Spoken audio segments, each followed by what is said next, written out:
Fundur settur á Alþingi. Fjarvistarskrá liggur frammi á skrifstofu. Útbýtt á fundinum þingskjali 28, mótun klasastefnu, þingsályktunartillaga, flutningsmaður Willum Þór Þórsson og fleiri. Forseti vill láta þess getið að samkomulag það milli forseta og þingflokksformanna að þingfundur geti í dag staðið lengur en til klukkan 20 eða þar til síðari hluta fyrstu umræðu fjárlög 2019 er lokið.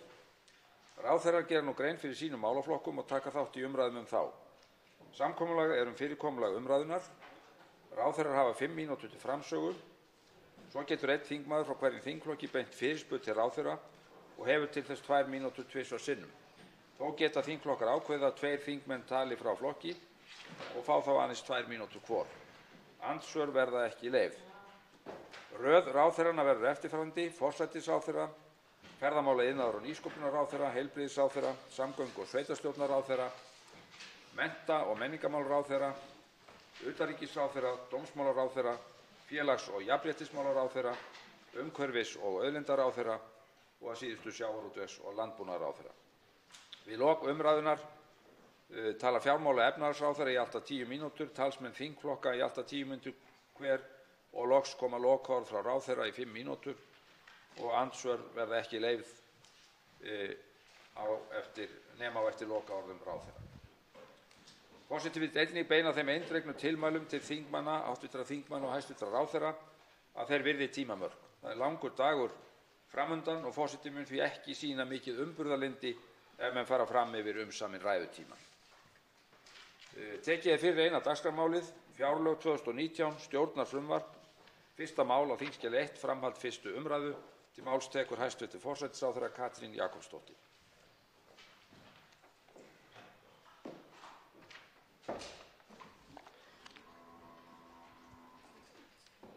Herra forseti, við leggjum nú fram fjárlagafrumvarp, annað fjárlagafrumvarp þessarar ríkisstjórnar og það fyrsta sem lagt er fram með hæfilegum aðdraganda, ef við getum orðað það þannig.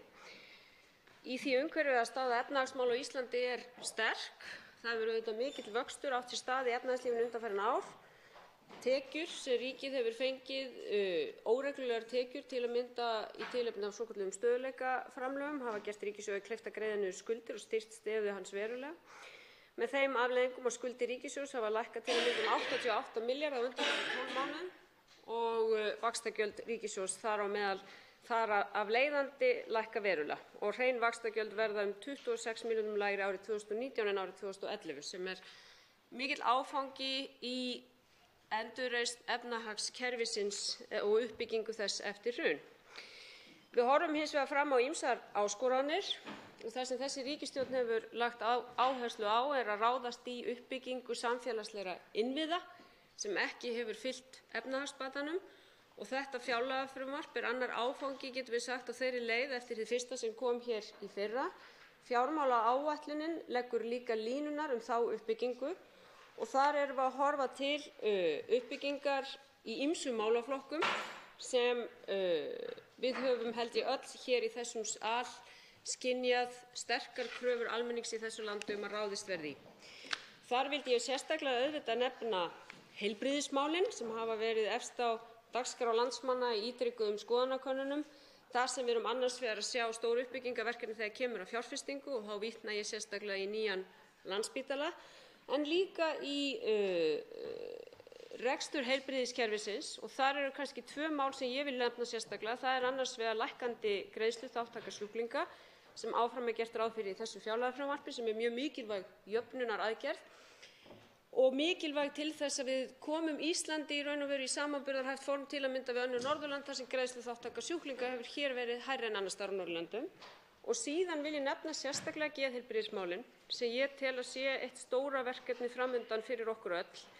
Þar hefur verið stigin fyrstu skrefin í að auka aðgengi til að mynda sálfræðingum land allt sem er mikilvægt og ekki síst fyrir ungt fólk. En þar tel ég þó að við þurfum að horfa til stefnumótunar til lengri tíma því þetta tel ég vera að minnsta kosti eina stóru áskorunum fyrir okkar heilbrigðiskerfi, það er hvernig við ætlum að koma í veg fyrir líka að geðheilbrigðismálin verði það vandamál sem við teljum þau vera orðin í dag. Við sjáum til að mynda aðvaranir frá landlækni að andleg heilsa ungs fólks, svo ég vitni í rannsókn landlæknis frá árinu 2017 sé á niðurleið.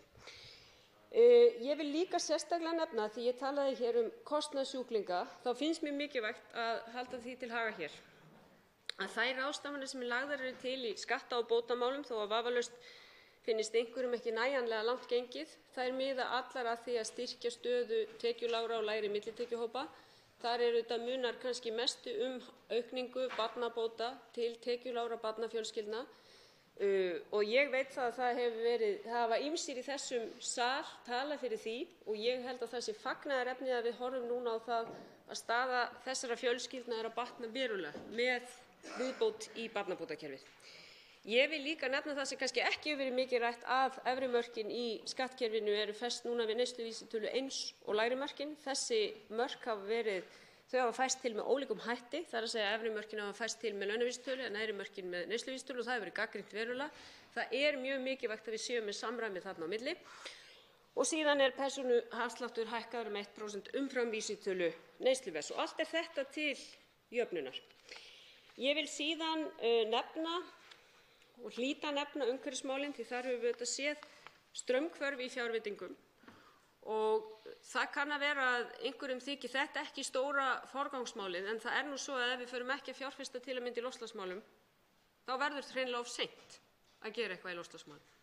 Það er alveg gríðarlega mikilvægt að við förum að bregðast við núna til þess að við náum annars vegar að uppfylla skuldbindingar Parísarsamkomulagsins minni losun og við vitum það að ef við náum því ekki þá er það ekki bara alvarlegt mál á heimsvísu heldur er það líka risastórt efnahagsmál.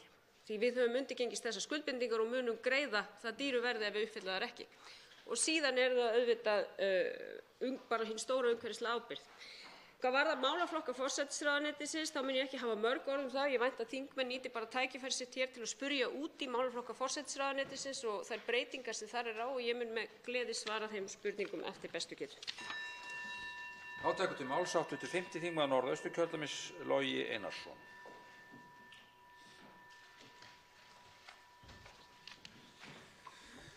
Herra forseti, hæstv. Forsætisráðherra, ég erum bæði aðdáendur franska hagfræðingsins Piketty. Hann segir stefna í að eignum vestrænna þjóða verði álíka ójafnt skipt milli íbúa landanna og 18. og 19. öld. Við séum á leið til miðalda, frá millistéttarsamfélagi að auðræðissamfélagi. Fáir auðmenn munu ráða för við stefnum í átt þar sem að lýðræði víkur fyrir auðræðinu. Ísland er auðvitað engin undantekning þegar kemur að vaxandi eignaójöfnuði. 5 ríkustu prósentin eiga jafn mikið og hin 95%. 2016 jókst eigið fé 90% landsmanna 209 milljarða, sem sagt 1 milljón króna á 200.000 fjölskyldur, á meðan hver og ein fjölskylda ríkasta prósentsins fékk 25 milljarða. Við þekkjum líka stöðu almennings þegar harðnar á dalnum, gengið fellur, verðbólgan eykst, vextir hækka, almenningi blæðir. Efsta lagið finnur svo möguleika til þess að verja sig fyrir þessu með einum öðrum hætti, meðal annars að fara með peningana sér til Panama eða annarra útlanda. Í góðærinu finna auðmenn líka leiðir til þess að hagnast. Auðunni safnast á færra hendur og almenningur þarf alltaf að bera uppi stöðugleikann og nú í vetur með því að stilla launakröfum sínum í hóf. Þetta er ekki fallegt, hæstv. Forsætisráðherra. Eftir lestur fjárlagafrumvarpsins þá finnst mér ekkert vera gert til að minnka eignaójöfnuð. Og ég spyr því hæstv. Forsætisráðherra hvernig henni líði með þennan skort á þessum hluta í fjárlagafrumvarpinu, hvort hún sé búin að leggja Piketty bókina sína á hilluna eða hvernig hún ætlar að bregðast við í þessari ríkisstjórn, hvaða aðgerðir við getum búist við, hvaða leiðir hún mun með öðrum orðum fara til þess að ná þessum jöfnuði í betra horf. Þá svarar hæstv. forsætisráðherra Katrín Jakobsdóttir. Herra forseti, ég þakka hv. þingmanni fyrir að vekja máls á mikilvægu máli. Og það er hárrétt sem hv. þingmaður og við erum sammála það að þegar við horfum og skoðum jöfnuð á Íslandi og í alþjóðlegu samanburði vitum við að tekjujöfnuður er tiltölulega mikill á Íslandi þó að við hér inni í þessum sal höfum kannski aðeins mismunandi skoðunar á því hversu mikill hann eigi að vera og til þess að bregðast við því að skapa aukin jöfnuð þegar kemur að tekjum þá mjög mikilvægt að sú endurskoðun sem stendur yfir á samspili bóta- og skattkerfa, hún nýtist ekki síst þeim tekjulægri. Og ég tel, þó að hv. þingmaður segi að ekkert sé gert þegar kemur að eignaójöfnuði, að það sé mikilvægt að halda því til haga að bæði það sem gert varðandi barnabætur, persónuafslátt og breytinguna á efraþrepinu, allt þetta í þá átt að stuðla að auknum jöfnuði þegar kemur að tekjunum. En þá komum við að eignunum og hv. þingmaður segir hér ekkert gert í þeim máli. Og það alveg rétt að í þessu fjárlagafrumvarpi eru ekki lagðar til breytingar á fjármagnstekjuskatti, enda var hann hækkaður 10% í síðasta fjárlagafrumvarpi, úr 20% í 22%. Sú vinna stendur yfir hins vegar að meta þennan skattstofn til samanburðar til að mynda við önnur ríki, hvort við metum það að þetta sé nægjanlegt, því það hefur verið lengi rifist um það hvort þetta sé sambærileg skattlagning og sambærilegur skattstofn. Þeirri vinnu ekki lokið. Ég vil hins vegar vekja athygli hv. þingmanns á því að lækkunin á fjármagnstekjuskatti 2 milljarða frá áætluninni sem birtist í fjármálaáætlun skýrist að mestu leyti af þeirri tilhögun að það ekki vegna þess að skatturinn hafi ekki hækkað og sé ekki innheimtur, að árið 2016 voru inni í framreikningsgrunni tekjur ríkisins vegna stöðugleikaframlaga, en svo ekki lengur. Þannig að það í raun og veru bókhaldslegt atriði sem það ráði för, þó að fjármagnstekjuskatturinn sé sveiflukenndur skattstofn og þetta líka skýrist að hluta til að framteljendum þar hefur fækkað. Hv. þingmaður nefnir hér skattaskjól og skattsvik og við samþykktum hér á vormánuðum frumvarp til þess einmitt að herða enn frekar róðurinn gegn skattsvikum og ég mun gjarnan vilja ræða það frekar ef ég fæ kost á því í seinna andsvari. Þá tekur til máls síðara sinni hv. 5. þingmaður Norðausturkjördæmis, Logi Einarsson. Hæstv. forsætisráðherra, þakka þér fyrir þetta. Og það gott að ráðherra gengst við því að það ekkert verið að gera svo mikið í þessum hluta málsins í þessari ríkisstjórn. Það auðvitað ekki gott að hún boði ekki frekari aðgerðir með einhverjum konkrét hætti. Ef við skoðum bara fjármagnstekjuskattinn, hvernig hann birtist í OECD-löndunum, þá Ísland meðal neðstu þjóðanna. Við erum á milli Sviss og Spánar eftir að við hækkuðum skattinn upp í 22%.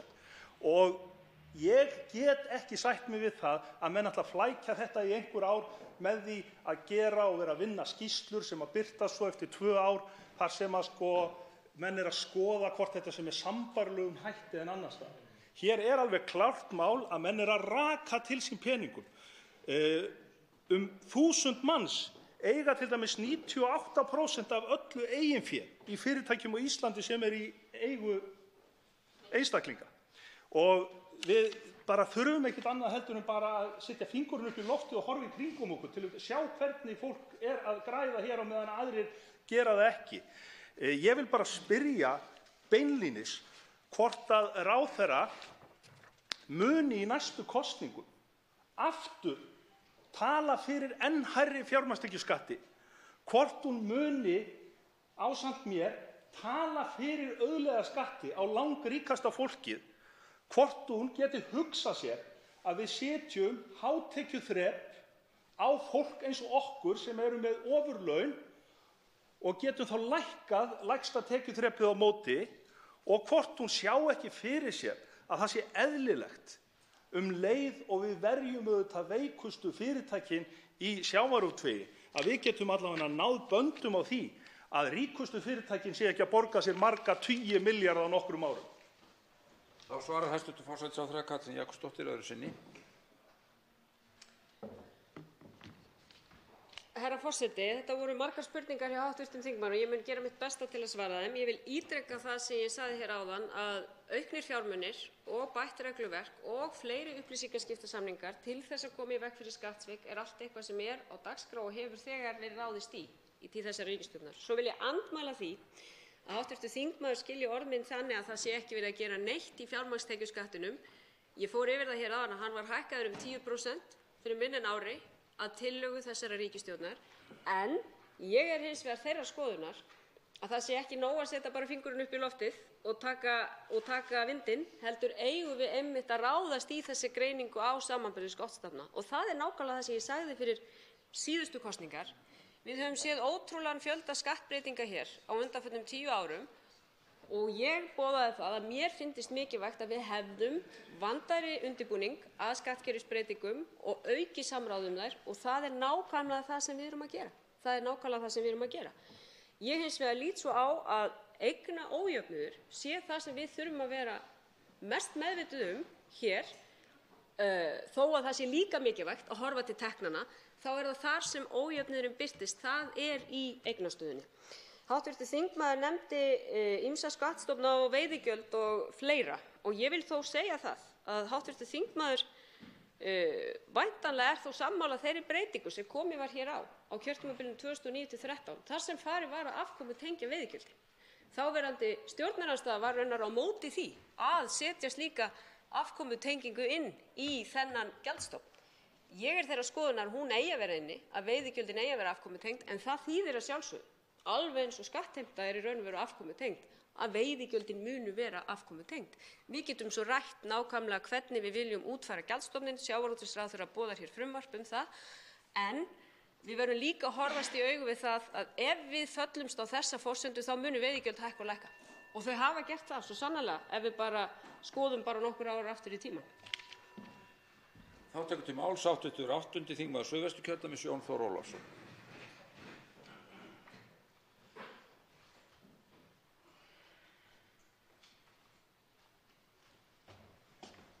Herra forseti,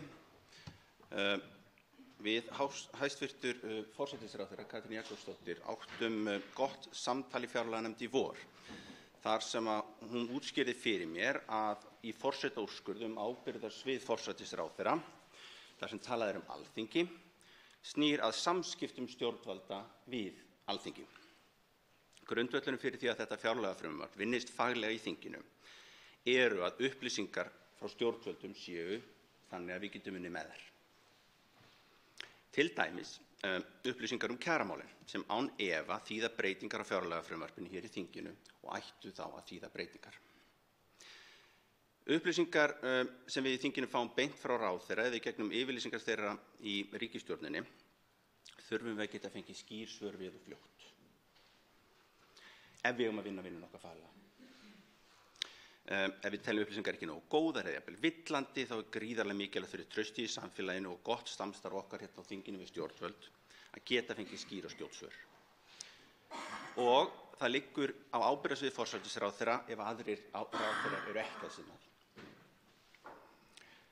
Í stað þess að bíða þar til upplýsingagjöfin verður vandamál og vantraust fer að grassera og krafa myndast að kalla ráðherra fyrir nefndir þingsins til að fá skýr svör sem 3 af 9 nefndarmönnum geta gert og við höfum verið að beita í meira mæli. Og svo endanum myndi þurfa að kalla forsætisráðherra fyrir stjórnskipunar- og eftirlitsnefnd ef að ráðherrarnir eru ekki að sinna sínu í stað þess að fara allan þennan dans, óþarfa dans. Þá vil ég freista þess að biðja forsætisráðherra 15 mínútur til að hefja strax samtal upplýsingagjöf stjórnvalda við Alþingi. Rammi þeirrar umræðu er að þingmenn fá upplýsingar sem þeir sannarlega þurfa til þess að geta sinnt sínum lögbundnu skyldum. Það er ekki þannig í dag og þetta verður að laga. Ég spyr því hvort forsætisráðherra eigi fyrir mig 15 mínútur á eftir eða fyrirpartinn í næstu viku til að hefja samtal. Þá svarar hæstv. Forsætisráðherra Katrín Jakobsdóttir.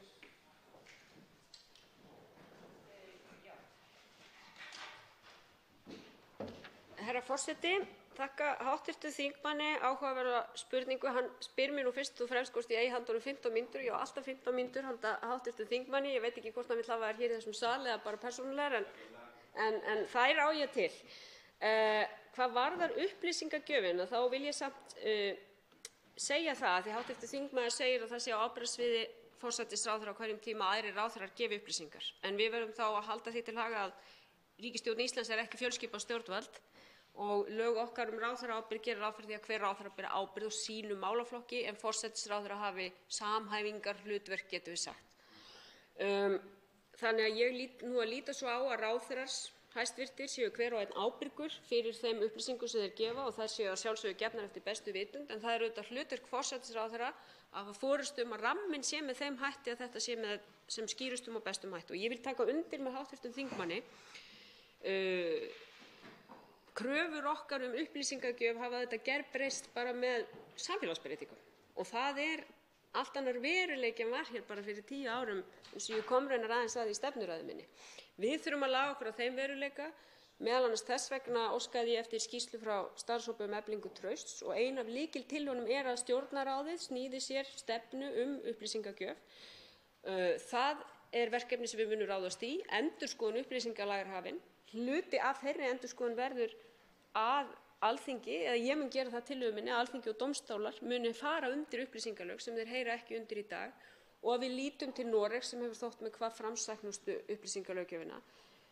Mín trú sú að við höfum þrátt fyrir framfarir sem hafa orðið að sjálfsögðu í upplýsingagjöf og upplýsingalögum, þá eigum við svona verk að vinna í þessum efnum til þess að við getum talist vera að gera eins og mér sýnist vera best gert og þar hef ég sérstaklega litið til Noregs. Þá tökum til máls 10. þingmaður Suðurkjördæmis, Smári McCarthy.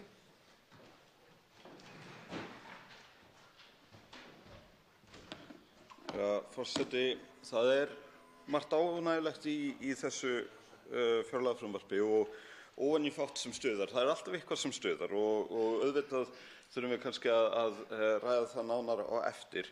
Og auðvitað þetta ekki eins og ég hefði best á kosið, en þessi forgangsröðun virðist endurspegla það sem þær hugmyndir sem ríkisstjórnin hefur gefið sér og gott og vel. Við munum fara betur í það.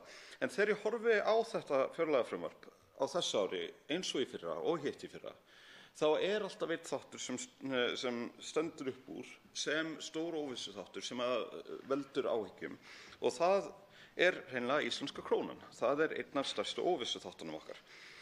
Og það virðist sem nokkra prósent af flökt á krónunni geti grafið nokkuð mikið undan ríkisfjármálunum eins og áður. Og ég velti fyrir mér, eigum við ekki að fara að hætta þessu?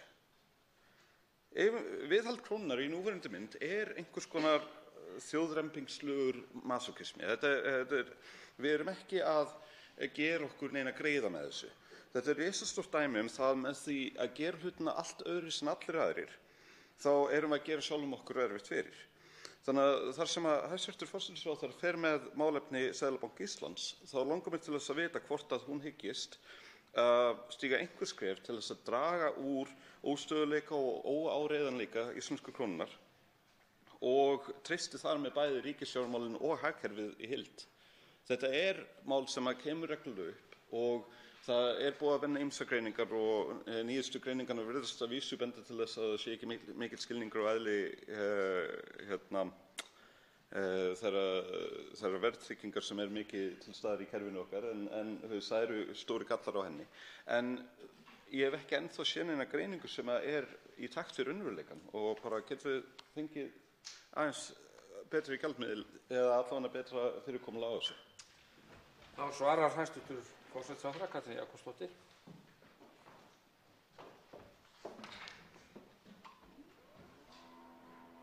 Herra forseti, ég þakka hv. þingmanni. Ég hjó eftir orðum hans að hann talaði að við hefðum engar greiningar sem væru í takt við raunveruleikann og það rifjaði fyrir mér orð hagfræðings sem ég þekki sem sagði að hagfræðingar væru í raun og veru guðfræðingar okkar tíma. Þeir væru bara að spá svona fyrir hlutina út frá svona trúnni og helstu væntingum.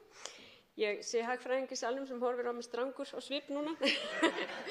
En svona að öllu gamni slepptu, þá vil ég segja það að hv. þingmaður segir hér eigum við ekki bara að hætta þessu, íslensku krónunni það Og þá vil ég í fyrsta lagi segja að það ekki mín trú.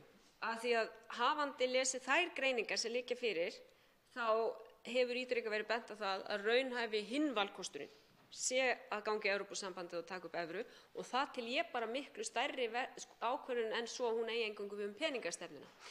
Aðrar millileiðir sem hafa verið nefndar og ég nefni þar til að mynda myntráðsleið sem hefur verið nefnd sérstaklega hér í þessum sal.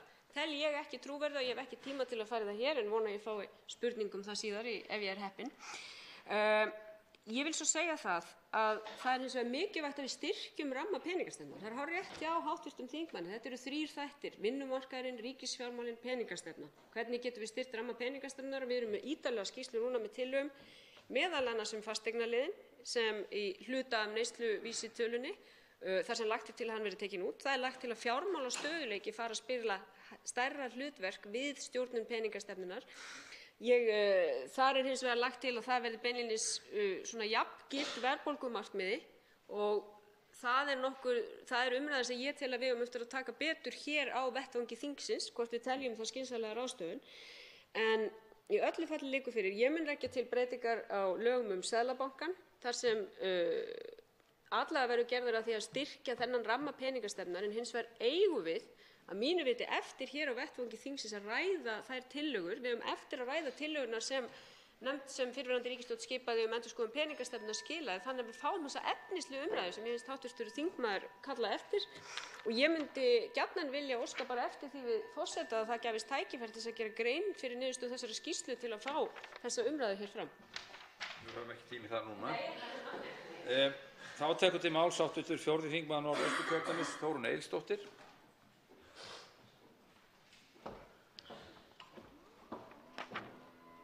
Hæstv. forseti. Það er ánægjulegt að sjá áherslur í nýju fjárlagafrumvarpi þar sem áherslan er greinilega á nauðsynlegum áformum uppbyggingu innviða.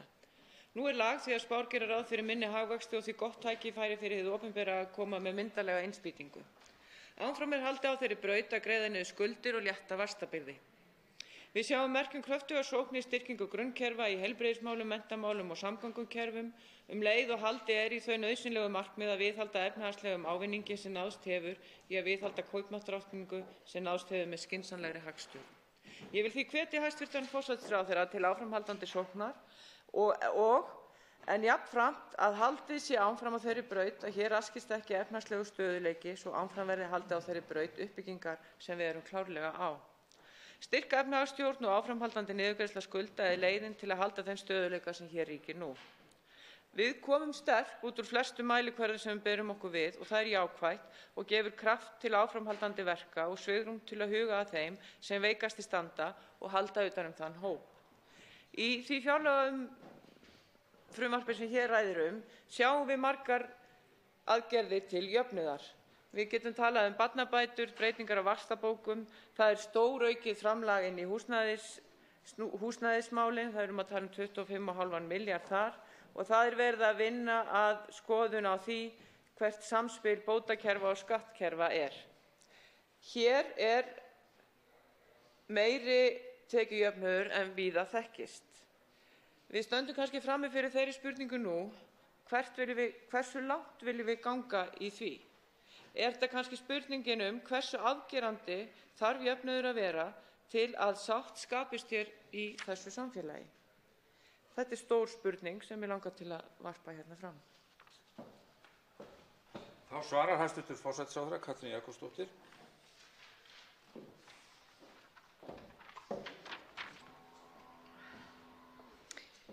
Ég þakka herra forseti, ég þakka hv. þingmanni fyrirspurnina. Þetta er stór spurning hversu jafnt þarf að vera til að við getum talað jöfnuð og þó við teljumst með mikinn tekjujöfnuð í alþjóðlegu samhengi þá vitum við það líka hér að við erum með hópa sem eru með lág laun, eiga erfitt með að ná endum saman. Ég get rætt þar örorkulífeyrisþega, ég get nefnt hluta aldraðra og ég get nefnt þá sem eru á lægstu laununum í þessu samfélagi. Þá sem eru á lægstu töxtum sem eru 300.000 krónur í ár, þar sem verulega erfitt að draga bara fram lífið á slíkum tekjum.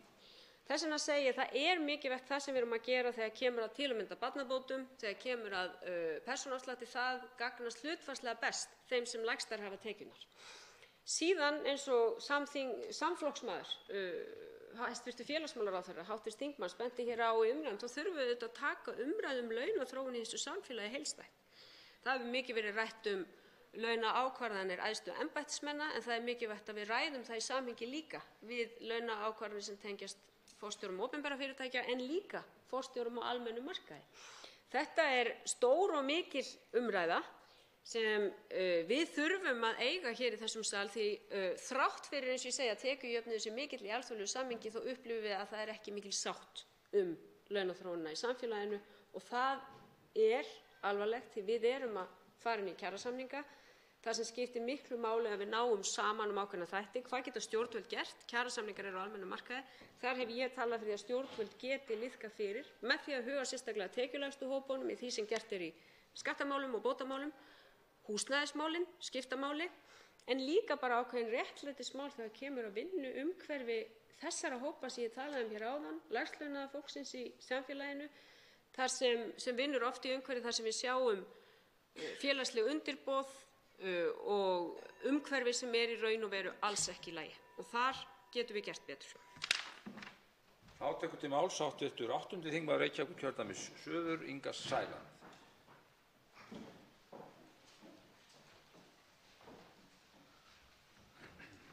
Virðulegi forseti, hér mikið rætt tekjujöfnuð og ég ætla nú að segja það að ég margt mjög ánægð með fjárlagafrumvarpið sem liggur fyrir núna, margt.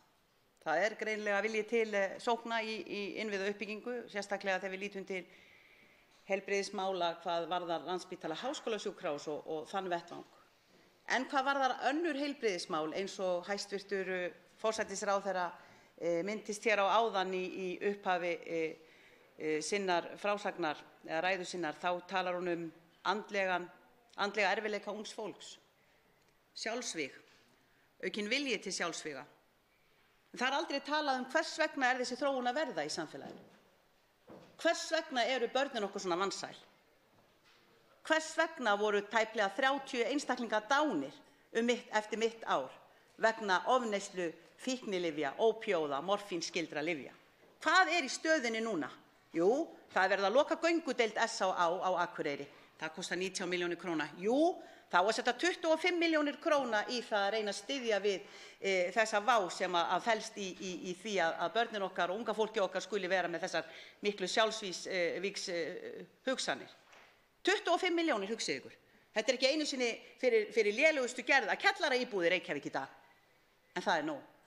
Ég að segja, ekki forgangsröðunin svolítið döpur þegar við horfum upp á það? Við horfum upp á það, staðreyndin að tala sínu máli. Hvað til ráða? Eigum að sætta okkur við þetta, hæstv. Forsætisráðherra, eða megum við kannski eiga von á því að í meðförum fjárlagafrumvarpsins, í meðförum á þegar við förum lengra inn í haustið, að við kannski mundum pínlítið gefa í og taka alvarlega þá stöðu sem við erum að horfast í augu við í dag. Þá svarar hæstv. Forsætisráðherra Katrín Jakobsdóttir. Herra forseti, ég þakka hv. þingmanni fyrir þessa spurningu. Fyrst vil ég nú segja það að mér fannst það rösklega gert hjá hæstv. Heilbrigðisráðherra að stíga fram með 25 milljóna króna framlag inn í aðgerðaáætlun gegn sjálfsvígum. Það ekki eina framlagið til geðheilbrigðismála eða andlegrar heilsu. Ég nefndi geðheilbrigðismálin sérstaklega því þau vega þungt í fjárlagafrumvarpinu. Það gert ráð fyrir 650 milljónum króna til heilsugæslunnar til að fylgja eftir því sem Alþingi samþykkti í geðheilbrigðisáætlun til 4 ára hér fyrir nokkrum misserum. Þetta nefnilega stórmál og við þurfum að ræða það ekki bara út frá viðbrögðum heilbrigðiskerfisins við þessari andlegu vanlíðan, heldur þurfum við líka að velta fyrir okkur hvað við getum gert til að koma í veg fyrir þessa andlegu vanlíðan. Ég tel að við getum og eigum að ræða forvarnir í miklu meira mæli hér á vettvangi þingsins, forvarnir og lýðheilsu og hvernig við getum búið okkar unga fólki sterkt samfélagslegt umhverfi, til dæmis inn í skólunum. Þetta var stórmál til að mynda í þeirri námskrá sem var samþykkt árið 2011 að vellíðan væri hluti eða velferð ungmenna væri beinlínis hluti af hlutverkum leikskóla, grunnskóla og framhaldsskóla. En þetta stórmál. Ég vil bara segja heilbrigðismálin því hv. þingmaður nefnir líka aðra þætti þar. Að þar verið að svo sannarlega auka í. Ég nefndi kostnað sjúklinga og þar við búin að sjá núna nýtt samkomulag við tannlækna vegna tannlæknakostnaðar aldraðra og öryrkja. Og ég veit að heilbrigðisráðherra hefur hugað því hæstvirtur að halda áfram í þeirri vinnu til þess að draga enn úr þessum kostnaði sem hefur verið mjög íþyngjandi og dregið úr því að þessir hópar hafi sótt sér þá þjónustu sem þeir þurfa.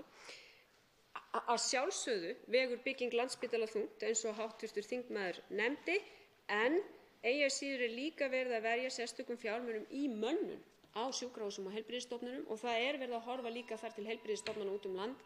Því heilbrigðisþjónustan getur ekki bara verið hér á höfuðborgarsvæðinu. Það líka stórmál að tryggja betri heilbrigðisþjónustu út land. Þá tekur til máls öðru sinni hv. 8. þingmaður Reykjavíkurkjördæmis suður, Inga Sæland. Virðulegi forseti, ég þakka hæstv. forsætisráðherra fyrir skelegg svör að vanda. Væri kannski ástæða til að líta pínlítið inn á við á þangað sem við vorum á síðastliðnu kjörtímabili, þar sem var ástæða til þess að skerða tekjur ríkissjóðs 21 milljarð króna með því að lækka bankaskatt 63% sem kostar okkur 7 milljarða og við vitum nú öll hvaða kæri hugur landsmenn bera til þess kerfis eins og það fór með okkur 2008 og lækka neðra þrep skattkerfisins 1%. 1% sem kostar okkur 14 milljarða. Við erum að tala 21 milljarð. Þetta 1% sem talið eiga að nýtast láglaunafólki, það gefur þeim ekki hálfa pizzu á mánuði. Það líka verið að tala núna að gefa í persónuafsláttinn. Ég ætla að þakka hæstv.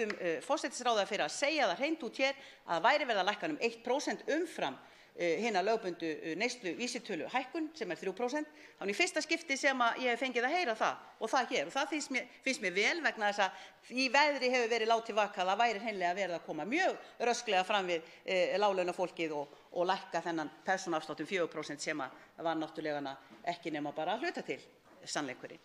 Þannig að ég segi þegar við getum lækkað innkomu í ríkissjóð svona augljóslega 21 milljarð án þess að það nýtist þeim sem að myndu gera frekar ef þið hefðu bara haldið þessu inni, 21 milljarður í það vandamál sem við erum að horfa upp á núna í sambandi við fíkn, í sambandi við sjúkleika, í sambandi við andlegan annmarka og vanlíðan. Ég segi bara, vá hvað ég hefði viljað hafa þá hér til þess að nota þá í þágu þeirra sem á þurfa að halda. Þá svarar hæstv. Forsætisráðherra Katrín Jakobsdóttir öðru sinni.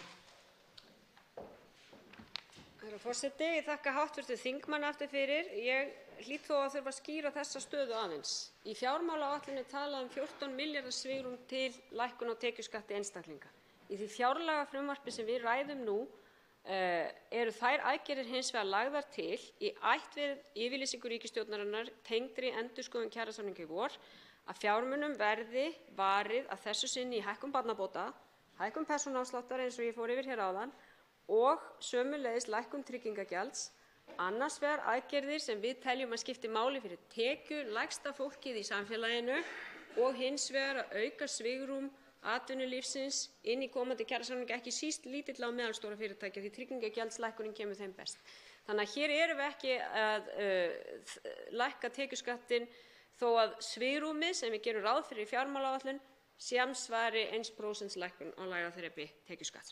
Síðan vil ég segja það lækkun bankaskatts sem heldur ekki til umræðu á þessu ári en gert ráð fyrir honum í fjármálaáætlun að við þurfum líka að greina og sú vinnu stendur yfir að það eru vísbendingar að kostnaður í innlenda bankakerfinu okkar sé meiri en í bankakerfum annars staðar á Norðurlöndum.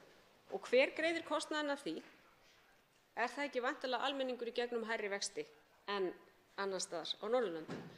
Þess vegna höfum við óskað eftir því að sú nefnd sem á að skila til okkar hvítbók fjármálakerfið sem við ræðum vonandi hér fyrir jólin á að skila af sér í nóvember ef allt gengur eftir, að hún komi með greiningu á því til að mynda hvort að lækkun bankaskatts gæti skipt máli til að lækka vexti fyrir almenning í landinu því það auðvitað líka risastórt lífskjaramál ef það svo að kostnaður í bankakerfinu sé hluti af þeim ástæðum að vextir eru hér hærri en annars staðar.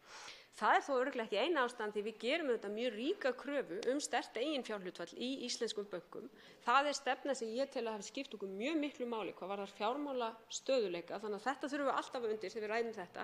En þetta vil ég bara einfaldlega setja í þetta samhengi vegna orða hv. þingmanns. Þá tekur til máls hv. 7. þingmaður Reykjavíkurkjördæmis norður Þorsteinn Víglundsson.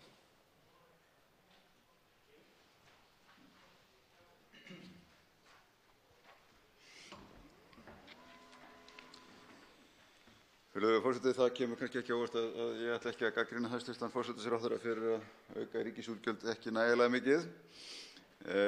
Það sem alveg ljóst að í fjárlagaupplegginu núna vissulega af ákveðnum metnaði lagt upp í ýmisleg og mikilvæg verkefni og forgangsröðun svipuð og hjá síðustu ríkisstjórn að setja velferðarkerfið og heilbrigðiskerfið í algjöran forgang í uppbyggingu. Það sem ég sakna hins vegar mjög mikið í uppleggi þessarar ríkisstjórnar, þessarar eyðslustjórnar, það er engin ráðdeild, það er engin leið í raun og veru að meta einu svona árangurinn af þeirri útgjaldaaukningu sem hér er verið að heita, sem er fordæmalaus, myndi ég fullyrða, því að ef áform fjármálaáætlunar ganga eftir, þá munum við auka ríkisútgjöld á hvern íbúa landsins tæplega 50 á gildistíma fjármálaáætlunar, og ég held að slíkt hafi bara ekki gerst í seinni tíð að á föstu verðlagi séu ríkisútgjöld aukin svo mikið. Þess vegna sakna ég mælikvarða á árangur til dæmis af auknum útgjöldum í heilbrigðiskerfið. Hver er árangurinn okkur í að stytta biðlista, að sinna þjónustunni betur, að sjúklingar séu raunverulega að njóta góðs af, því að enn heyrum við fréttir af miklum biðlistum, jafnvel verið að senda fólk erlendis í aðgerðir sem hægt var að sinna hér, en er þá hægt að sinna á stöðum sem ekki eru stjórnvöldum þóknanlegir að því er virðist, og raunar virðist með ákveði bara stórkostlegum kredduhætti sem verið að setja heilbrigðiskerfið okkar í mikla hættu, og víðar mætti bera niður í þessum efnum. Það er nefnilega svo að það er ekki alltaf trygging á árangri að auka útgjöld, og það er svo sannarlega mikilvægt eftir jafn mikla útgjaldaaukningu og verið hefur, þegar við horfum á 200 milljarða útgjaldaaukningu hjá ríkissjóði á undanförnum 5 árum, að það hlýtur að þurfa að horfa til þess hverju hefur þetta skilað og hvar getum við gert betur. Þess sakna ég mjög í forystu forsætisráðherra fyrir þessari ríkisstjórn að leggja ríkari áherslu á þetta. Þá svarar hæstv. Forsætisráðherra Katrín Jakobsdóttir.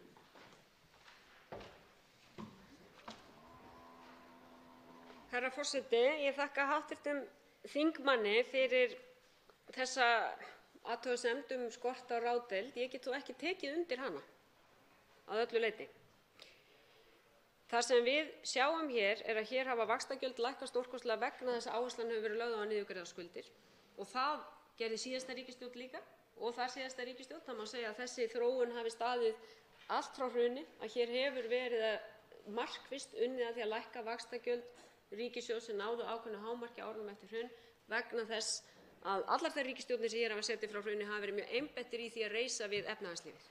Það sem hefur hins vegar skort á að mínu viti er að efnahagsleg hagsæld sem við höfum átt bæði vegna skynsamlegra aðgerða sem hefur verið mikið fjallað á alþjóðavettvangi, en líka vegna vaxtar í ferðaþjónustu og annars vaxtar í öðrum útflutningsgreinum, hafi skilað sér inn í þessara samfélagslegu uppbyggingu. Og við verðum að horfa til þess sem hæstv. Fjármálaráðherra benti nú ítrekað hér á, að við erum kannski ekki að sjá endilega hlutfallslegan vöxt útgjalda þegar við horfum á hann sem hlutfall af þjóðartekjum. Hins vegar eru þetta vöxtur í útgjöldum vegna þess að kakan hefur stækkað.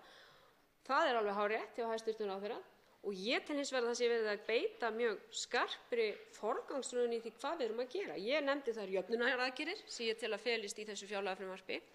Ég tel líka að því hv. þingmaður nefnir sérstaklega heilbrigðismálin, og mér finnst gott að við fáum tækifæri til að ræða það aðeins þó að heilbrigðisráðherra hæstv. Komi hér síðar í dag, að þar stendur einmitt yfir mótun heilbrigðisstefnu, því þar hefur skort á að við séum að nýta skattfé með eins skipulegum hætti og við gætum gert. Og ég þekki algjörlega sambærileg dæmi frá tímum mína í mennta- og menningarmálaráðuneytinu, þar sem einmitt skiptir svo miklu að þegar við erum til að mynda að kaupa þjónustu af aðilum, að það sé mjög skýrt hver þörfin sé, að hún sé skilgreind af ríkinu, hver þörfin er sem þarf að kaupa þjónustu fyrir, að það séu skýr gæðaviðmið þegar slík þjónustu er keypt.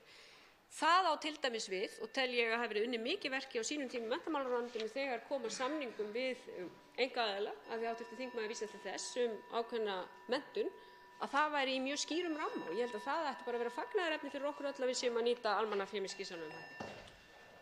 Þá tekur til máls öðru sinni hv. 7. þingmaður Reykjavíkurkjördæmis norður, Þorsteinn Víglundsson.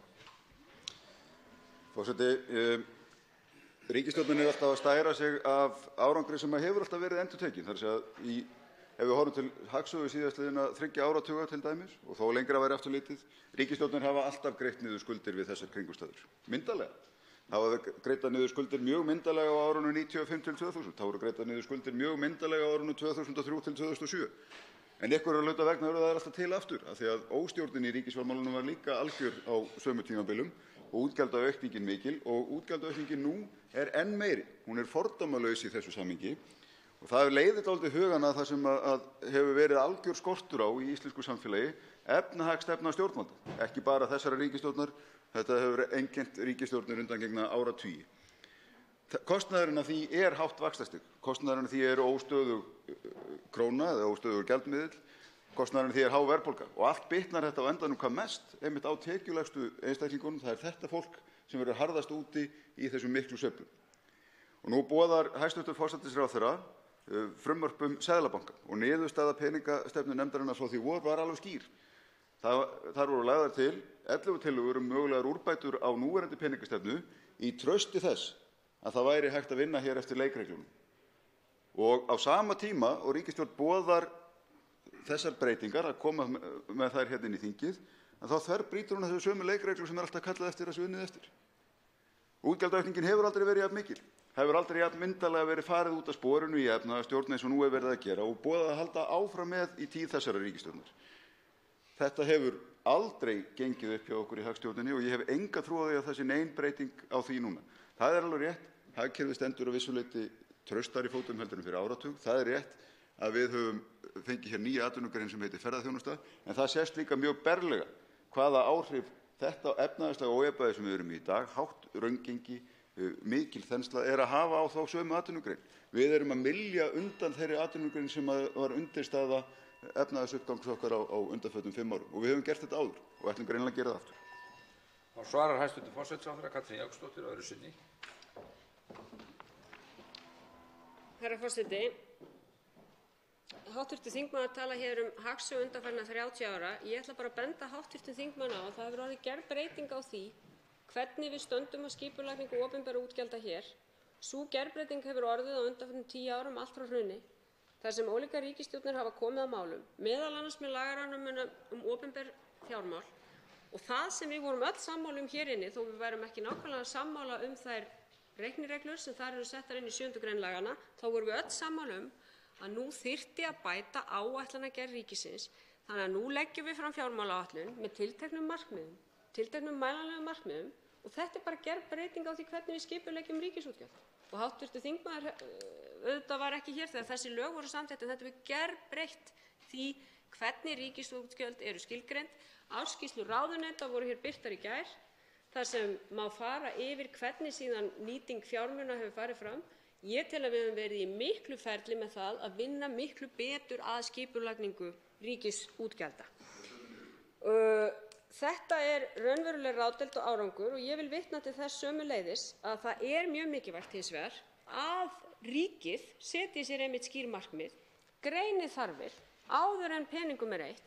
Ég nefndi dæmi hér úr menntamálaráðuneytinu frá fyrri tíð sem skiluðu raunverulegum árangri í því máli og umbreyttu gæðaeftirliti og gæðastarfi háskólanna, markvissri fjárfestingu í skapandi greinum, rannsóknum og nýsköpun sem að skila sér núna í vaxandi hugverkageira. Þannig að hv. þingmaður ætti kannski að íhuga það betur áður en hann sakar þá sem hér stendur að hafa ekki sýnt ráðdeild og framsýni í meðferð almannafjár og nákvæmlega sama verkefni blasir við til að mynda í heilbrigðismálunum og öðrum málaflokkum þar sem skiptir máli að setja stefnu og fjárfesta í raunverulegum efnahagslegum málum. Og þessi ríkisstjórn hefur sett það á sína dagskrá að hún ætlar að fjárfesta meira í nýsköpun og þekkingarheiðnaði. Af hverju er hún að gera það? Það er risastórt efnahagsmál. Það er risastórt efnahagsmál og við skjótum hér fjölbreyttari stoðum undir atvinnulífið. Það er raunveruleg efnahagsstefna fyrir lítið hagkerfi sem þarf á fjölbreyttum stoðum að halda. Og það sjáum við bara beinlínis á tölum dagsins í dag. Það hefur skipt máli. Þá tekur til máls hv. 3. þingmaður Suðurkjördæmis Birgir Þórarinsson.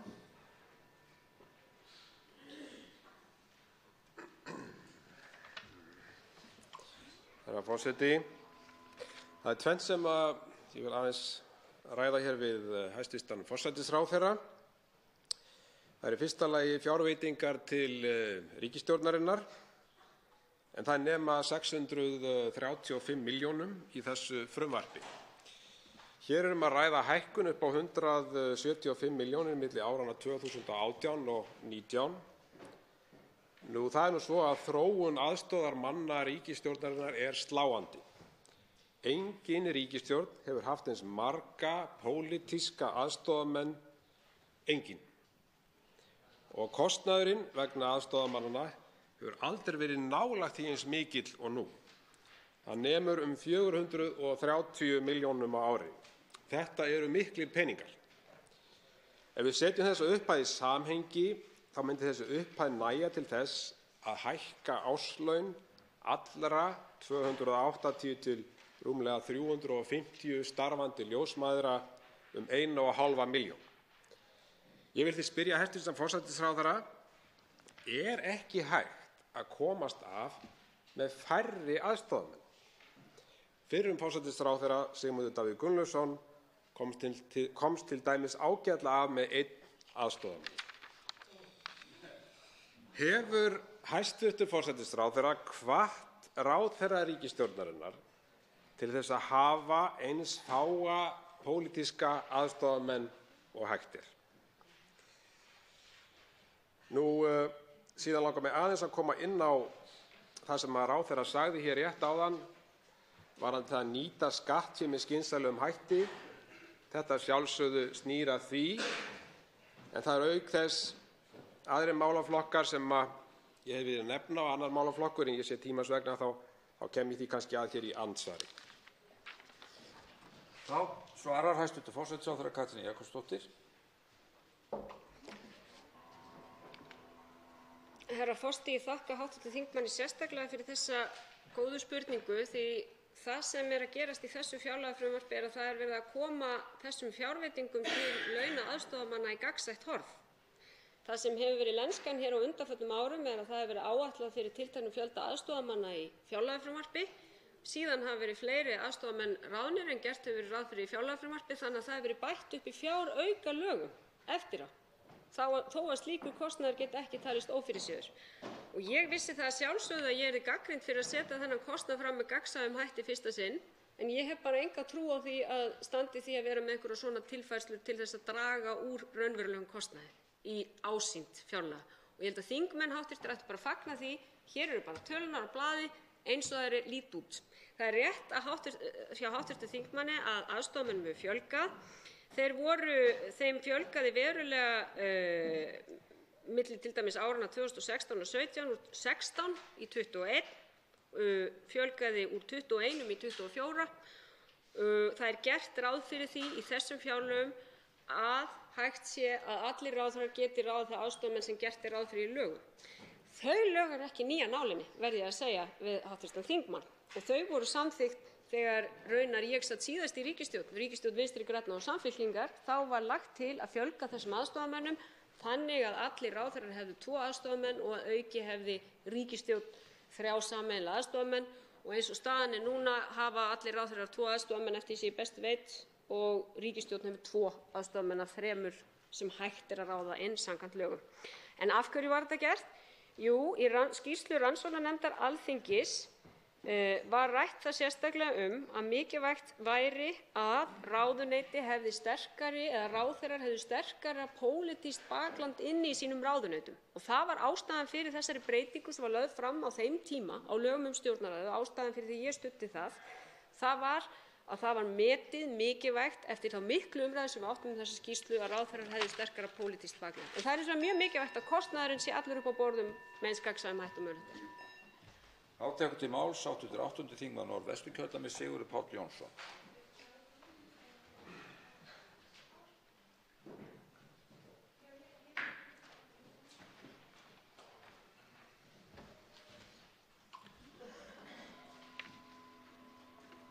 Hæstv. forseti, ég vil þakka hæstv. forsætisráðherra fyrir þessa yfirferð og tek undir það. Það lítur út fyrir að þetta frumvarp sé nokkuð góðum málum, að við séum í góðum málum hér með ríkisbúskapinn.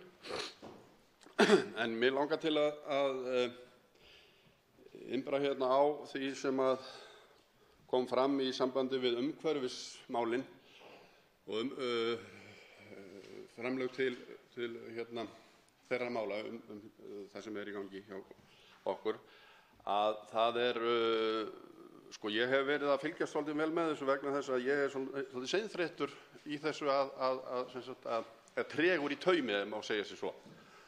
Og þá hefur mér fundist það að stefnan í þessum málum að mæta þessari CO2 mótspyrnu sé svolítið fálmkennd, vegna þess að við erum ekki komin með heildarmyndina sjálfsögðu og þá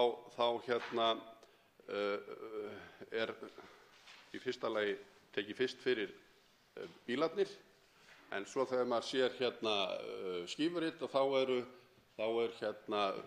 uppgufun frá framleiðslu jarða jafnvel 72%, en bílarnir þar 4%, og finnst mér það svolítið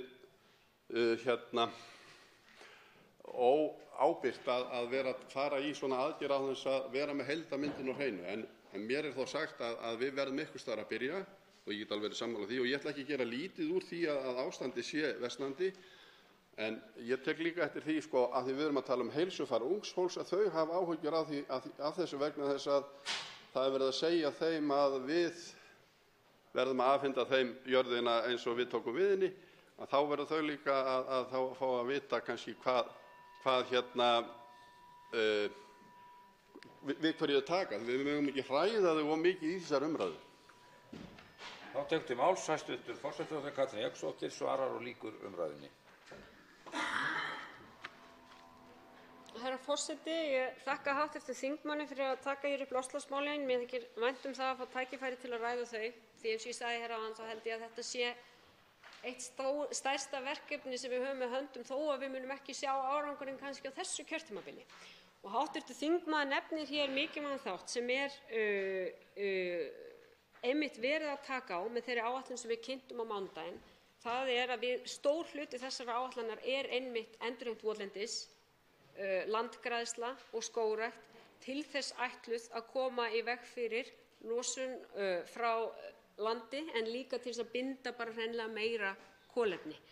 Og þar sé ég fram á, við munum ekki bara vinna með fagstofnunum á þessu sviði, heldur vonandi getum virkjað bændur land allt í þetta verkefni með okkur, og ég vil sérstaklega halda því til haga að sauðfjárbændur hafa þetta stigið fram og tekið ákveðið frumkvæði í þessari umræðu og lýst þeirri skoðun að bændur eigi að vera lykilaðilar í þessu stóra verkefni.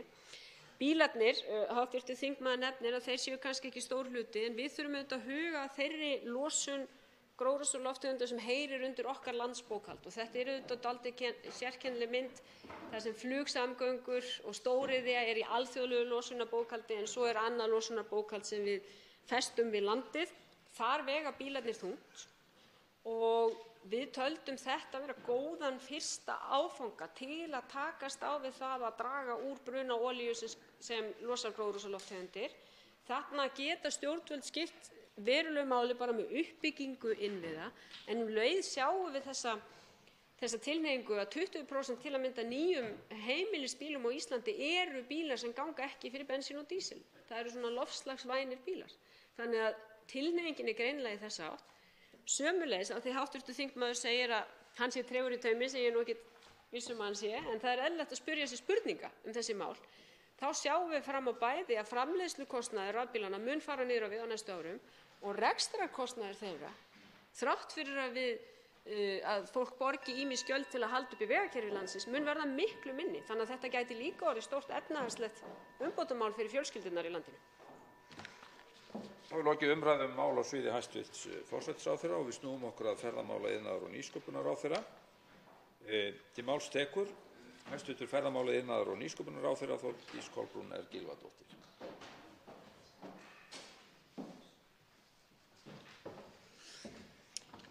Hæstv. forseti.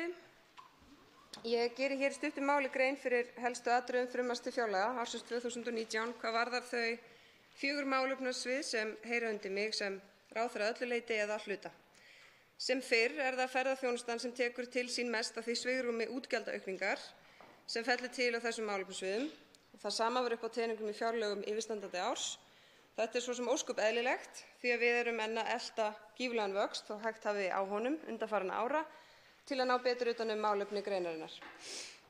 Útgjaldaramminn hækkar næstu 10% frá síðustu fjárlögum sem er umtalsvert. Við erum í þessu frumvarpi að styrkja Ferðamálastofu til að gera henni kleift að sinna nýjum verkefnum sem henni voru nýlega falin með lögum frá því í vor.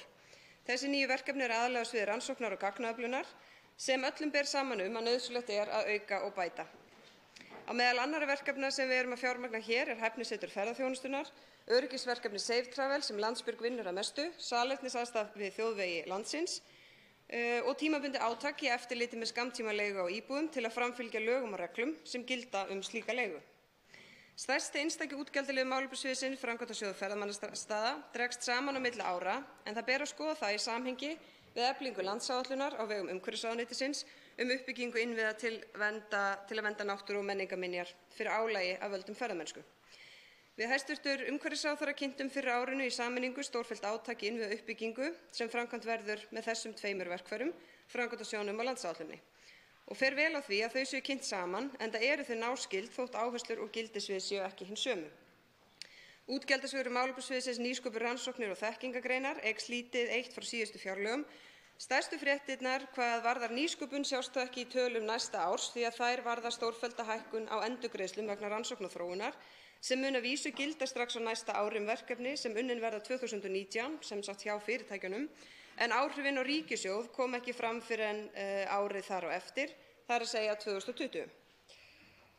Ríkisstjórnin boðaði í stjórnarsáttmála að þakið yrði afnumið og þarna verður stigið fyrsta skrefið. Hér er að ræða mikið hagsmunamál fyrir nýsköpunarfyrirtæki og verulega eflingu á samkeppnishæfni Íslands þegar kemur að starfsumhverfi slíkra fyrirtækja. Að því sögðu er rétt að skýra í stórum dráttum frá lækkun sem verður í útgjaldasvigrúmi málaflokksins. Ofmat í áætlunum Nýsköpunarmiðstöðvar sértekjur til stofnunarinnar er leiðrétt tæpar 170 milljónir sem felur að sjálfsögðu hvorki í sér að framlög úr ríkissjóði skerðist né heldur að stofnunin hafi minna til ráðstöfunar áður. Endurgreiðslur vegna kvikmyndagerðar lækka 130 milljónir, rúmlega 100 milljónir falla niður vegna þess að þjálfunaraðstoð til kísilversins á Bakka er lokið. Liðlega 100 milljónir sem teknar voru frá ferðaþjónustu á yfirstandandi ári fara nú aftur yfir á það málefnasvið og tæplega 70 milljónir skýrast af því að 3 ára átaki í innviðum fyrir rafbíla er lokið. En þá komum við inn á aðgerðaáætlun sem nú er framundan hjá umhverfisráðherra og ríkisstjórninni. Þá er rétt að minna á átak til atvinnusköpunar sem hefur staðið óslitið frá árinu 1996 og hefur haft tæpar 70 milljónir á ári til ráðstöfunar, hefur nýlega verið slitið, enda hefur Tækniþróunarsjóður að mestu ef ekki öllu leyti tekið yfir hlutverk þess. Ég hef sagt áður hér og ítreka það að þessi málaflokkur snýst ekki eingöngu útgjöld. Við erum til dæmis að hefja metnaðarfulla vinnu með fulltrúum allra þingflokka hér að móta nýsköpunarstefnu fyrir Ísland eins og kveðið er á í stjórnarsáttmálanum. Það verður eitt af okkar mikilvægustu verkefnum þó það kosti ekki stórkostlega fjármuni. Og það sama má segja orkumálefni. Mörg af okkar mikilvægustu verkefnum þar varða stefnumótun og þróun á nýjum leiðum og lausnum á meðan stærstu hluti útgjaldana er beintengdur við lögbundin verkefni. Fyrst ber að nefna vinnu við langtíma orkustefnu með aðkomu allra þingflokka en auk þess eru fjölmörg viðfangsefni til meðferðar svo sem hvernig tryggja megi orkuöryggi á heildsölumarkaði, athugun á hagkvæmni jarðstrengja, gjaldskrármál raforkudreifingar og þrífösun og orkuöryggi einstakra landshluta. Engin stakkaskipti verða í fjárveitingum til markaðseftirlits en þar eru þó einnig mjög mikilvæg verkefni framundan. Ég vil sérstaklega hér nefna samstarf við OECD samkeppnismat atvinnugreina sem miðar að því að tryggja að lög og reglur fela ekki í sér óþarfa reglubyrði eða hindranir á samkeppni og í öðru lagi verkefni einföldur regluverks, þar sem góð greining hefur þegar farið fram sem hægt er að byggja næstu skref á. Virðulegur forseti, ég hlakka hér til að eiga samtal við þingheim alla þá mikilvægu málaflokka sem hér hefur verið stiklað á stóru Þá tekur til máls hv. 10. þingmaður Norðausturkjördæmis Albertína Friðbjörg Elíasdóttir. Herra forseti, eins og fram hefur komið hér í fyrri ræðum þá er fjölmargt áhugavert í þessum fjárlögum og mjög margt sem snýr að hæstv. Ferðamála, nýsköpunar og iðnaðarráðherra enda viðþemur málaflokkur og málaflokkar til að hafa það rétt. Það er margt jákvætt hana en auðvitað eins og alltaf er annað ekki. Hæstv. Forsætisráðherra hefur talað mikilvægi nýsköpunar nú síðast áðan og lagði töluverða áherslu á 4. iðnbyltinguna í stefnuræðu sinni og mikilvægi þess að bregðast hratt við henni til að ná ákveðnu forskoti. Sömuleiðis hafa aðilar í atvinnulífinu svo sem Samtök iðnaðarins kalla nokkuð sterklega eftir að ríkið styðji betur við nýsköpun enda eins og segir í skýrslu þeirra samkeppnishæfni Íslands með leyfi forseta þá er með nýsköpun hugmyndum breytt í verðmæti og leið skapast forskot í samkeppni innanlands og utan. En því miður virðist þó kristallast hér í þessu frumvarpi að þetta er engin nýsköpunarstjórn. Þrátt fyrir að mikið sé talað nýsköpun og skrifuð inn verðug markmið þá hvað snýr að ráðherra nýsköpunarmála þá eru fjárframlög til málaflokksins skorin niður tæp 9% eins og hæstv. Ráðherra kom sjálf inn á áðan. Auðvitað eru einhverjar skýringar á því en ég trúi því varla að hæstv. Ráðherra sé neitt sérstaklega ánægð með þennan niðurskurð til málaflokksins en að auki þá þrátt fyrir að það sé umtalsverð aukning til Vísinda- og samkeppnissjóða í rannsóknum þá er skorið niður líka þar hvað varðar ráðuneyti hæstv. Ráðherra. Hefði ekki frekar verið tækifæri hér í þessu fjárlagafrumvarpi til að gefa myndarlega í og ástæða til þess að gefa myndarlega í? Mig langar því að spyrja hæstv. Ráðherra hvernig sér hún fyrir sér að ná markmiðum þeim sem sett fram í málaflokknum og standa undir þeim miklu væntingum sem gerðar eru aukna nýsköpun og fjölgun einkaleyfa í landinu? Þá svarar hæstv. ferðamála-, iðnaðar- og nýsköpunarráðherra. Herra forseti. Líkt og ég rakti hér í stuttu máli í ræðu minni að þá eru góðar og gildar skýringar á þessari lækkun. Til dæmis ef teknar eru þessar tæpu 170 milljónir sem er ofmetin tekjuáætlun Nýsköpunarmiðstöðvar Íslands, þá er það einungis leiðrétting. Þetta er stofnun þá sem hefur aldrei fengið þessar tekjur og þær hafa aldrei verið til ráðstöfunar, þannig að það er ekki niðurskurður þar, heldur leiðrétting á ofáætlun í væntingum stofnunarinnar sínar sértekjur. Þannig að það er alveg skýrt. 100 milljónir rúmar vegna niðurfellingar þjálfunaraðstoðar á Bakka. Ég sé ekki eftir því og finnst fínt að því sé lokið. Og svo erum við með til dæmis þessar tæpu 70 milljónir varðandi innviðauppbyggingu í rafbílum, að þá munum við áfram, og það er stefnt að því aðgerðaáætlun ríkisstjórnarinnar, áfram byggja upp innviði fyrir rafbíla, en það mun þá í framhaldinu koma bara af öðrum stað en Orkusjóði væntanlega falið að útfæra það og vinna.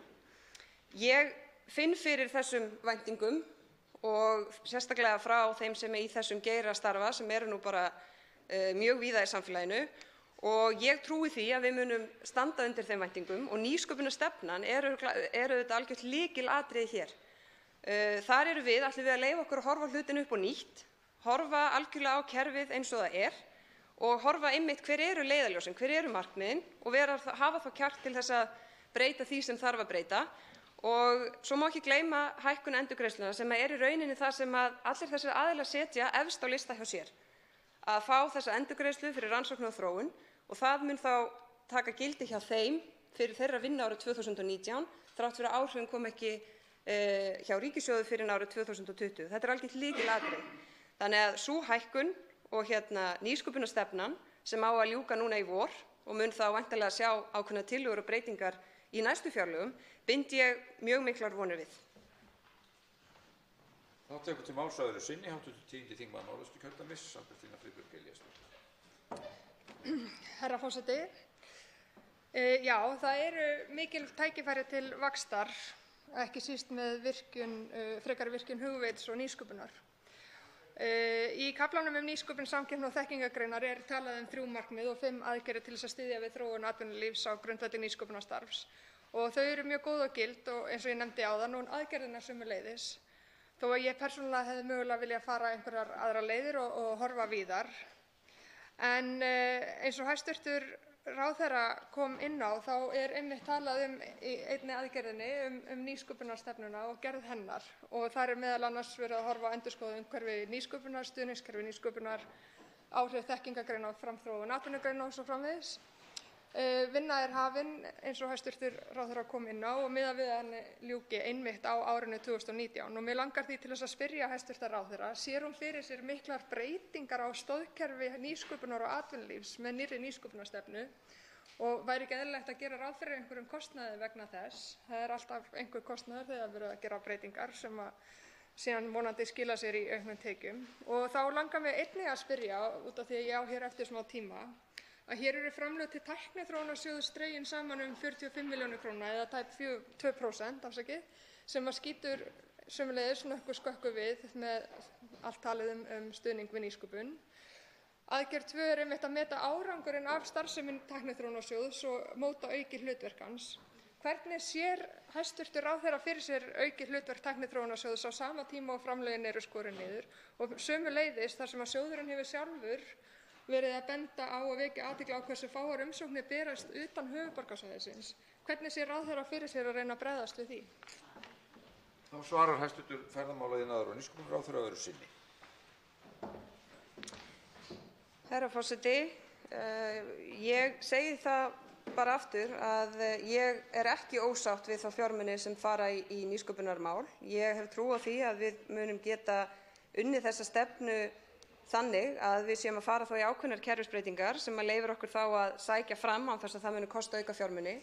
Og þess fyrir utan, ef það koma fram ákveðnar tillögur sem kunna að kalla á aukið fjármagn, þá er það eitthvað sem mun þá birtast í mögulega fjármálaáætlun eða í framhaldi af því inni í þinginu það hvernig við förum með fjármuni skattgreiðenda. Hluti af því sem til dæmis þarf að hugsa og er hluti af þessari vinnu við nýsköpunarstefnuna er til dæmis bara, er þetta of flókið? Getum við haft þetta einfaldara? Er aðgengi erlendum sérfræðingum nægilega mikið? Er of mikið vesen fyrir þá að koma hingað? Getum við létt einhvern veginn undir með því öllu saman til þess að hafa meiri svona gerjun hér á landi, vegna þess að það er hluti af því sem að fólk kallar eftir, að það þurfi fleiri sérfræðinga í ýmiss konar störf og rannsóknir og þróun, og það er einmitt í því rannsóknum og þróun sem að við höfum svona tekið ákvörðun að þar ætlum við að vera framúrskarandi. Vegna þess að lítið land eins og Ísland, við munum ekki geta verið framúrskarandi í öllum hlekkjum keðjunnar og við höfum svona markað þá stöðu undanfarin ár að við ætlum að vera sterk þar, sem er meðal annars ástæðan fyrir því að Tækniþróunarsjóður hefur stækkað mjög verulega undanfarin ár, en það er alveg rétt, það er þessi aðhaldskrafa er þar eins og alls staðar annars staðar. Hún er stefnumörkun ríkisstjórnar og hefur verið undanfarin ár og ég svo sem sé ekkert athugavert við það að það sé jöfn aðhaldskrafa almennt á kerfið.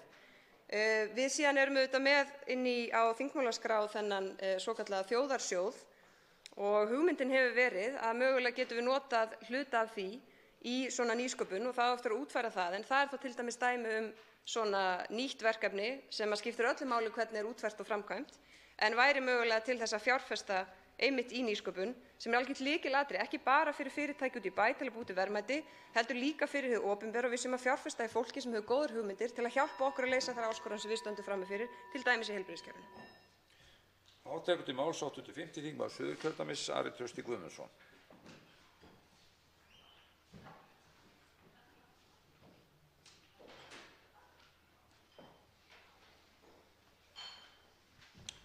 Herra forseti. Í fjárlagafrumvarpinu koma fram aukin framlög til ferðaþjónustu 200 milljónir. Þetta er 9,5% hækkun.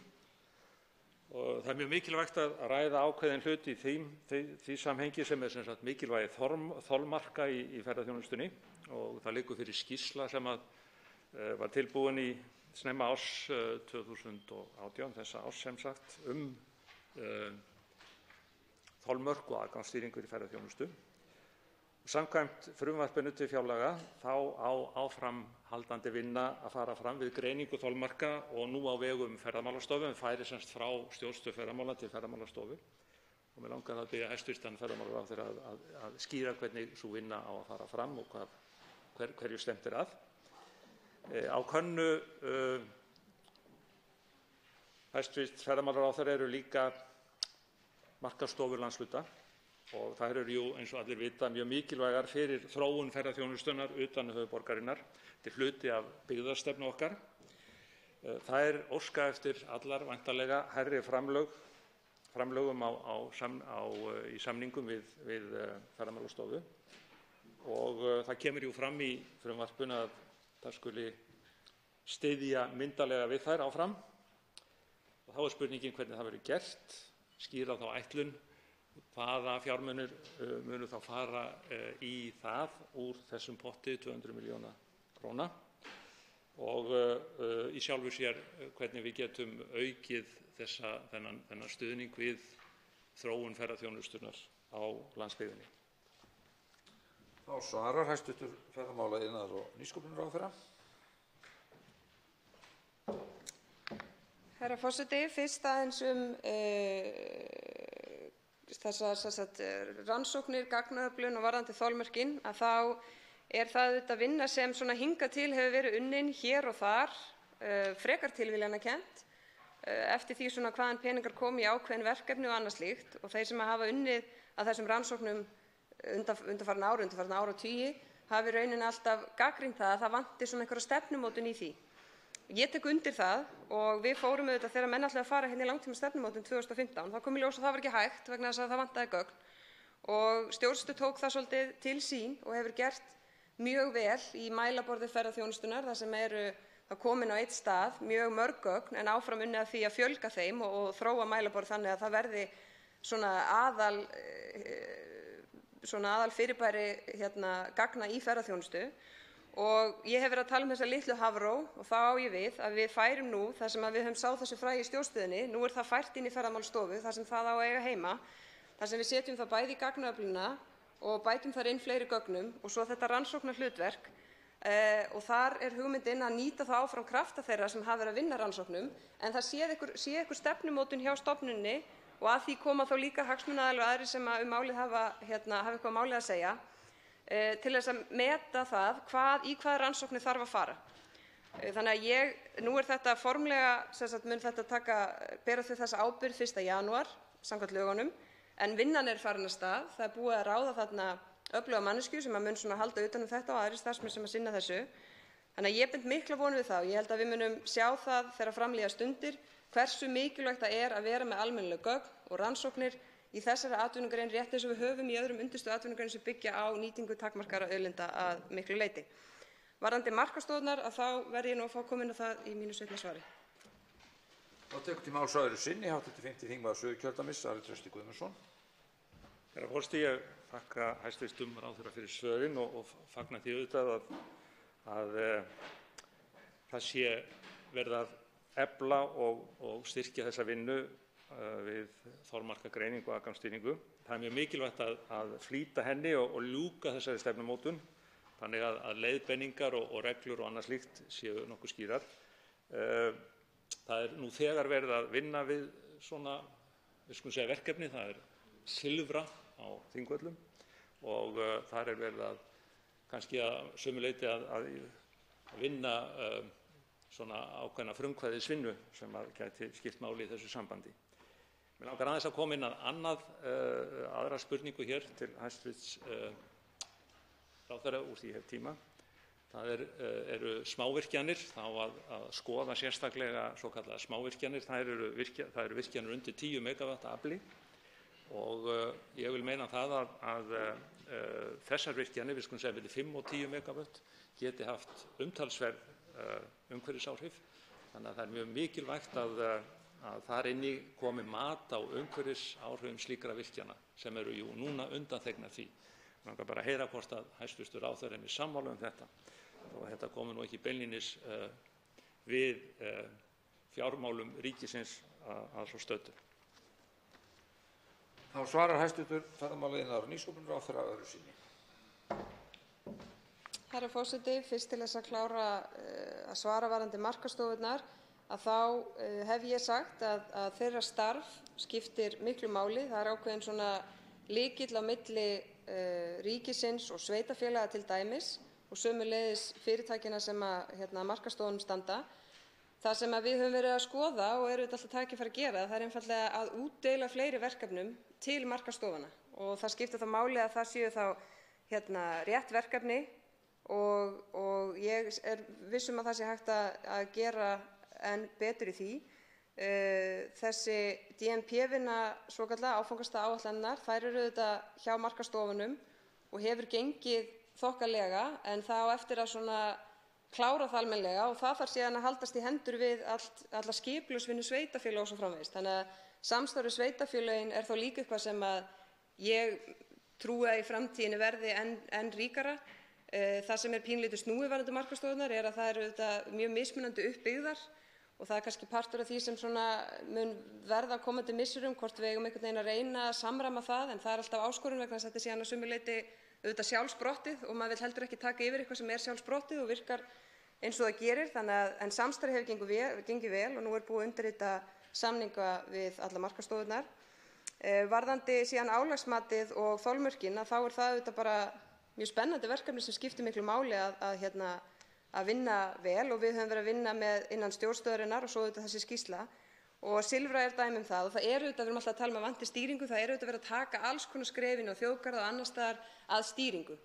En mögulega þurfum við að fara að taka fyrir bara einhvern einn svona stærri stað og láta bara reyna á þetta allt saman. Líka þá til þess að rekast á svona hindranir og þá getum við kannski farið að huga því hvernig við lögum það sem getur þá verið fyrirmynd af því hvernig við gerum þetta annars staðar. Varðandi smávirkjanirnar þá ég þeirrar skoðunar að þær séu mikilvægar, þær geta hjálpað til bæði fyrir kerfið og sem bara búbót og fyrir bændur. En ég alveg sammála að hugmyndin auðvitað að þetta séu smávirkjanir. Þannig að menn eru svona mjög viljandi að fara í 9,9 megawatt og þá auðvitað finnst mér ekkert óeðlilegt að menn velti því upp hvert markmið reglana að þessu undanþegin öðrum strangari kröfum. Tekur til máls 10. þingmaður Suðurkjördæmis, Smári McCarthy.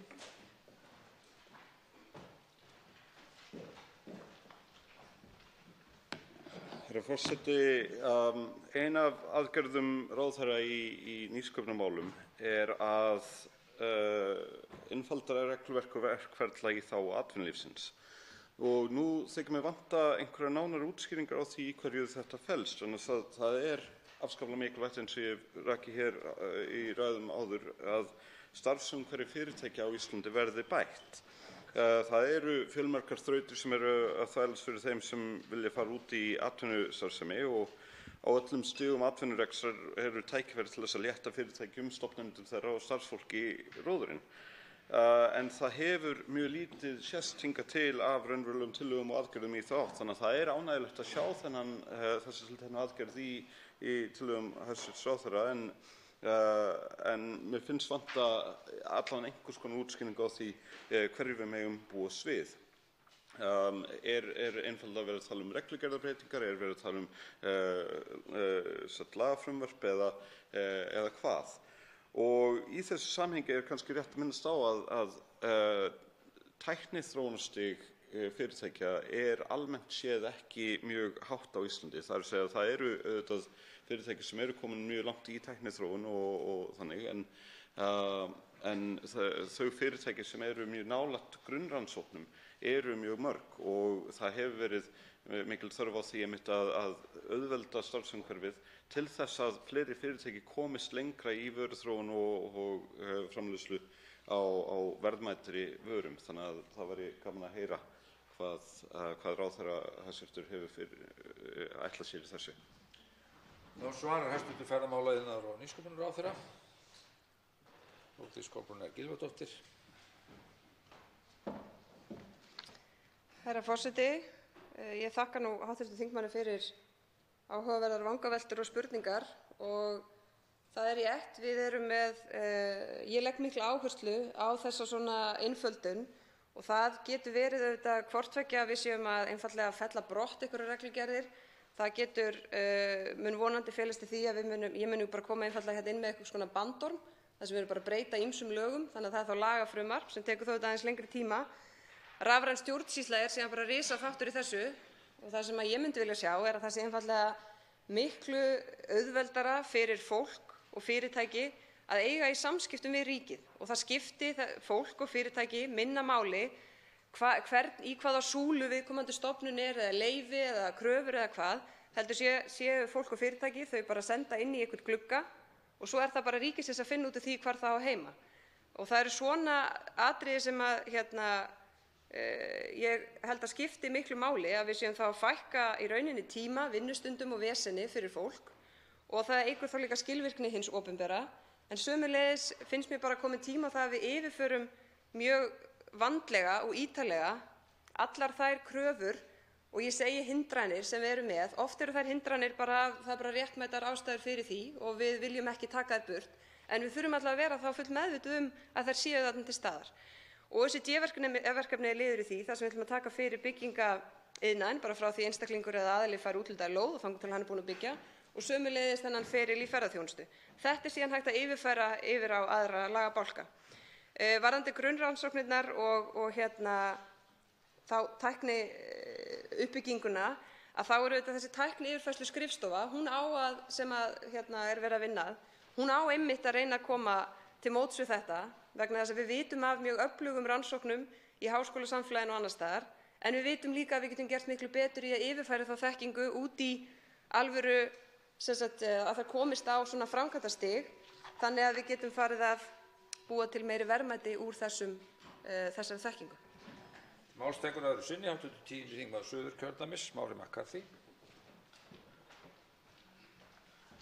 Herra forseti, ég þakka hæstv.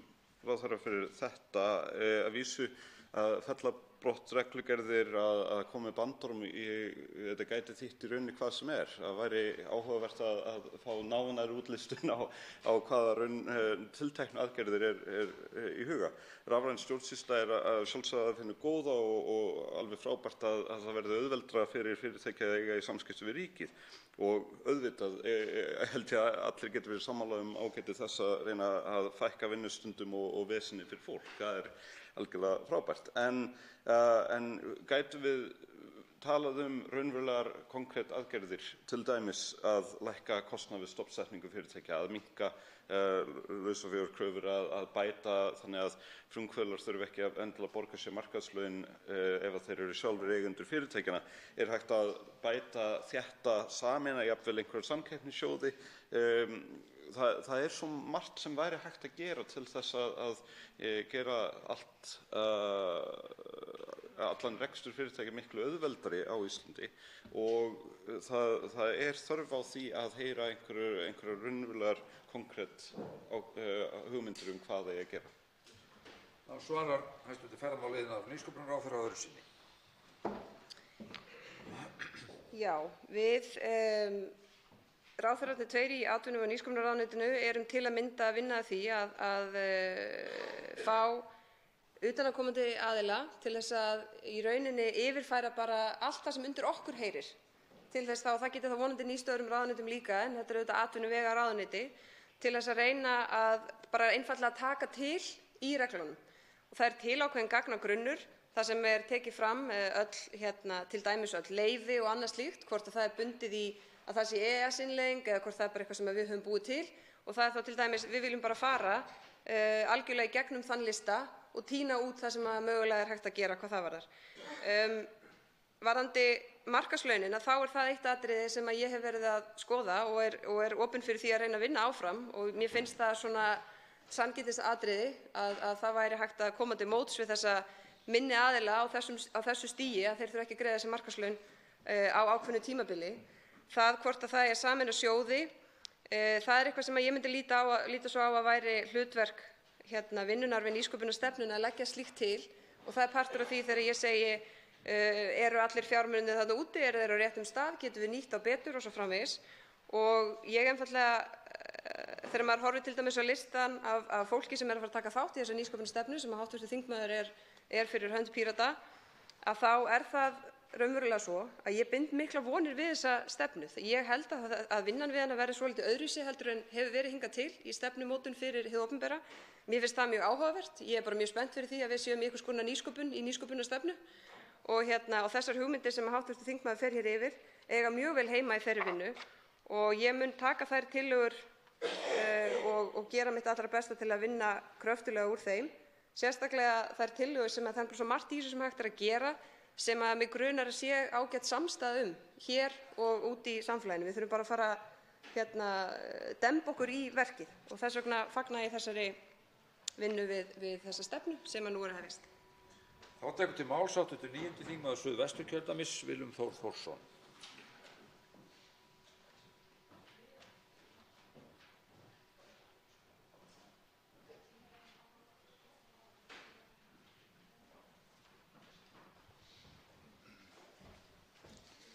Hæstv. forseti, ég þakka hæstv. ráðherra iðnaðar, nýsköpunar og ferðamála greinargóða yfirferð yfir verkefnin. Ég ætla að koma hér inn á 2 málefnasvið sem að heyra undir ráðherra og eru á ábyrgðarsviði ráðherra. Það er annars vegar nýsköpun og rannsóknir sem við finnum í fjárlagafrumvarpi á blaðsíðu 234 og svo ferðaþjónustan sem er á blaðsíðu 289 í frumvarpinu. Spurningar mínar snúa að stefnumótun, og auðvitað erum við alltaf hér með í huga í þessari umræðu bætta nýtingu og ráðstöfun fjármuna. Það hlýtur að vera lykilatriði í þessu. Og með öflugri stefnumótun þá erum við alltaf að leitast við að bæta ráðstöfun og svona fá fram markvissari ráðstöfun fjármuna. Nú er það svo í ferðaþjónustunni að við settum hér af stað á fót hér stjórnstöð ferðamála og við vorum hér með fyrir Ferðamálastofu sem ráðherra hæstvirtur boðar að við munum efla starf Ferðamálastofu sem vel. En ég hygg að við höfum sett á fót stjórnstöð ferðamála í og með til þess að ná betri yfirsýn yfir þetta mjög flókna og margþætta umhverfi þar sem að margir aðilar, margar atvinnugreinar ólíkar koma að því að byggja upp það sem við köllum þessa atvinnugrein ferðaþjónustu. Það kallað eftir meiri greiningu og ekki síst hagrænum tölum til að við getum metið svona hagræn og efnahagsleg áhrif ferðaþjónustu í landinu.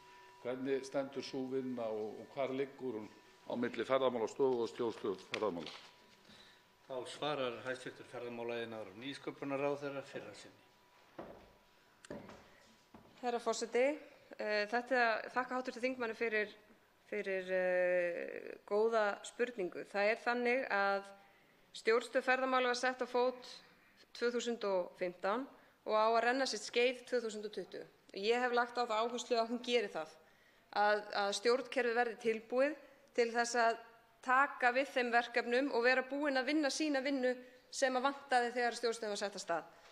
Og ég viðurkenni það alveg fyrst þegar hún var sett á fót og þá var ég aðstoðarmaður í öðru ráðuneyti og skildi ekki alveg hugmyndina, en mér hefur fundist hún algjörlega sanna það hversu bara mikilvægi þess að hafa gert þetta. Þarna sitja auðvitað þeir ráðherrar sem að fara með mörg mál sem að snúa beint að ferðaþjónustunni.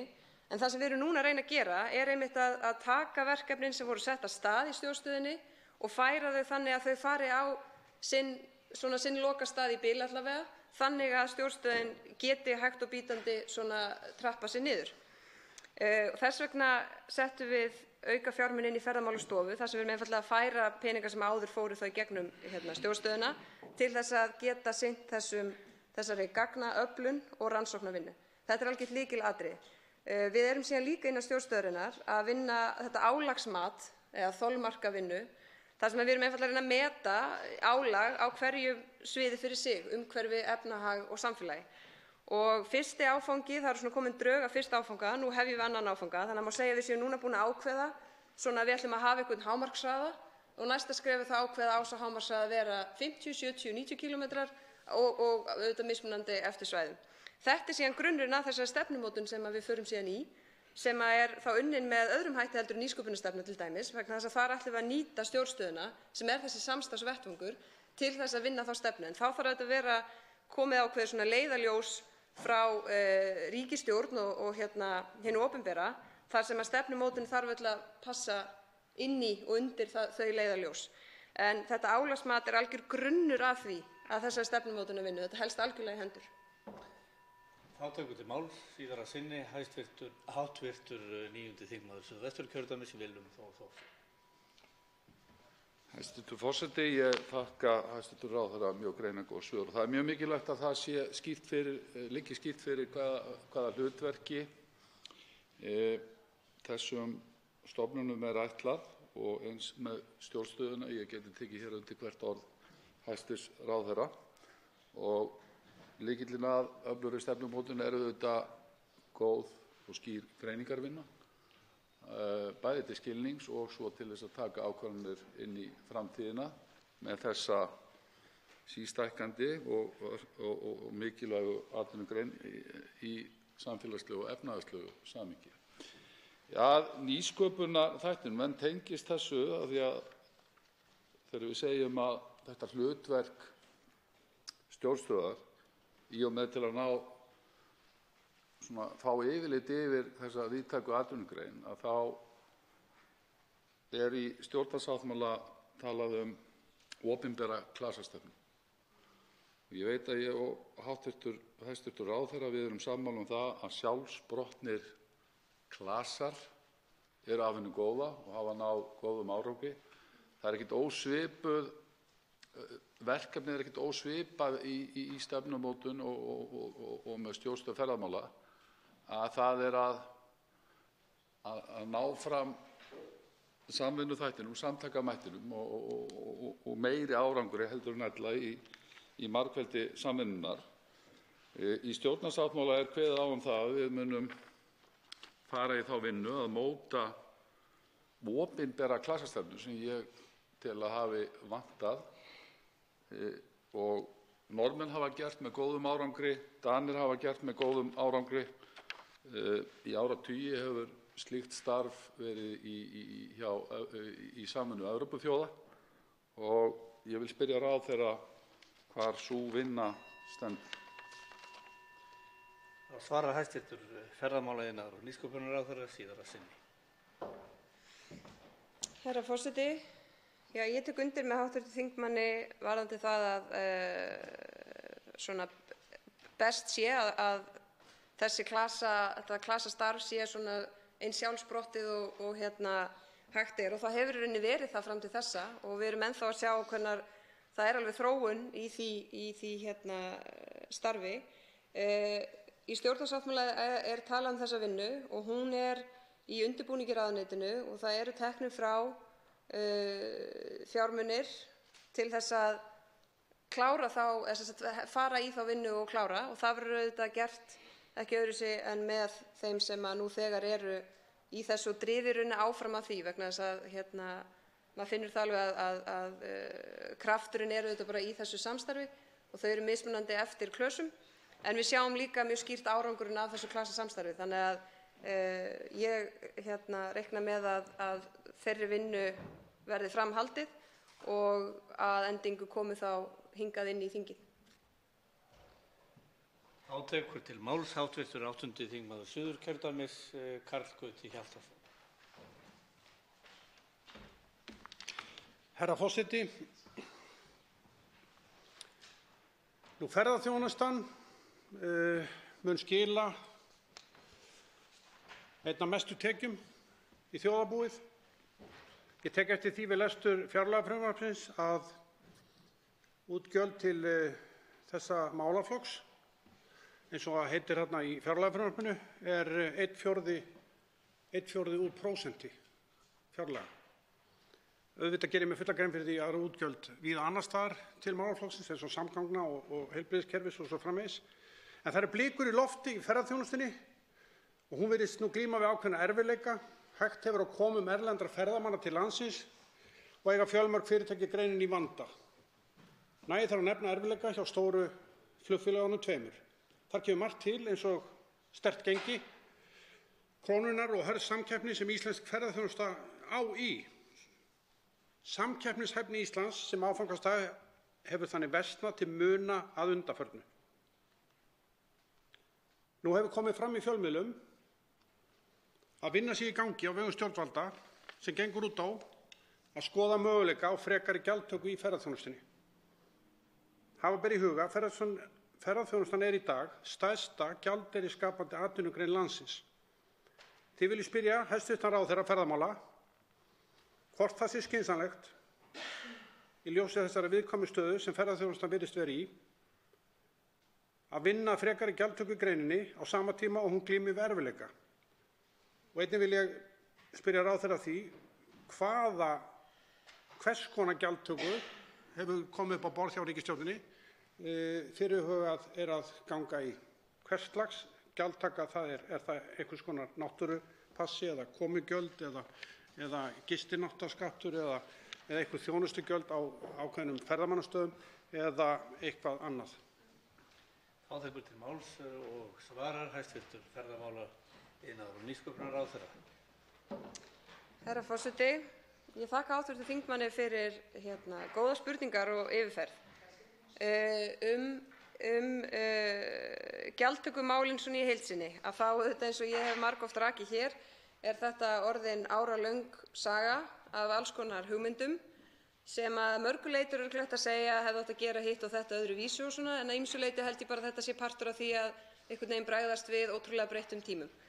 Það sem að vinnan gengur út á núna að í fyrsta lagi þá engar tillögur komnar inn á borð ríkisstjórnar. Ríkisstjórnin hefur ekki fjallað neinar mögulegar gjaldtökuleiðir á ferðaþjónustuna, enda þessi vinnuhópur að störfum, þar sem eru fulltrúar allra aðila sem í stjórnstöðinni, sem að vinna vinnu og hún á að klárast eftir það bil 3 mánuði ef ég fer rétt með. Í mínum huga finnst mér umhverfið vera þannig nú og verður örugglega áfram að menn þurfa að fara varlega í gjaldtöku, sérstaka gjaldtöku og hugsa það vel. Við erum auðvitað með alls konar gjaldtöku. Hv. þingmaður nefnir gistináttaskatt, hann til staðar. Hér eru bílastæðagjöld, hér eru ýmiss konar þjónustugjöld innan þjóðgarða og annars staðar. Í mínum huga, þegar menn að tala gjaldtöku, þá segi ég það er ekkert sjálfstætt markmið hjá mér að vera með einhverja alls konar gjaldtöku.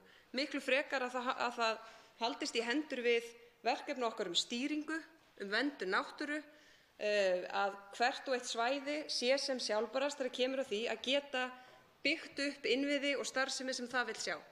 Þannig að í mínum huga til dæmis varðandi þjóðgarðana að þeir hafi þá þau svona verkfæri sem þau þurfa til þess að geta brugðist við. Þannig að það sé ekki allt of miðstýrt héðan einhvern veginn. Að við séum að segja, vinsamlegast byggið gestastofu fyrir 400 milljónir ef að það bara staðan sú að það vantar 700 milljónir.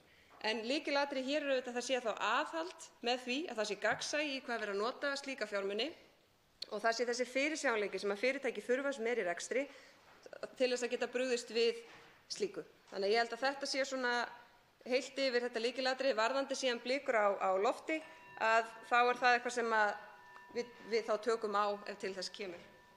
Átekur til máls í síðara sinn, hv. 8. þingmaður Suðurkjördæmis Karl Gauti Hjaltason. Herra forseti, ég þakka hæstv. ráðherra svörin. Varðandi svar hennar þá vil ég bara leggja áherslu á það að þetta ekki ástæðulaust sem ég spyr. Það hefur legið í loftinu í mörg ár að það stjórnvöld hafa verið að undirbúa einhverja ákveðna og oft nefnda gjaldtöku á ferðaþjónustunni og það verður auðvitað að vera skýrt hjá ríkisstjórninni til framtíðar hvernig sú gjaldtaka á að vera. Það ekki hægt að stærsti atvinnuvegur þjóðarinnar búi við það óöryggi að þetta sé ekki ákveðið og það sé ekki lögð stefna fyrir þennan atvinnuveg. Það ekki hægt að láta þetta liggja í lausu lofti. Það verður að koma skýr svör og ríkisstjórnin verður að mynda og gefa út stefnu í þessu, hvort þetta á að vera og hvernig. Þetta má ekki bara liggja í loftinu. Ég ætlaði að bæta við nokkrum spurningum í viðbót og kannski gefist ekki tími til þess, en auðvitað verður gjaldtaka, hvernig sem henni háttað á atvinnuvegi, hún verður að vera vel skilgreind og í þessari atvinnugrein verður hún að styðja við álagsstýringu. Hún verður að styðja við álagsstýringu eins og við viljum sjá hana landið. Og hún verður líka auðvitað til þess að bæta gæði og þjónustu á ferðamannastöðum. Og þarna komum við að þessari rannsóknum sem reyndar búið að spyrja ráðherra hér. Það verður auðvitað byggjast á einhverjum rannsóknum sem eru unnar einhverju viti. Það sé lagður einhver þungi í rannsóknir. Þannig að við vitum hvert við erum að fara. Og ég ætla að bæta við einni spurningu í viðbót af því það til hæstv. Ráðherra, það varðandi orkuverin. Það hvernig líður vinnu ríkisstjórnarinnar að undirbúningi lagasetningar á sviði vindorkuvera og sjávarfalla orkuvera. Þá tekur til máls í síðara sinnið hv. ferðamála, iðnaðar- og nýsköpunarráðherra. Herra forseti, markmiðið með þessum gjaldtökuhópi sem nú að störfum einmitt það að ljúka þessari umræðu og setja ákveðinn punkt aftan við þetta, þrátt fyrir að ég viti vel að sá punktur mun ekki vera þar að eilífu. Og ég myndi gjarnan vilja sjá okkur ná svona einhverju viðunandi samstöðu það að ljúka þeirri umræðu, þó þannig að það geti verið einhver svona eðlileg þróun í slíkri gjaldtöku, ef ég mætti orða þannig. Og þá ég aðallega að meina að markmiðin með gjaldtökunni sé skýr. Markmiðið auðvitað bara að vernda náttúruna, að tryggja upplifun ferðamanna og að gæðin séu til staðar. Þetta þýðir að svæði geti þá haft þau verkfæri sem þau þurfa til þess að byggja sig upp, til þess einmitt að gera þetta, vernda náttúruna og tryggja upplifun ferðamanna. Þannig að ég bind alveg vonir við það að þessi hópur klári og við getum þá farið að snúa okkur í meira mæli að öðru. Það hefur oft verið sagt að stjórnvöld hugsi ekki neitt annað í ferðaþjónustu heldur en gjaldtöku. Það er auðvitað algjör fásinna. Ég held að langminnsti tími minn í ráðuneytinu fari í það að huga að því, heldur einmitt allt hitt sem við höfum verið að gera.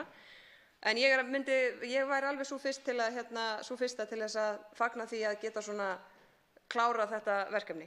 Og við erum einmitt að vinna þá stefnu sem hv. þingmaður nefnir. Og ég er sammála því að rauði þráðurinn í gegnum þessa vinnu er þessi álagsstýring og það er það sem ég finnst mikilvægast. Varðandi rannsóknirnar og gagnaöflun og það þurfa að fara af krafti í það, að þá gleðst ég mjög yfir áhuga þingmanna á því og það segir mér þá að sú forgangsröðun sem við höfum verið með undanfarin misseri að setja þetta svigrúm að mestu leyti í rannsóknir og gagnaöflun, að það sé ákveðin samstaða það og ég horfi að mörgu leyti til sjávarútvegskerfisins þegar við horfum á það hvernig við þurfum að þróa ferðaþjónustuna áfram, sérstaklega þegar kemur að þessari náttúrunni sem eru auðvitað langstærsti hlutinn. Varðandi vindorkuna, þá er sú vinna bara í gangi, það er ekki á þingmálaskrá og er samstarf milli umhverfisráðherra og mín.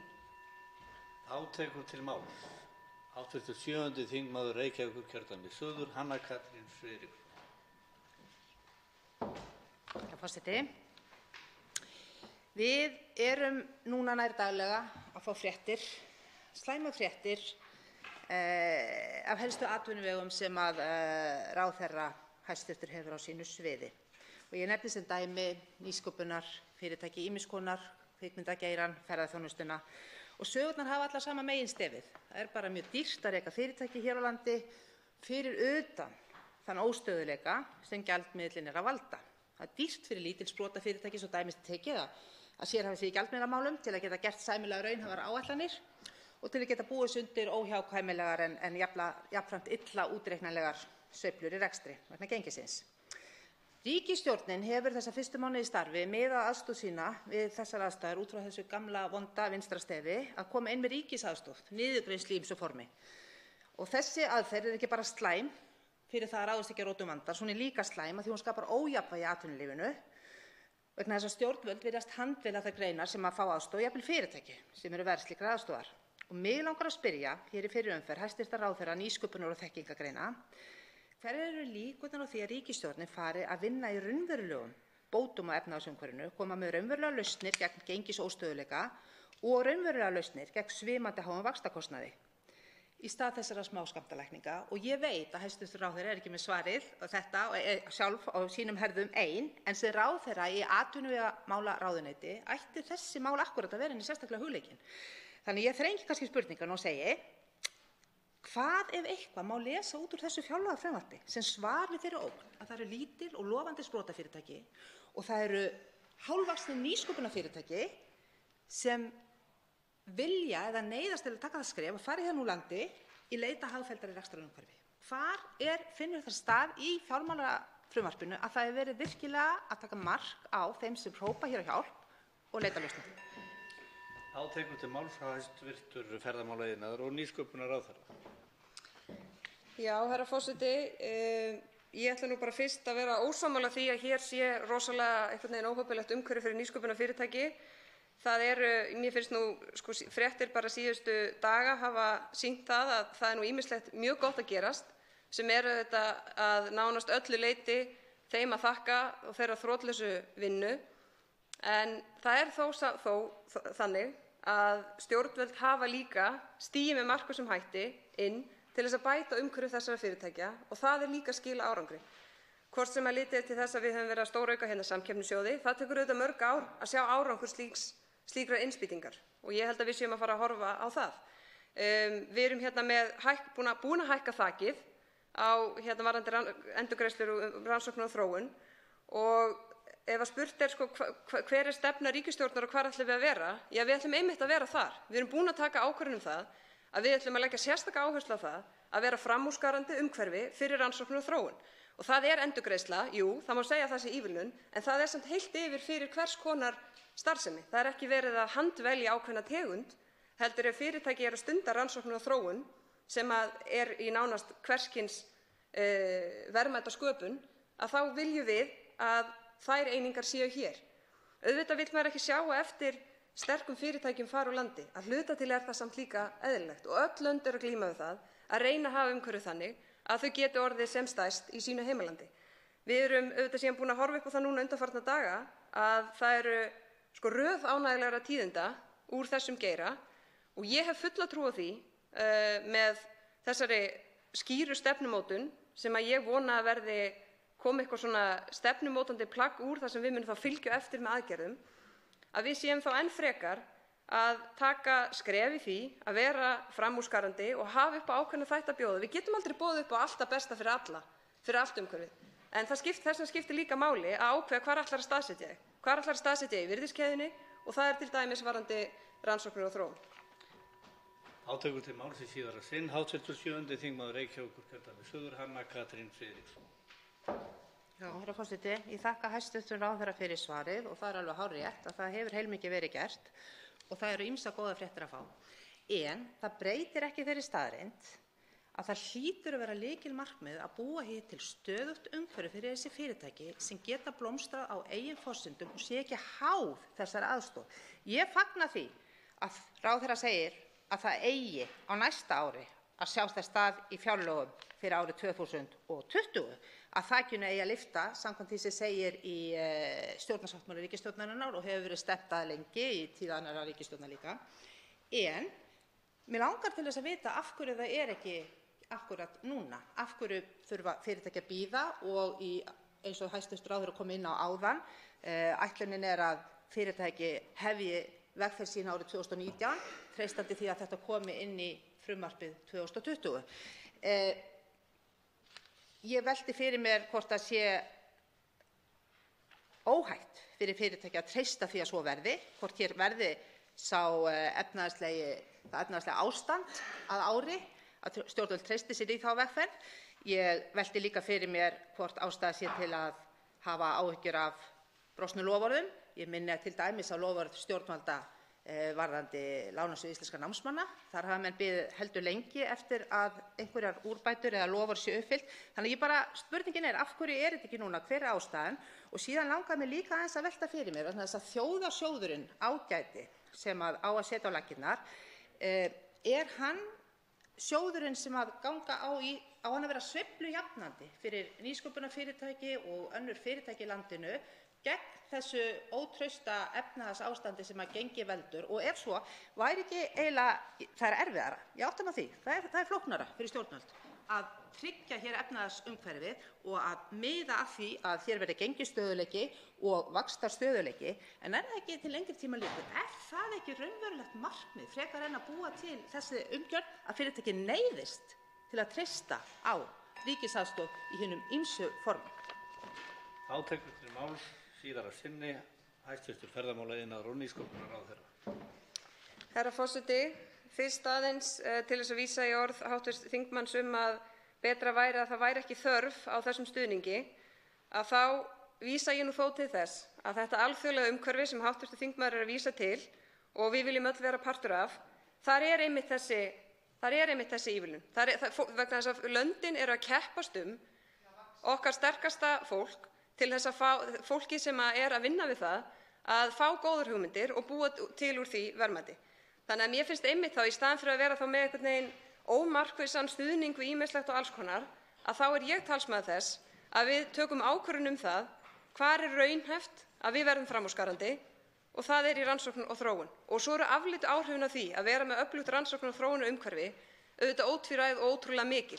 Við sjáum það til dæmis í sjávarútvegi. Og ég held að við til dæmis lítum á markaðssetningu, að þá sé frekar langsótt að ætla að Ísland verði framúrskarandi í því, einfaldlega vegna þess hversu smá við erum og hvað við erum langt í burtu. Og það er einmitt svona ákvarðanir sem mér finnst líka skipta máli að við tökum, en ef við ætlum bara ekki einhvern veginn að vera rosa góð í öllu.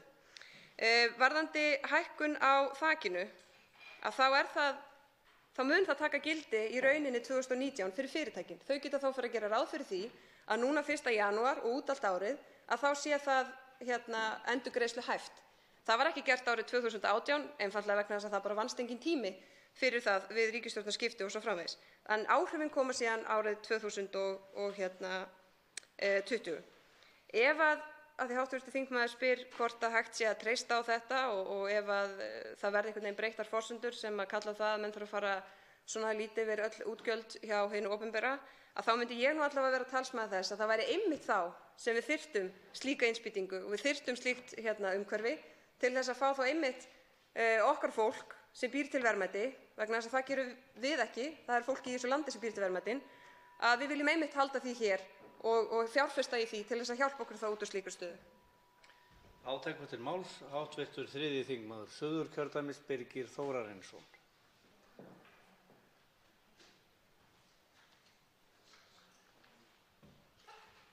Herra forseti, ég hef hér nokkur atriði, sérstaklega eitt sem ég vil ræða við hæstv. ráðherra. Í fjárlagafrumvarpinu er liður sem ber heitið rammaáætlanir Evrópusambandsins menntun og rannsóknir. Fjárveitingin nemur 2,6 milljörðum fyrir 2019 í þennan lið og er hækkun milli ára 812 milljónir króna.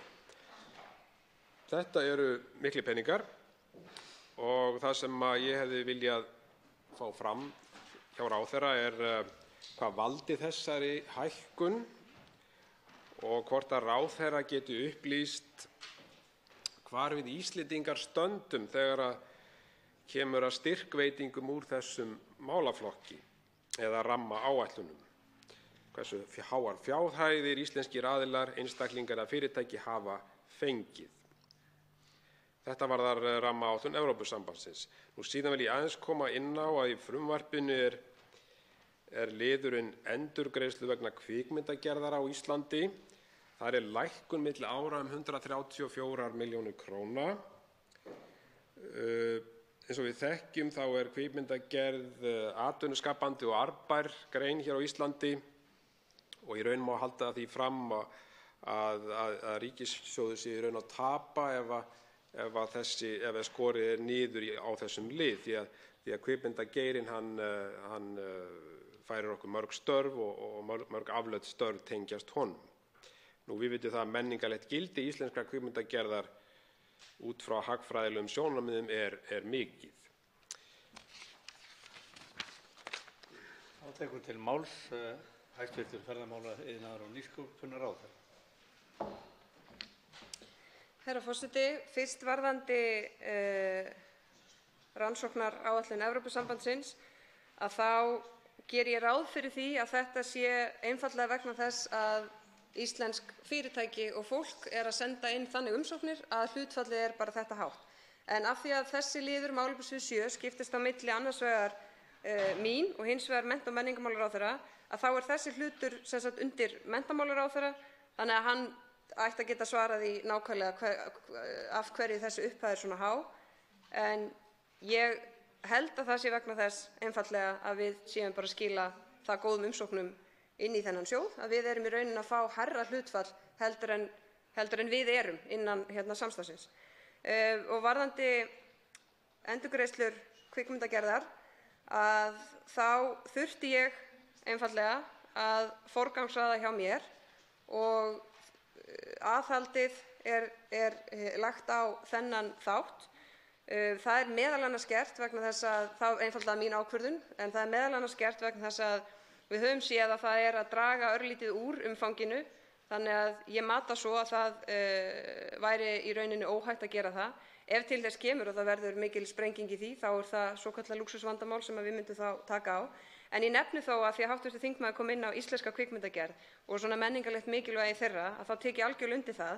En bæti þá við að þessar endurgreiðslur eru auðvitað í rauninni hvers konar verkefni. Það er líka bara ákveðnar myndir af kappakstursbíla í Hollywood sem eru líka að fá endurgreiðslur vegna þess að það er umfangið hérna sem er á Íslandi sem er endurgreiðsluhæft. Þannig að til þess bara að nefna það að þetta hvers konar starfsemi hér á landi hvað varðar kvikmyndagerð en ekki bara íslenska kvikmyndagerðar á íslenska menningu eða náttúru. Þá tekur til máls í síðara sinn hv. 3. þingmaður Suðurkjördæmis, Birgir Þórarinsson.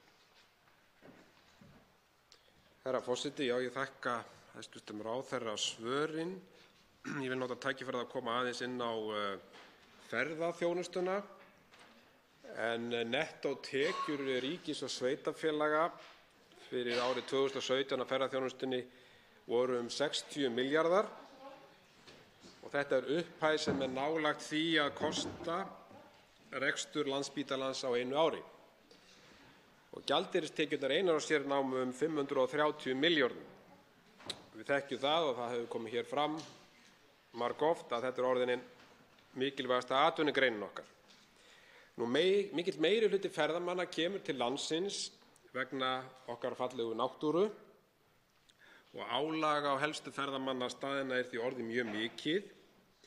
Uppbygging á ferðamannastöðum því lykilatriði í móttöku ferðamanna.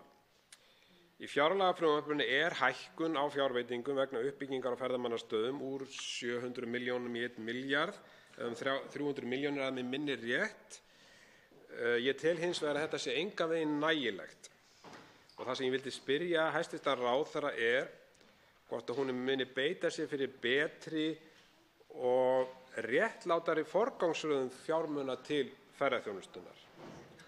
Miðað við þessar miklu tekjur sem ríkissjóður fær af ferðaþjónustunni að þá ætti að verja mun meiri fjármunum í uppbyggingu á aðstöðu, meiri fjármunum í nauðsynleg verkefni.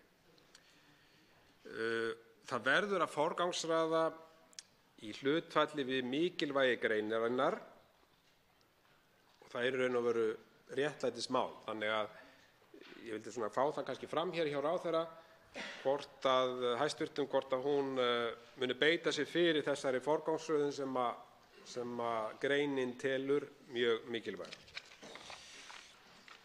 Til máls tekur hæstv. Ferðamála-, iðnaðar- og nýsköpunarráðherra Þórdís Kolbrún Reykjavík Gylfadóttir. Frú forseti, það hárrétt hjá hv. þingmanni að tekjur til ríkisins og sveitarfélaga eru auðvitað gífurlegar af ferðaþjónustu og útflutningstekjurnar mjög háar, líkt og hv. þingmaður kom inn á. Við auðvitað höfum verið að setja mun meiri fjármuni heldur en fyrir töluverðu síðan, til dæmis í framkvæmdasjóð ferðamannastaða, en ég nefni líka mikilvægi þess að horfa á það í samhengi við landsáætlunina sem heyrir undir umhverfisráðherra, sem auðvitað ný og fyrst hún kom fram þá voru ekki miklu fjármunir í henni. Nú hefur verið bætt verulega í þar. Þannig að saman finnst mér framkvæmdasjóður ferðamannastaða og landsáætlun uppbygginguna fara vel saman og mér finnst það spila vel saman. Annað samkeppnissjóður og hitt stefnumótun til lengri tíma með ákveðinni forgangsröðun og þetta auðvitað mjög miklir fjármunir. Hv. þingmaður nefnir að það að forgangsraða í hlutfalli við mikilvægi greinarinnar. Ég veit ekki hvort ég tek undir það. Það sem skiptir máli að við séum með þá uppbyggingu sem þarf til og ég veit að ferðaþjónustan hefur ekki alltaf verið á þeirri skoðun að það sé. En við erum líka hér með ýmis önnur verkefni sem við viljum fjármagna og til dæmis horft til þess hversu miklu fjármunir fara í heilbrigðiskerfi og velferðarkerfi, að þá það einfaldlega þannig að það eru atvinnugreinar og fólk sem býr til verðmæti sem borgar fyrir þá þjónustu sem við einmitt viljum. Þannig að það nú einfaldlega þannig. Þegar þau útgjöld aukast mjög, að þá það bara fólk í þessu landi sem býr til verðmætin til þess að eiga fyrir því. Þannig að það getur verið erfitt að forgangsraða í hlutfalli við mikilvægi greinarinnar. En auðvitað það líka þannig að þarfir ferðaþjónustu snúa síðan að miklu leyti vegasamgöngur og aðra þætti sem heyra undir aðra ráðherra, löggæslumál og heilbrigðismál svo sem líka. En þarna kemur þá líka inn það sem ég nefndi áðan varðandi þessi svona þjónustugjöld og að ég vil sjá það þannig, ég vil frekar sjá meiri dreifstýringu heldur en miðstýringu þegar kemur að uppbyggingu innviða á ákveðnum stöðum og það sé þá þannig að þessi svæði séu svona efnahagslega sjálfbær þegar kemur að því að byggja sig upp og þau hafi þá verkfæri til þess að rukka ferðamennina sem koma, þannig að við getum verndað náttúruna og tryggt jákvæða upplifun fyrir þá. Til máls tekur hæstv. Heilbrigðisráðherra Svandís Svavarsdóttir.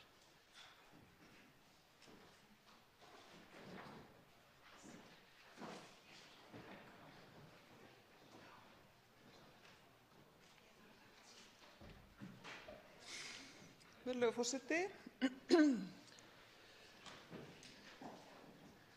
Við ræðum hér fjárlagafrumvarp fyrir árið 2019 og undir þessum dagskrárlið þá skiptum við ráðherra með okkur verkum og nú komið að því að ræða fyrst og fremst málaflokkinn heilbrigðismál og þá fjárlagaliði sem þar undir heyra. Eins og fram hefur komið og kom fram í máli hæstv. Fjármálaráðherra og ekki síður hæstv. Forsætisráðherra hér fyrr í dag, þá uppbygging samfélagslegra innviða forgangsverkefni núverandi ríkisstjórnar og það sannast sagna þannig að þrátt fyrir það að efnahagslífið hér á landi hafi verulega rétt úr kútnum eftir efnahagshrunið, þá enn verulega verk að vinna hvað varðar uppbyggingu innviða velferðarkerfisins. Í stjórnarsáttmála ríkisstjórnarinnar segir að íslenska heilbrigðiskerfið eigi að standast samanburð við það sem best gerist í heiminum. Allir landsmenn eigi að fá notið góðrar þjónustu óháð efnahag og búsetu og þannig að til þess að því takmarki verði náð þá verðum við að halda áfram styrkingu velferðarkerfisins, heilbrigðisþjónustunnar og félagslegra þátta. Sú styrking ríkisstjórnarinnar hófst náttúrulega með setningu fjárlaga ársins 2018 eða með samþykkt Alþingis á fjárlögum þar sem framlög til heilbrigðismála voru aukin verulega en einnig með samþykkt fjármálaáætlunar sem að Alþingi afgreiddi hér í vor fyrir árin 2019 til 2023. Það sem gert ráð fyrir því að útgjöld til reksturs heilbrigðismála muni aukast 79 milljarða alls á tíma fjármálaáætlunarinnar og að stofnkostnaður vegna byggingarframkvæmda verði 101 milljarður á því sama tímabili.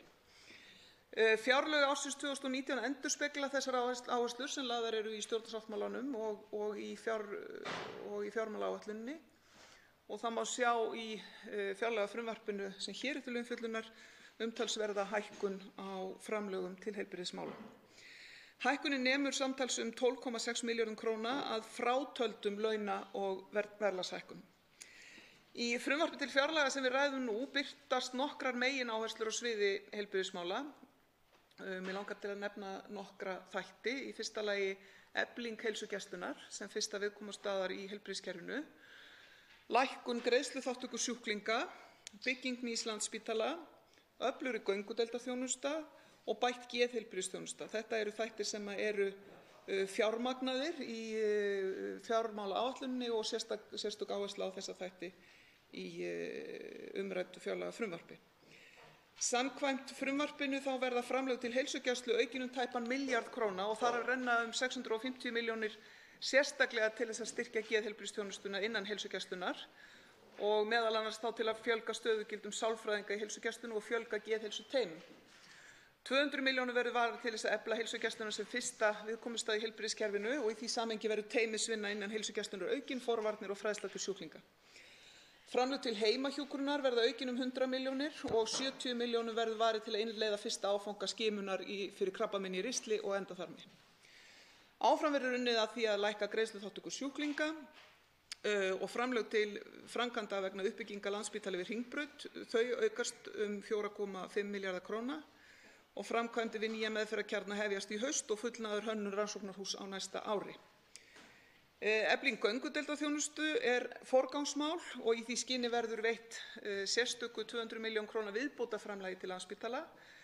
Mönnun á Landspítalanum verður einnig styrkt, meðal annars viðvera sérfræðilækna en til þess verkefnis renna 250 milljónir króna.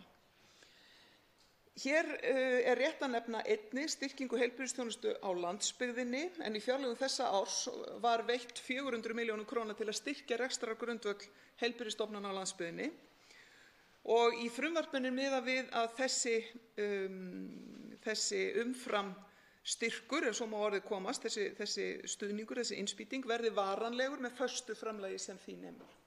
Þannig að ekki þurfa að berjast fyrir því sérstaklega frá ári til árs. Utanspítalaþjónusta verður efld en framlög til sjúkraflutninga aukast 200 milljónir með sérstöku viðbótarframlagi til að standa straum af samningum sjúkraflutninga, þar með talið sjúkraflug. Framlög til framkvæmdaáætlunar uppbyggingar hjúkrunarrýma verður aukin milljónir króna og 100 milljónir verður varið til að fjölga dagdvalarrýmum. Eins og gefur að skilja, virðulegur forseti, næ ég ekki að ljúka við allan málaflokkinn á 5 mínútum en ég drap hér á helstu þáttum og vænti þess að eiga hér gott samtal við þingmenn það sem hugur þeirra stendur til í þessum málaflokki. Til máls tekur hv. 6. þingmaður Norðvesturkjördæmis Guðjón S. Brjánsson.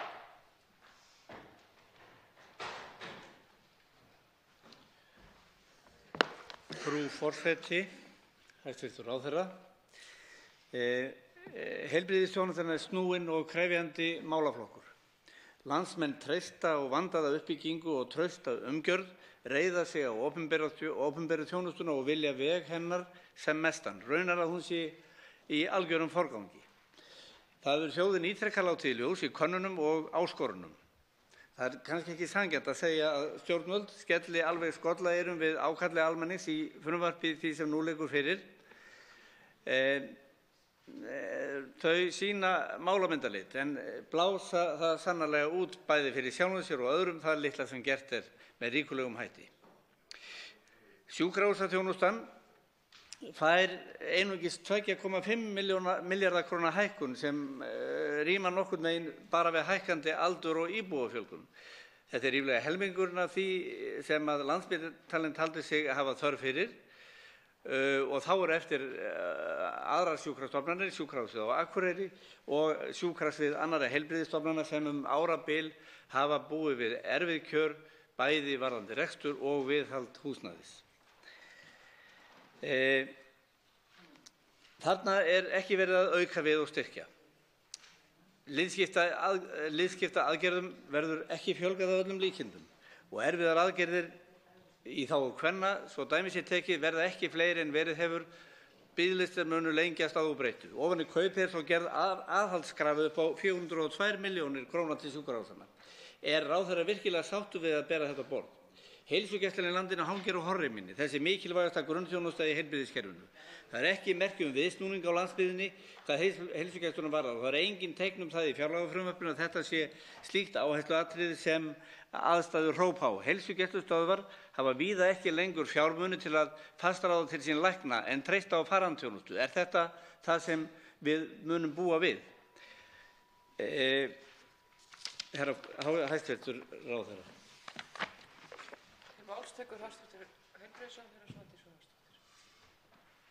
Já, virðulegur forseti, hv. þingmanni nokkur vorkunn að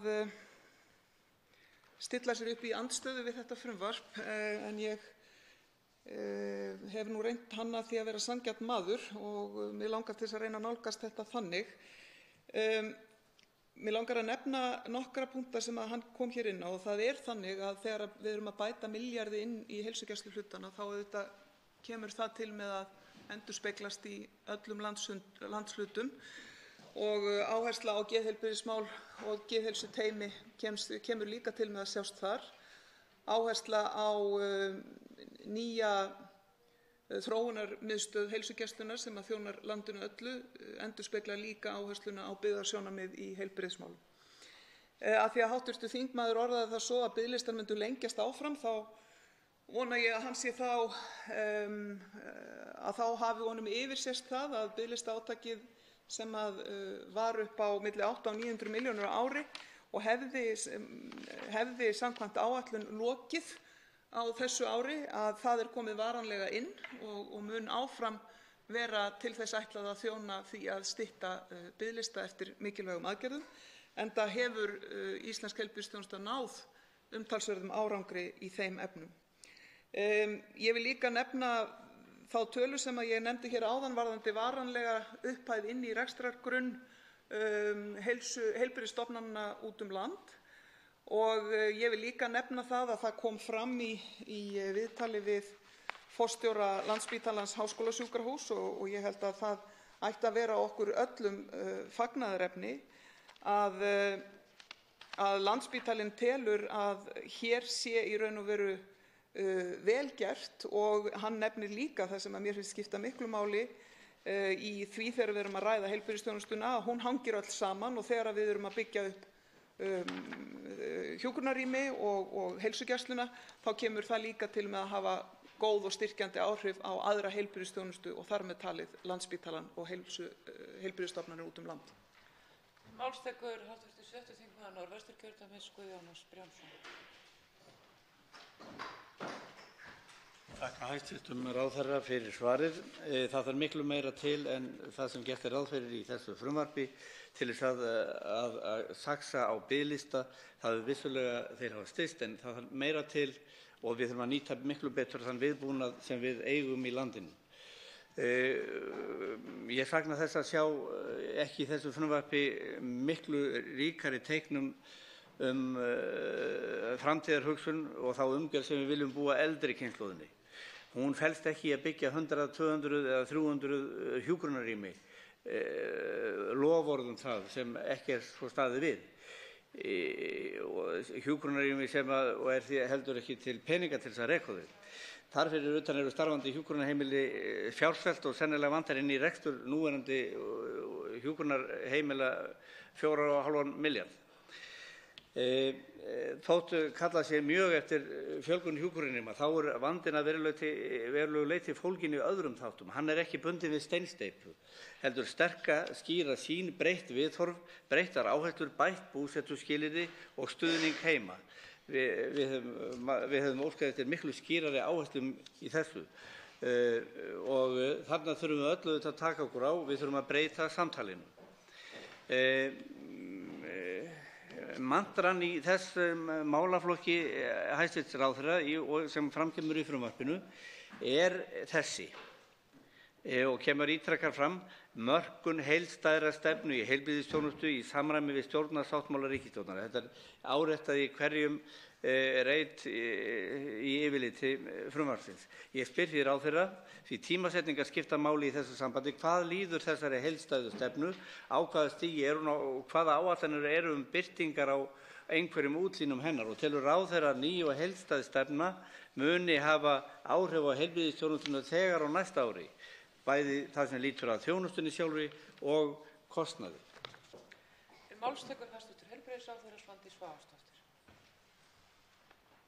Já, virðulegi forseti, ég vil þakka hv. þingmanni afar góðar spurningar og kannski fyrst og fremst það sem að hann segir hér sem lýtur að þjónustu við eldra fólk, og ég er bara sammála hverju orði af því sem kemur fram í máli hv. þingmanns, og ég held að við þurfum leið og það er sannarlega þörf fyrir uppbyggingu hjúkrunarrýma, að þá þurfum við að horfa miklu meira til sveigjanlegri úrræða og möguleika fólks á því að vera heima eins lengi og kostur er og að njóta þjónustunar meira heim.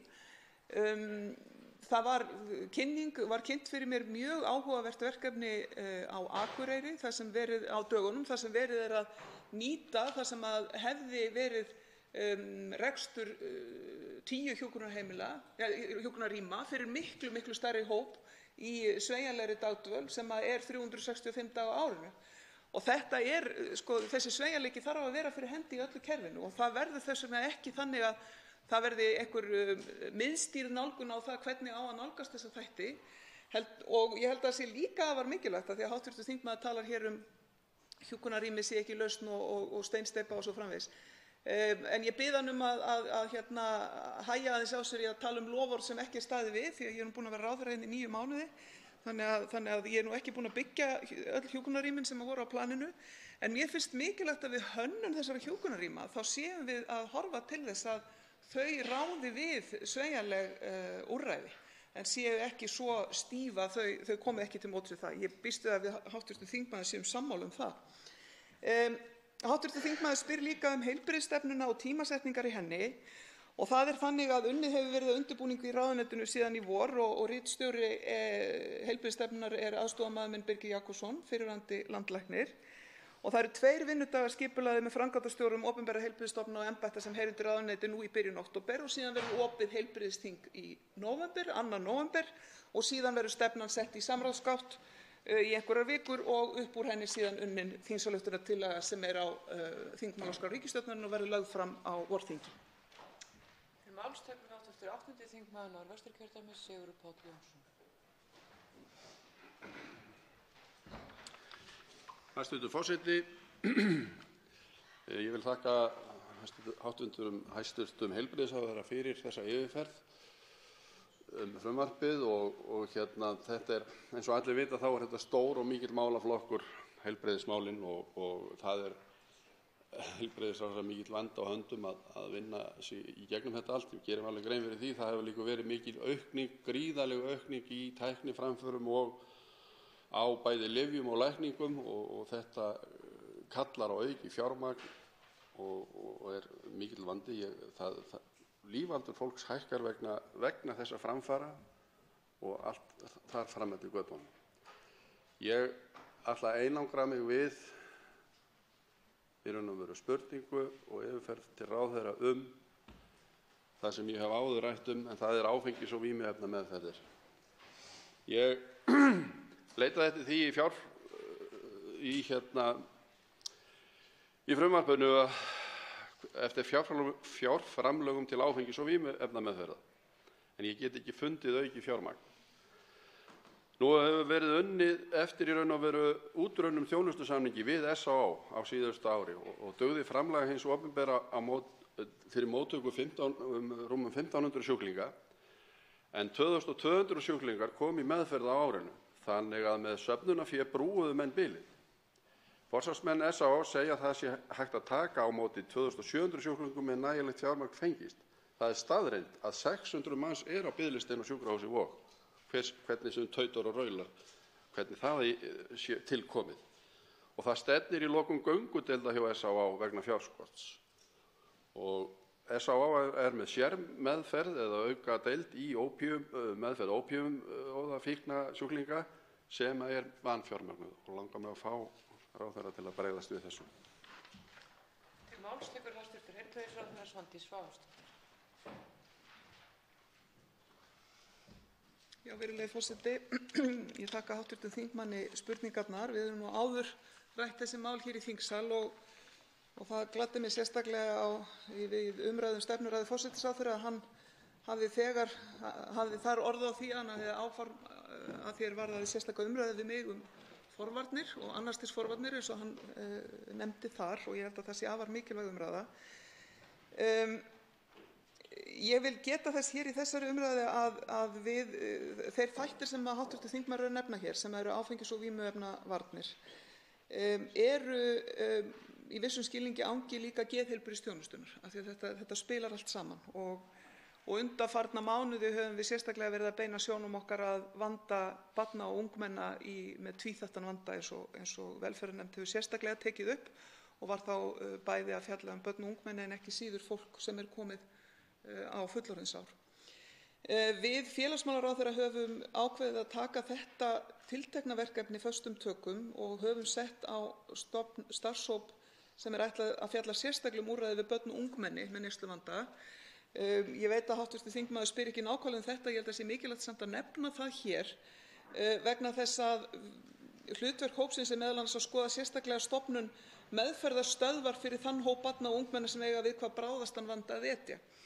Staðan er auðvitað þannig núna að SÁÁ hefur í raun og veru beðist undan því að sinna ólögráða fólki, og þannig að við erum núna í millibilsástandi sem við vitum ekki nákvæmlega hvernig endar. En ég vil líka segja það að styrking heilsugæslunnar, fjölgun sérfræðinga innan hennar, stofnun fleiri geðheilsuteyma skiptir líka hér lykilmáli. Þar erum við að bæta í þessu frumvarpi umtalsvert, og það skiptir máli og hefur áhrif á það starfsemi sem hv. þingmaður ber hér sérstaklega fyrir brjósti. Ég vænti þess að hann hafi tækifæri á því að fylgja spurningu sinni eftir, en þróunin í dag er svo að vímuefnameðferð eigi að sinna meira í nærumhverfi, og þannig að við þurfum að tala þessi mál bæði við SÁÁ og aðra og geðheilbrigðisþjónustuna í heild til að samþætta þá þjónustu sem er fyrir hendi og þannig að hún kallist á við nýjustu strauma og stefnur í þeim efnum. Síðara sinnið tekur til máls hv. 10. þingmaður Reykjavíkurkjördæmis suður, Þorsteinn Sæmundsson. Hæstv. forseti, svo ég grípi nú boltann þar sem hæstv. ráðherra lauk máli sínu, þá svaraði hún því ekki hvort hún ætlar að auka fjármagn til SÁÁ vegna þessara talna sem að kollegi minn kom með hér að framan. En ég las í nýlegri grein eftir ráðherra hæstvirtan að hún telur skort á yfirsýn í heilbrigðismálum og þess vegna er það áhyggjuefni að hún mætir til leiks með rörsýn. Og rörsýnin hún birtist í því að það á að höggva á allt sem ekki er ríkisrekið. Síðan sagði ráðherra í greininni með leyfi forseta eitthvað á þessa leið að í sérfræðingakerfinu sem við höfum hér á Íslandi að ráði tilviljun hverjir sinna hverjum og hvar. Nú er það svo að þessi sérfræðingahópur sem við höfum hér, sérfræðilæknar, er að taka á móti jafn mörgum sjúklingum á ári og heilsugæslan og Landspítalinn til samans. Þannig að þetta er nú býsna viðfeðm tilviljun, verð ég að segja. Og sem notandi þessa kerfis þá get ég ekki tekið undir það að það sé tilviljunum háð hvernig tekið er á móti fólki og meðferðina sem að það hlýtur. Nú er það þannig að 300 sérfræðingar eru að fara undan þjónustusamningi núna áramótin og því spyr ég ráðherra sem að mæti til leiks með þessi skilaboð fyrir þennan hóp velmenntaðra lækna hvort hún ætli, vegna þess að ég hef ekki séð þess stað í frumvarpinu, að ganga til samninga við þessa sérfræðinga og tryggja það að þetta kerfi virki eins og það hefur gert með heilsugæslunni og spítalakerfinu.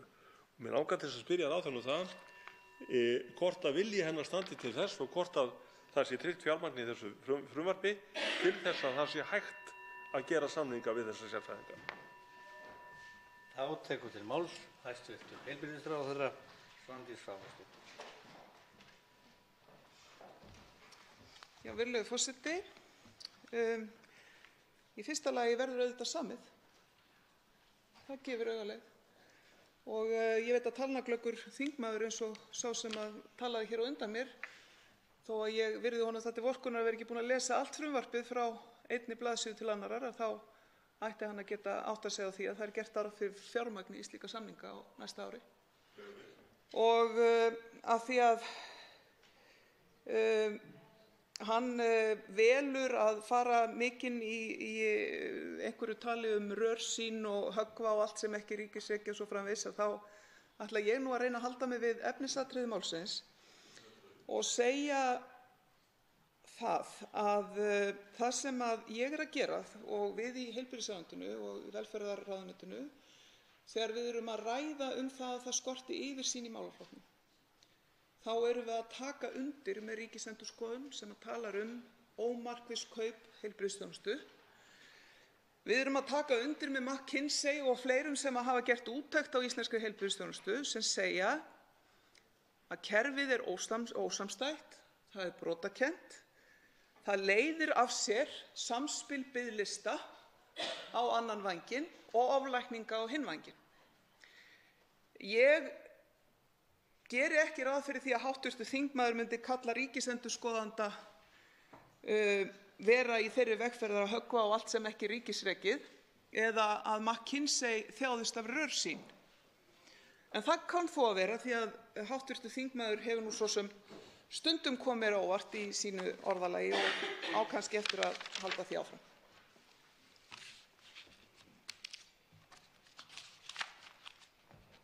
Þá tekur til máls hv. 4. þingmaður Suðurkjördæmis og það er Ásmundur Friðriksson.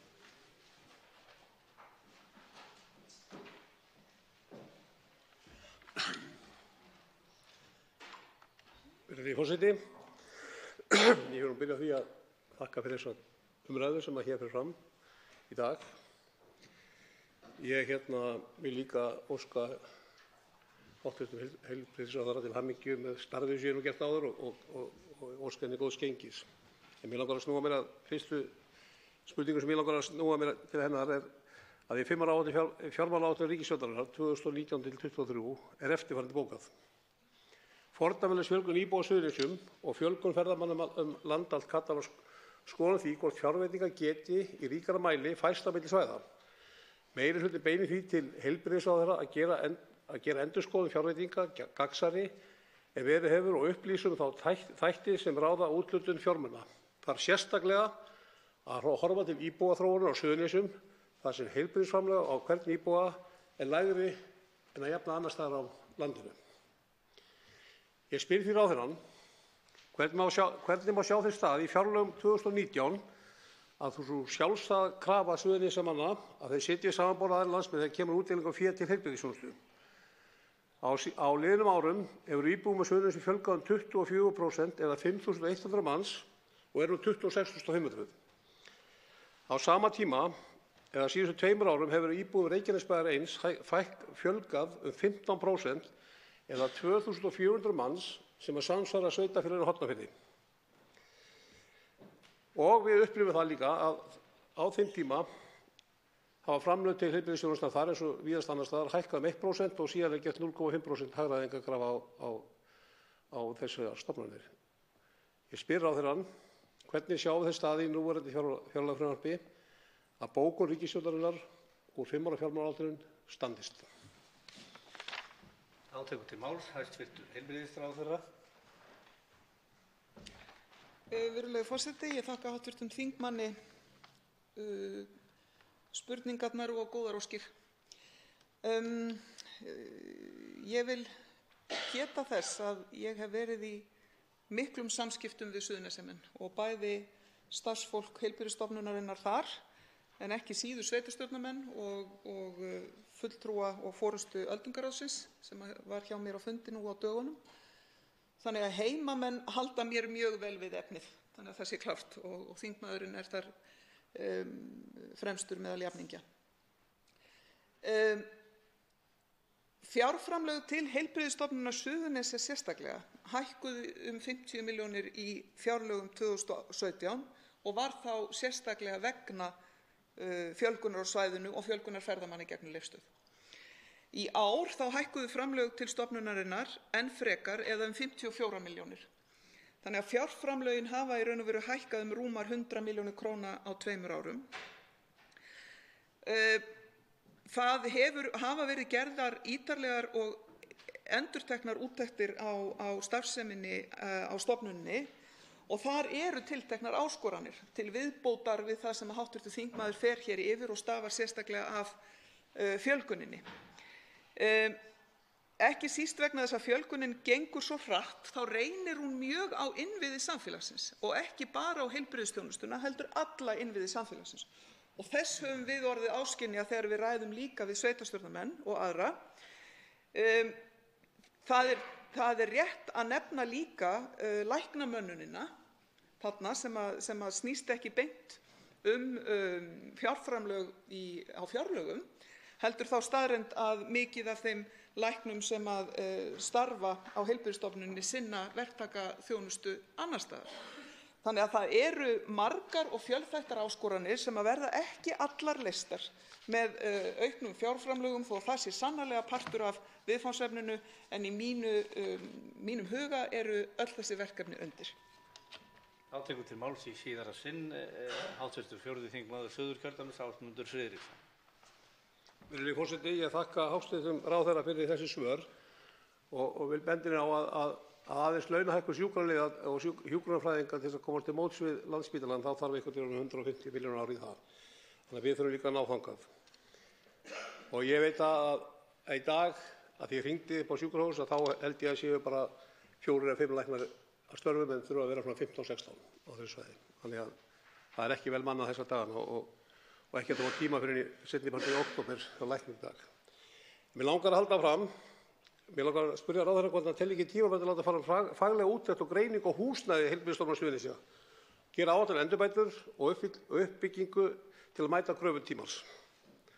Ég kom inn á fjölgun íbúa og á hverju ári til ársins 2040 mun til með starfsmönnum á Keflavíkurflugvelli fjölga 400-500 manns á hverju ári.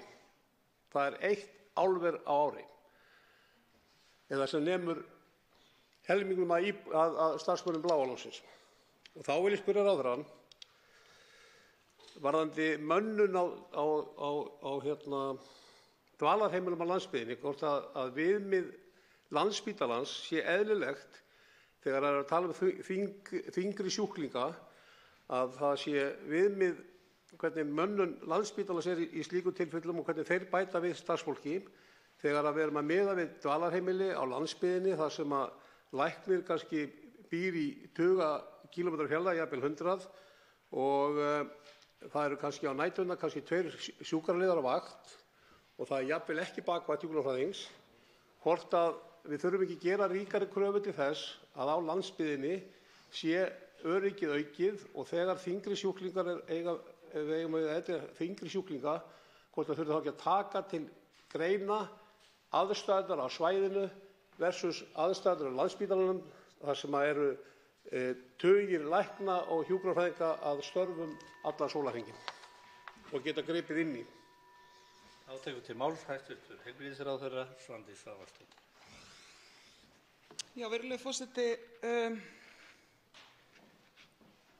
spurningin, það kann að vera að ég hafi ekki heyrt nægilega vel þann hluta spurningarinnar sem laut að starfsmönnum í umönnun og dvalarheimilum á landsbyggðinni og að hann sé miðaður við mönnun á Landspítalanum.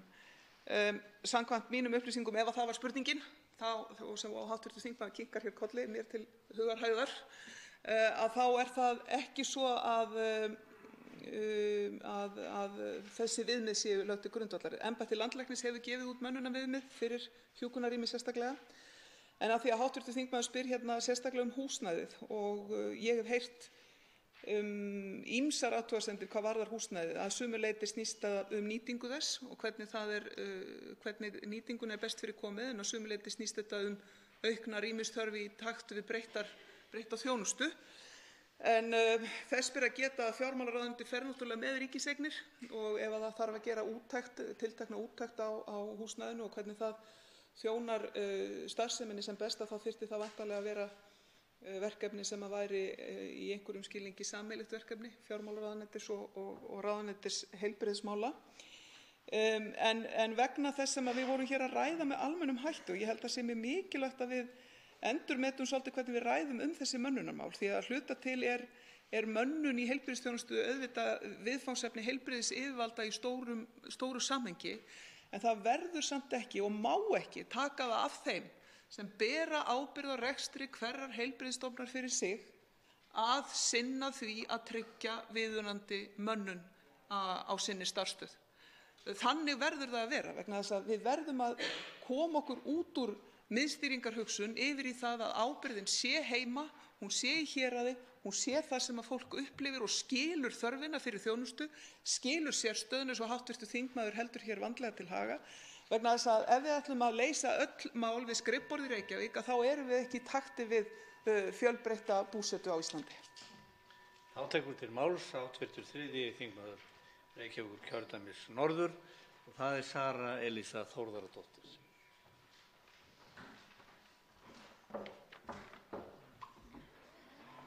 Virðulegi forseti.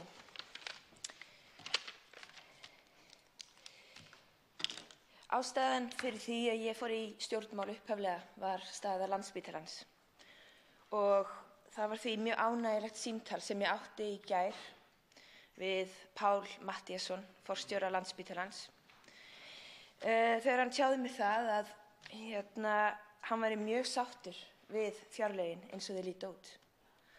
Og ég þráspurði hann hvort að það veri virkilega satt og spurðum alla málaflokka sem að rekstri spítalans snýr og já, hann var, og eins og var hægt að sjá í grein í Morgunblaðinu í dag, var og er mjög sáttur við þetta.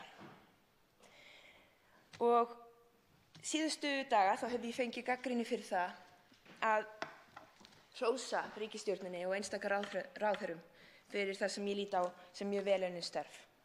Vegna þess að þá sé ég mögulega að fórna mínu pólitíska kapítali.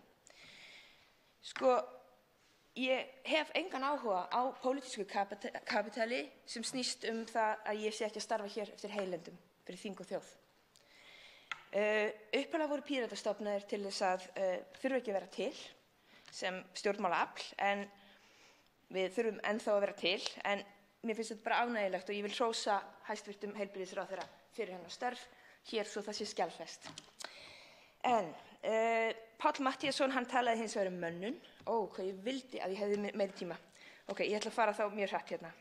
Það sem ég sé og líti á sem það sem þarf að lækna hérna í þessu samfélagi, okkar núverandi samfélagsgerð hefur fengið falleinkunn. Við erum að sjá hræðilegar forsíðufréttir ungmenni sem að deyja af völdum fíkniefna, af völdum sjálfsvígs. Ég féll þarna innilega, ég féll á tíma þarna. Mér langar að spyrja hæstv.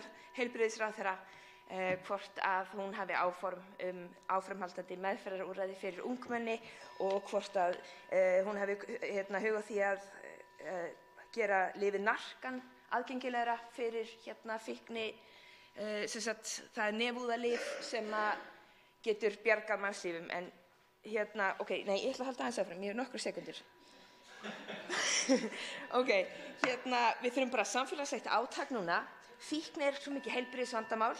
Við höfum talað fyrir því, við höfum sagt við Píratar, við þurfum að afglæpavæða fíkniefni, við þurfum að afglæpavæða veikindi. Ég bið þingmenn alla sem einn að virða tímamörk. Til máls tekur hæstv. Heilbrigðisráðherra Svandís Svavarsdóttir. Já, virðulegi forseti, ég vil þakka hv. þingmanni fyrir hennar inngang og ég hef nú stundum sagt það að Píratar hafa oft verið hér í fylkingabrjósti í varðstöðu fyrir Landspítalann og ég hef nú stundum sagt að við getum myndað hér sérstök hollvinasamtök Landspítalans hér innan hús en ég tek undir það sem hv. þingmaður segir og það er kannski efni í einhverja stærri og heimspekilegri umræðu það til hvers við erum hér og hvað snýst pólitík og þessi krafa heilindi og ég vil segja það við hv. þingmann og ég held að við lifum miklu lengur sem stjórnmálafólk ef við höfum kjark í það að vera heil. Það er mín skoðun. Það er rétt og auðvitað mjög mikilvægt sem að hv. þingmaður er að segja og við vorum báðar á sérstöku málþingi sjálfsvíg á dögunum að sú aðgerðaáætlun sem að þar var til umfjöllunar og í raun og veru afurð af miklu starfi þeirra sem best þekkja í þessum málaflokki og sá hópur, honum var gert að skila til heilbrigðisráðherra skýrslu með gagnreyndum aðferðum til þess að stemma stigu við fjölda sjálfsvíga. Ekki vangaveltum eða einhverju, heldur gagnreyndum aðferðum.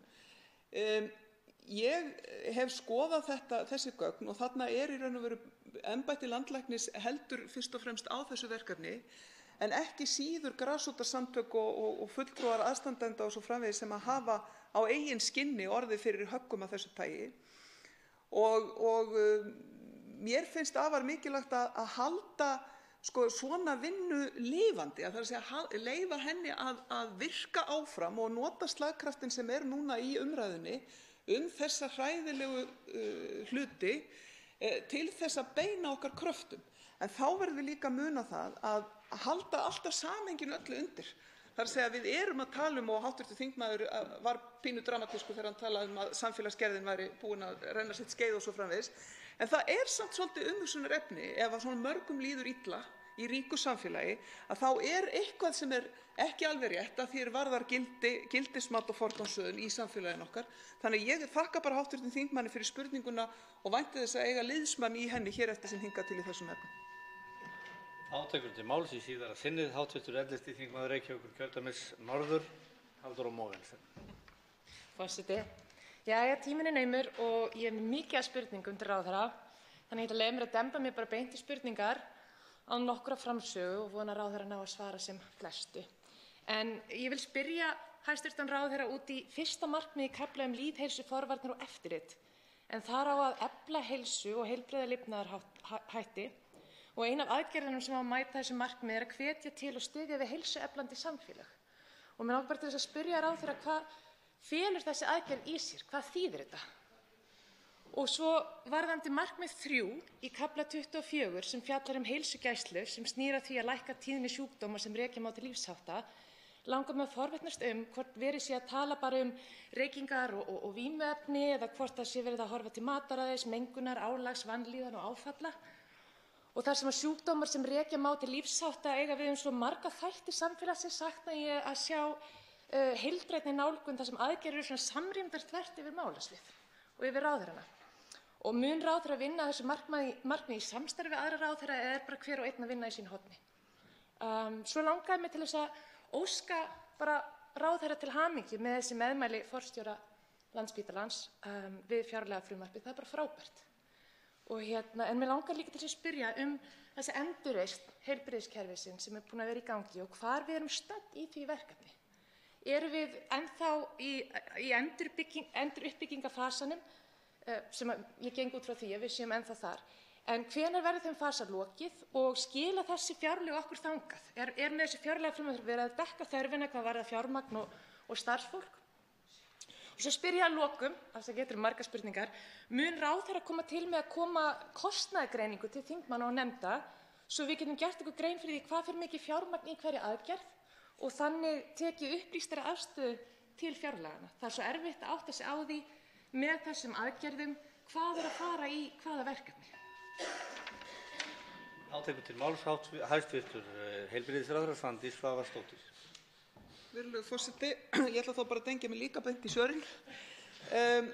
Hv. þingmaður spurði fyrst alveg gríðarlega mikilvægt verkefni sem er heilsueflandi samfélög. Og mér finnst spurning hv. þingmanns brýna mig og mitt ráðuneyti og líka embætti landlæknis í því að við þurfum að tala meira þetta verkefni. Vegna þess að þar undir allt sem hv. þingmaður nefndi. Allt sem lýtur að mataræði, svefni og alls konar þáttum öðrum sem lýtur að heilsu og lýðheilsu alla ævi. En landlæknisembættið hefur unnið og það er mjög löng og ítarleg vinna sem liggur þar að baki í því að setja saman lýðheilsuvísa sem eru mælikvarðar til þess að skoða bæði á milli landshluta en ekki síður frá einu ári til annars tiltekna mælikvarða í því til þess að meta það hvort við séum á réttri leið eða ekki. Og sú staðreynd að 85% íbúa Íslands 85% íbúa búa í sveitarfélagi sem hefur undirgengist það að fara í svona verkefni með landlæknisembættinu segir okkur það að sveitarfélögin eru að minnsta kosti mjög meðvituð það að þetta er verkfæri sem við getum notað betur. En ég held að við eigum að nota þessa brýningu hér til þess að leggja til við landlæknisembættið að það verði sérstök kynning á lýðheilsuvísum, hvernig utanum þá haldið, hvernig þeir eru þróaðir og hvers konar verkefni þeir eru heilsueflandi samfélag og annað slíkt inni í háttvirtri velferðarnefnd. Af því ég held að það sé mikilvægt og við verðum að fara að setja meiri og vaxandi þunga á lýðheilsu og forvarnir. Háttvirtur þingmaður spurði hvar eru við stödd í þessu umbreytingaferli og það er alveg rétt hjá henni, við erum stödd mjög snemma í því. En mín afstaða er svo að leið og við vitum að minnsta kosti hvert við erum að fara. Við erum að leitast við að tryggja það að við séum með heildstæða heilbrigðisþjónustu sem skiljanleg, sem góð og rétt fyrir sjúklinga, sem góð og rétt fyrir þá sem þjónustuna veita og sem skilar því bestu sem mögulegt bestu heilbrigðisþjónustunni fyrir okkar framlag, okkar sameiginlega framlag úr sameiginlegum sjóðum. Þetta líka það sem Íslendingar vilja. Við höfum séð það í rannsóknum og undirskriftasöfnunum og svo framvegis, þannig að við erum að vinna í samræmi við vilja samfélagsins. Tekur til máls háttvirtur 7. þingmaður Norðvesturkjördæmis Halla Signý Kristjánsdóttir. Já, virðulegi forseti. Hér til umræðu og hefur verið í dag þingsályktunartillaga ríkisstjórnarinnar fjárlög, eða ekki þingsályktun, frumvarp, fjárlögum fyrir 2019 og mig langar aðeins að rýna ofan í heilbrigðisþjónustuna. Það er ánægjulegt að sjá að heildarútgjöld sjúkrahúsþjónustu á næsta ári áætlað aukist 6,8 milljarða á föstu verðlagi sem svarar til 7,4% hækkunar. Það er vel. Það er sérstaklega ánægjulegt að aðgengi að sérfræðiþjónustu svo sem sálfræðinga út allt land sé komið í forgang. Það á auðvitað að vera markmiðið að allir landsmenn skuli hafa aðgang að slíkri sérhæfðri þjónustu óháð búsetu og efnahag. En svo maður nefnir sérþjónustu þá lítum við ofan í frumvarpið af fjárlögunum og þar má nefna og sá ég að það á að verja 20 milljónum til Bjarkarhlíðar sem meðferð vegna kynferðisafbrota, forvarna og fræðslu og styrkingar neyðarmóttöku á Landspítalanum. Þetta mjög mikilvægur málaflokkur og seint á miklum fjármunum með að krafti varið í forvarnir og eftirfylgni með brotaþolum kynferðisofbeldis. Mér langar því að spyrja hæstv. Heilbrigðisráðherra hvort hún telji að þetta sé nægilegt til þeirra forvarna og starfsemi í þessum málaflokki og hvort einhverjum fjármunum sé ætlað til slíkrar starfsemi út á landsbyggðinni. Nú veit ég að það hafin vinna við að opna miðstöð fyrir þolendur ofbeldis á Norður- og Austurlandi sem á að vera staðsett á Akureyri og gæti orðið sprot af slíkum miðstöðum víðar á landsbyggðinni. Eftir því sem mér skilst þá þetta samstarfsverkefni nokkurra aðila eins og lögreglu, sveitarfélaga og Háskólans á Akureyri og horft til sams konar miðstöðvar og rekin í Bjarkarhlíð. Þetta mikilvæg starfsemi og mig langar til þess að spyrja hæstv. ráðherra hvort að verði áhersla á þennan málaflokk og hvort að verði horft eitthvað út á land í þessum efnum. Til máls tekur hæstv. heilbrigðisráðherra Svandís Svavarsdóttir. Já, virðulegur forseti, þessi umræða alveg gríðarlega mikilvæg, ekki síst í ljósi þess að við horfum aðeins með öxl ekkert ógulega langt á umfjöllunina sem hér var fyrir rúmu ári, eða kannski nákvæmlega ári, að því varðar brotaþola kynferðisbrota og stöðu þeirra og réttindi í íslensku samfélagi. Höfum hátt var myllumerki sem var hér ljósum logum internetið og á svipuðum tíma kom aðgerðaráætlun sem var þá á forræði dómsmálaráðherra aðgerðir í þágu þolenda eða brotaþola kynferðisbrota. Þessi ríkisstjórn þegar hún sett á laggirnar núna í desember 2017 þá tekin ákvörðun það að fullfjármagna þessa aðgerðaáætlun. Vegna þess að þörfin var gríðarleg en ekki síst vegna þess að það hefði verið furðulegt annað heldur en að setja þetta mál mjög framarlega á dagskrá eftir það sem á undan gekk í íslensku stjórnmálum og í umræðunum þennan alvarlega þátt í íslensku samfélagi og þá baráttu sem að fólk hafði háð fyrir réttarbótum. Það rétt sem að kemur fram í máli hv. þingmanns að þetta auðvitað verkefni margra ráðuneyta. Þarna dómsmálaráðuneyti, menntamálaráðuneyti, félagsmála og ekki síður sveitarfélögin.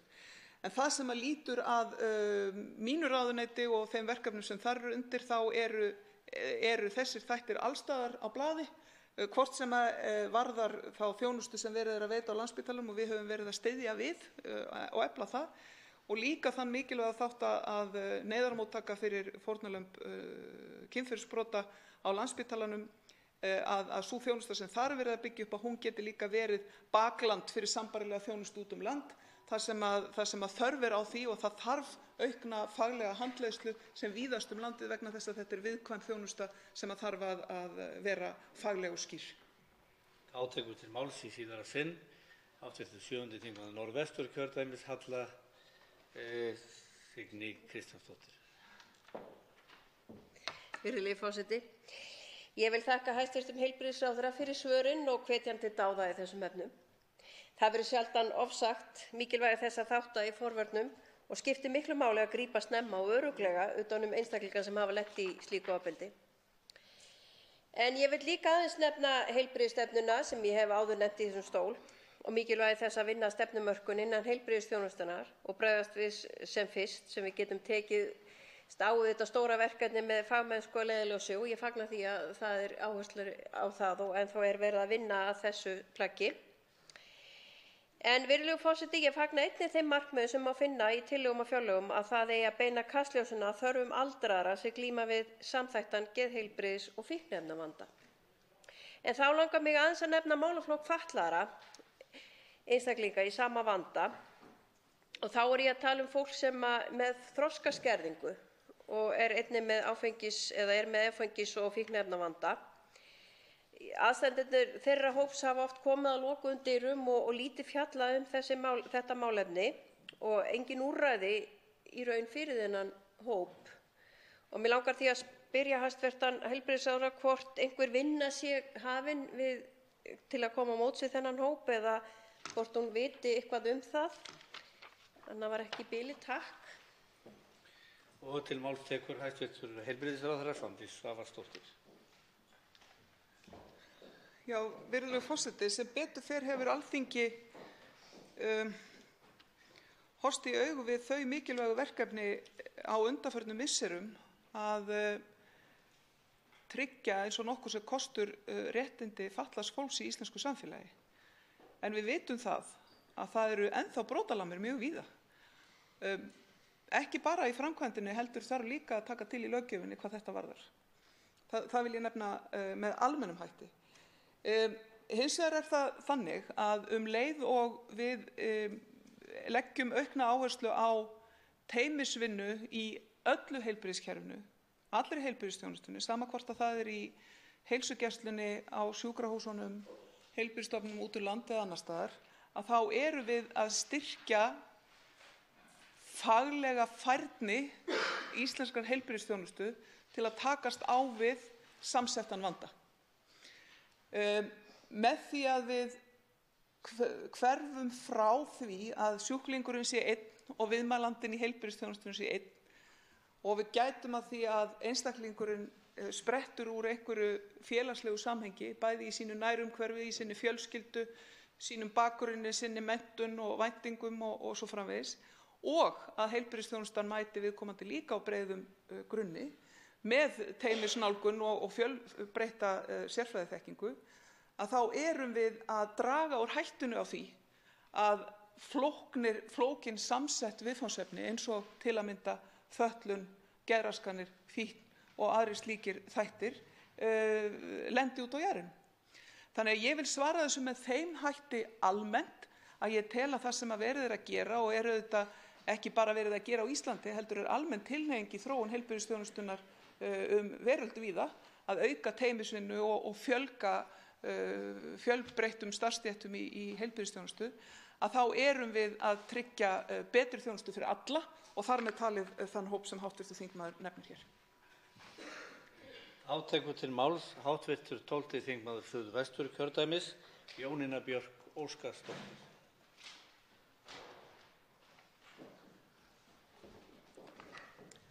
Virðulegi forseti, já, það mér sannarlega heiður að fá að standa hér í þessum æðsta stól þjóðarinnar og fá að ræða mín fyrstu orð hér.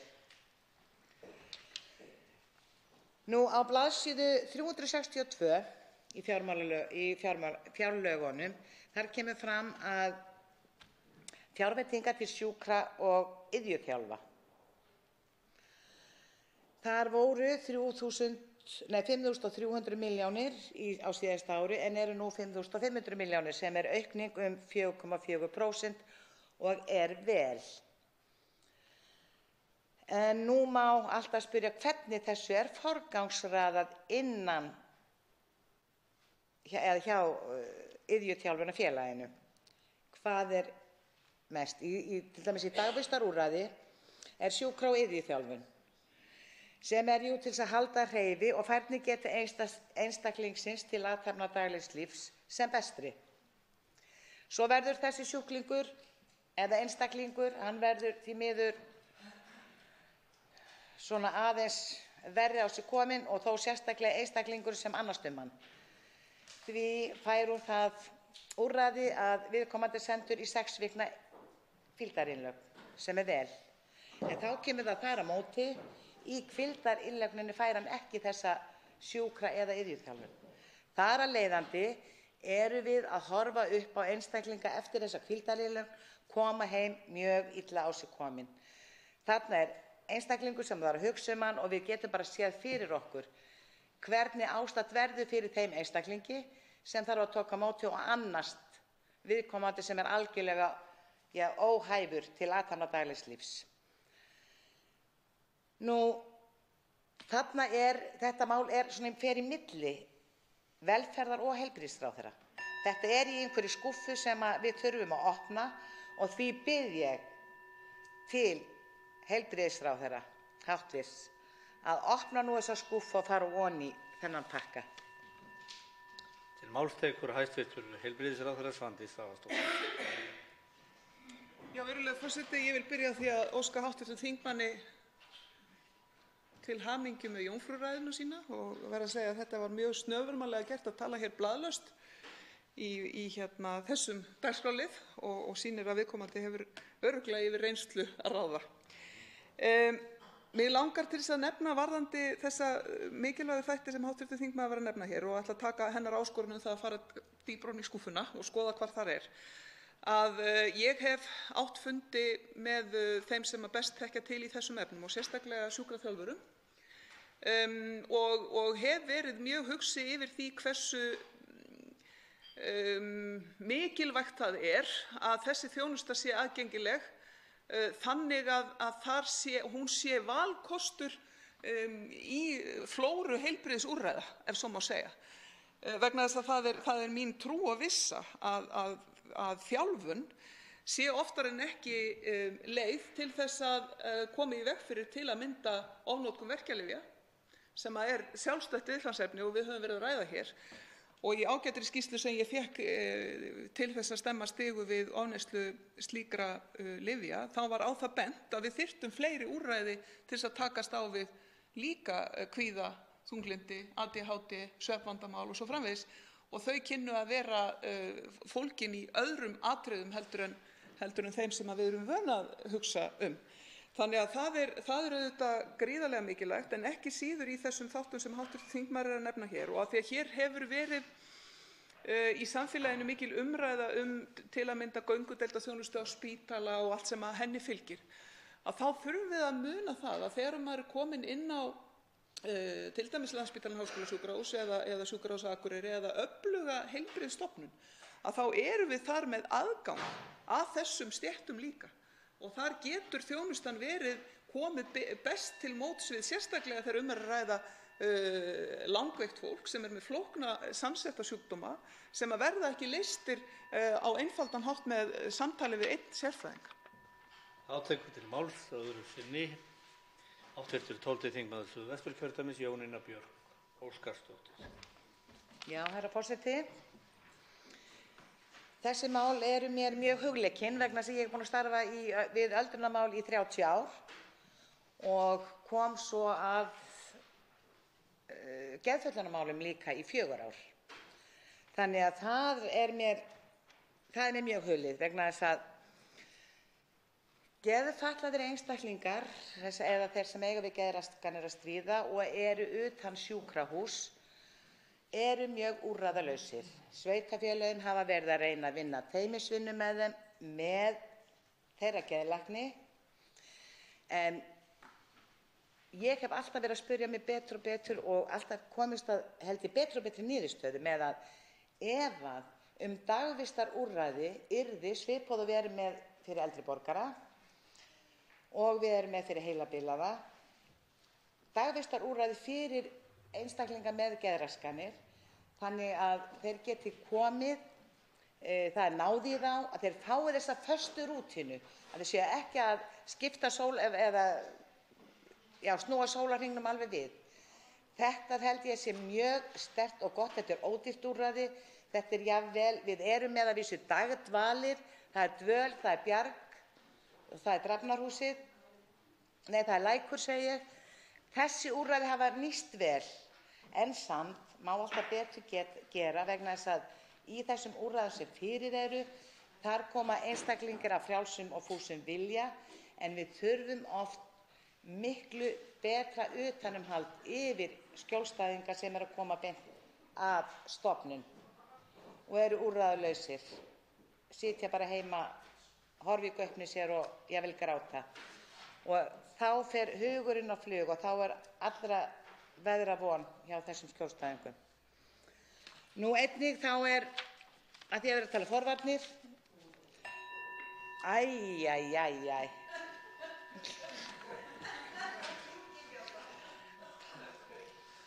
Til máls tekur hæstvirtur heilbrigðisráðherra Svandís Svavarsdóttir.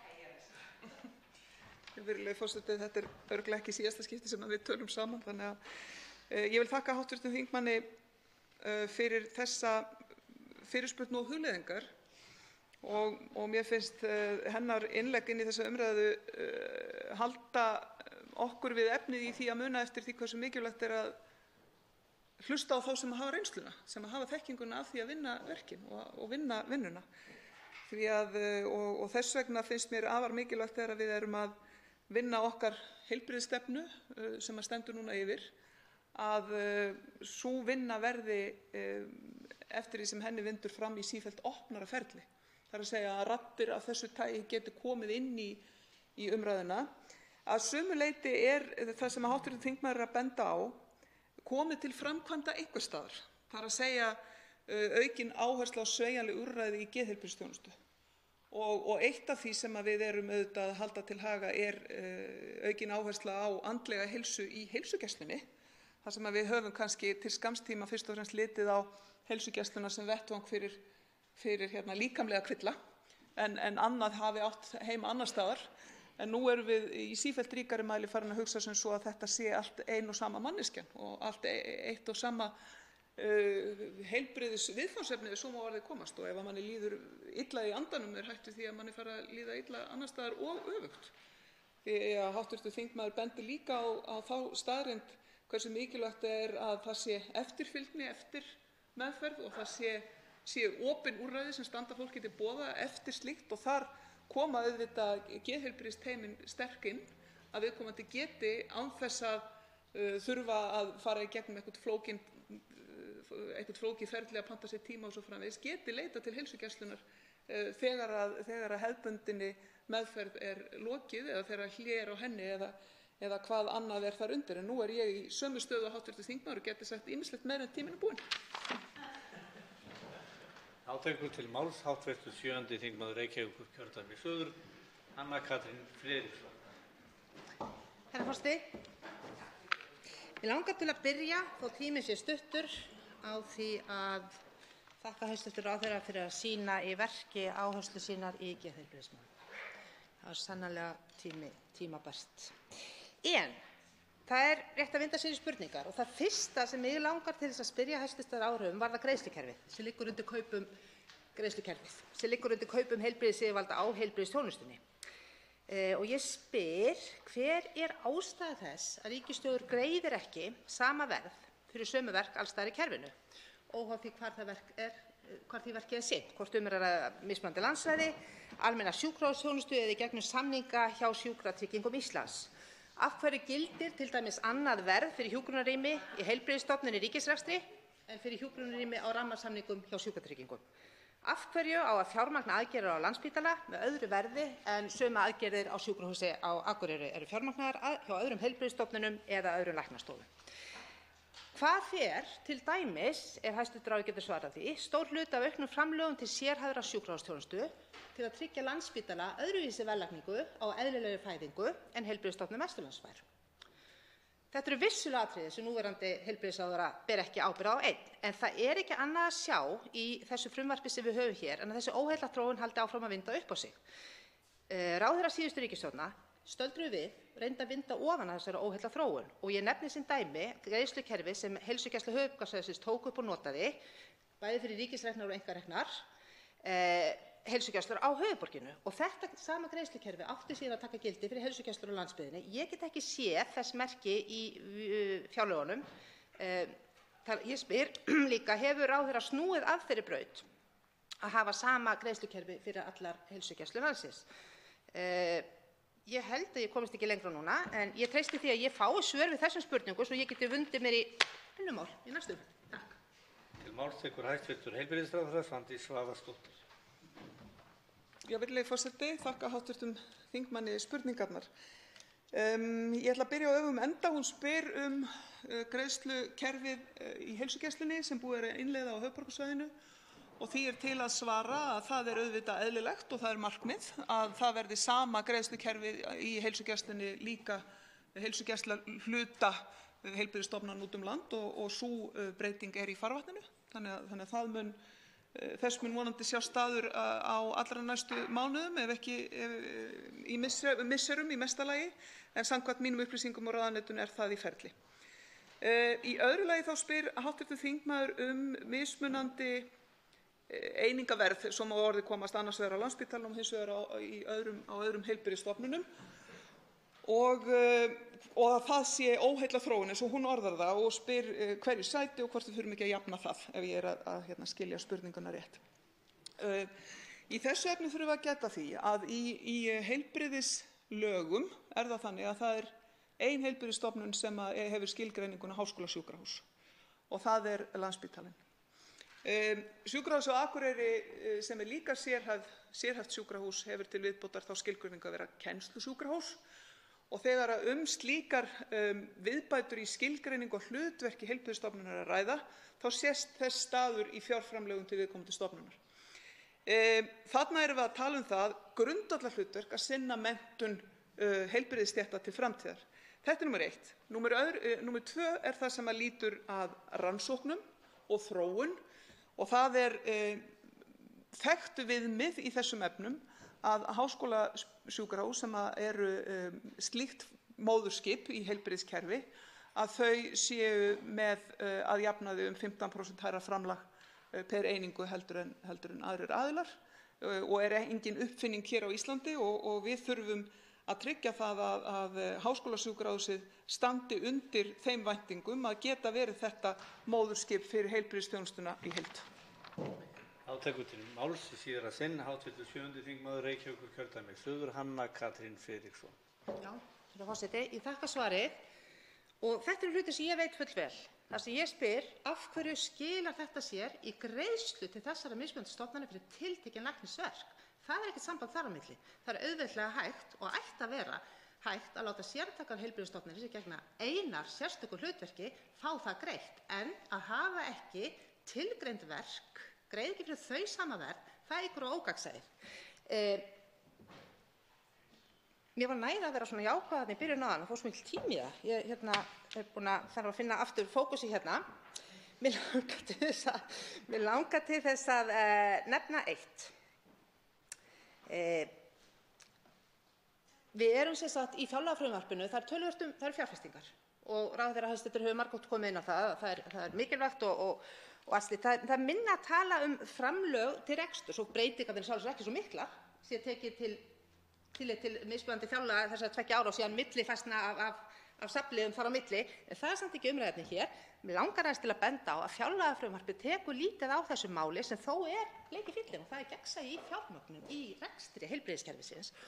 Og mig langar til að spyrja af því það er nefnt sérstaklega þetta DRG-samning Landspítalans.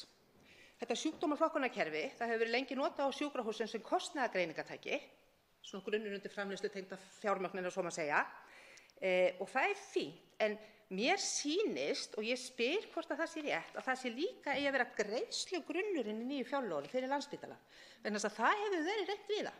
Það hefur verið reynt í Svíþjóð eins og menn þekkja og sem grunnur, en það hefur verið horfið frá því og farið að hluta tilbaka, þess að þetta eykur kostnað. Þarna er sá sem að selur þjónustuna komið með mjög góð tækifæri til ofþjónustu.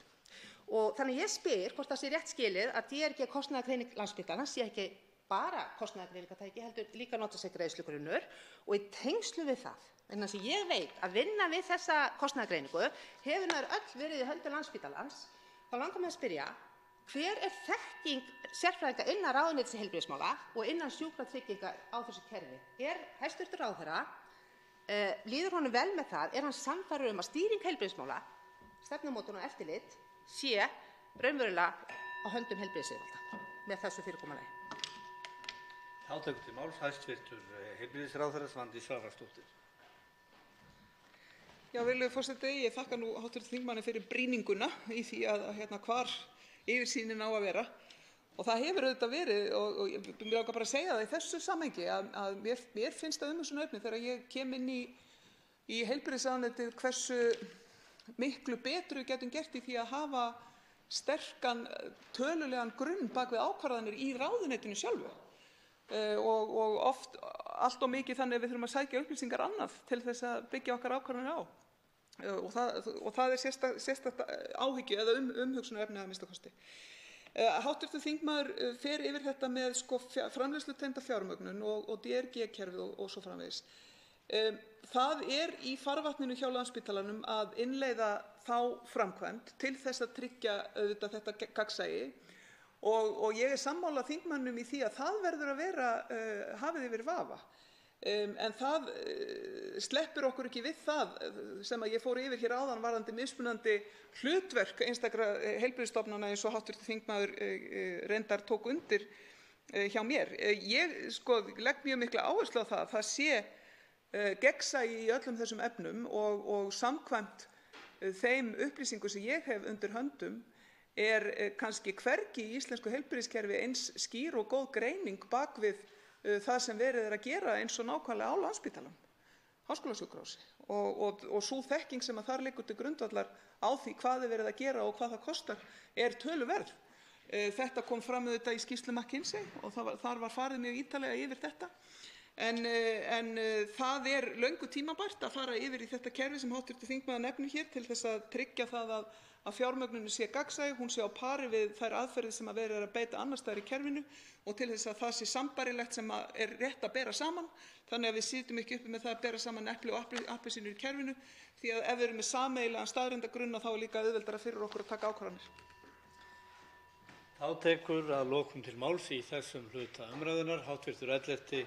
þingmaður Suðvesturkjördæmis, Ólafur Þór Gunnarsson. Herra forseti, við ræðum hér þátt heilbrigðisráðherra og heilbrigðisráðuneytisins í fjárlagafrumvarpinu og eins og hv. þingmönnum kunnugt að þá erum við hér að tala einhverja 230 milljarða, gríðarlega mikla peninga. Það víða verið að gera vel, það verið að bæta peningum inn í Landspítalann, það verið að auka fjármögnun á uppbyggingu spítalans, það verið að stórauka framlög til heilsugæslunnar, geðheilbrigðisþjónustan fullfjármögnuð, geðheilbrigðisstefnan öllu heldur fullfjármögnuð og það verið að stefna lækkun kostnaðar fyrir sjúklinga. Allt afar mikilvægir þættir. En það sem mig langar kannski hérna í fyrri ræðu að spyrja hæstv. ráðherra hvar stendur vinnan varðandi heilbrigðisstefnuna? Hvenær megum við búast við að sú vinna og sú grundvallarplagg sem að heilbrigðisstefnan væntanlega verður líti dagsins ljós. Því það kallað eftir þessari stefnu, ekki bara hér á Alþingi, heldur líka út í samfélaginu. Það kallað eftir því að við stýrum heilbrigðiskerfinu eftir vitum en ekki eftir tilfinningu. Að við vitum hvert við ætlum að fara og að þau tæki sem við erum með í höndunum á hverjum tíma hjálpi okkur að komast þangað. Þá tekur til máls hæstv. heilbrigðisráðherra Svandís Svavarsdóttir.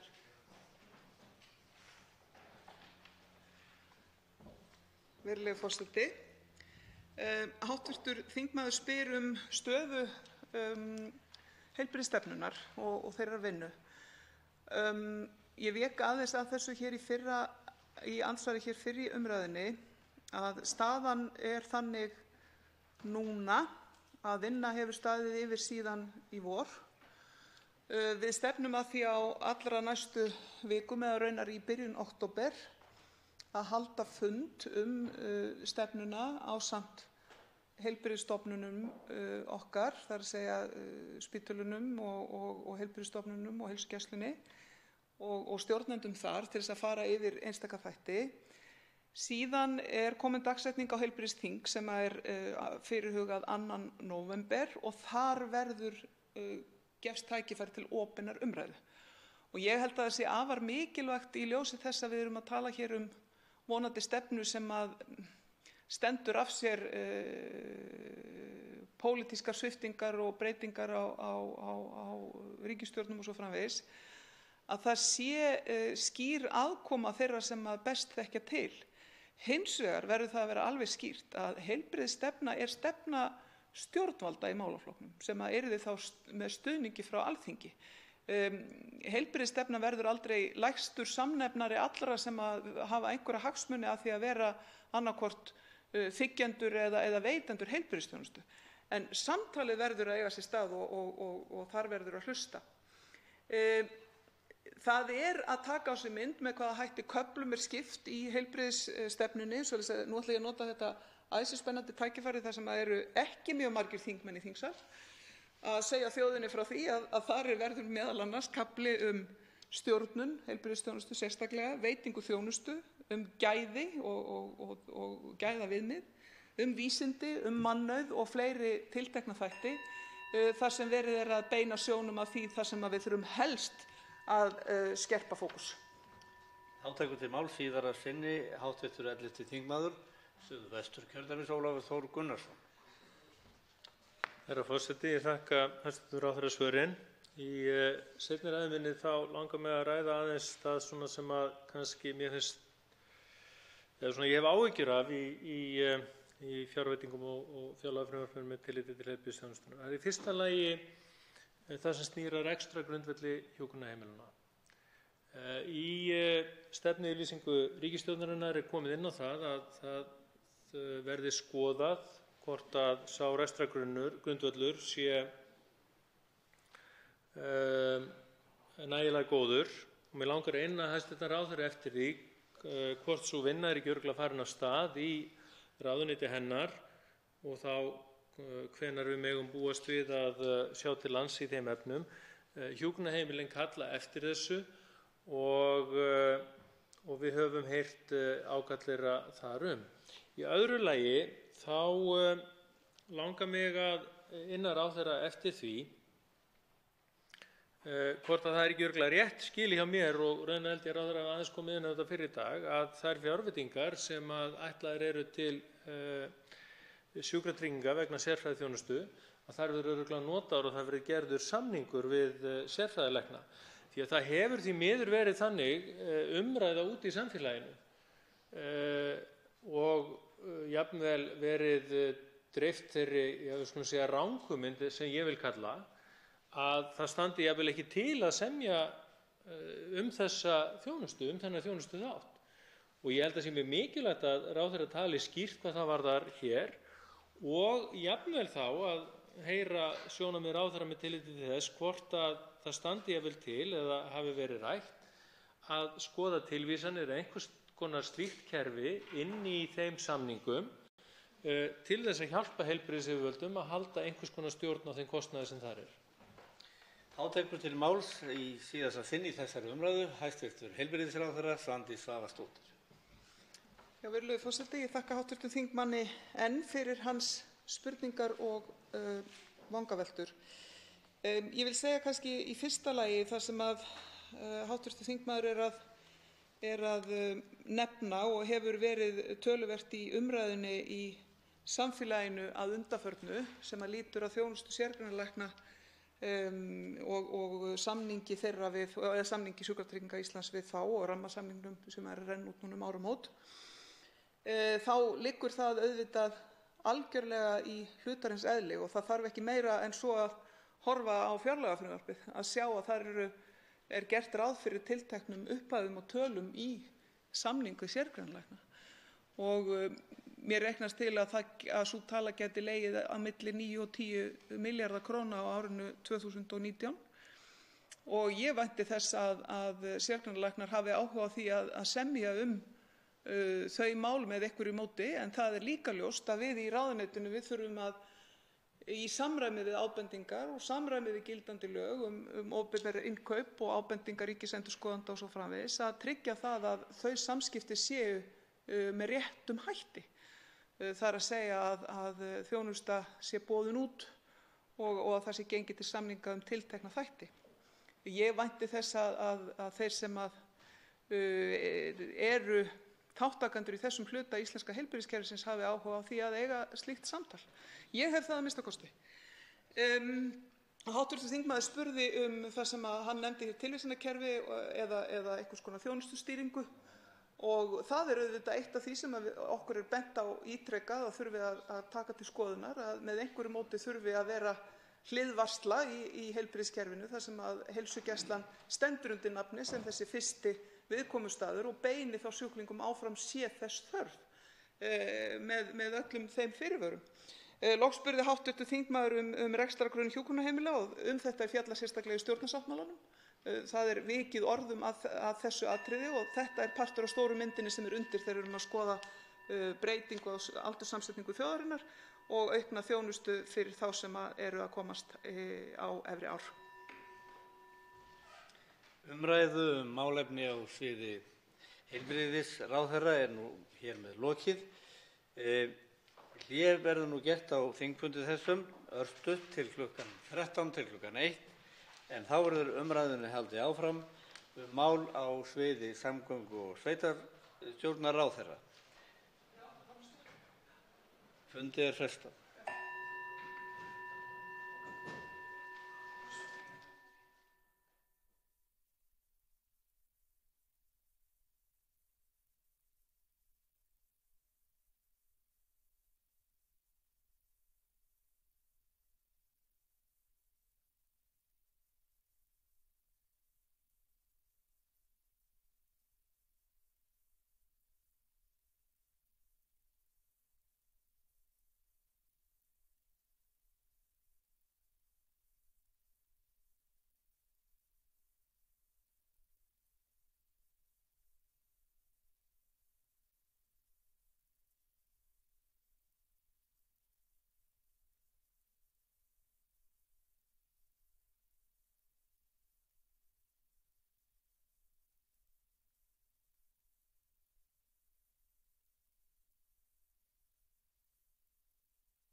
Fundi er framhaldið.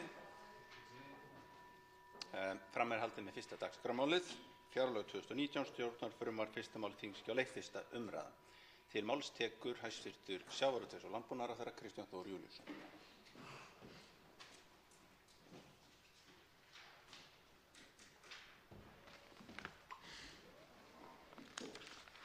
Virðulegi forseti. Ég mæli hér fyrir fjárlögum fyrir málaflokka 12 og 13 sem eru landbúnaðar og mál annars vegar, landbúnaðar annars vegar og svo sjávarútvegur og fiskeldi hins vegar. Og samkvæmt því frumvarpi sem hér liggur fyrir þá eru heildarútgjöld þessara tveggja málefnasviða rétt tæpir 23 milljarðar og skiptast þannig að 6,4 milljarðar tæpir eru til sjávarútvegs og fiskeldis og 16,5 milljarðar rétt rúmur til málefnasviðs landbúnaður. Samanlagt renna því 2,5% af ráðgerðum heildarútgjöldum ríkisins á árinu 2019, þá renna samanlagt 2,5% til þessara tveggja málaflokka samanlagt. Ef ég fer aðeins inn í málaflokkana og byrja á sjávarútvegsmálum þar háttar þannig til að megin áherslan í sjávarútvegsmálum er lögð á að efla hafrannsóknir þannig að Íslendingar geti haldið áfram að bæta þekkingu sína á lífríki sjávar með það meginmarkmiði að stuðla að því að fiskveiðiráðgjöfin á hverjum tíma byggi á bestu fáanlegu þekkingu sem völ er á. Og eins og við þekkjum öll þá gegnir Hafrannsóknastofnun lykilhlutverki og verkefni hennar hafa verið að auka stórum á undanfarnum árum. Þessar mundir þá er stofnunin að vinna og framkvæma viðamikla rannsókn og kortlagningu á hafsbotninum við Ísland og fá yfirlit yfir auðlindir þar, auk þess sem að unnið er að kortlagningu búsvæða lífvera. Jafnframt hefur stofnunin fengið núna á síðustu árum veigameira hlutverk á sviði fiskeldismála. Það er hins vegar komið svo á þessu málefnasviði að við þurfum að fara að einbeita okkur að því að bæta aðbúnað og skipaflota stofnunarinnar svo hún verði betur í stakk búin og raunar sé í stakk búin til þess að sinna hlutverki sínu miðað við þær kröfur sem gerðar eru til hafrannsókna í dag. Samkvæmt frumvarpinu þá er gert ráð fyrir því að Hafró fái aukin framlög til húsnæðismála og komi sér fyrir í nýju og glæsilegu húsnæði í Hafnarfirði og gert er ráð fyrir því að það gerist á árinu 2019 þar sem bryggjuaðstæður fyrir skipin og geymslur góðar fyrir búnað og vegna útgerðar.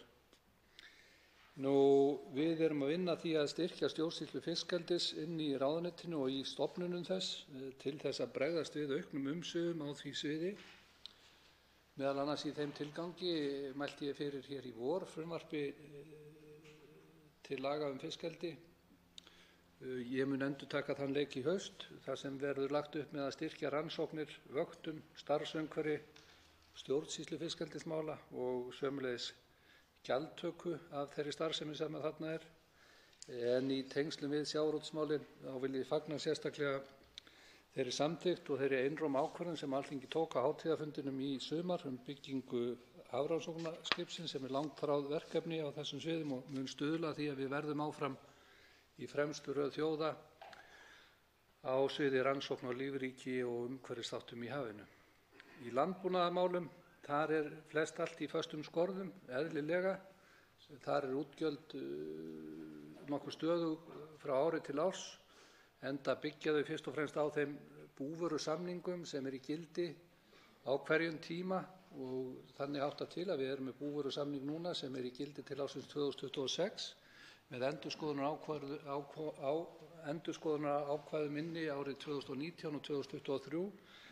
Ég hins vegar óskaði eftir því við starfshóp endurskoðun búvörusamninganna að þeir einbeittu sér að því að endurskoða fyrst af öllu starfsskilyrði sauðfjárræktarinnar og það verk stendur yfir núna og ég vænti þess að við getum komið fram með tillögur í því efni síðar í haust. Ég vil nefna í því sambandi varðandi landbúnaðarmálin að í nýrri aðgerðaráætlun í loftslagsmálum er gert ráð fyrir því að sauðfjárbændur standi til boða að þáttaka þar inni í verkefnum meðal annars á sviði landnotkunar og tel að þar inni geti falist veruleg tækifæri fyrir bændur. Loks vil ég nefna að við erum að vinna að ýmsum verkefnum til að efla nýsköpun og orðspor Íslands sem matvælaframleiðanda. Þar vil ég sérstaklega nefna 2 verkefni, annars vegar gerð matvælastefnu og síðan er verið að vinna að stefnu opinber innkaup matvæla.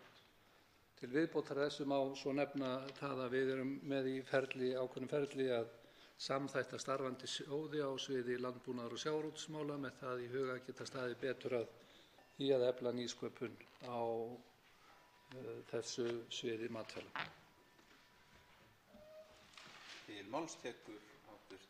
10. þingmaður Norðaustur, Albertína Friðbjörg Elíasdóttir. Herra forseti, eins og hæstv. Sjávarútvegs- og landbúnaðarráðherra fór hér yfir, þá eru fjölmörg áhugaverð verkefni sem að heyra undir hæstv. Ráðherra.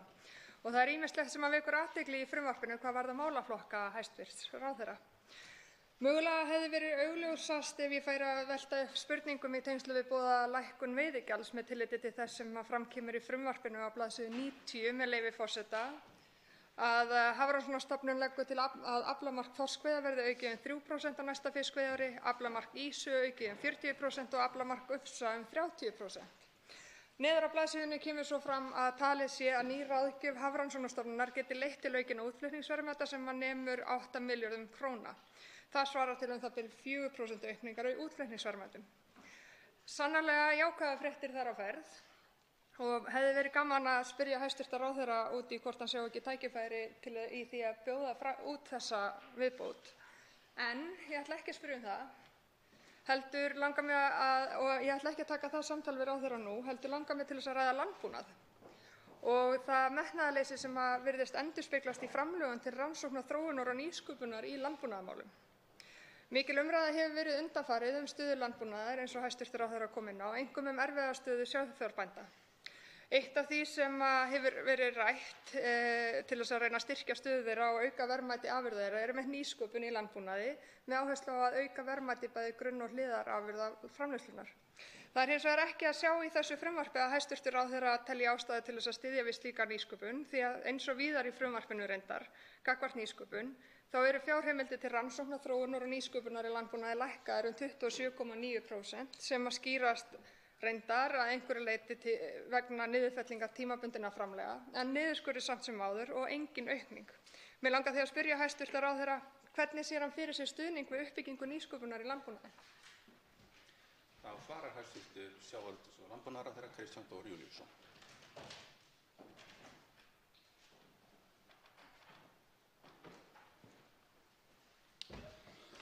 Virðulegi forseti, þakka hv. þingmanni fyrir fyrirspurnina og hér er spurt hvernig sér sá sem hér stendur fyrir sér stuðning við uppbyggingu og nýsköpun í landbúnaði.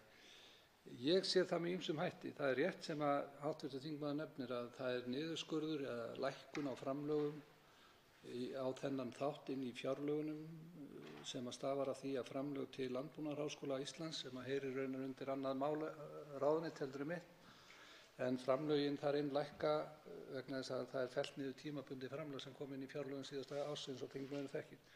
Það eru tækifæri til nýsköpunar í landbúnaðarmálum en að minni hyggju koma þau ekki og við getum ekki gripið nægilega vel í óbreyttu umhverfi bænda.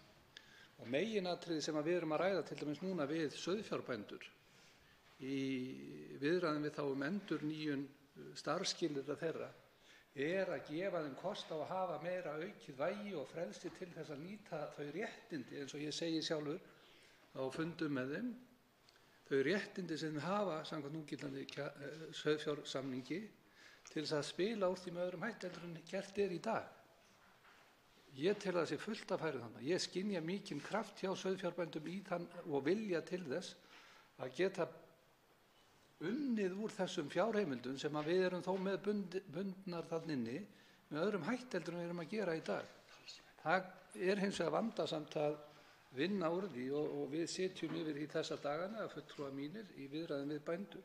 Ég vil sömuleiðis nefna tækifæri sem að bændum munu gefast í tengslum við aðgerðaráætlun í loftslagsmálum. Þar eru tækifæri sömuleiðis og sem betur fer að þá tel ég að bændur landsins séu hvað lengst komnir í hugsuninni í þá veru að leggja meira til loftslagsmála heldur en margar aðrar starfsgreinar sem að við sjáum í umræðum breytingar í vinnu landsins á sviði loftslagsmála.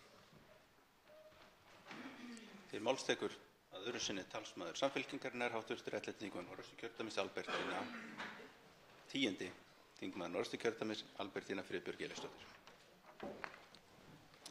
Herra forseti, ég vil byrja á að þakka hæstv. Ráðherra fyrir þetta svar og gaman að heyra að hann telji mikilvægi nýsköpunar í landbúnaði þetta mikinn, þó að mér finnist reyndar ekki fara með mikið fyrir þessu metnaði í fjárlagafrumvarpinu 2019, hvorki í orði né í tölum.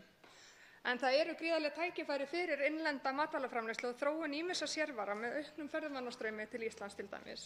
Og síðustu ár og raunar áratugi hefur átt sér stað eftirtektarverð þróun í nýsköpunar í sjávarútvegi sem hefur, eins og hæstv. Ráðherra þekkir manna best, skilað sér í auknum verðmætum, bæði í verðmætri afurðum og í verðmætri þekkingu sem íslensk fyrirtæki hafa svo verið að flytja út allan heim. En þetta snertir líka loftslagsmál eins og hæstv. Ráðherra kom inn á sömuleiðis á svo ótal marga vegu, en það skiptir ekki aðeins máli að minnka kolefnisfótspor framleiðslunnar hér á landi eins og lagt til í tillögum ríkisstjórnarinnar aðgerðaáætlun í loftslagsmálum. Heldur ekki síður mikilvægt að auka framleiðslu hér á landi. Þess saknaði ég í aðgerðaáætluninni, til að mynda á grænmeti og ávöxtum. Og það staðreynd að það þarf að stórauka matvælaframleiðslu í heiminum og þar hljótum við að bera nokkra ábyrgð með aðgengi okkar að allri þessari sjálfbæru orku. Við eigum til að mynda ofgnótt heits vatns og við hljótum að vilja nýta þá og við getum nýtt þá orku til að framleiða margfalt meira af innlendum matvörum yfir höfuð og minnka þar með kolefnisfótspor Íslands í heild. Þar sem að þar með þurfum við ekki að flytja, þá getum við flutt minna magn inn sem að væri sannarlega í samræmi við sjálfbærnimarkmið Sameinuðu þjóðanna. En mig langar því að spyrja hæstv. Ráðherra hvort hann sjái fyrir sér hvernig væri hægt að koma í meira mæli til móts við til að mynda garðyrkjubændur til að styðja bæði við nýsköpun, það ræktun, verðmætir og fjölbreyttari afurða og fyrir minni tilkostnað, þar að segja með að tryggja aðgengi þeirra á rafmagni á lægra verði. Þá svarar hæstv. sjávarútvegs- og landbúnaðarráðherra Kristján Þór Júlíusson.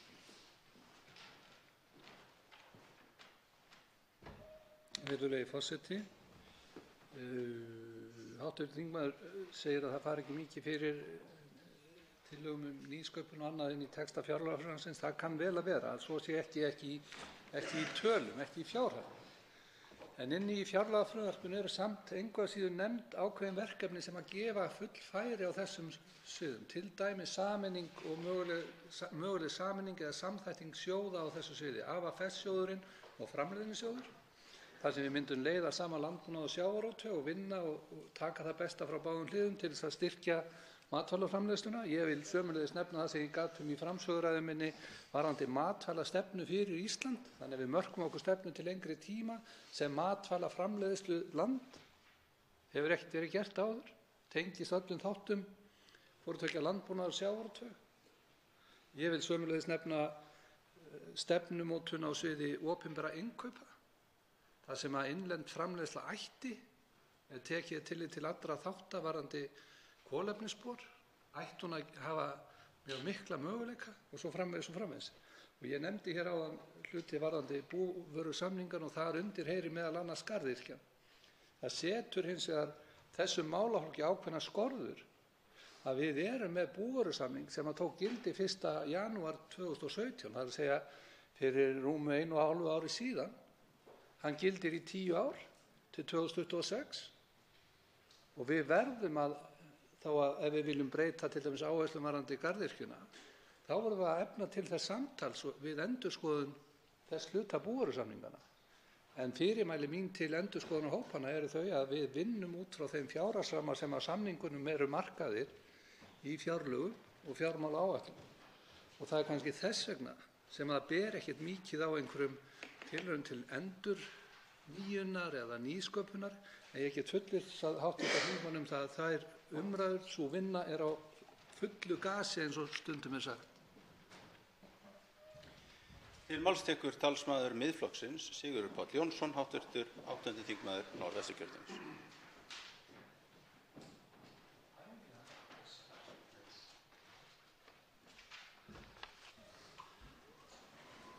Hæstv. forseti. Ég þakka hæstv. sjávarútvegs- og landbúnaðarráðherra fyrir þessa yfirferð og ég ætla að drepa á atriðum úr sjávarútvegskaflanum eða úr sjávarútvegsmálunum í frumvarpinu.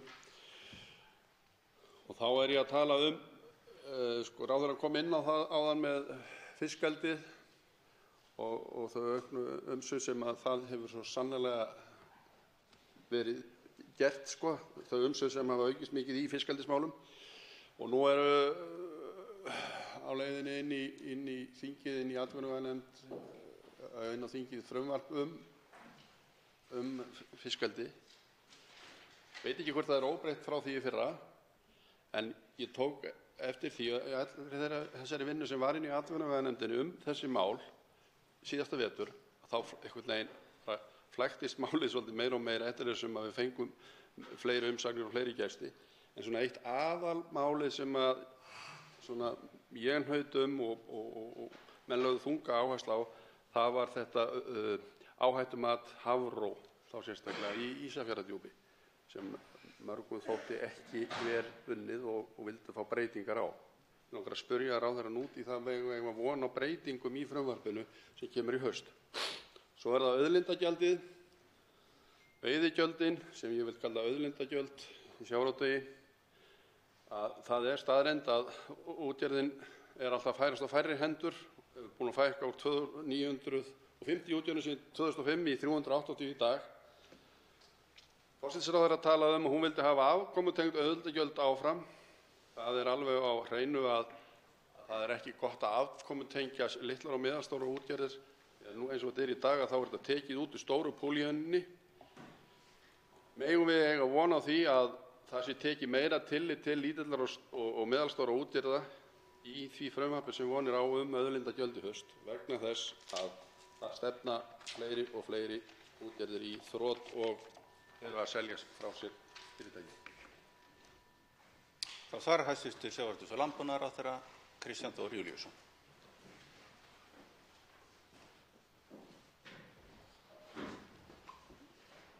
Virðulegi forseti, ég þakka andsvarið.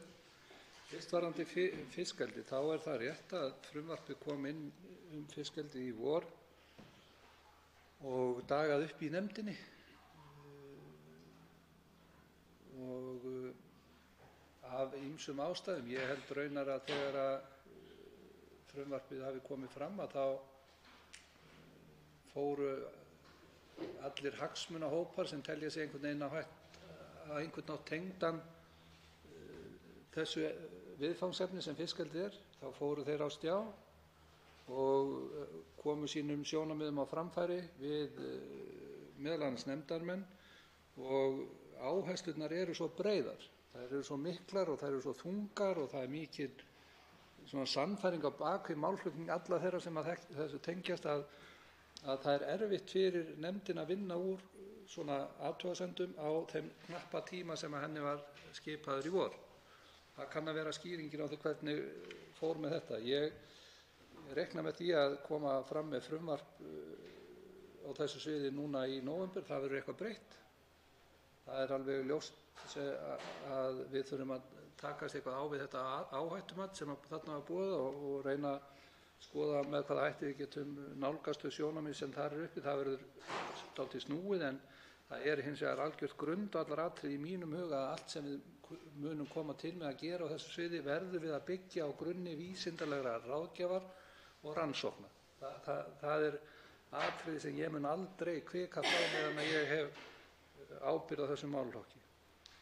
Veiðigjöldin, afkomutenging eða litlar og meðalstórar útgerðir, ég svara þessu bara með þeim hætti að það frumvarp kemur fram frá mér vonandi öðru hvoru megin við mánaðamót, helst fyrir mánaðamót og ég vænti þess að það muni verða gríðarlega góðar og miklar og málefnalegar umræður. Ég efast ekki það eitt andartak eins og jafnan er skatta sérstaka á útgerð í landinu. Til máls tekur talsmaður Pírata, hv. 4. þingmaður Reykjavíkurkjördæmis suður, Þórhildur Sunna Ævarsdóttir.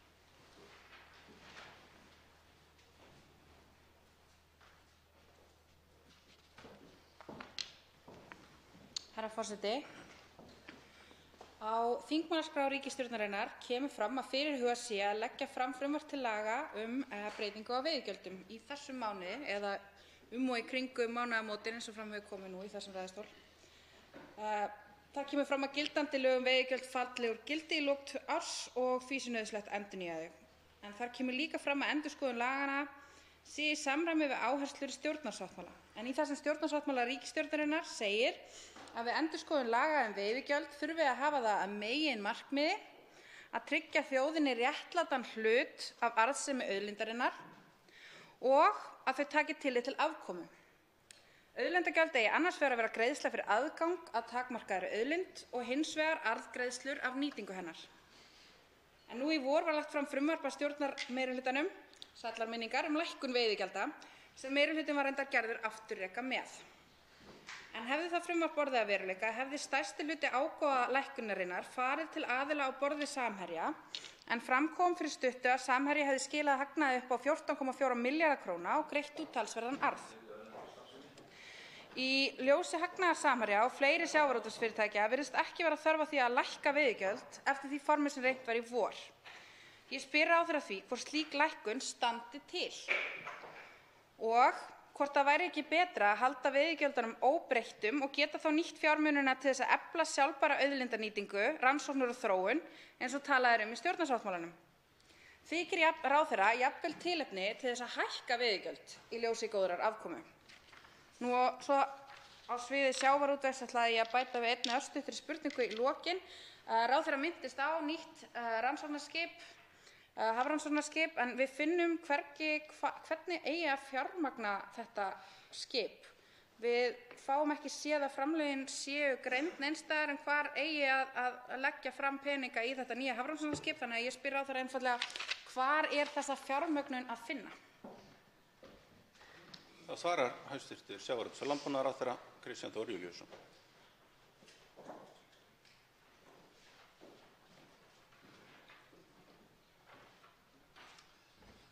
Virðulegi forseti, ég þakka hv. þingmanni fyrirspurnina. Þegar spurt veiðigjöldin þá svara ég því og hv. þingmanni með sama hætti eins og ég svaraði síðasta fyrirspyrjanda það að frumvarp frá mér þau kemur fram eins og hún réttilega gat öðru hvoru megin við mánaðamótin. Ég vænti þess og vona að við getum gert það fyrir mánaðamót. Ég held við þurfum tíma til þess að komast í gegnum þá umræðu sem að frumvörp á þessu sviði kalla á. Og það rétt að stjórnarsáttmálinn kveður á það að við viljum að veiðigjöldin standi undir kostnaði og sem að ríkið hefur af umsýslu með auðlindinni og sömuleiðis að tryggja ríkinu einhverja hlutdeild í afkomu fyrirtækjanna. Og þegar spurt það hvort að ég vilji að veiðigjöldin séu óbreytt, þá svara ég með þeim hætti að þau eiga í mínum huga að taka mið af því hvernig afkoma útgerðarinnar í landinu sveiflast og ég vek athygli hv. þingmanns á því að það eru sennilega nokkur hundruð kennitölur í útgerð á landinu. Þannig að þegar við erum að ræða veiðigjöldin þá eins og kom raunar fram í andsvari hér áðan afkoma þeirra sem að standa í útgerðinni afar breytileg og við getum alveg fundið fullt af dæmum fyrirtæki sem ganga vel og önnur sem ganga mjög illa. Þannig það í öllum öðrum atvinnurekstri. Meginsjónarmið mitt í þessu það að við eigum að leggja þennan skatt á með það í huga að hann taki þeim breytingum sem að verða á starfsaðstæðum útgerðarinnar hverju sinni. Varðandi hafrannsóknarskipið þá þetta hárrétt hjá hv. þingmanni eins og kemur fram í texta frumvarpsins þá gerum við ráð fyrir því að þetta kom inn í fjárlögin. Mínar upplýsingar herma það að ástæðan fyrir því að þetta ekki komið inn í fjármögnun þrátt fyrir samþykkt Alþingis einróma á hátíðarfundinum á Alþingi sé sú að talnabálkurinn var kominn í gang og það var einfaldlega of seint að koma þessari samþykkt Alþingis inn í gögnin til að prenta inn í frumvarpið. Þá tekur til máls öðru sinni talsmaður Pírata, hv. 4. þingmaður Reykjavíkurkjördæmis suður, Þórhildur Sunna Ævarsdóttir. Herra forseti, Já, ég þakka heldur óljós svör. Mér þykir svolítið skrítið að fá ekki svör við því og að ráðherra lýsi sig bara ekki viljugan til þess að svara hvort til standi að hækka, lækka eða halda í stað veiðigjöldum. Er það þá rétt skilið hjá mér hér að ráðherra viti einfaldlega ekki hvað eigi að gerast núna og í kringum mánaðamótin þegar kemur að hækkun eða lækkun veiðigjalda? Það hlýtur að hafa einhver áhrif á fjárlögin sem við erum að ræða hér. Hvað varðar fjármögnun þessa skips? Getur ráðherra upplýst mig hversu mikið er áætlað að fari í skipið á þessu ári og ætlar fjárlaganefnd þá að bæta því inn eða hvernig ætlum við að ráðstafa þessum peningum og hvaðan eiga þeir að koma? En aðeins að landbúnaði. Mig langaði að spyrja sérstaklega út í EFTA-dóminn sem hefur svo sem komið hér frekar oft upp. Í nóvember á síðasta ári komst EFTA-dómstóllinn að þeirri niðurstöðu að íslenska leyfisveitingakerfi fyrir innflutningi á hrárri og unninni kjötvöru, eggjum og mjólk samrýmdist ekki ákvæðum EES-samningsins. Og dómstóllinn taldi það vera ósamrýmanlegt 5. grein tilskipunarinnar að skilyrða innflutning dýra á slíkum vörum.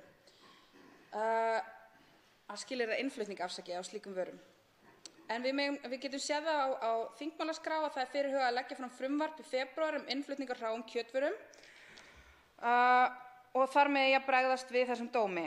Og á blaðsíðu 280 í fjárlagafrumvarpinu kemur fram að fjárheimild málaflokks landbúnaðarmála hækki 85 milljónir króna vegna aðgerða í tengslum við niðurstöður EFTA-dómstólsins varðandi innflutning á hráu kjöti. En í hvað nákvæmlega á að nota þessa fjármuni? Er einhverjar aðgerðir sem að ráðherra er að fara í umfram þá lagabreytingu sem er að vænta á næsta ári? Og já, bara hvað á að eyða þessum 85 milljónum í sem að eiga að bregðast við þessu? Hvað á að gera við þessa peninga? Ég fæ ekki séð það út úr þessu fjárlagafrumvarpi nákvæmlega hvað eigi að gera við þessar 85 milljónir. Þá svarar hæstv. Sjávarútvegs- og landbúnaðarráðherra Kristján Þór Júlíusson.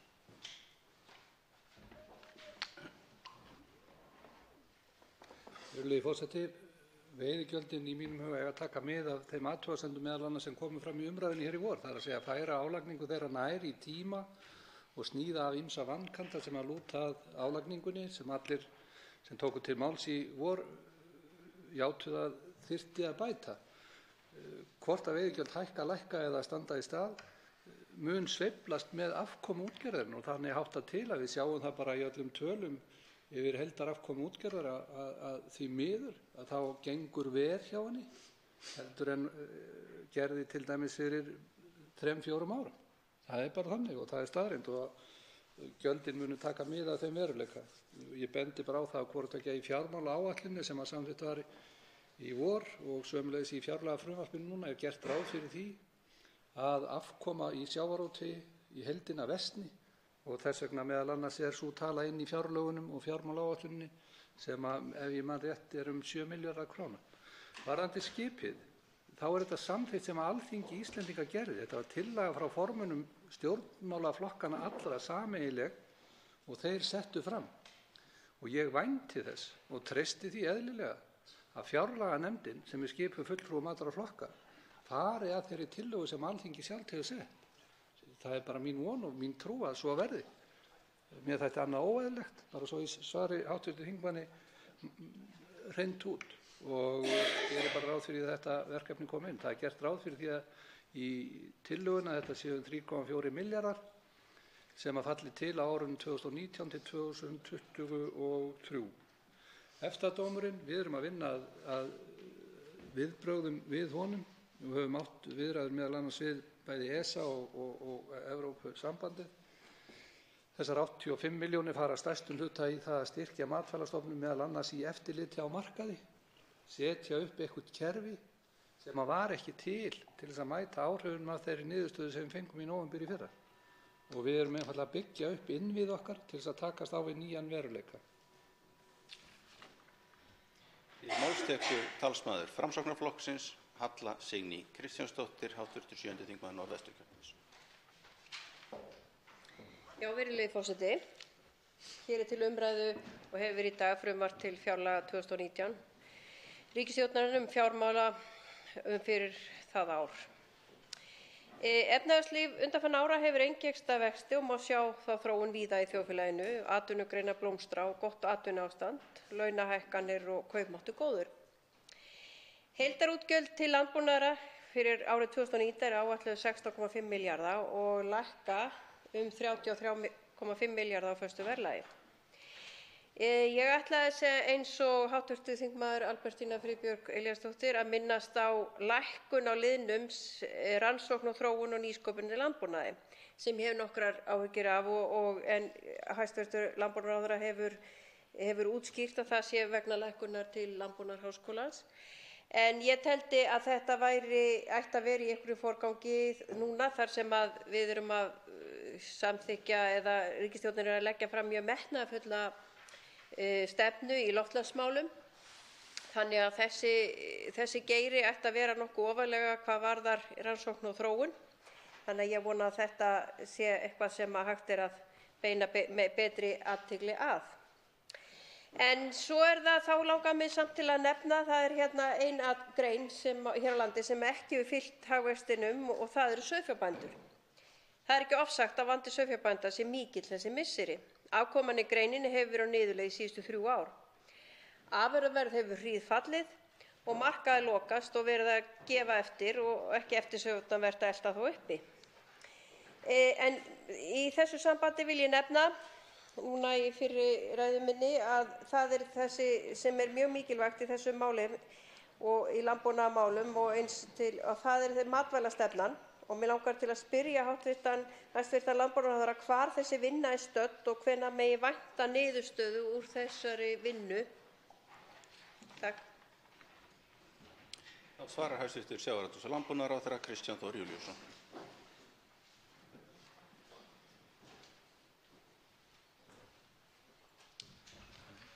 Virðulegi forseti, þakka hv. þingmanni andsvarið. Já, það er rétt að afkoma sauðfjárræktarinnar, sauðfjárbænda, er ekki góð og ég vil nú engu að síður meina það að Alþingi hafi brugðist ágætlega við í desember á síðasta ári þegar samþykkt voru framlög inn í þessa grein, sérstaklega upp á 665 milljónir króna. Engu að síður er hljóðið úr greininni með þeim hætti og við vitum það að við erum að framleiða töluvert umfram innanlandsframleiðslu og höfum lent í erfiðleikum með það að afsetja aðra framleiðslu erlendis þó svo að óvenju vel hafi gengið í ár þannig að birgðir eru með lægsta móti núna á þessu ári. En eins og ég hef nefnt hér í fyrri andsvörum að þá erum við í ágætisviðræðum við sauðfjárbændur. Ég vænti þess og treysti að við munum ná saman á grundvelli þeirra ákvæða sem í stjórnarsáttmálanum eru sem kveða á nýja nálgun að þessu verkefni og ég vona svo heitt og innilega að okkur beri gæfu til að komast að samkomulagi tímalega í haust þannig að við getum keyrt þessar breytingar helst í gang áramót. Hv. þingmaður spyr matvælastefnuna. Þessi vinna er tiltölulega nýlega farin af stað. Verkefnisstjórnin sem þarna er að störfum, hún á að hafa forgöngu það að móta matvælastefnu fyrir landið og draga fram áherslu stjórnvalda eins og það birtast í stjórnarsáttmálanum ásamt því að við reynum að fá einhverja tillögur sem snúa að framtíðarsýn fyrir málaflokkana. Verkefnaskil í þessu eru þannig að ég á að fá til mín áfangaskýrslu í janúar 2019, september 2019 með það að markmið að við getum verið með heildstæða stefnu á þessu sviði í árslok á næsta ári, það er að segja í lok ársins 2019. Til máls tekur talsmaður Framsóknarflokksins öðru sinni Halla Signý Kristjánsdóttir, hv. 7. þingmaður Norðvesturkjördæmis. Já, virðulegi forseti. Ég vil þakka hæstv. ráðherra fyrir þessi svör. Og svo ég víki aftur máli mínu að sauðfjárbændum að þá eins og hæstv. ráðherra talaði áðan að við erum með þennan búvörusamning sem er nú ekki nema 2 ára á að átt að gilda í 10 ár og sem að ég tel að við eigum að nýta okkur og sauðfjárbændur sjálfir hafa talað að til þess að mæta þessum vanda þá þyrftum við kannski að horfa til framleiðslunnar, minnka hana í samræmi við eftirspurn og markaði til þess að ná þessu jafnvægi. En inn í þessum samningi sem er mjög góður og við gætum fylgt þá eru þarna kannski framleiðsluhvetjandi þættir sem við þyrftum að endurskoða og ég vona það að í þessari vinnu sem með sauðfjárbændum og fulltrúum þeirra það verði svo sem nýttur þessi samningur. Og mig langar kannski aðeins að spyrja Kristján hæstv. Ráðherra hvort að það sé verið að horfa til þess eða horfa til nýrra leiða í þessu sambandi. En sko sauðfjárbændur, þetta sem við þurfum að ná utan og mér finnst að þurfi að hlusta á þeirra raddir vegna þess að þeir hafa komið með góðar hugmyndir til í þessum vanda sem hefur verið að byggjast upp núna síðustu 2-3 árum. Og þó að sé ekkert endilega, maður geti séð það í þessum fjárlögum að það sé eitthvað draumasýn, enda ætti það kannski heldur ekki að vera, en allavega að fylgja eftir þessum samningi sem og hvernig þeirri vinnu háttað og hvar sem hún sé stödd kannski. Takk. Þá svarar hæstv. Sjávarútvegs- og landbúnaðarráðherra Kristján Þór Júlíusson. Já, virðulegi forseti, það er alveg rétt að inn í samningnum eru framleiðslu hvetjandi þættir og það er einhver staða sem að bæði sauðfjárbændur og við viljum einhvern veginn taka úr sambandi. Sauðfjárbændur sjálfur hafa sett fram ákveðnar hugmyndir það að gera 67 ára og eldri bændum kleift að hætta búskap eða draga úr búskap. Þeir hafa sett fram hugmyndir að lækka ásetningshlutfall. Þeir hafa sett fram hugmyndir að lækka freista gæðastýringargreiðslur. Allar þessar 3 aðgerðir kalla á lagabreytingar og áður en að ég get komið fram með frumvarp í þá veru, þá þarf að eiga sér eitthvað samtal það með hvaða hætti útfærslan á þessu yrði. Við erum, og ég hef ekki neitað nokkurri einustu tillögu frá þeim sauðfjárbændum, en ég hef sett það sem algjört skilyrði fyrir því að við tökum upp samninginn að áherslu stjórnvalda eins og það birtast í stjórnarsáttmálanum breytingar á starfsskilyrðum greinarinnar, þær nái fram að ganga. Því að það er algjörlega útilokað í mínum huga að framlengja bara óbreyttum samningi eins og hann er. Þá lendum við bara í sömu stöðu eins og við erum núna. Með öðrum orðum, það sem ég að streitast við og held til streitu inn í þessum viðræðum það að þær hugmyndir sem stjórnarsáttmálinn byggir á, að þær komi inn í þessar viðræður líka. Og sem betur fer að þá tekur forysta sauðfjárbænda því ágætlega, vissulega sund með ákveðnum fyrirværum eins og ég hef fyrirvara á sömu sem kemur þaðan, en við erum þó að ræða þetta og með það markmið að ná saman, en það verður hvoru tveggja þá með breytingum á gildandi ákvæðum inn í búvörusamningnum, en sömuleiðis líka þættir sem að munu horfa til lengri tíma og inn í framtíðina með einhverjum breytingum á starfsskilyrðum greinarinnar. Þar verður meginatriði það. Í mínum huga að bændur hafi meira frelsi til athafna heldur en þeir hafa í dag. Til máls tekur talsmaður Flokks fólksins, Inga Sæland, hv. 8. þingmaður Reykjavíkurkjördæmis suður.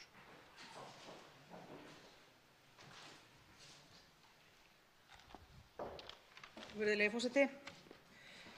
Mig langar að gera umtalsefni mínu hér og nú við sjávarútvegsráðherra laxeldi.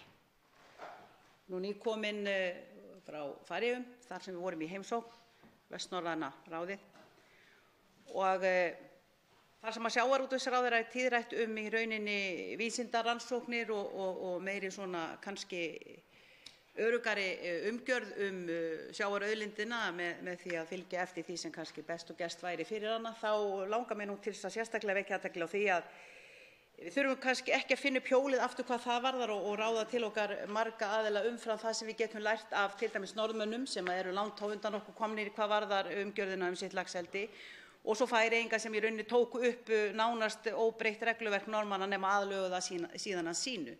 Það sem kemur líka í ljós þar þegar þeir eru að tala vernd náttúrunnar að það að á 2 vikna fresti þá mæla þeir lús, sýklalyf og í rauninni óhreinindi og úrgang og mengun við kvíarnar. Spurningin er líka þessi, hæstv. Sjávarútvegsráðherra, hvernig er mögulegt fyrir okkur að halda því fram að hér sé ekki endalaust að sleppa fiskur. Tvívegis á þessu ári hefur sloppið fiskur úr Arnarlaxi. Það er verið að veiðast hér Það hafa verið að veiðast hér eldislaxar í Staðará og Vatnsdalsá, báðar þessar ár sem að renna í Húnaflóa, í Selá, þar sem var eldisrigna full af hroggsekkjum og fleiri ám. Tálknafjörður, þar veiddust 4 í net eftir að þeir mistu úr Arnarlaxi sitt slys eins og virðist vera. Og mér er þetta virkilega hugleikið. Ég vil endilega að við getum byggt upp laxeldið af skynsemi, en það er orðið of seint rassinn gripið þegar allt er komið í buxurnar í þessum efnum, þannig að ég segi horfum til þeirra sem að hafa virkilega unnið að þessu með stæl og hafa lært af reynslunni og gerum það að okkar virkilega og svo pínlítið meira á eftir. Hæstv. ráðherra. Þá svarar hæstv. Sjávarútvegs- og landbúnaðarráðherra Kristján Þór Júlíusson. Virðulegi forseti, þakka andsvarið. Við erum að læra hvort ekki að Færeyingum og Norðmönnum. Ég meina það frumvarp sem ég kom fram með í vor dró lærdóm af því sem þar er gert á báðum stöðum. Það frumvarp byggði á svona sameiginlegri sýn fiskeldisfyrirtækja og veiðiréttarhafa. Því miður bara náði þingið ekki að vinna með það og þar voru inni þættir sem meðal annars lúta þeim þáttum sem hv. þingmaður nefndi hér varðandi vöktun á lús, mengun og fleiri þáttum. Það er inni í frumvarpinu sem ég skilaði af mér í vor. Við höfum sömuleiðis átt fundi með Færeyingum. Ég satt fundi fyrir hálfum mánuði í Færeyjum þar sem við vorum að fara sérstaklega yfir alla þessa þætti. Í síðustu viku var hér sendinefnd úr norska ráðuneytinu og við vorum að fara í gegnum fiskeldi þar. Þetta er allt til undirbúnings þessu verki sem kemur inn hér í nóvember vonandi, sem er nýtt frumvarp til fiskeldismála. Aðstæður hins vegar á þessum svæðum eru mjög mismunandi, eins og hv. þingmaður þekkir að þá eru straumar á eldissvæðum, til dæmis í Færeyjum, allt aðrir heldur en í tiltölulega grunnum, lygnum fjörðum hér á Íslandi. Firðir í Noregi eru kaldir, djúpir staðir.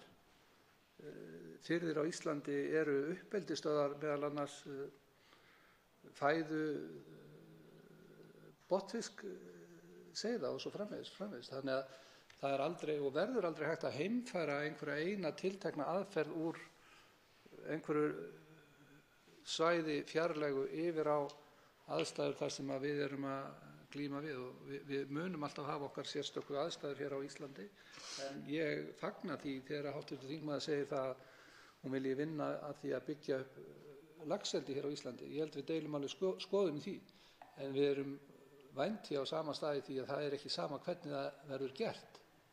Þar þurfa menn að vanda sig og ég tek undir þau orð þingmannsins, en ég er talsmaður þess eins og raunar kemur fram í stjórnarsáttmálanum. Við höfum fulla trú á því að fiskeldinu muni vaxa fiskurinn hreinn. Forseti áminnir ræðumenn að halda ræðutíma í hófi. Afsökunin er móttekin og þakkar sömuleiðis. Næst tekur það aftur til máls Inga Sæland, hv.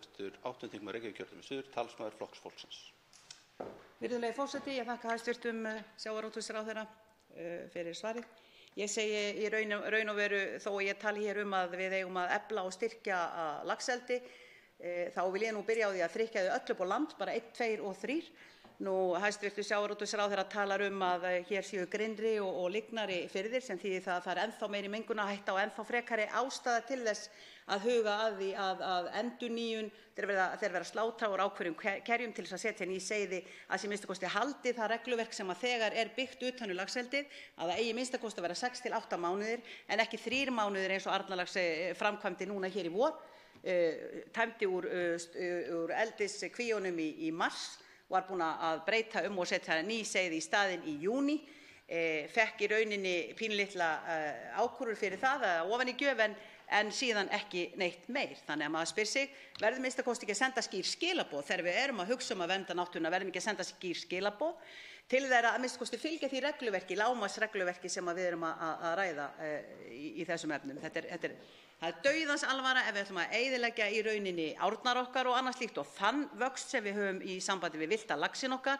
Það er líka alvara ef við ætlum að koma í veg fyrir það að brothættar byggðir geti ekki haldið áfram að byggja upp sitt laxeldi. Við verðum að gera það í fullri sátt við náttúruna. Og þó að það kosti þá nokkrar krónur meira, þeir segja sér 2-3 sinnum dýrara að setja þetta upp á land, já, þá bara græða það á því vegna þess að ekki eru þeir að borga það mikið fyrir leyfi að fá að vera með laxeldri hér eins og þeir þyrftu að gera ef þeir væru í Noregi, þangað sem þeir ætla nú að koma því í Kauphöllina. Og að lokum aðeins ein spurning til hæstvirts landbúnaðarráðherra einnig. Hvar er nú allt kjötfjallið sem var hérna í fyrra þegar átti að slatta 20% af öllum búfjárstofni sauðfjárbænda? Og ég veit að hæstvirtur ráðherra var þá ekki nema heilbrigðisráðherra, var heilbrigðisráðherra enn í þeirri ríkisstjórn og einhvern veginn þá virðist þetta kjötfjall hafa gufað upp og maður gat ekki heila mánuð fengið eina einustu kótilettu. Það svarar hæstvirtur sjávarútvegs- og landbúnaðarráðherra Kristján Þór Júlíusson. Virðulegi forseti, það er erfitt að þurfa að kyngja því ef að hv. þingmaður er bara með brúnaða kartöflu, rauðkál og rabarbarasölt og grænar baunir og sósu og enga kótilettur. Það er ekki nógu gott. En eins og við munum frá ágætri ræðu hv. þingmanns í stefnuræðinu hér á mánudaginn, þriðjudaginn, þá má þá allavega fá sér rauðvín með því eins og hv. þingmaður nefndi. Það er held ég miklu auðveldara að tala en í að komast að segja það að við ætlum að tryggja öllu laxeldinu á land. Ég meina, af hverju eru þá ekki búið að gera það í öðrum löndum? Það er meira mál en svo að það sé gert. Við erum með örlítið laxeldi á landi hér á Íslandi. Já, það gengur ágætlega. Við höfum hins vegar verið að ala miklu meira á bleikju heldur en laxi á landi og það er einhver ástæða fyrir því. Og ég er raunar þeirrar trúar að laxeld á Íslandi verði aldrei annað en framleiðsla á einhverju hágæða vöru. Ég held að við erum alltaf á endamarkaði einhverjum. Við munum aldrei verið í þessari magnframleiðslu í þessari afurð að minni hyggju. Ég hef ekki trú á því að það verði. En af því að ég svaraði því ekki áðan hér, sko, það er enginn að halda því fram að hér veiðist ekki eldislax annarslagið í laxveiði á. Það er þannig og við skulum bara ræða þetta á þann veg. Við höfum hins vegar ekki byggt okkur undir það með einhverjum mótvægisaðgerðum en erum þó að byrja það núna. Það sem Hafrannsóknastofnun er að byggja undir það að geta tekið á því vandamáli með einhverjum skynsamlegum hætti og erum meðal annars núna að setja upp myndaeftirlit á 3 ám á landinu sem að greina eldislaxa og þess vegna lýsa á viðkomandi fiskum. Þannig að við erum að taka ákveðin skref hæg og vonandi getum við gert þetta bara á skynsamlegum hætti með það fyrir augum, með það í huga að bæði brothættar byggðir og fyrirtækin geti gengið þokkalega vel. Til máls tekur talsmaður Viðreisnar, hv. 7. þingmaður Reykjavíkurkjördæmis norður, Þorsteinn Víglundsson. Forseti, það er mjög áhugavert að skoða þá málaflokka sem hæstv. ráðherra fer fyrir. Í öðrum sjávarútvegi leggjum við 6,5 milljarð í eina stærstu útflutningsatvinnugrein okkar á ári og fyrst og fremst til rannsókna og vísindastyrkja. Við bárum gæfu til þess fyrir rúmum 3 áratugum síðan að breyta starfsskilyrðum rekstrarumhverfi þeirra greinar með þeim hætti að í dag kýtustu kannski fyrst og fremst það hvernig eigi að skattleggja hana. Verðmætasköpunin hefur verið stóraukin, nýtingin hefur stóraukist og greinin sjálfbær í alla staði.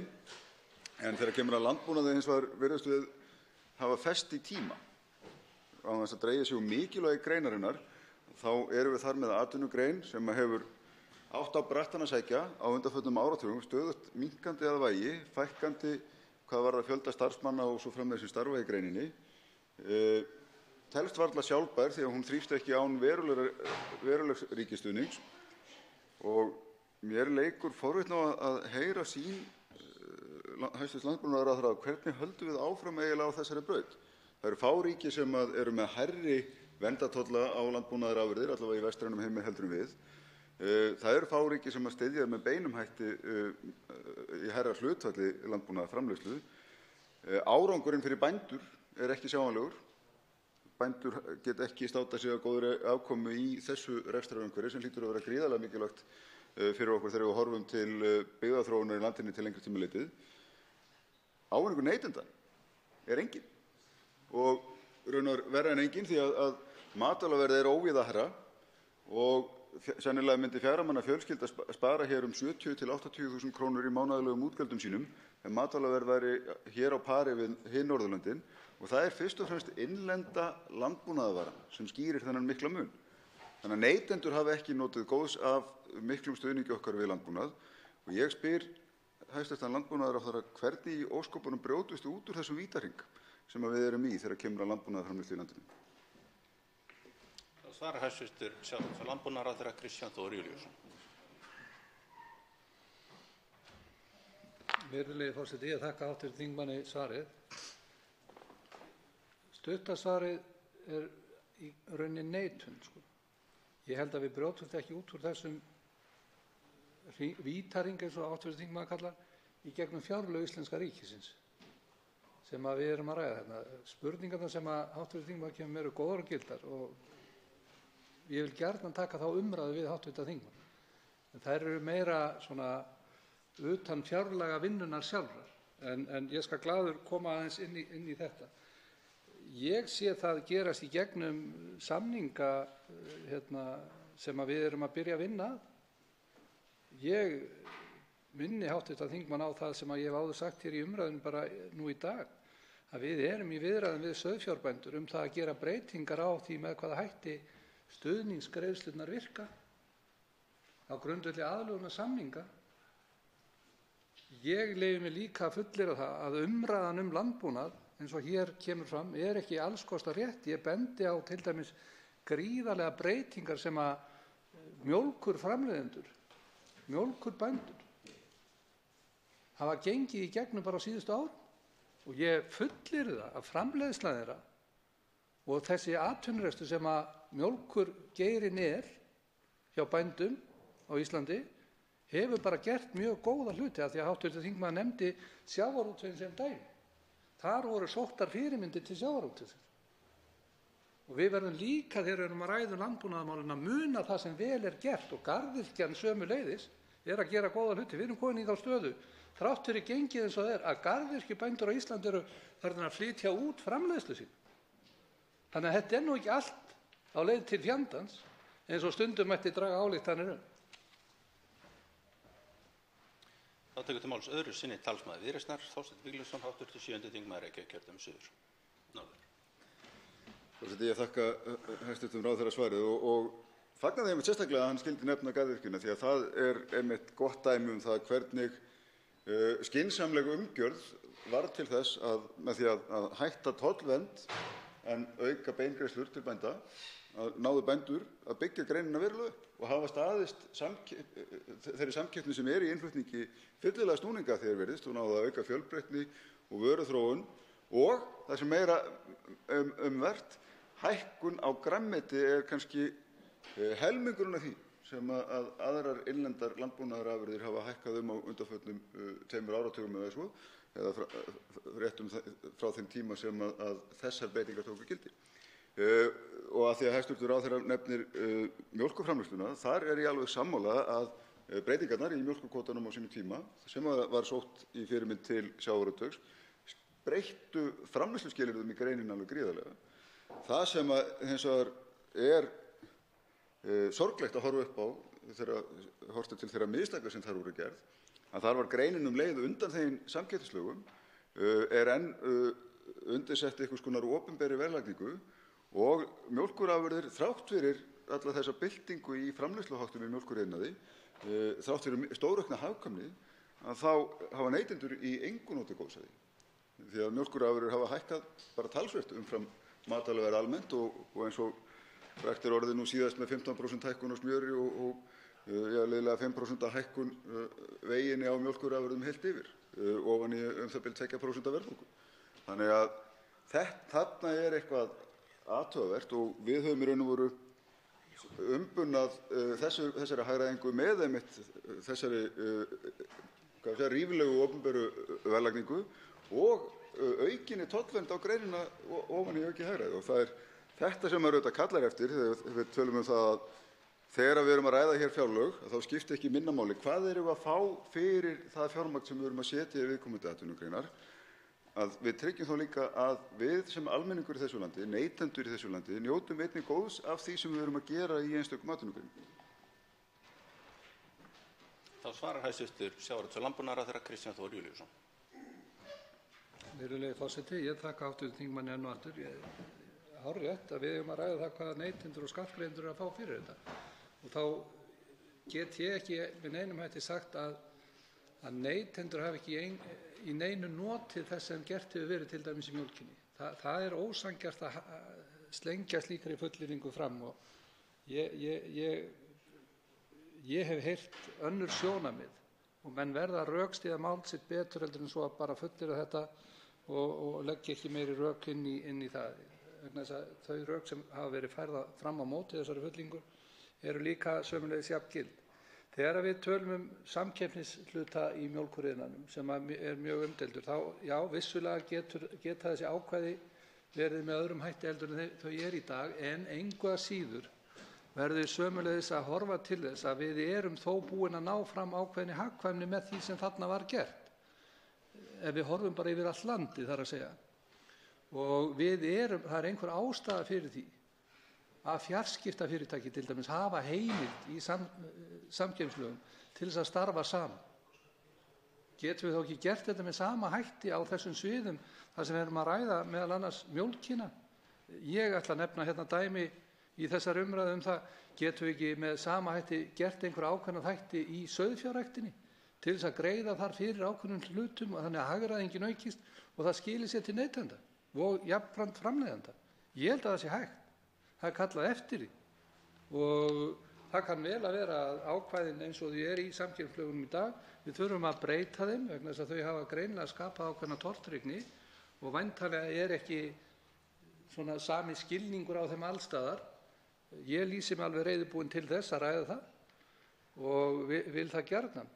En það sem ég bara nefna það að við þurfum í umræðun landbúnaðinn líka að halda því á lofti sem vel gert og ég fullyrði það fullt af þáttum sem þar hefur verið gert og að því við vorum að þrátta aðeins mjólkurinn, en þar líka fullt af nýjungum sem hafa sprottið fram á síðustu árum. Til máls tekur talsmaður Miðflokksins Birgir Þórarinsson, hv. 3. þingmaður Suðurkjördæmis.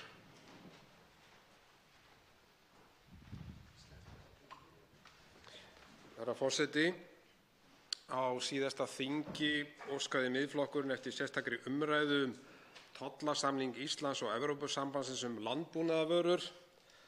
Áttum við þar í hreinskiptum skoðanaskiptum við hæstv. Landbúnaðarráðherra málið.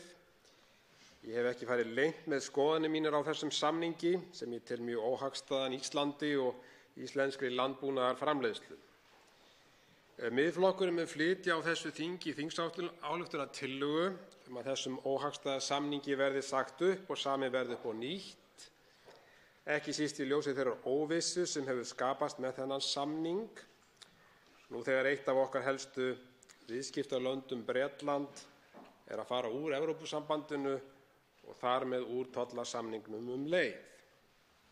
En herra forseti, í áðurnefndri sérstakri umræðu tollasamninginn sagði hæstv. Ráðherra að það yrði gripið til mótvægisaðgerða fyrir íslenska framleiðendur til að mæta þeirri miklu aukningu á innfluttum landbúnaðarvörum sem nú þegar hafin vegna samningsins. Afleiðingar þessa samnings fyrir innlenda framleiðendur eru miklar og fram hefur komið í máli Samtaka afurðastöðva í mjólkuriðnaði að verði þessi mikla aukning á tollkvótum til innflutnings fullnýtt gæti svo farið að loka þyrfti starfsstöð MS í Búðardal þar sem 25 manns starfa og stærsti vinnustaðurinn í Dölunum. Ég vil því spyrja hæstv. Landbúnaðarráðherra hvar að finna fjárveitingar til þeirra mótvægisaðgerða sem hann hefur boðað í þessu fjárlagafrumvarpi. Auk þess hef ég ekki komið auga á fjárveitingar til að mæta vanda sauðfjárbænda og loðdýrabænda og það væri fróðlegt að fá hvað ráðherra hyggst gera í þeim málum. Þá svarar sjávarútvegs- og landbúnaðarráðherra hæstv. Kristján Þór Júlíusson.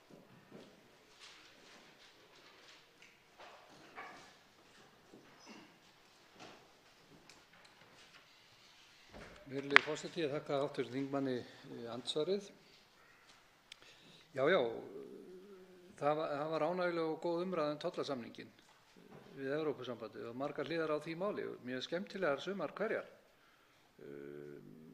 Það annað hljóð núna í stróknum gagnvart þeim samningi hjá mörgum þeim sem kom að því að gera þann samning, en ég held að við þurfum líka að hafa í huga að ástæðurnar fyrir því að til þess verks var gengið á sínum tíma var meðal annars hvernig áraði í landbúnað á Íslandi. Það kom hvatning til íslenskra stjórnvalda einhvers tíðan upp úr 2010-11 til þess að ganga til samninga við Evrópusambandið auknar útflutningsheimildir frá Íslandi inn á þann markað.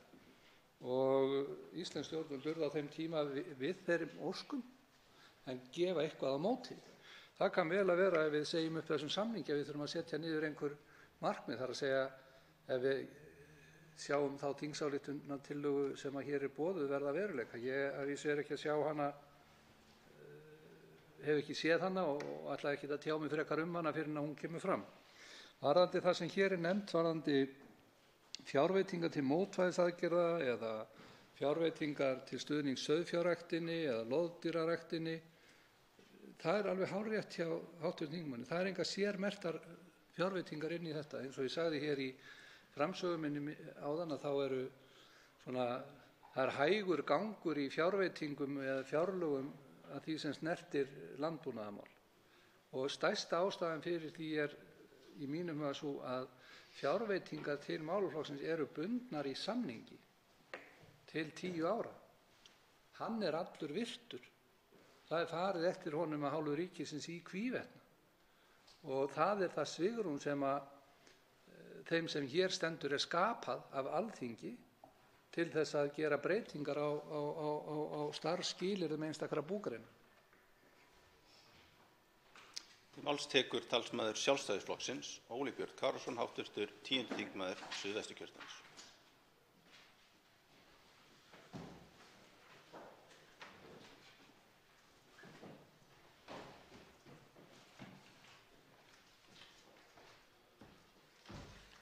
Herra forseti, ég þakka hæstv. ráðherra fyrir hans framsögu hér áðan og ágætlega skýr svör við því sem hann hefur verið spurður. Ég kannski á einhverju svipuðum nótum og sumir aðrir hér. Ég vil annars vegar beina athyglinni að landbúnaðarmálum og hins vegar að sjávarútvegsmálum. Ég tek eftir því að þegar ríkisstjórnin kynnti hér metnaðarfulla áætlun í loftslagsmálum, 6,8 milljarðar á næstu 5 árum, að þá meðal annars boðaðar aðgerðir varðar kolefnisbindingu og þá erum við bætta landnotkun. Við erum að horfa þá einhverju leyti á endurheimt votlendis og skógrækt. Það sem hins vegar truflaði mig aðeins í þeirri umræðu var að það hefur komið í ljós að í þeim samningum sem við eigum núna við Evrópusambandið varðandi það að taka þátt í þessum metnaðarfullum aðgerðum að minnka losun hér 40%, að þá vegur kolefnisbindingin í sjálfu sér ekkert. Það að segja að við fáum ekkert fyrir trjáræktina eða skógræktina eða breytta landnýtingu, endurheimt votlendis og svo framvegis. Það bara það sem við drögum úr útblæstri sem við eigum að ná markmiðunum. Þannig að við erum ekki að nýta þau tækifæri sem við höfum hér en eru kannski ekki til staðar í Evrópusambandinu. Mig langar til að vita hjá hv. ráðherra hvort að það sé nú ekki skynsamlegt vegna þess að það er ennþá hægt að gera einhverjar breytingar, að minnsta kosti reyna að vinna að breytingum og ná samkomulagi það að þessi tækifæri okkar verði nýtt og teljist, hvort að það sé ekki skynsamlegt að gera það áður en tími rennur út og hvort að við getum ekki verið samstiga í því og hvort að þetta hafi komið til umræðu í ríkisstjórninni með þessum hætti. Þá svarar hæstv. sjávarútvegs- og landbúnaðarráðherra Kristján Þór Júlíusson. Virðulegi forseti. Ég þakka hv. þingmanni fyrirspurnina. Varðandi loftslagsmálin og aðgerðaáætlunina, þá er þetta, eins og kom fram í máli hv. þingmanns, gríðarlega mikið stórt skref sem verið er að stíga og það er eðlilegt að koma upp spurningar um það hvernig nýtast þeir fjármunir sem verið er að leggja í þetta. Og umræðan hefur verið töluvert það, bundin því hvort að þetta telji inn í bókhaldið okkar áformin votlendið, áformin skógræktina og það eru skiptar skoðanir það. Ég held að meginlínan sé svo að þetta telji ekki inn strax. Það þykir mér mjög miður og ræddi það í þessu sambandi að bara út frá mínum málaflokki að landbúnaðurinn á Íslandi, það er að segja matvæla hlutinn hans, landbúnaðurinn, er næststærsti geirinn á eftir samgöngum. Þannig að það er mörg tækifæri á sviði landbúnaðarmála sem eru þess eðlis að greinin getur lagt inn í það verkefni að við stuðla því að við náum þeim markmiðum sem sett hafa verið. Og það sem mest vert er það að þeir sem starfa í atvinnugreininni, landbúnaði, þeir eru mjög áfram að leggja sig fram á þessu sviði. Þar eru tækifæri fyrir stjórnvöld til þess að vinna með og í samstarfi við atvinnugreininni og það er raunar hafið og sauðfjárræktin er þar fremst í flokki og við erum með samkomulag á milli sauðfjárbænda, umhverfis- og auðlindaráðuneytisins og landbúnaðarráðuneytisins verkefni sem við komum meðal annars inn í þetta sem fyrsta skref. Ég er á þeim stað að hafa fulla trú á því að við getum gert mun betur á þessu sviði að því sem snertir landbúnaðinn heldur við erum að sjá inn í áætlun eins og hún lítur út en það er fullu vilji til þess að taka fleiri og stærri áfanga. Til máls tekur öðru sinni talsmaður Sjálfstæðisflokksins Óli Björn Kárason, hv. 10. þingmaður Suðvesturkjördæmis. Herra forseti, ég þakka hæstv. ráðherra kærlega fyrir svörin. Við erum svona á sömu nótum og kemur ekki á óvart. Ég hefði að vísu vilja ganga töluvert lengra heldur en ég var að tala um. Ég hefði vilja sjá að þessari aðgerðaráætlun sem að boðuð hjá ríkisstjórninni 6,8 milljarðar þegar að kemur að kolefnisbindingunni og breyttri landnotkun og þá hefði ég haldið að þetta ætti að vera hluti af nýjum búvörusamningum og við þurfum að taka miklu lengri umræðu það. Ég ætla aðeins að fá að svona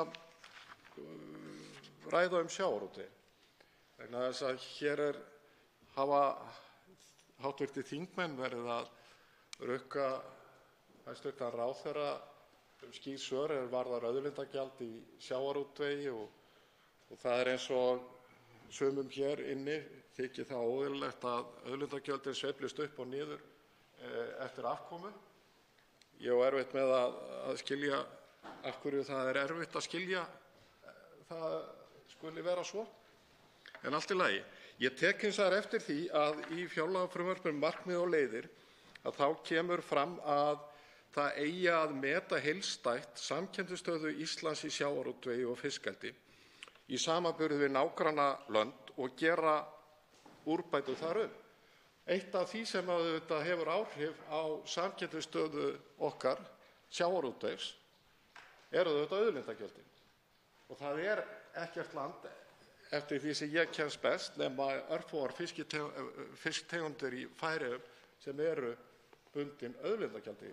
Sjávarútvegurinn er meira að minna ríkisstyrktur. Þannig að ég vil bara spyrja hvenær ráðherra hæstv. Sér einhverja niðurstöðu í þessu heildstæða mati og síðan spurningin það hvenær við eigum von á því að það komi hér á borð okkar tillögur eða hugmyndir að auðlindagjaldi varðar fiskeldi.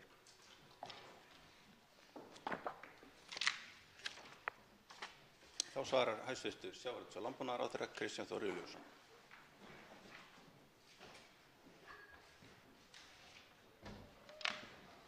Virðulegi forseti. Já, það í sjálfu sér ekki skrítið þó að ég og hv. þingmaður séum á sömu nótum. Ekki höfum við lagt það í vana okkar að snuða hvorn annan, svo að ég skjóti örlítið á hann. Það alveg rétt að aðgerðaáætlun í loftslagsmálum væri æskilegt að hafa sem hluta af nýjum búvörusamningum. Hluti af hugsuninni sú að þetta komi inn í það. Það sem rætt til dæmis varðandi sauðfjárræktina núna eru aðlögunarsamningar og ég tel full færi til þess að tengja þetta því. Já, það merkilegt þegar við ræðum skattlagningu sama hvort það á sjávarútvegi eða aðrar atvinnugreinar að menn líti á það bara sem stöðugan tekjustofn og hann breytist ekkert og við getum alltaf gengið að því vísu að fá sömu krónutölu út úr skattlagningu á tekjur einstaklinga eða fyrirtækja. Það ekki þannig. Tekjuskatturinn sveiflast upp og niður og með sama hætti hefur álagning veiðigjalds í sjávarútvegi verið ætlað að taka mið af afkominu og eðlilega sveiflast hún til. Ég heyri það eins vegar að þingmenn gráta það mjög að sjávarútvegurinn skuli ekki alltaf vera bara í hæstu hæðum í afkomu. Margan hátt get ég grátið það líka, hann leggur það mikið til þjóðfélagsins, en það bara því miður ekki verulegur. Afkoman sveiflast eftir fjölda þátta eins og mörkuðum og öðru þvíumviku, samkeppnisstöðu sjávarútvegsins á erlendum mörkuðum og við erum á margan hátt að skekkja hana, til dæmis með álagningu sérstaks skatts ofan á tekjuskatta, sem auðlindagjaldið, með álagningu sérstaks skatts á eldsneyti sem kolefnagjaldið. Þetta eru skattar sem að sjávarútvegur í öðrum löndum eða næstu löndum okkar ekki að greiða með sama hætti. Auðlindagjald í fiskeldi kemur vonandi fram í febrúar. Vinnan við þessa úttekt hefst, ég hef ekki dagsetning á því, við erum enn að ræða þetta með hvaða hætti við förum til þessa verks en það verður unnið. Þá bara þingfundurinn gengið það vel að við erum komið undan áætlun. Næstur til að mæla fyrir Sigurður Ingi Jóhannesson, sveitarstjórnar- og samgöngumálaráðherra. Við ætlum bara að bíða eftir honum í staðinn fyrir að fresta fundi. Hann ætlar þetta inn á þennan fund eftir 1-2 mínútur.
Hæstv. Samgöngu- og sveitarstjórnarráðherra Sigurður Ingi Jóhannsson.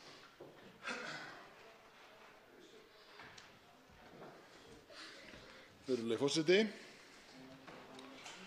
Í frumvarpi til fjárlaga 2019 er gert ráð fyrir ríflega 68 milljörðum króna til verkefna og framkvæmda á ábyrgðarsviði samgöngu- og sveitarstjórnarráðuneytis eða 7,4% af heildargjöldum ríkissjóðs. Hækkunin á milli ára er rúmlega 5,6 milljarðar sem bætast ofan á 4,5 milljarða króna hækkun ársins á undan. Gert er ráð fyrir að heildarframlag til samgöngumála nemi 41,3 milljörðum sem er aukning 12,3% á milli ára. Samgönguframkvæmdir ná yfir framkvæmdir á vegum, innanlandsflugi og höfnum og er hlutfall þeirra 1,5% af vergri landsframleiðslu. Aukningin er mest til vegaframkvæmda en til þeirra fara 23,5 milljarðar. Alls hafa framlög til vegaframkvæmda verið hækkuð þriðjung frá fjárlögum 2017 á verðlagi hvers árs eða úr 17,7 milljörðum í 23,5 eins og áður sagði í frumvarpinu. Það er gert ráð fyrir að hækka nánast öll önnur verkefni sem falla undir samgöngumál. Má það nefna snjómokstur, hálkuvarnir, styrki til almenningssamgangna og framlög til flugvalla. Þrátt fyrir verulega hækkun er enn þörf á að bæta í bæði viðhald og framkvæmdir á vegum en það er ljóst að mikið verk er óunnið við að byggja upp samgöngukerfið allt og færa til ásættanlegs horfs. Engu að síður þá munar verulega þá hækkun framlaga sem kynnt er í frumvarpi til fjárlaga næsta árs og landsmenn munu vonandi fljótt verða varir við þann ávinning sem hlýst af stórauknu fé til viðhalds vega en það eykst 2 milljarðar milli ára og verður 10 milljarðar á næsta ári. Og það er skemmst frá því að segja að einungis fyrir 3 árum síðan var viðhaldsfé innan við 6 milljarða. Þá nema framlög til nýframkvæmda á vegakerfinu tæplega 14 milljörðum á næsta ári. Síðar í mánuðinum vonast ég til að geta kynnt hér í þinginu samgönguáætlun til næstu 5 og 15 ára og ég hlakka til uppbyggilegrar umræðu það hér við þingmenn. Af fjarskiptum er það helst að áfram er unnið að landsátakinu í lagningu ljósleiðara eða Ísland ljóstengt þar sem er markaðsbrestur en áætlað er að verkefni klárist árið 2021 samkvæmt áætlunum. Komandi ár er 4. árið sem ríkið styrkir ljósleiðaravæðingu sveitarfélaga með fjárveitingum gegnum fjarskiptasjóð en sá stuðningur hefur numið 450 milljónum á ári hverju. Nú þegar hefur verið samið styrki til ljósleiðaratengingar á 4.000 stöðum og á næstu 3 árum verður þá samið þá 1.500 staðir sem eftir standa. Þá verða netöryggismál tekin föstum tökum en hér á landi þá stöndum við veikara vígi hvað varðar netöryggi í sambandi við varnarmál og gæði hugbúnaðar hérlendis en víða í sambærilegum löndum. Mikilvægt er að efla þessi mál og mun ég leggja fram fjarskiptaáætlun sem og frumvarp netöryggismál innan skamms hér í haust og treysti á samstöðu þingsins í að koma þeim mikilvægum málum í betra horf. Þá er áformað að afnema einkarétt og opna markaðinn fyrir samkeppni leið og alþjónusta verður tryggð í sambandi við póstmálin. Framlög til byggðamála aukast 4,9% og nema nú ríflega 2 milljörðum króna. Þar af fer ríflega helmingur til byggðaáætlunar og sóknaráætlana landshluta eða tæplega 1,1 milljarður króna. Fjárveitingar til þessara áætlana hafa hækkað mikið frá árinu 2014 þegar þeir námu ríflega 400 milljónum króna. Fjárveitingin verður vel nýtt eins og þingmenn geta kynnt sér í nýsamþykktri byggðaáætlun sem fór hér í gegnum á þinginu í vor, þar að segja fyrir árin 2018 til 2023 líklega. Síðustu mánaðamót var opnað fyrir umsóknir framlög sem veitt eru til sérstakra verkefna sóknaráætlana svæða og á næstunni verður opnað fyrir umsóknir framlög á grundvelli einstakra aðgerða byggðaáætlunar meðal annars á sviði almenningssamgangna, verslunar í strjálbýli og fjarvinnslustöðva. Að lokum má geta þess að fjárheimildir til Þjóðskrár Íslands lækka 3,6% á milli ára og verða tæplega 1,9 milljarðar króna. Það skýrist einkum af því að tímabundin framlög falla niður, annars vegar framlag tengt landamærum og hins vegar framlag til smíði á nýju þjóðskrárkerfi en að því unnið í áföngum og því mun hægja á þróun þess kerfis. Endurbætur á þjóðskrárkerfinu hafa þegar leitt til þess að öll vottorð og tilkynningar úr þjóðskrá og fasteignaskrá eru nú afhent með rafrænum hætti á island.is. Þá eru nú í fyrsta skipti einstaklingar skráðir niður á íbúðir og upplýsingar fjölskyldumennslu og forsjá aðgengilegar. Ég hef lokið máli mínu, herra forseti, að fara yfir helstu þætti varðandi fjárlög 2019. Forseti vill byrja að upplýsa talsmenn flokkana að rauðin hefur eitthvað riðlast, þannig að þið kíkið á hvernig þetta mælendaskrán lítur út. Fyrsti talsmaðurinn er talsmaður Sjálfstæðisflokksins, Njáll Trausti Friðbertsson, hv. 7. þingmaður Norðausturkjördæmis. Herra forseti, langar að þakka fyrir þetta frá hæstv. Ráðherra. Á örstuttu máli langar mig rétt að ræða það sem snýr að viðhaldi og nýframkvæmdum á flugvöllum landsins. Það kemur í ljós þegar maður skoðar gögn sem snúa að því að undanfarinn áratug hafa framlög til nýframkvæmda og viðhalds flugvalla á Íslandi verið ákaflega lág.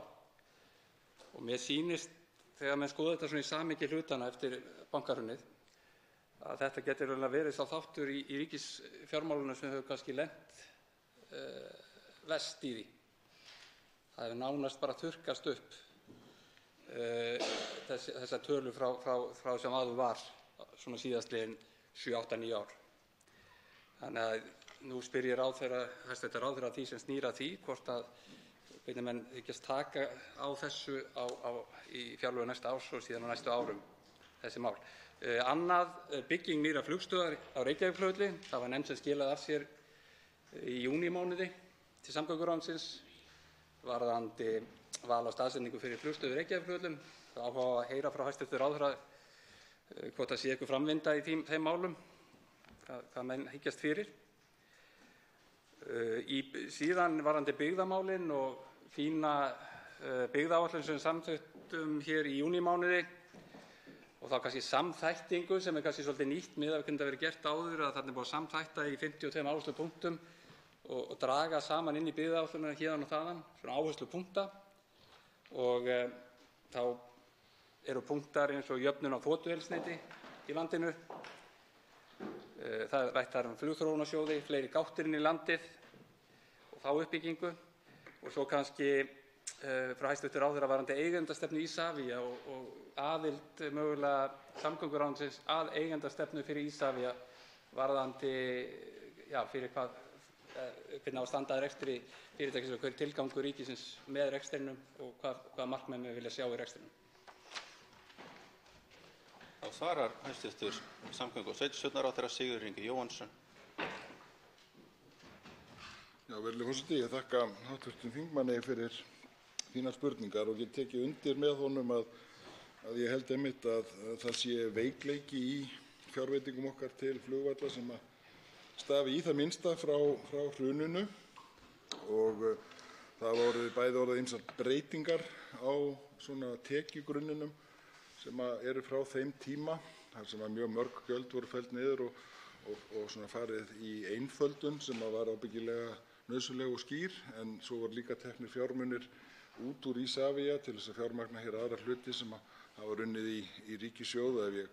Ef ég man rétt þá er það sennilega uppsöfnuð fjárhæð einhvers staðar á bilinu 3,5, jafnvel 4 milljarðar. Og ef þeir hefðu runnið til flugsins á þessum tíma, innanlandsflugsins, þá værum við ekki að tala þann vanda hér. Þá værum við í þeirri sömu öfundsverðu stöðu og kollega mín á Norðurlöndum, þar sem ég var á ráðstefnu í sumar og talaði tekjugrunna í mismunandi samgöngukerfum, og þá sögðu þeir allir, varðandi innanlandsflugi þá þurfum við ekki að ræða það. Það er sér sig sjálft. En það er einmitt þá hluti af þessari eigendastefnu sem hefur kannski skort hjá Isavia, hjá stjórnvöldum, að setja stofnunum og fyrirtækjum ríkisins sérstaka eigendastefnu. Þetta verkefni er samstarfsverkefni fjármálaráðuneytisins sem fer með hlutabréfið í Isavia og okkar sem eru þá með faghlutann í samgönguráðuneytinu, og þar inni eru auðvitað alls konar hugmyndir sem getu tryggt rekstrargrundvöll flugvallanna í landinu, breytt þeim umtalsvert, hvaða leið sem væri farin, hvort sem væri farin sú leið að Isavia tæki yfir fleiri flugvelli í beinum rekstri eins og Keflavík og Reykjavík, Akureyri og Egilsstaðir, til dæmis alla millilandaflugvellina, og síðan gerður þjónustusamningur hina, eða hvort menn færu þá leið sem sums staðar hefur líka verið farin, að gera arðsemiskröfu á Isavia sem síðan væri nýtt til þess að styðja við flugið. Nú náði ég ekki að svara öllum spurningunum af því að þær voru nú fjölmargar og áhugaverðar, en kannski skal reyna að koma að því að seinna svari. Máls tekur hv. 6. þingmaður Norðausturkjördæmis, Njáll Trausti Friðbertsson. Herra forseti, takk fyrir þessi svör. Mig langar líka hér á pontu Alþingis að vekja athygli á því að næsta ári 100 ára afmæli flugs á Íslandi, september á næsta ári. 3. september á næsta ári eru 100 ár síðan að fyrsta flugvélin hóf sig til lofts í Vatnsmýrinni, og bara koma í kannski þeim skilaboð til ráðherra hæstv. Ráðherra hvort að hafa þetta í huga, hvort það sé ekki hægt að taka tillit til þess að vinna kannski með grasrótin í landinu að fagna þessu tímamótum sem verða á næsta ári.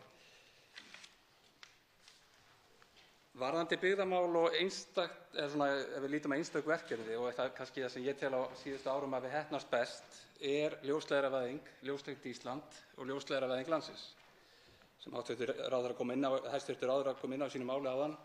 Það eru konar 4.000 tengingar og einhverja 1.500 eftir.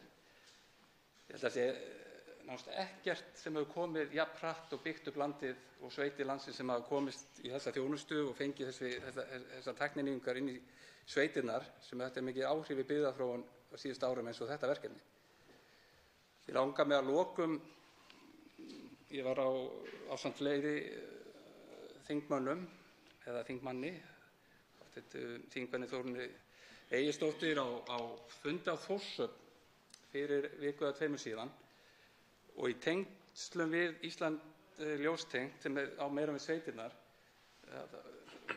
velti ég því upp hvort við eigum að skoða það að minni þorpin vítt og breitt um landið eigi með einhverjum hætti að geta haft aðkomu inn í slíkt verkefni, þannig að mér sýnist sem svo að þau lendi jafnvel svolítið út undan vegna þess að samkeppnishliðin hún verður aldrei til í 200-300 manna, 400 manna, 500 manna þorpum vítt og breitt um landið. Þannig tel ég kannski að það væri mjög sterkt verkefni að útfæra Ísland allt ljóstengt til þessara þorpa og styrkja þau mjög svo. Hæstv. Samgöngu- og sveitarstjórnarráðherra, samgönguráðherra Sigurður Ingi Jóhannsson tekur til máls. Virðulegi forseti, já, ég tek undir með hv. þingmanni að verkefnið Ísland ljóstengt sennilega okkar albesta byggðaverkefni, enda þegar við ræðum það á erlendu vettvangi þá finnst mönnum mikið til þess koma, og það alveg rétt sem kemur fram hjá hv. þingmanni að þrátt fyrir að markaðsfyrirtækin hafi átt að sjá svona þéttbýliskjarnana og hafa mörgum hverjum tilvikum gert það, þá getur það verið að það sé ekki hægt alls staðar. Tæknin auðvitað hefur svona verið þannig að það hægt að vera með þessa örbylgjusenda og magna upp í þegar það líka hægt að magna upp í gamla þráðakerfinu. En mér finnst það bara góð hugmynd að velta því fyrir sér hvort að við þyrftum að skoða það hvort að einhverjir staðir muni standa út undan þegar verkefninu fer að nálgast lokin á því og að markaðsfyrirtækin hafi ekki tekið á hinum þáttunum, en auðvitað hefur verkefni falist í því að 99,9% heimila og fyrirtækja verði beint með þræði. Mér langaði aðeins að koma hérna inn á það sem að hv. þingmaður spurði í fyrra svarinu framlög til flugvalla og hvernig við værum að svara því á næsta ári. Þá það þannig að framlag til flugvalla hækkar 336 milljónir á milli ára, sem bætist við 370 milljóna króna hækkun frá fjárlögum 2017 og þá að stefna í að verða svona sirka 2,5 milljarður, en var innan við 2 sem sagt fyrir 2 árum. Þannig að menn hafa viðurkennt að þessi vandi fyrir hendi og þurfum að gera betur. Varðandi þann merka viðburð að fluga í 100 ára afmæli næsta ári, þá má geta þess hér, þó það tengist ekki beint fjárlögum, að við höfum sett af stað vinnu við flugstefnu og kannski ekki seinna vænna eftir 100 ár, og það væri auðvitað frábært ef við gætum lanserað því á 100 ára afmæli flugs. en jafnframt kannski að gera eitthvað meira úr því og vonandi að svara allflestum af þeim spurningum sem við höfum verið með á lofti núna í nokkra mánuði varðar stuðninginn við innanlandsflugið einnig. Helga Vala Helgadóttir, hv. 4. þingmaður Reykjavíkurkjördæmis norður, tekur til máls. Herra forseti, ég vil byrja á því að þakka hæstv. Samgöngu- og sveitarstjórnarráðherra fyrir hans yfirferð á þeim málefnasviðum sem að honum tilheyra. Í liðinni viku kynntu 7 ráðherrar metnaðarfull áform í loftslagsmálum en rétt eins og hæstv. Samgöngu- og sveitarstjórnarráðherra sagði á þeirri kynningu þá eiga loftslagsbreytingar sér engin landamæri. Loftslagsbreytingar birtast okkur með ógnarþunga og við erum minnt á þær á hverjum degi víða heim. Vegna þeirrar miklu áherslu stjórnarinnar á loftslagsmál rýndi ég aftur og aftur í kafla fjárlagafrumvarpsins samgöngur á vegum í leit að aðgerðum gegn kolefnislosun vegna einkabílanotkunar landsmanna. Það bara hlaut að birtast í kafla þessa ráðuneytis samgangna enda mengandi einkabíllinn sá sem veldur hvað mestri kolefnislosun hér á landi vegna skorts okkar á alvöru almenningssamgöngum. Og hvað sé ég? Nei, styrkir til almenningssamgangna hækka 150 milljónir króna. 150 milljónir sem svo skemmtilega vill til að sama fjárhæð og ríkisstjórnin ákvað að auka í stuðning við sig sjálfa í formi aðstoðarmanna. 150 milljón króna aukning til almenningssamgangna allt Ísland. Í fjárlagafrumvarpinu sagt að þetta fjármagn eigi meðal annars að nota vegna núgildandi samninga áætlunarakstur á landsbyggðinni. Ekkert fjallað fjármagn til nýframkvæmda í almenningssamgöngum og ekkert langstærsta byggðakjarna Íslands, höfuðborgarsvæðið hvar 70% landsmanna búa fyrir utan alla ferðamennina. Ekkert að stórefla almenningssamgöngur til að sýna að stjórninni sé alvara með stórsókn í loftslagsmálum. Höfuðborgarsvæðið ekki það stórt, við eigum auðveldlega að geta gert kraftaverk þar.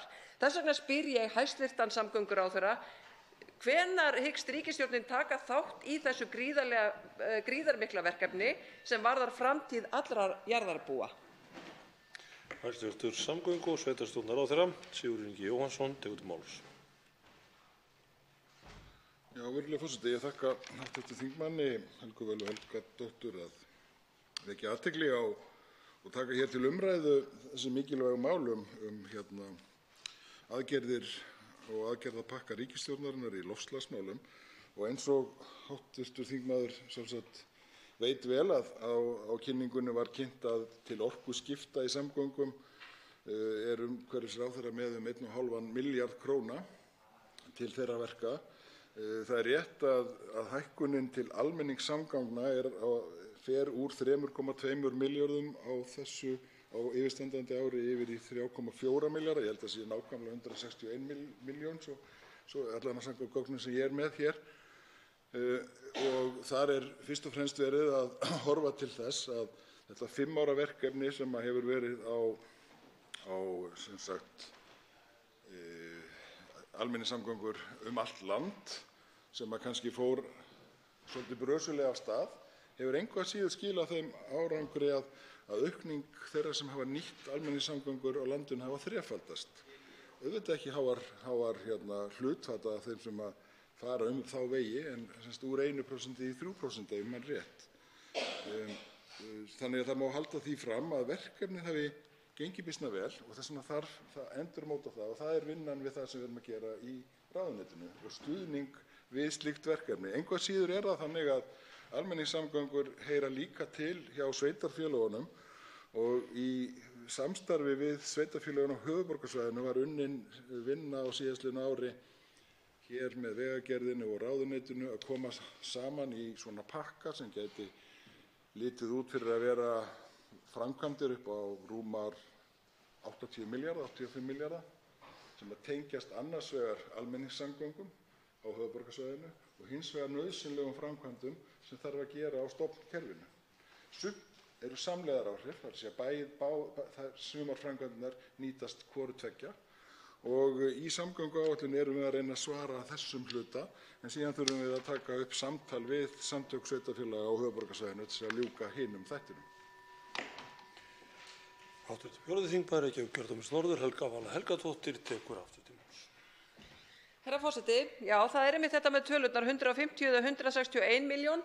Þannig að fer ekki saman frumvarpið og svo þær upplýsingar sem að standa á heimasíðu ráðuneytisins. Þannig að ég skil vel að ráðherra sé eilítið svona, óviss með þessar tölur og við erum það líka, þó að þetta séu nú kannski ekki háar fjárhæðir.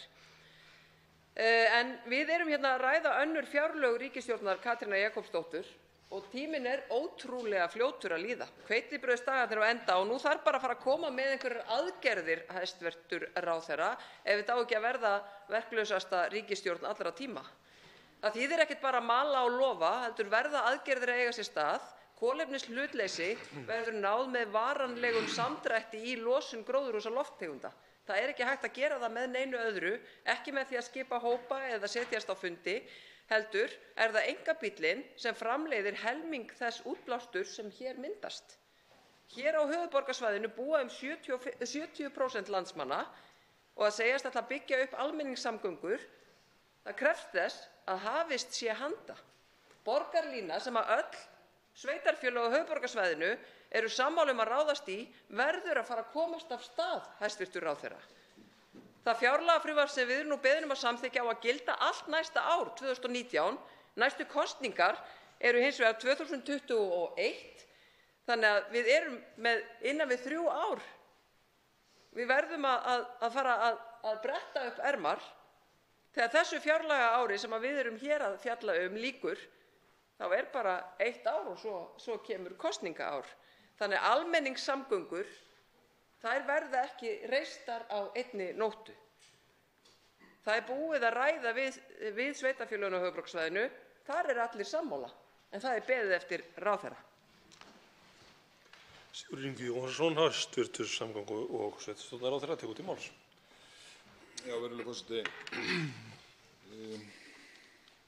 Ég held að mér nú segja það að framkvæmdir á vegakerfinu á síðastliðnum mánuðum séu nú mjög lýsandi það hversu verkmikil þessi ríkisstjórn er og hafi nú sjaldan verið eins mikið unnið á síðustu mánuðum í viðhaldi og að lagfæra skemmdir og undirbyggja og varðveita verðmæti ríkisins eins og á síðustu mánuðum og margir hafa upplifað og orðið fyrir töfum í umferðinni fyrir þær sakir. Það sama gildir aðgerðir okkar í loftslagsmálum. Þær voru kynntar hér í síðustu viku og þær eru til næstu 12 ára, til 30, þar sem við ætlum að ná ákveðnum markmiðum. Og þær eru það skýrar og vel framsettar að þar verður það hægt. Sveitarfélögin á höfuðborgarsvæðinu hafa líka verið með plön sem að líka ná til 2030. Og þeir ætluðu ekki að byggja allar þær aðreinar og breytingar sem þyrfti að gera á vegakerfinu á einu ári. Það mun taka allan þennan tíma. Og þess vegna er það þannig, og það var aldrei klárað á síðasta ári fyrir kosningar, fyrir sveitarstjórnarkosningar, þetta samtal milli ríkis og sveitarfélaganna á höfuðborgarsvæðinu. En það er akkúrat hægt að gera það núna og það er það sem við munum stefna að. Til þess að koma þessu sameiginlegu sýn, bæði sveitarfélaganna á höfuðborgarsvæðinu, ríkisstjórnarinnar og ég held stærsta hluta þingheims að það sé mikilvægt að efla almenningssamgöngur á höfuðborgarsvæðinu þar sem að stór hluti íbúanna getur nýtt sér það mun meira mæli heldur en hann hefur gert, en til þess þarf betra kerfi heldur en við höfum horft á. En við þurfum líka að horfa á möguleikana annars staðar á landinu. En orkuskiptin í samgöngum, þar sem við förum yfir á nýorkubíla, að stærstu leyti rafmagnsbíla, mun hjálpa okkur alveg gríðarlega til þess að ná þeim markmiðum sem við höfum sett okkur árið 2030. Og það áhugaverða í því er að þetta er ekki eingöngu einhver skuldbinding, einhver ógn og áskorun sem við taka á okkur, heldur er þetta líka efnahagslega jákvætt bæði fyrir samfélagið, við erum að nota innlenda orku og fyrir fólkið í landinu sem eignast þessa bíla sem eru ódýrari rekstur heldur en núverandi bílar. Næstu tekur til máls, hv. 11. þingmaður Reykjavíkurkjördæmis suður, Björn Leví Gunnarsson. Virðulegur forseti. Aðgerðaáætlun í loftslagsmálum ekki skýrari en svo að við vitum ekki hvað aðgerðirnar kosta og við vitum ekki hvað hver aðgerð skilar miklum árangri. Hún er alveg eins og flest annað í þessu fjárlagafrumvarpi.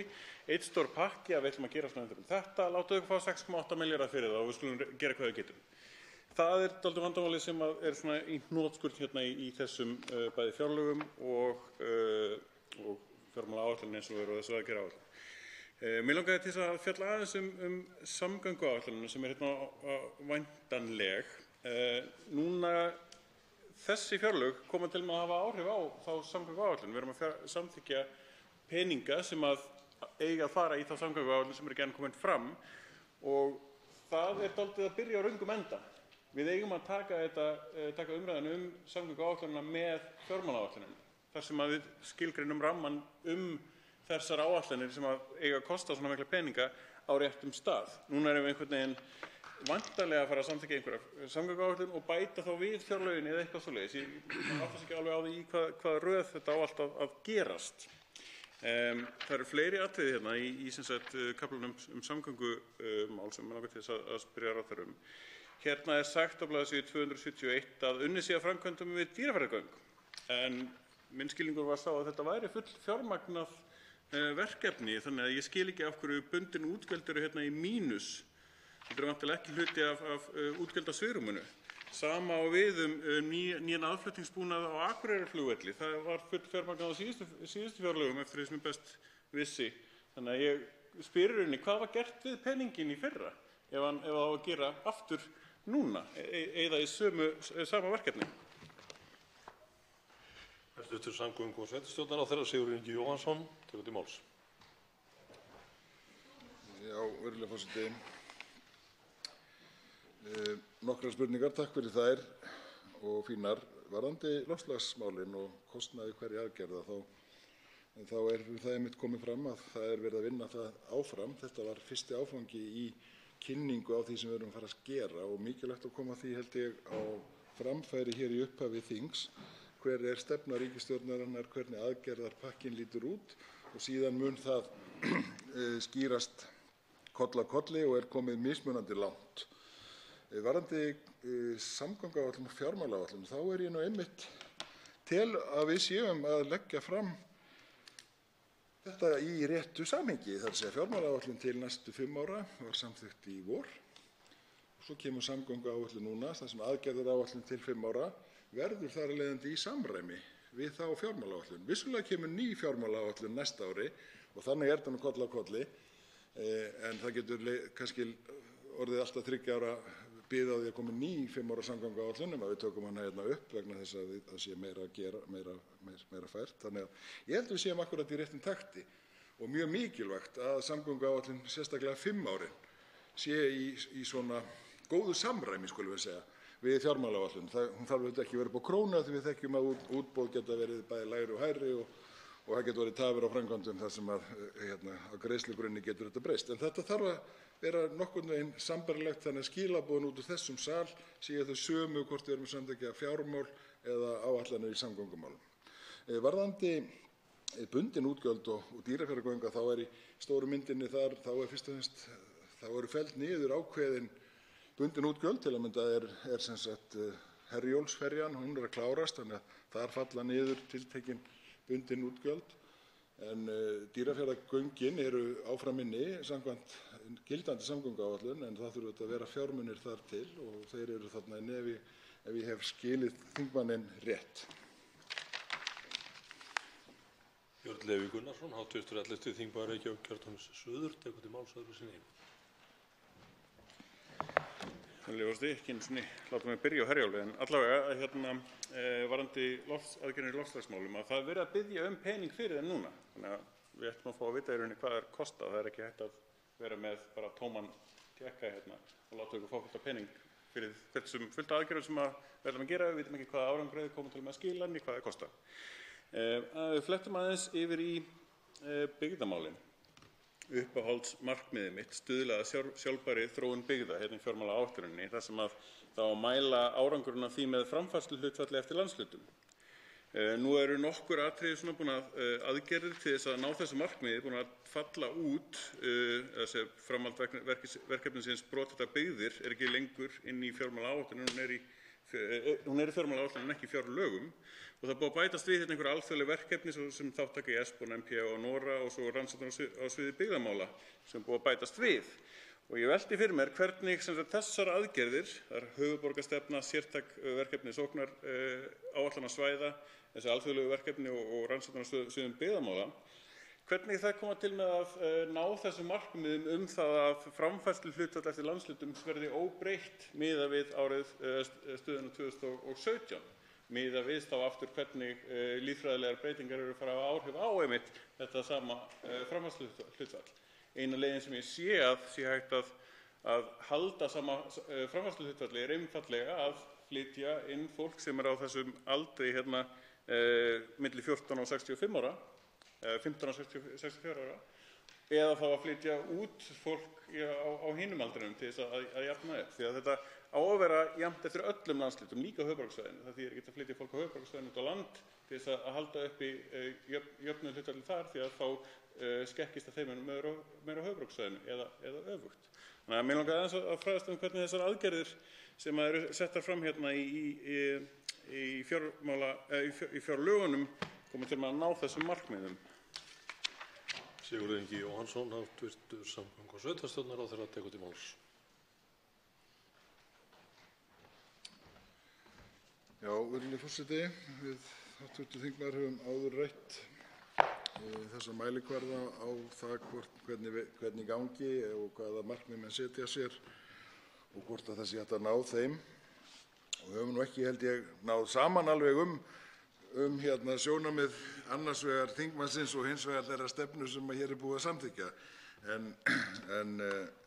Þannig að ég veit svo sem ekki hvort að við getum dýpkað hana hér á þessum stutta tíma, en tilgangurinn er auðvitað sá að búa til það samfélag að það verði ekki í einstökum landshlutum mikil skekkja á þessum aldurspíramíta, heldur verði nokkuð svona öflug samfélög nokkuð jöfn og eðlileg samfélög í þessum ólíku landshlutum, í þessum ólíku byggðum.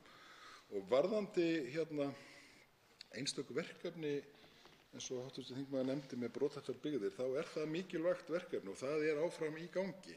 Þó að það sé ekki með einhvern sérstakan fjármálalið eða lið, þá er það undir þessum lið byggðaaðgerðir og kannski eitt af þeim svona mikilvægastu þar sem við erum að taka á þeim byggðum sem eru orðnar brothættastar. En við erum samt þar að reyna, og það var skilgreint upphaflega, að koma inn áður en að þær hafa brotnað, eru brothættar eins og segir, og satt best að segja að þá hafa í það minnsta 2 byggðarlög verið útskrifuð úr þessum pakka og ef ég man rétt að þá er eitthvað 7 byggðarlög í þessu verkefni í dag og ég held við getum alveg sagt að þetta verkefni eitt og sér hafi gefist vel, verið skynsamlegt og það hefur verið lagst yfir það með árangursmælikvörðum, með rannsóknum að meta hvernig til hafi gengið og matið var það að við skildum halda áfram á þeirri braut og svona aðeins hægt að lagfæra einstök verkefni. Þannig að þó það standi ekki nákvæmlega hér í þessum knappa texta allt sem að ríkið er að gera, að þá eru brothættar byggðir eftir sem áður hluti af verkefnunum í byggðaáætlun. Til máls tekur hv. 7. þingmaður Norðausturkjördæmis Bjarkey Olsen Gunnarsdóttir.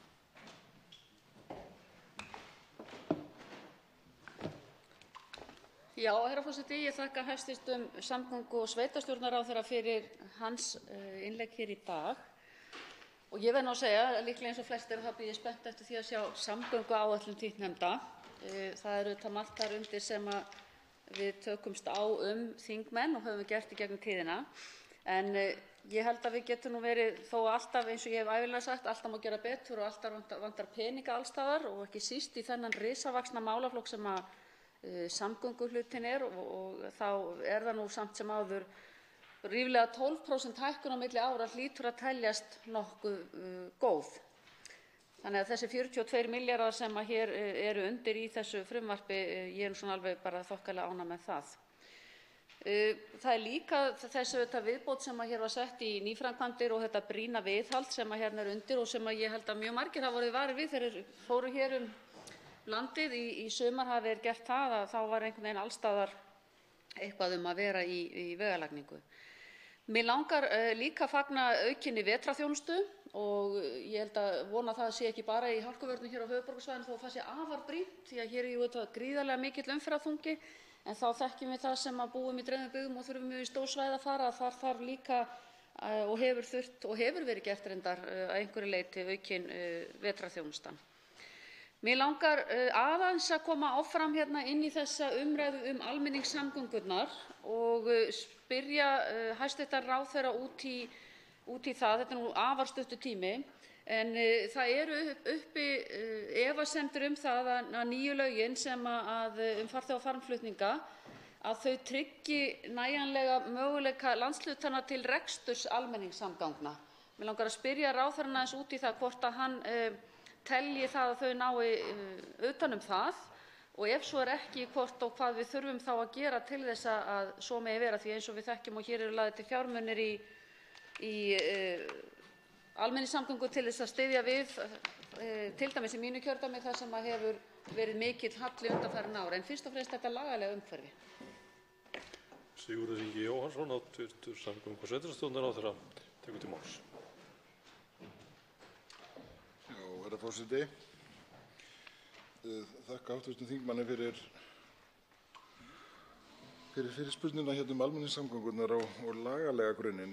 Þetta er eitthvað sem við þurfum að skoða. Það sem ég kom hér inn á í fyrri ræðu við annan hv. þingmann var að þetta verkefni almenningssamgöngur á landsbyggðinni er ekkert margra ára og það haltraði af stað, meðal annars vegna þess að lagagrunnurinn í kringum þetta var ekki í lagi og að því miður þá urðu deilur allt of margar akstursleiðir milli annars vegar sveitarfélaganna, landshlutana sem tóku að sér þessar almenningssamgöngur og einstakra fyrirtækja sem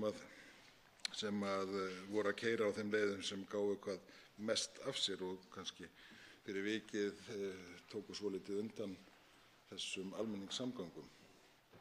Ég hef staðið þeirri meiningu að lögin væru orðin nægilega skýr, en það er ekkert langt síðan þau tóku gildi og ég veit að margir hafa verið svolítið hræddir við að beita sér innan þeirra vegna þeirra tíma sem voru hérna fyrir þá lagasetningu. Ég held að það væri bara mjög skynsamlegt að bæði okkur í ráðuneytinu sem og þingnefndinni að leggjast yfir það og fá svona skýrari sýn á það.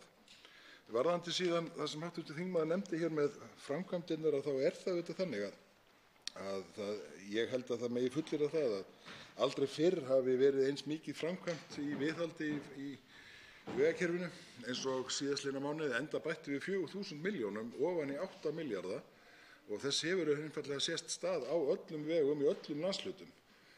Enda veitt ekkert af, margir vegir voru gjörónýtir. Það er allt önnur staða hér uppi heldur en fyrir þann tíma. Á sama tíma jukum við einnig þjónustuna á síðastliðnu ári, vetrarþjónustu, ekki bara hér á höfuðborgarsvæðinu heldur líka út land, bæði fyrir ferðaþjónustuna en líka innan vinnu- og skólasóknarsvæða og aukningin á næsta ári er 708 milljónir í þann lið, þannig að við verðum og munum halda áfram á þeirri braut. Bjarkey Olsen Gunnarsdóttir, hv. 7. þingmaður Norðausturkjördæmis, tekur til máls öðru sinni. Já, herra forseti, ég þakka hæstv. Ráðherra fyrir svarið. Það sem að kannski ég var að velta upp hérna er að því að landshlutasamtökin hafa í rauninni, ekki stjórnvald, hafa ekki lagalegan grunn á bakvið sig og ég held að það sé það sem þau eru að velta fyrir sér. Sveitarfélögin hafa, eins og við þekkjum, verið að útvista til þeirra þessu verkefni meðal annars eins og hjá Eyþing og víðar annars staðar fyrir austan, að þá skiptir það máli kannski að þetta sé á hreinu, hvort að þessi grunnur sé til staðar eða hvort að við viljum yfir höfuð setja hann og hvort það er hægt af því þetta er ekki nein eiginleg stjórnsýsla í kringum landshlutasamtökin. En það var auðvitað líka misskipt í upphafi framlögin til handa þeim þegar að byrjað var á þessu verkefni að færa það sem sagt til landshlutasamtakanna, að þá var ótrúlega skrítin skipting sem að við höfum nú áður rætt hér, eða ég allavega í nokkuð oft. En mig langaði svona í restina að spyrja hæstv. Ráðherra innanlandsflugið. Við höfum heyrt það mikið og oft og setið marga fundi þar sem talað er hina skosku leið og ég veit að hæstv. Ráðherra var með hóp sem var að vinna í þessum málum. Mig minnir að það hafi átt að skila hér á haustdögum einhverjum tillögum varðandi hvort að innanlandsflugi geti flokkað sem almenningssamgöngur eða hvort að þessi skoska leið verði ein og sér eða partur af einhverju stærra. Og af því að allt þetta vitum við að tekur tíma að innleiða, því að það er mikilvægt að huga að ég segi allan hringinn. Það er ekki nóg að íbúar komist frá svæðinu sínu í gegnum einhverja svona niðurgreiðsluleið, heldur auðvitað viljum við að ættingjarnir komist þangað líka án þess að hálf höndin fari af vegna kostnaðar. Þannig að þetta er svona eitt af því sem mig langar að spyrja ráðherrann um. Er búið að skila einhverjum tillögum eða hvenær er þeirra að vænta? Hæstv. samgöngu- og sveitarstjórnarráðherra Sigurður Ingi Jóhannsson tekur til máls. Herra forseti, það er ekki búið að skila af sér þessi nefnd sem hefur verið að skoða innanlandsflugi, það sem meðal annars hefur verið að skoða útfærsluna á skosku leiðinni. Enda tengist þetta nokkru leyti því sem við höfum rætt hér við hv. þingmaður Njáll Trausti Friðbertsson, sem er reyndar formaður þeirrar nefndar samráðshóps, að þetta tengist auðvitað öðrum stuðningi ríkisins við flugið, þjónustusamningnum og hvernig við erum að reyna að niðurgreiða eða greiða með uppbyggingunni á þessum innanlandsflugvöllum. Og þar erum við að bættum verulega í fyrra 370 milljónum og erum að bæta sambærilegri upphæð við aftur í ár. Þannig að stuðningurinn er þá að verða 2,5 milljarður.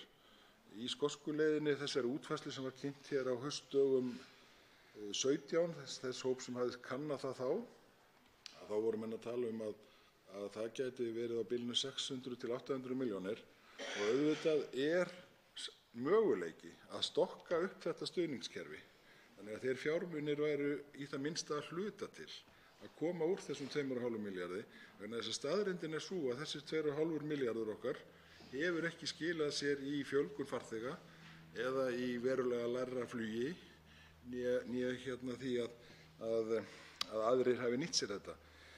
Það má að vísu benda á að sem kom hér fram hjá viðskiptaráði daginn, að innanlandsflug hafi aldrei hlutfallslega verið jafn ódýrt og var það þó borið saman við kaupmátt launa.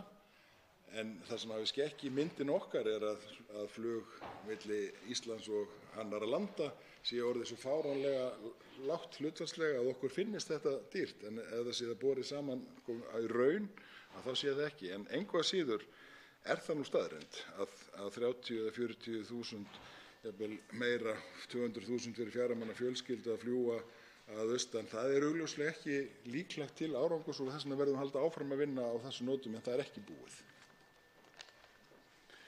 Þá tekur til máls hv. 8. þingmaður Suðurkjördæmis, Karl Gauti Hjaltason. Herra forseti, ég vil byrja á því að þakka hæstv. Samgönguráðherra fyrir hans framsögu hér í dag. Ég velti því nú fyrir mér eftir þessar umræður að vissulega höfum við séð það að það hefur verið lagt í samgöngumálum á undanförnum mánuðum og misserum, og við urðum var við það hér í sumar að malbikunavélar voru á störfum víða um land, en það er bara svo miklu meira sem þarf. Það er svo miklu meira sem þarf og við erum sammála um það, ég og hæstv. Samgönguráðherra, að það þarf að leggja verulega í og gefa verulega í varðandi vegakerfi landsins, og ég ætla nú ekki að þreyta hann á því að vera að nefna öll þessi verkefni sem eru gífurlega umfangsmikil og mjög dýr og miklu meira heldur en einhverjir 4 milljarðar eða 8 milljarðar. Þetta eru þó að þetta komi sér vel til viðgerða, að þá er þetta ekkert í nýframkvæmdir. Sundabrautin til dæmis og Kjalarnesið, tvöföldun þar á akstursleiðum og svo má lengi telja. Ég bý með þá von í brjósti að þegar við sjáum samgönguáætlunina birtast, að þá verði tekið á þessu og landsmönnum og ferðamönnum boðið upp á framsýna og heildstæða samgönguáætlun sem tekur öllu þessu. Það er allt annað umhverfi í dag heldur en bara fyrir nokkrum árum. Við erum ekki bara að tala um aukinn fjölda íbúa, aukinn fjölda bifreiðum, aukinn fjölda ferðamönnum. Við erum líka að tala um mikla aukningu á þungaflutningum á vegunum, fiskiflutningum, líka í sambandi við fiskeldi, miklu meiri flutningar alls staðar að. Þannig að við erum að horfa á allt annan veruleika heldur en bara fyrir nokkrum árum. Ég ætla bara að koma með eina spurningu hér í þessu fyrra hjá mér varðandi innleiðingu EES-regla, varðandi atvinnuréttindi bílstjóra, flutningabifreiða og rútubifreiða. Nú leið þetta undir lok, núna 10. september síðastliðinn. Er í bígerð hjá ráðherra að framlengja þennan frest sem þessi bílstjórar hafa til að endurnýja sín réttindi? Forseti brýnir fyrir þingmönnum að virða tímamörk. En nú tekur til máls hæstv. Samgöngu- og sveitarstjórnarráðherra Sigurður Ingi Jóhannsson.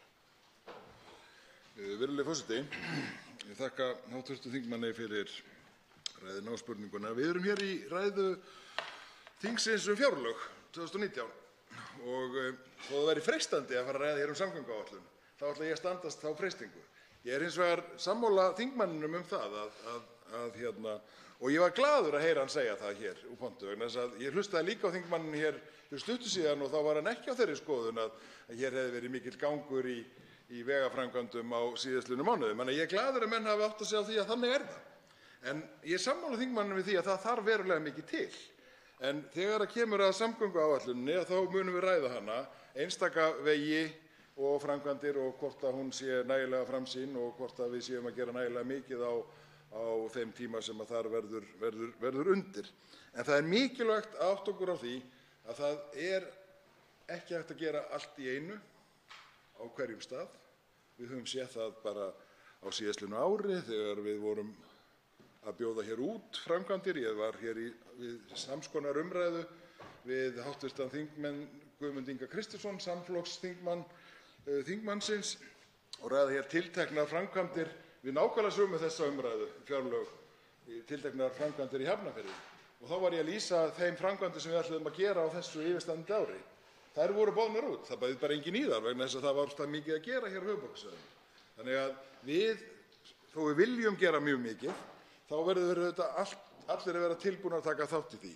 Varðandi þá spurningu sem hér kom fram og varðar það að endurnýja réttindi þeirra sem hafa meirapróf, þá rann það út nú 10. september. Ég held að langflestir séu búin að fara í gegnum slíkt, auðvitað ekki nærri allir. Ég tel og hef allan tíma talið að það sé nauðsynlegt að fara yfir þetta verklag, hvernig við framkvæmum það. Bæði er það íþyngjandi verulega að þurfa að sitja á námskeiði í marga daga, auk þess að það er kostnaðarsamt. Þannig að ég tel að við þurfum að skoða þetta. Ég hef átt samtöl við þó nokkra aðila á síðustu vikum þetta og við munum í ráðuneytinu skoða hvernig við erum að framfylgja þessu, en undan þessu varð ekki komist á sínum tíma. Forseti að hæstv. ráðherrar og þingmenn virði tímamörk, en Karl Gauti Hjaltason, hv. 8. þingmaður Suðurkjördæmis, tekur til máls öðru sinni. Herra forseti, ég þakka hæstv. ráðherra hans svar og þó ég geti verið ánægður með það að malbikunavélarnar hafi verið settar í gang í sumar, þá á það alls ekki við það sem ég var að tala um nýframkvæmdir. Við köllum eftir nýframkvæmdum. Minn flokkur hefur áður tekið fasteignagjöld hér til umræðu í sölum Alþingis. Allir vita að grundvöllur þessara gjalda er fasteignamatið sem ákveðið er af stofnun út í bæ. Reyndin er orðið sú að greiðendur fasteignagjalda hafa þurft að þola stórfelldar hækkanir á þessari skattlagningu án þess að nokkur kjörinn fulltrúi hafi átt að afkoma grunni þeirra skattlagningar. Fasteignagjöld hafa undanförnum misserum verið mjög sveiflukenndar og hækka stórkostlega og langt umfram almennt verðlag. Það er einn hópur sem hefur orðið sérstaklega illa út í þessu sambandi og það er eldra fólk sem á sumarhús og á í mestu erfiðleikum með að greiða af þessum sælureit sínum og fjölskyldunar. Hvaða áform hefur ráðherra endurskoðun þessara gjalda og grunni þeirra og hver yrðu markmið hans við þá endurskoðun? Ég ætla einnig og langar að spyrja ráðherra að sjálfsögðu Herjólf. Fyrsta lagi, hver er viðbúnaðurinn þegar ný ferja kemur í vetur? hver er viðbúnaðurinn ef að Landeyjahöfn lokast eftir að hún kemur þessi nýja ferja? Er til áætlun viðbúnað og notkun á gamla Herjólfi til dæmis? Og einnig er í bígerð einhver úttekt á því hvernig þurfa að stækka Landeyjahöfn svo hún geti betur gegnt hlutverki sínu?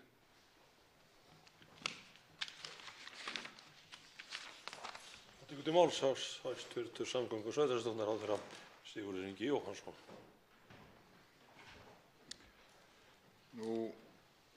Virðulegur forseti, ég þakka hv. þingmanni fyrir að vekja máls hér á þessu með fasteignagjöldin og það er rétt að þingmenn Flokks fólksins hafa gert það áður. Þeir hafa ekki endilega verið ánægðir með þau svör sem ég hef gefið, enda hef ég bent á að það eru í valdi sveitarfélaganna. Þetta er jú það form að þetta eru tekjur sveitarfélaganna en ekki ríkisins. Lögin eru vissulega ríkisins og það er ekkert mál að taka slíka umræðu hér í þinginu það. Það að fasteignamat hækki er auðvitað staðreynd vegna þess að markaðsverð eignanna hækkar. Í mörgum tilvikum er það auðvitað jákvætt fyrir þá sem eiga slík hús en er leið íþyngjandi þegar þú ert að fara að greiða af þeim. Og ég get alveg tekið undir það að það getur verið verulega íþyngjandi fyrir eldra fólk sem hefur átt sinn sumarbústað langa hríð og er ekki að fara að selja hann. Þá er það auðvitað íþyngjandi að slík gjöld hækki verulega vegna þess að einhver sala á markaði á því svæði hafa orðið til þess að reiknireglan hækkar verðmat þeirra eigna. Það er hins vegar í höndum hverrar sveitarstjórnar að yfirfara það og geta innan ákveðins ramma fært til prósentuna og í mörgum tilvikum hafa sveitarfélög gert það. Þannig að það er kannski við þau að ræða nákvæmlega þennan þátt nema menn vilji taka hér upp bara tekjuskiptingu milli ríkis og sveitarfélaga sem væri auðvitað hægt líka af því að einhvern veginn verða sveitarfélögin að hafa tekjur og hvort að þetta sé ósanngjörn leið til þess og annað í þeim dúr. En það er engin áform uppi að breyta slíku í augnablikinu. Við erum hins vegar stöðugt í viðræðum við sveitarfélögin eðlilega tekjuskiptingu þannig að þau hafi nægilega tekjur og þá geti þetta mál þess vegna komið inn á það borð. Ég fell nú á tíma hérna með Herjólf en auðvitað er bara Herjólfur með þeim hætti að þegar hann kemur þá siglir hann í Landeyjahöfn þegar hann getur, ef það er ekki hægt, þá siglir hann í Þorlákshöfn. Viðbúnaðurinn sem við höfum gert og hv. þingmaður þekkir er að gamli Herjólfur verði til taks á meðan við erum að læra á nýja ferju. Hanna Katrín Friðriksson, hv. 7. þingmaður Reykjavíkurkjördæmis suður, tekur til máls. Herra forseti. Í ljósi nýkynntrar loftslagsáætlunar er forvitnilegt að skoða hvernig samgöngukafli fjárlaga talar til umhverfismarkmiða ríkisstjórnarinnar og Parísarsáttmálans. Það geti ekki allir keypt Teslu, sagði hæstv. ráðherra hér í þessu stóli fyrir sléttu ári síðan, upp á dag. Og mögulega er þetta viðhorf ráðherrans hæstvirts sem réð því að helmingur fyrirhugaðar hækkunar á kolefnisgjöldum síðustu ríkisstjórnar var tekið til baka. En þó virðist ráðherranum tekið sönsum ef merka má stuðning hans við bann á nýskráningum bensín- og dísilbíla og því ber að fagna. En þessi hugleiðing leiðir mig að höfuðborgarsvæðinu. Þessi raunverulega munar loftslagsáhrif af samgöngum og eðlilega vaknar þá sú spurning að við erum að ræða hér fjárlög næsta árs. Hvar er höfuðborgin í samgöngukafla fjárlaganna? Hvar er forgangsröðun til nauðsynlegra samgöngubóta í Reykjavík?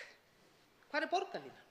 Og ég spyr hæstv. ráðherra, hvernig standa viðræður samgönguyfirvalda við borgaryfirvöld fjármögnun þess verkefnis? Hvernig væri að nýta fjárfestingaframlögin, sem hæstv. ráðherra er tíðrætt nýta þar sem umferðin er þyngst og slys tíðust? Og talandi háa slysatíðni, þá vakti það líka athygli að Grindavíkurvegur er nefndur í framhjáhlaupi í kafla fjárlaganna efnahagshorfur, en hann er ekki í fjárheimildum í samgöngumálum né í aðgerðaáætlun ráðherra. Og þó er það skárra en umræðan Reykjavík, því samgöngur í borginni þær eru ekki stafkrókur. Og þó stendur í stjórnarsáttmála, með leyfi forseta, við forgangsröðun í vegamálum verður sérstaklega litið til ólíkra stöðu svæða, ferðaþjónustu og öryggismála. Tilvitnun lýkur. Hvernig er höfuðborgarsvæðið ekki mjög ofarlega ef ekki efst á forgangsröðun út frá þessum orðum? Hæstv. samgöngu- og sveitarstjórnarráðherra Sigurður Ingi Jóhannsson tekur til máls. Virðulegi forseti, ég þakka hv. þingmanni fyrir þessar spurningar. sem mér fannst margan hátt vera athyglisverðar. Nei, það geta ekki allir keypt Tesla og mun ekki geta. Svo fannst mér þingmaðurinn vera að vísa til þess að það væri hugsanlega hægt á höfuðborgarsvæðinu. Ég hef ekki skipt skoðun. Það geta ekki allir keypt Tesla. Þróunin hins vegar sú að það verða sífellt til ódýrari bílar. Þess vegna skiptir máli að við byggjum upp innviðina jafnfætis við það að við leggjum á álög og íþyngjandi skatta og ýmislegt sem gerir það að verkum að fólk sé þvingað eða hafa ekki val, þurfi bara að greiða, heldur eigi þennan möguleika. Og þess vegna erum við að gera þetta í takt. Þess vegna tókum við hugmynd frá væntanlega hv. þingmanni og hans flokki þegar viðkomandi var í ríkisstjórn sem ætlaði að setja hér á mikið landsbyggðarskatt. Og við drógum úr því, en við erum að setja það inn vegna þess að smátt og smátt okkur að takast að byggja upp innviðina. Og það var það sem ég þótti athyglisverðast hér hjá hv. þingmanni. Þingmaðurinn spurði látlaust: hvar eru fjárframlögin til höfuðborgarsvæðisins? Hvar eru þau hér? Hvar eru hér? Hvar eru hér? Og hvar eru hér? Þegar að varaformaður sama flokks hefur komið hér og gagnrýnt okkur og þessi fjárlög fyrir eyðslusemi hægri og vinstri. En hér kallað eftir hvar eru fjárframlögin í þetta og hvar eru hitt. Og mér heyrist að hv. þingmaður sé að tala hér samgönguáætlun. Við erum bara að tala hér fjárlögin. Og það veruleg aukning í samgöngur hér á Íslandi, en við erum ekki búin að sundurliða það hver þeir fjármunir að fara. Það mun gerast hér í samgönguáætlun þegar við förum að ræða það. Þá getum við tekið þessu umræðu hvort það sé óeðlilega stór eða lítill hluti að fara á höfuðborgarsvæðið. En mér þótti þetta athyglisvert vegna þess að öll umræða hér fjármál og fjárlög þessar ríkisstjórnar hafa verið kallað hér eyðslufjárlög og án undirbúnings og ég veit ekki hvað að hálfu þessa flokks sem hv. þingmaður situr í, sem núna kallar á alls konar útgjöld í þágu höfuðborgarsvæðisins. Hanna Katrín Friðriksson, 87. þingmaður Reykjavíkurkjördæmis suður, tekur til máls öðru sinni. Herra forseti, ég lætur nærri að það hafi verið vísvitandi snúið út úr orðum mínum. Ég ætla að endurtaka. Hvar er forgangsröðun til nauðsynlegra samgöngubóta á höfuðborgarsvæðinu? Af hverju er höfuðborgarsvæðið ekki ofarlega á forgangslista? Þetta er ekkert sérstaklega flókin spurning, kannski kemur svarað á eftir. En ég með aðra spurningu og hún sú.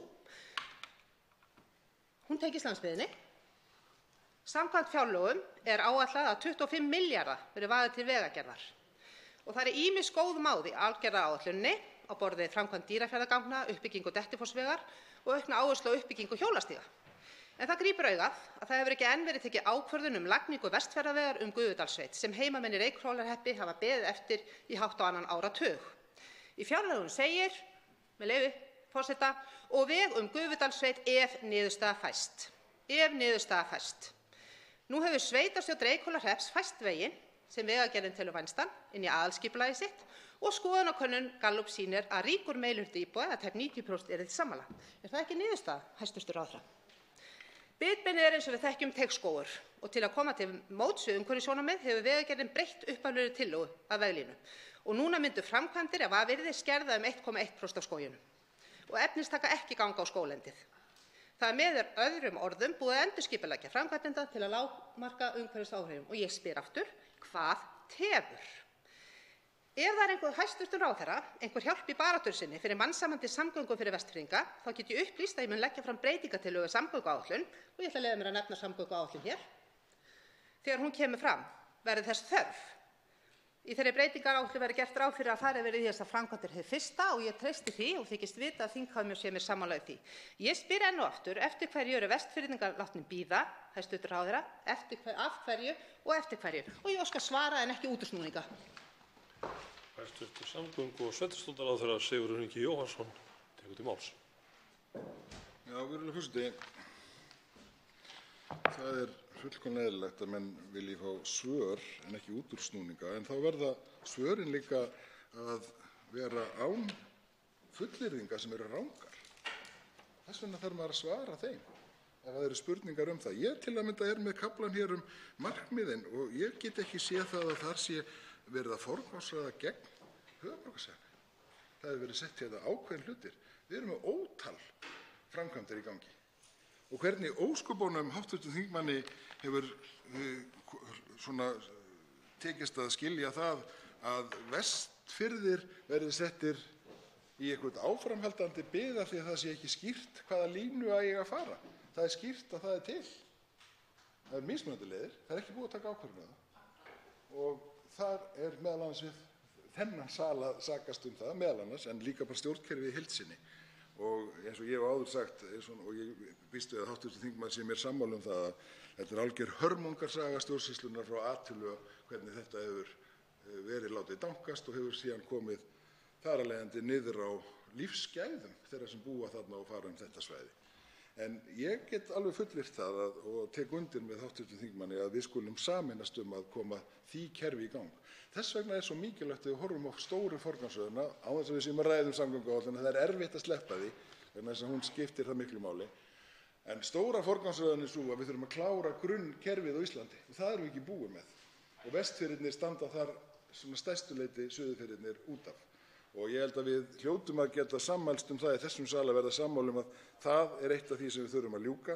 Þar eru umtalsverðar framkvæmdir, bæði vegurinn Gufudal eða á því svæði, Dýrafjarðargöngin, Dynjandisheiði og tengingarnar þar. Þetta er umtalsverðir fjármunir en þetta grunnkerfi er eftir. Þarna þurfum við að leggja mikinn forgang á en leið umferðarþyngstu leiðirnar á höfuðborgarsvæðinu og slysastæðina. Þetta er flókið. En við náum þessu og ég sammála hv. þingmann sem sammála um það. Tekur til máls hv. 4. þingmaður Norðvesturkjördæmis, Bergþór Ólason.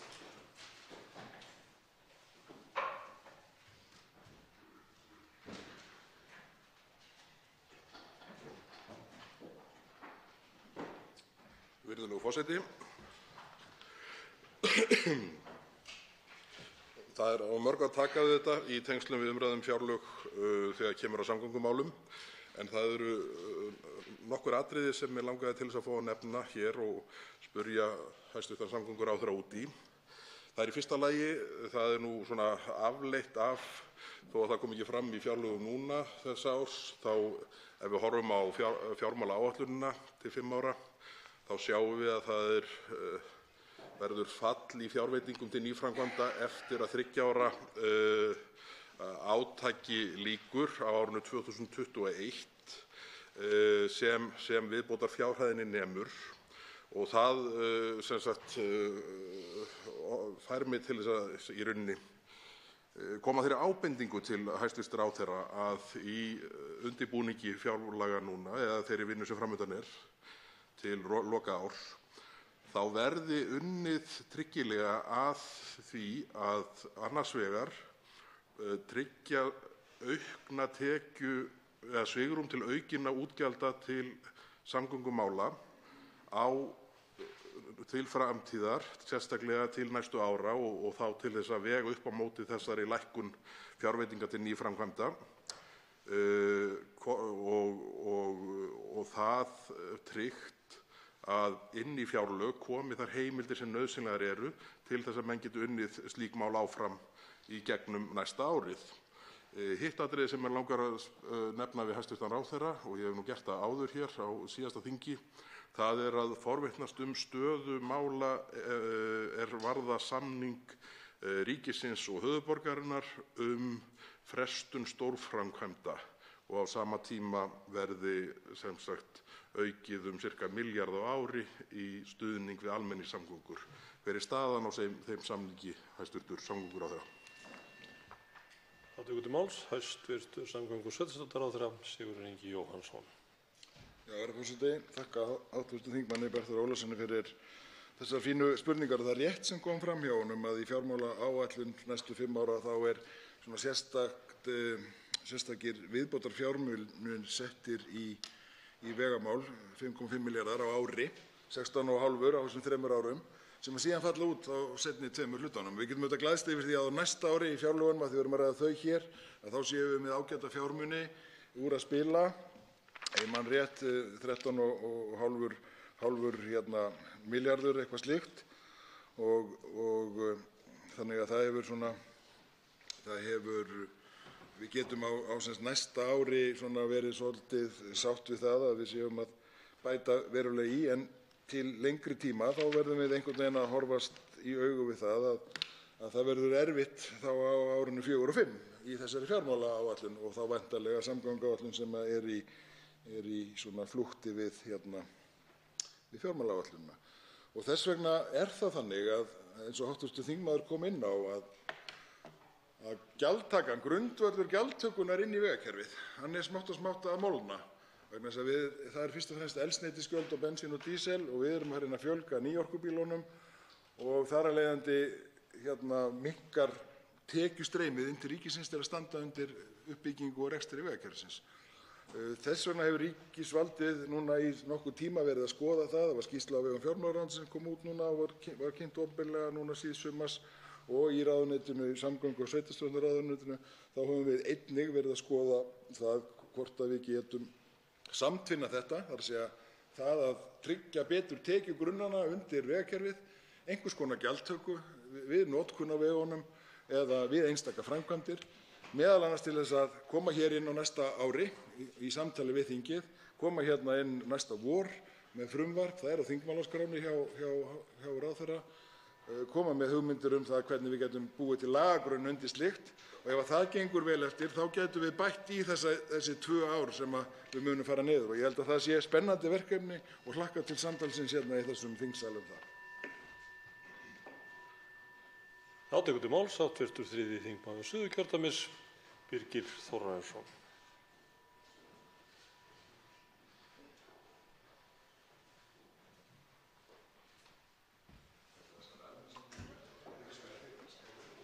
Herra forseti.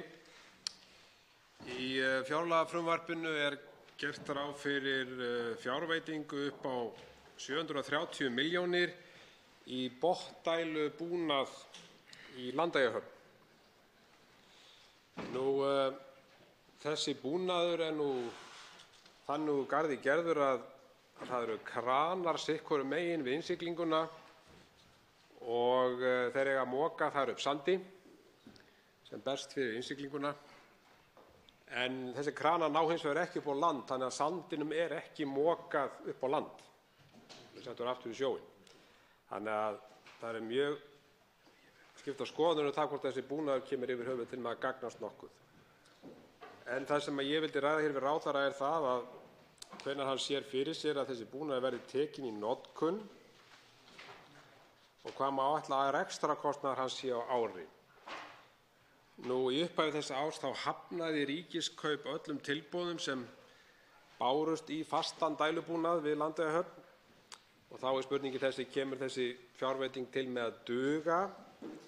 Og svo komum við aftur að þessu, er tryggt að þessi dælubúnaður leysi þetta erfiða og kostnaðarsama mál sem sandburðurinn er fyrir innsiglinguna.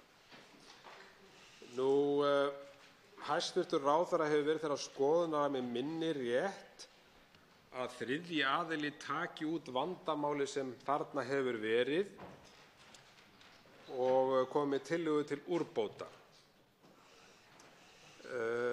Þá er fróðlegt að fá að vita því hvort að ráðherra hafi beitt sér í þá veru í málinu og þá sérstaklega þegar ákvörðun að kaupa botndælubúnaðinn var tekin.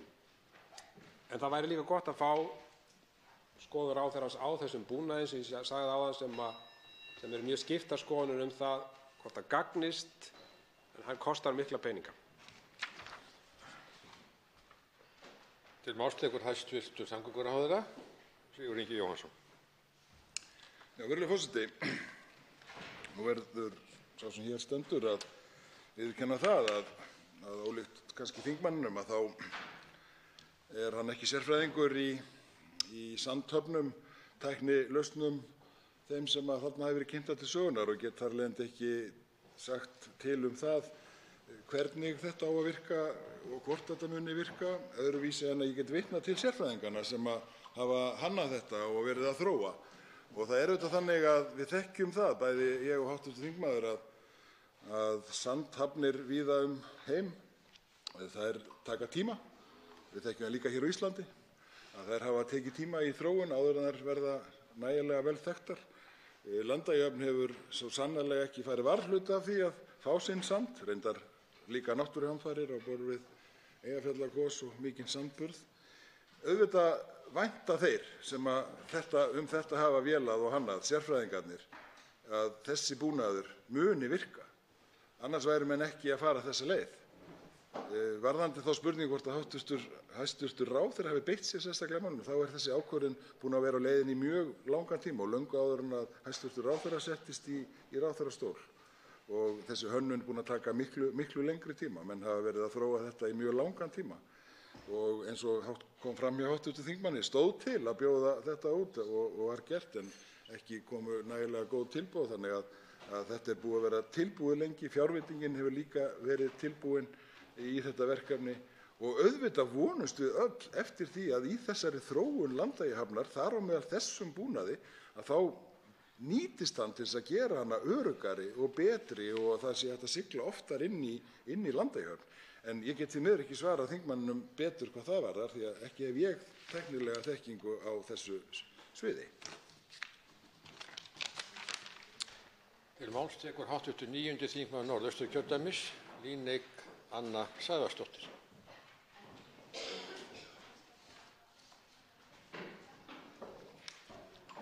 Virðulegi forseti. Hér ræðum við málefnasvið sem heyra undir samgöngu- og sveitarstjórnarráðuneytið við fyrstu umræðu fjárlög ársins 2019.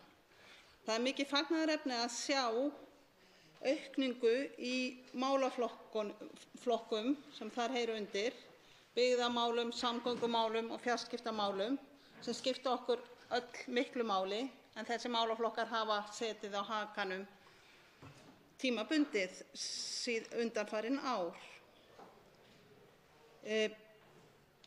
Þarna eru mikilvæg mál, mörg sem mætti nefna og hafa verið nefnd hér í umræðunni og sérstaklega finnst mér ánægjulegt að sjá að fjárlögin fylgja vel eftir byggðaáætlunin sem hér var samþykkt síðastliðið vor.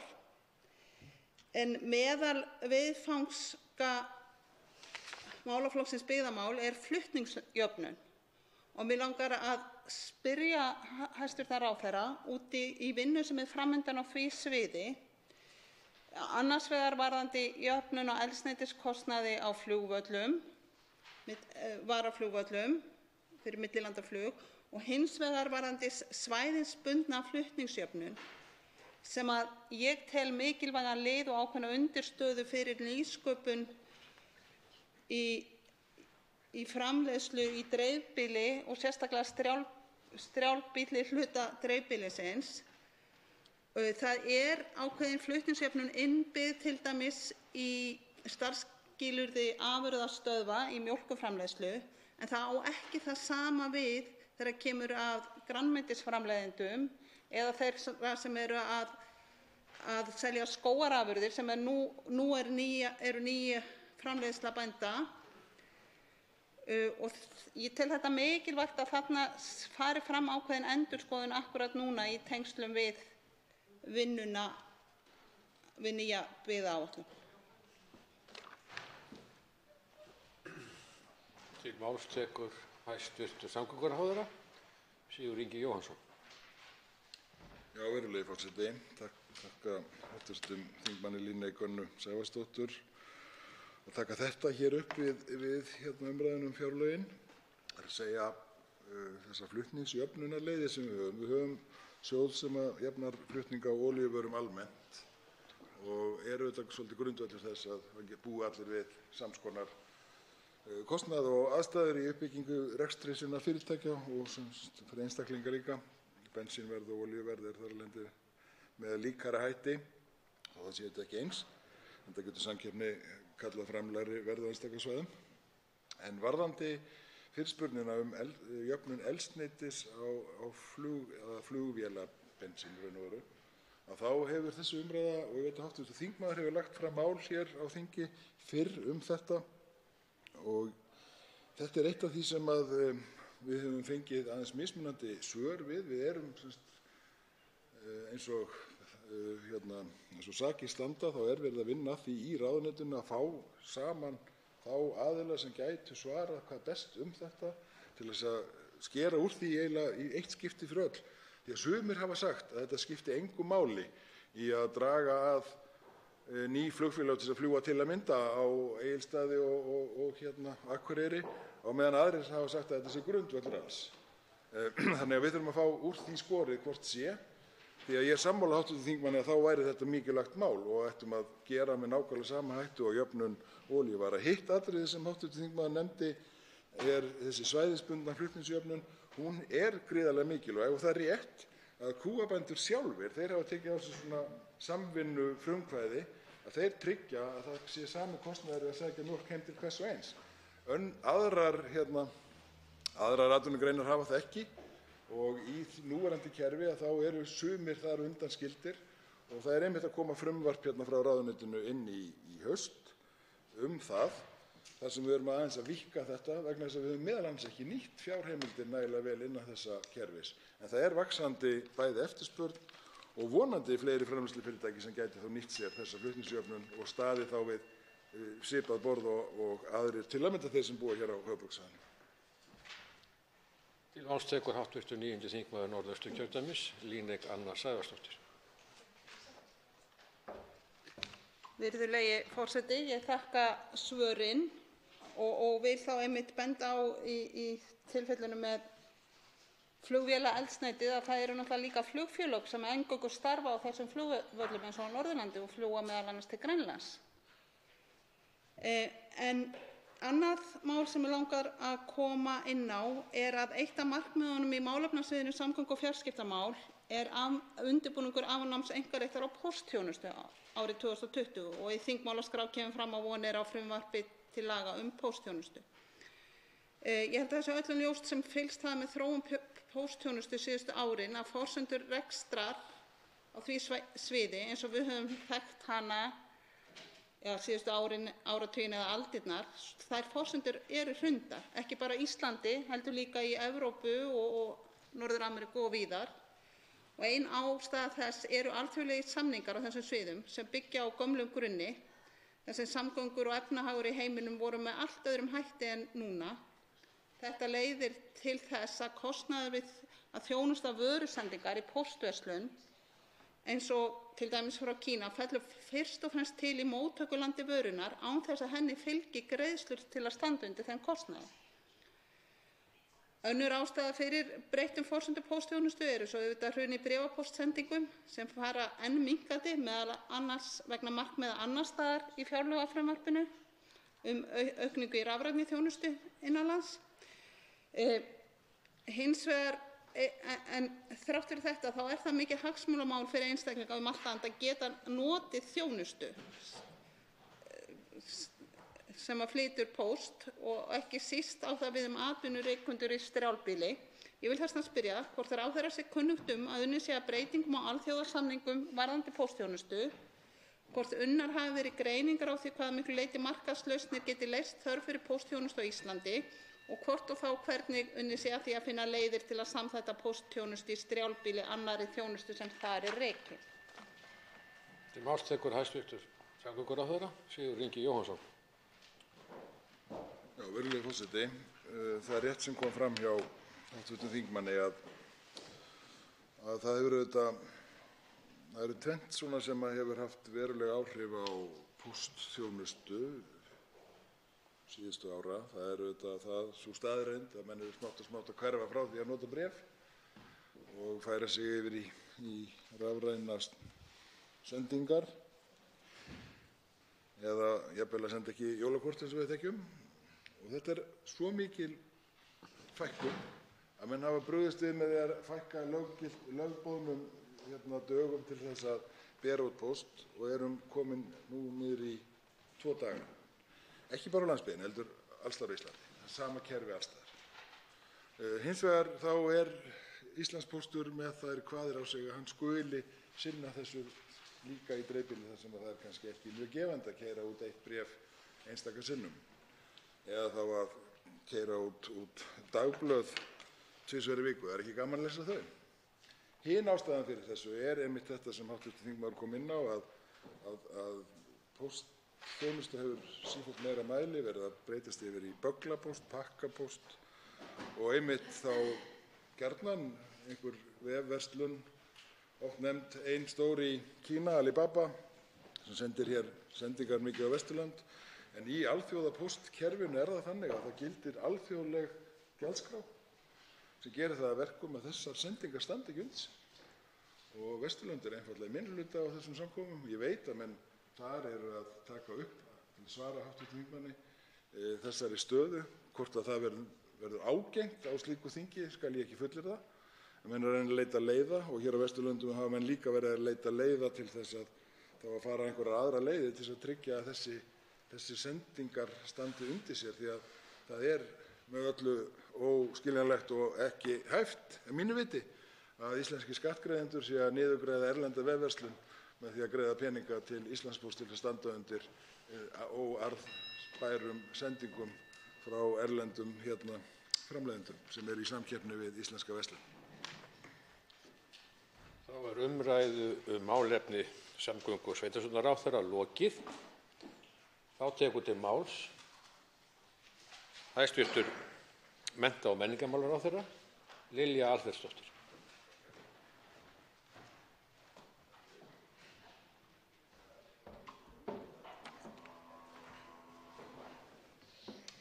Virðulegi forseti, hér geri ég grein fyrir þeim þáttum sem heyra undir mennta- og menningarmálaráðuneytið varðar frumvarp til laga árið 2019. Við höldum að sjálfsögðu áfram að sækja fram í þágu mennta-, vísinda- og menningarmála en heildarframlög málefnasviðanna vaxa úr rúmum 104 milljörðum króna í 109. Þetta hækkun upp á tæp 5% frá fjárlögunum 2018. Fjárfesting til háskólastigsins eykst áfram en framlög til þess nema 47 milljörðum króna og hækkunin 5% frá fjárlögum síðasta árs.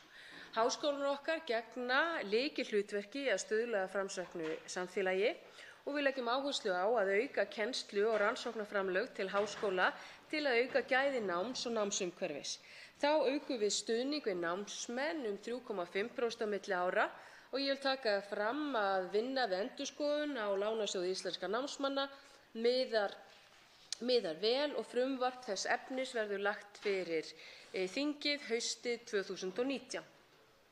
Í fjárlagafrumvarpinu erum við að fylgja eftir áherslum nýliðun kennara og sérstök 50 milljón króna framlagi til endurskoðun á kennaranáminu.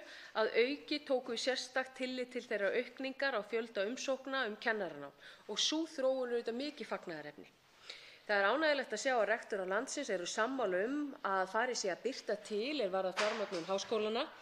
Sé miðað við nýjasta meðaltal OECD-ríkjanna frá árinu 2015 framlag á hvern háskólanemanda stefnir í að árið 2020 hafi Ísland náð því markmiði eins og stefnt að í stjórnarsáttmálanum.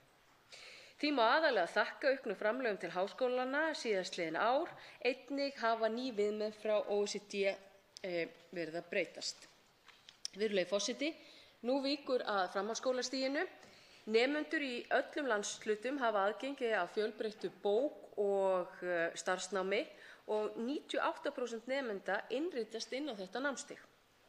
Heildarútgjöld á framhaldsskólastiginu eru tæpir 33 milljarðar og hækka 3,1% á milli ára. Hækkunin á framlag á hvern nemanda 12% á milli ára. Slík aukning hefur ekki sést í langan tíma.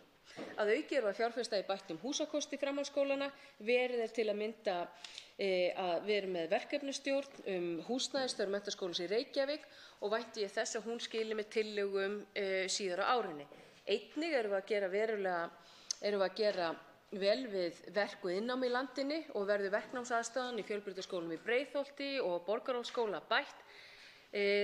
Og í fjárlagafrumvarpinu 2019 gert ráð fyrir 224 milljón króna hækkun til reksturs framhaldsskólanna og sérstök áhersla lögð á að hækka verð reikniflokka í starfs- og verknámi og þetta auðvitað líka í takt við stjórnarsáttmála þessarar ríkisstjórnar. Virðulegi forseti, við ætlum að styðja við áframhaldandi sókn í rannsóknum og vísindum og gera íslenskt efnahagslíf betur í stakk búið til þess að takast á við áskoranir framtíðarinnar.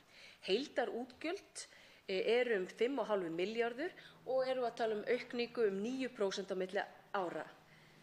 Ég er mjög ánægð með þessa aukningu og fagna innilega þeim árangri sem okkar vísindamenn eru að ná í hinu alþjóðlega rannsóknarumhverfi.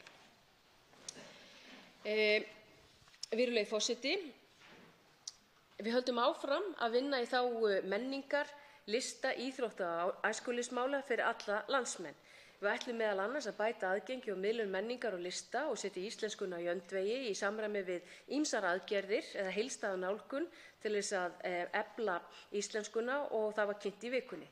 Framlög til ofangreindra málaflokka munu nema 15 milljörðum króna sem er 500 milljón króna hærri upphæð en kemur fram í fjárlagafrumvarpinu. Þetta skýrist vegna 400 milljón króna sem við áætlum til endurgreiðslu á 25% hluta af kostnaði sem fellur til við útgáfu bóka á íslensku sem og 100 milljón króna sem renna í nýjan barnamenningarsjóð sem settur verður á laggirnar. Þetta eru tímamótaaðgerðir og til þess fallnar að efla menningarlíf þjóðarinnar. Þessi stefnumótun nýtur stuðnings landsmanna en í könnun sem nýlega var gerð þá telja 90% landsmanna mikilvægt að íslensk bókmenning njóti stuðnings. Virðulegi forseti, það er sannarlega ánægjulegt að standa hér og standa við þau orð að sé að ræða stórsókn í mennta- og menningarmálum og ánægjulegt að geta greint frá þessari þróun hér með ykkur ágætu þingmenn. Til máls tekur hv. 6. þingmaður Suðurkjördæmis, Njörður Sigurðsson.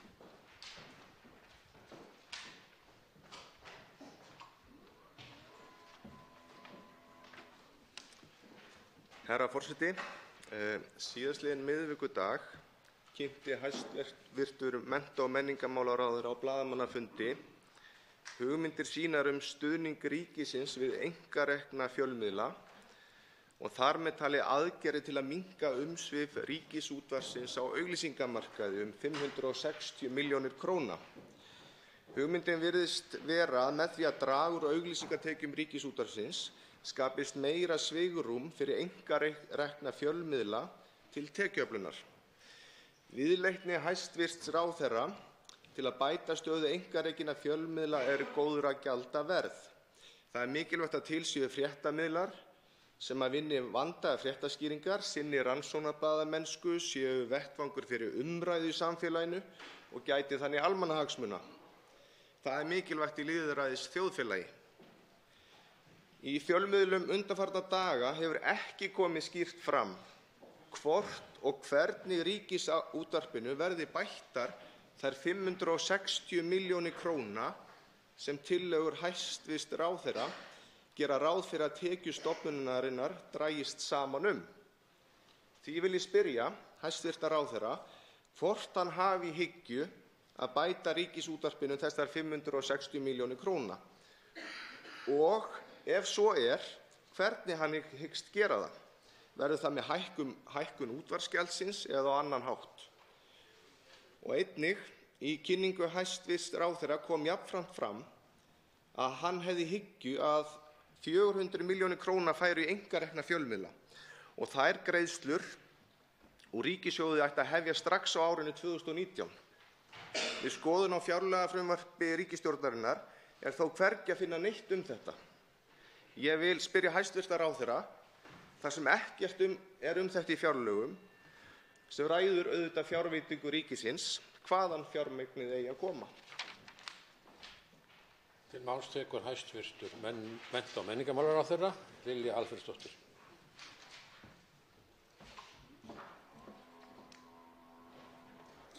Virðulegi forseti, ég þakka hv. þingmanni fyrir spurningarnar. Í fyrsta lagi það alveg ljóst að það skýr stefna þessarar ríkisstjórnar að við viljum hafa öflugt ríkisútvarp.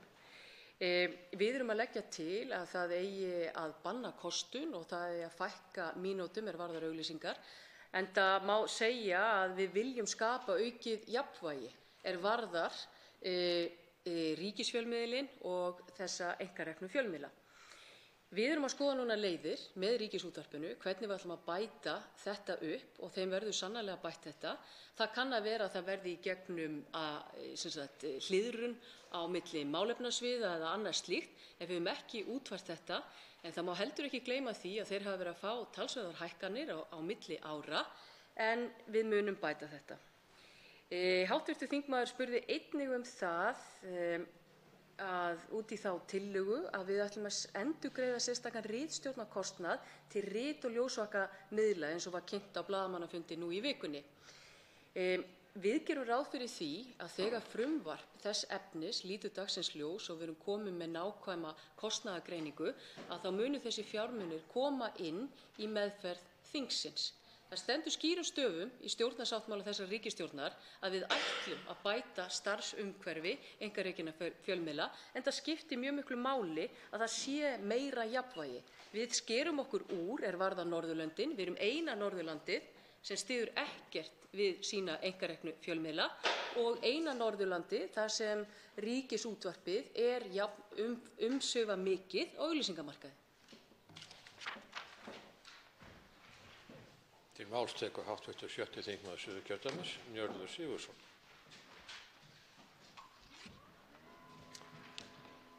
Herra forseti, ég þakka hæstv. Ráðherra fyrir svörin og það er gott að heyra að RÚV verði bætt þessi fjárhæð. Mér fannst áhugavert að heyra útskýringar hæstv. Ráðherra hvers vegna ekki að finna stafkrók þetta í fjárlagafrumvarpinu, að greiðslur úr ríkissjóði til einkarekinna fjölmiðla eigi að koma til framkvæmda strax á næsta ári. Og það er auðvitað þannig að fjárlög ráða fjárveitingu ríkisins og því á að vera hægt að finna í fjárlagafrumvarpinu upplýsingar þetta, en það er ekki. Af skýringum hæstv. Ráðherra má ætla að ekki sé samstaða í ríkisstjórn tillögu hæstv. Ráðherra. Og mig langar því að spyrja hæstv. Ráðherra það, hvort ekki sé einhugur tillögu hans og stuðning ríkisins við einkarekna fjölmiðla og þar með talið aðgerðir til að minnka umsvif Ríkisútvarpsins. Hvort að það sé ástæðan fyrir því að tillögur hæstv. Ráðherra finnast ekki í fjárlagafrumvarpinu. Til máls tekur hæstv. mennta- og menningarmálaráðherra, Lilja Alfreðsdóttir.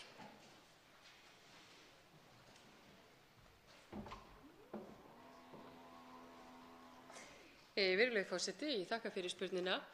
Jú, það er sannarlega einhugur í ríkisstjórninni það að styðja betur við bakið á einkareknum fjölmiðlum. Ástæða þess að þetta ekki í fjárlagafrumvarpinu einkum sú að við erum að vinna að þessu frumvarpi og nákvæm kostnaðargreining, hún liggur ekki fyrir en við erum búin að áætla hvað þetta verður. Og það einfaldlega svo að við skerum okkur svo verulega frá Norðurlöndunum hvað þetta varðar að það tími aðgerða núna og við verðum að fara í þetta ef við ætlum að hafa hér eðlilegt starfsumhverfi fjölmiðla hér á landi. Eins og hv. þingmaður sjálfsagt veit að þá það þannig að samkeppnin varðar auglýsingatekjur, hún alltaf að verða erfiðari og erfiðari með tæknibreytingum og öðru slíku. Stór hluti þeirra, meðal annars á Norðurlöndunum, farin að fara til stórra upplýsingaveita eða samfélagsmiðla. Og eitt af því sem við erum að gera með þessum aðgerðum það að reyna að ná utan þetta þannig að sé samræming í skattlagningu varðar innlenda og erlendar auglýsingatekjur og það afskaplega brýnt. Við erum ekki eina landið sem í þessum leiðangri.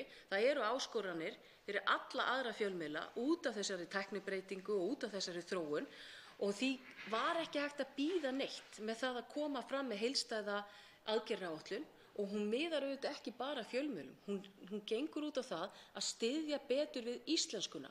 Þessi aðgerðaáætlun var í 4 liðum. Fyrst varðandi bókaútgáfu, í öðru lagi varðandi fjölmiðla, í þriðja lagi varðandi stafræna framtíð íslenskunnar og í 4. lagi þá mun ég kynna hér þingsályktunartillögu í 22 liðum sem miðar öll að því að styðja betur við íslenskuna. Máls tekur hv. 10. þingmaður Reykjavíkurkjördæmis suður, Þorsteinn Sæmundsson. Hæstv. forseti, þakka ráðherra hæstv. Fyrir þessa yfirferð sem hún fór hér yfir málaflokk sinn. Ég hygg að það sé svo að hjörtu okkar, mín og ráðherrans, slái nokkuð svona líkt þegar að þegar minnst á aðgerðir til þess að lágmarka brottfall úr skólum og þátt iðnmenntunar eða verkmenntunar í því. Og ég sé hérna á blaðsíðu 335 að það sé nú í fyrsta lagi gert ráð fyrir því með leyfi forseta að það sé 250 milljóna króna framlagi verið dreift á framhaldsskóla til þess að út af undanþágu frá innheimtu efnisgjalda. Það er út af fyrir sig gott. En af því að ég veit að nú er hafin í ráðuneyti ráðherrans vinna við stefnu til ársins 2030 og ég veit að það eru valist til forystu ágætur einstaklingur. Og mér langar að forvitnast aðeins kannski nánar það hvernig ráðherra sér þá vinnu fara fram vegna þess að sjálfur hef ég verið svolítið hallur undir það vegna þess að ég er búinn að heimsækja iðnfyrirtæki núna undanfarin nokkur ár sem hafa verið í vandræðum með að manna sig vegna þess að okkur náttúrulega skortir iðnmenntað fólk. Við höfum ekki útskrifað plötusmiði líklega 20-30 ár og svo framvegis. Og ég kom í eitt mjög framsækið fyrirtæki í fyrra sem rekur meðal annars stærsta renniverkstað á Íslandi og það er nú prik í kladdar á þennan sem hún veit hvaða fyrirtækið segja þá eftir. Og ég spurði hvort að þetta fyrirtæki væri til í það að taka til sín jafnvel nema og svo framvegis og það virtist ekki vera nein fyrirstaða á því. Og ég sagði hvers vegna hefur þetta ekki verið gert? Og hún sagði það hefur enginn beðið okkur þetta. Og þess vegna spyr ég þegar við erum að tala þetta til lengri tíma, auðvitað verðum við að taka á þessu til skemmri tíma, en mér langar til að vita hvernig ráðherra sér þessa vinnu fara fram svona í áframhaldinu. Málstekur hæstv. Mennta- og menningarmálaráðherra Lilja Alfreðsdóttir.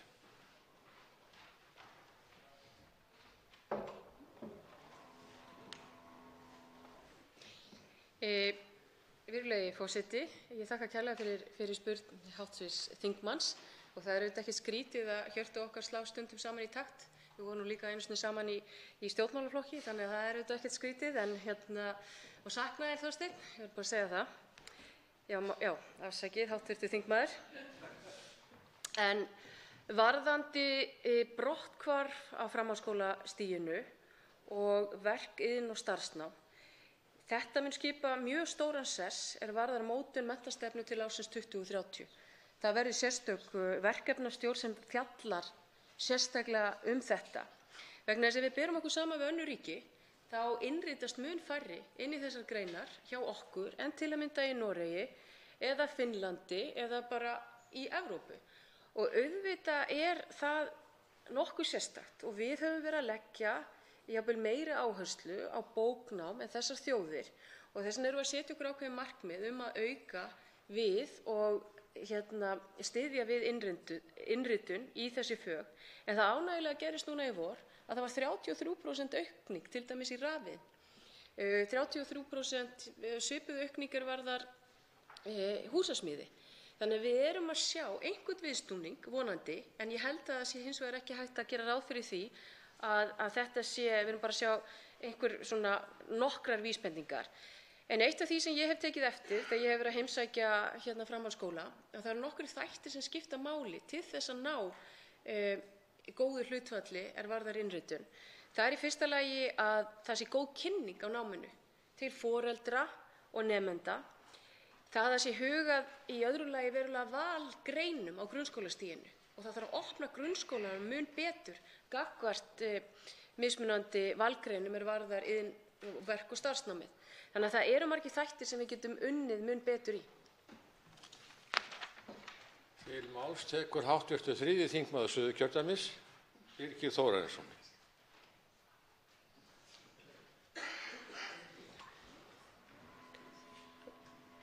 Herra forseti, ríkisstjórnin boðaði afnám virðisaukaskatts á bókum í fjármálaáætlun og málið var meðal annars kynnt á vef Stjórnarráðsins. Hæstv. Menntamálaráðherra skrifaði einnig grein í Morgunblaðið í apríl síðastliðinn, minnir mig, mikilvægi þess að afnema virðisaukaskatt af bókum. Nú hefur ríkisstjórnin fallið frá þessum áformum sínum og kom það nokkuð á óvart, sérstaklega í ljósi þess hversu rækilega það var auglýst af hálfu ríkisstjórnarinnar. Þess í stað á að styrkja bókaútgefendur beint, væntanlega í því augnamiði að þeir geti svo lækkað verð á bókum. Það sem skiptir máli í þessu er að fá upplýsingar það hvort það sé tryggt að þessi leið sé að minnsta kosti jafn verðmæt bókaútgefendum og lesendum bóka. Ég vil því spyrja hæstv. Menntamálaráðherra: kemur þessi leið til með að gagnast verndun menningararfsins og verndun íslenskrar tungu? Hvernig telur hæstv. ráðherra tryggt að þessi aðferð muni skila sama árangri og ef virðisaukaskatturinn hefði verið afnuminn? Þetta er svolítið mikilvæg spurning og vonandi hefur hæstv. ráðherra ágætis svör við því. Nú síðan er það einnig spurning hvort það sé tryggt að þetta skili sama árangri gagnvart kaupendum bóka. Nú, ef árangurinn á að vera sá sami, hvernig felur þetta þá í sér minni tilkostnað fyrir ríkissjóð eins og fram kemur í fjárlagafrumvarpinu? Til máls tekur hæstv. mennta- og menningarmálaráðherra Lilja Alfreðsdóttir.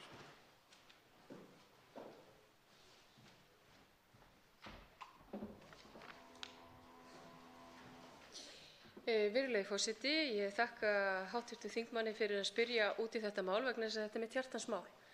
Við höfum tekið eftir því að bóksala hefur dregist saman 36% á síðustu 10 árum á Íslandi hjá sjálfri bókaþjóðinni og þess vegna fór ég ásamt fleiri hv. þingmönnum fram með frumvarp fyrir tæpu ári síðan til þess að leggja til að virðisaukaskattur af bókum yrði afnuminn.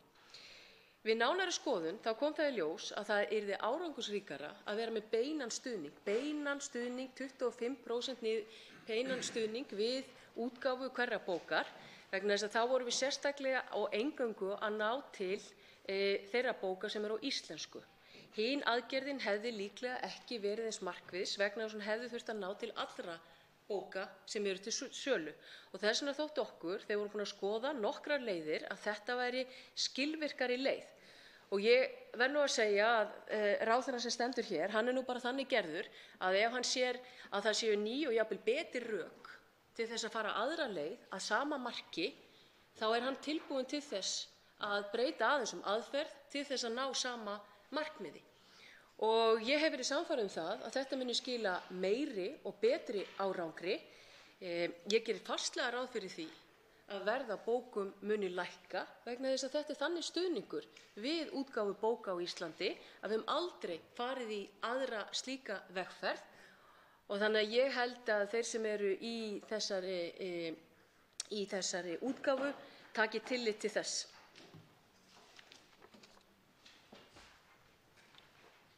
Til máls tekur 1. þingmaður Suðurkjördæmis Páll Magnússon. Háttvirtur.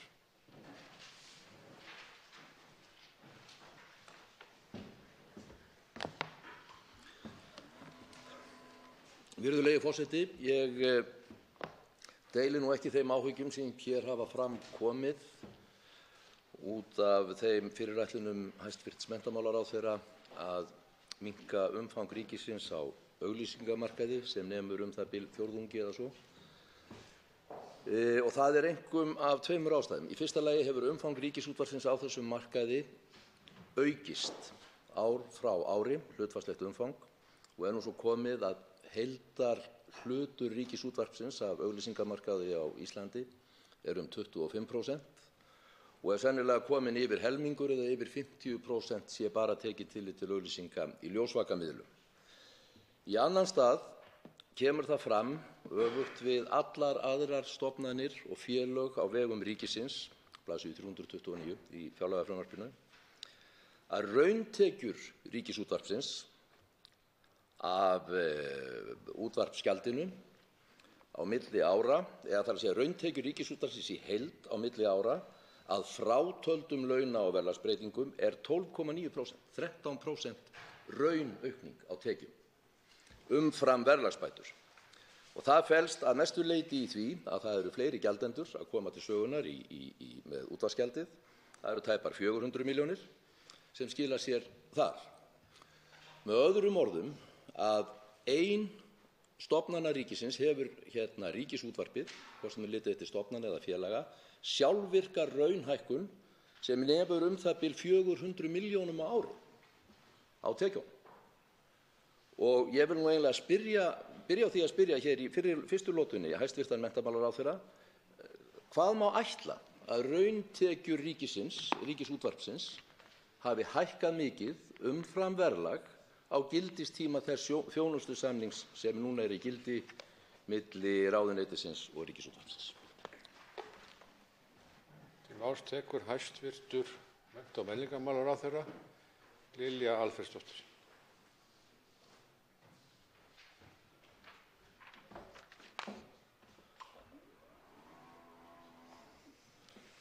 Virðulegi forseti. Það er alveg ljóst að Ríkisútvarpið hefur verið að fá hækkanir og það er alveg rétt sem hv. þingmaður segir hvað það varðar. Ef ég miða við bara síðustu 2 ár hver raunaukningin hefur verið út frá fjölda þeirra sem eru að greiða nýtt gjald, þá á 2 ára tímabili er þessi raunaukning 332 milljónir króna, bara með nýjum greiðendum. Þannig að á þessu 2 ára tímabili er þetta svona umfangsmikil aukning og þá er ekki verið að taka tillit til þróunar vísitölu neysluverðs. Ég held að sé hafa brýnt, eins og fram kom í kynningu hjá mér í vikunni, að við þurfum að jafna þennan leik. Við þurfum að hafa fjölmiðla, frjálsa fjölmiðla og líka öflugt Ríkisútvarp.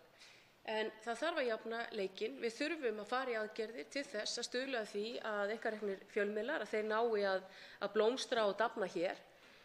Þær breytingar sem hafa verið að eiga sér stað varðar rekstrarumhverfi fjölmiðla, þær hafa verið ansi hraðar og það verður auðvitað að vera þannig að við getum haft umhverfið sjálfbært og skilvirkt og þess vegna þurfum við líka að taka tillit til þess hvernig þróunin hefur verið hjá Ríkisútvarpinu og auglýsingamarkaði og hvernig þessi þróun er yfir höfuð. En mér finnst afar brýnt að það komi fram að við viljum auðvitað öflugt Ríkisútvarp, en við þurfum líka að horfa til þess hver tekju- og rauntekjuaukningin hefur verið á síðustu árum. En eins og ég segi, á þessu 2 ára tímabili þá er raunaukningin 332 milljónir. Þá tekur aftur til máls hv. 1. þingmaður Suðurkjördæmis, Páll Magnússon.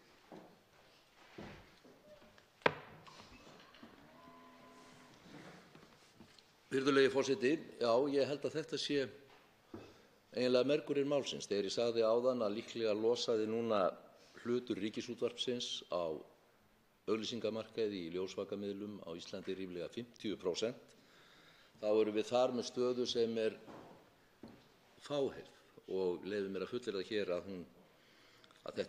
hvergi annars staðar á Vesturlöndum er staða ríkisins á auglýsingamarkaði í fjölmiðlum neitt í námunda við þetta.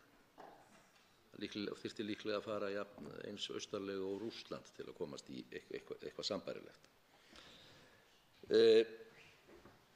Og þá væri kannski spurningin til ráðherra út af þessu bótatali það að það þyrfti að bæta Ríkisútvarpinu sérstaklega það ef umsvif þess minnkuðu eitthvað á auglýsingamarkaði, að þá ítreka ég það að umfram allar aðrar ríkisstofnanir sem ég þekki til, að þá er Ríkisútvarpið sem sagt með þessa innbyggðu raunaukningu á tekjum milli ára. Þannig að umfang þess eykst hlutfallslega á íslenskum fjölmiðlamarkaði frá ári til árs.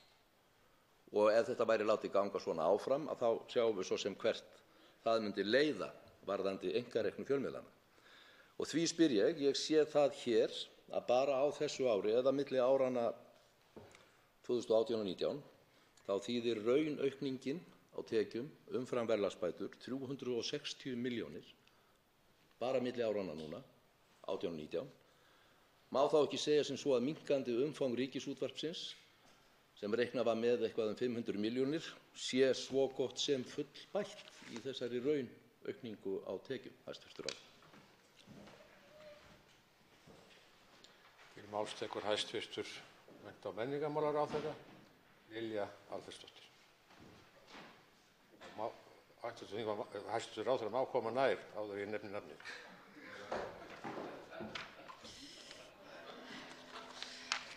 Virðulegi forseti, ég þakka kærlega fyrir þessar ágætu leiðbeiningar og met þær mikils. Það má auðvitað segja það, hv. þingmaður, að hér erum við að tala um þannig tölur og fjárhæðir að það verður auðvitað tekið tillit til þess líka þegar við erum að skoða þessa breyttu stöðu. Og mér finnst auðvitað mjög mikilvægt þegar við erum að fjalla um þetta að við séum að við gerum það ákveðinni sanngirni. Við viljum ekki hafa markaðinn þannig að það sé alltaf minna og minna rými fyrir sjálfstætt rekna fjölmiðla. Og eitt leiðarljósið í þessum aðgerðum sem ég var að kynna núna í vikunni, þær snúa ekki bara að fjölmiðlum. Þær snúa bara að því hvernig við ætlum að gæta þess og styðja við íslenskun okkar. Vegna þess að við viljum auðvitað hafa fjölbreytta flóru fjölmiðla þegar við erum að bara sem land og samfélag þar sem við viljum hafa upplýsta og gagnrýna umræðu. Og ég lagði mikla áherslu á það þegar ég var að kynna þessar aðgerðir að þær væru í þessum 4 liðum. Að við værum að fjalla um bækurnar, við værum að fjalla um fjölmiðla og þessar tillögur varðandi fjölmiðla þær eru auðvitað í 6 liðum og þær lúta að þá einkareknum fjölmiðlum, fjölmiðlum sem eru skattalegu umhverfi þeirra. Og ég vil minna á að við vorum að lækka virðisaukaskattinn á rafræna áskrift úr 24% í 11%. Það er líka liður í þessum aðgerðum. En eins og fram kemur í stjórnarsáttmála ríkisstjórnarinnar, við viljum bæta rekstrarumhverfi einkarekinna fjölmiðla og við ætlum að gera það. Nú eru framkomnar tillögur sem við erum að fara að hrinda í framkvæmd og það er afar brýnt að það náist þokkaleg sátt um það hér í þinginu. Til máls tekur hv. 3. þingmaður Reykjavíkurkjördæmis norður, Sara Elísa Þórðardóttir.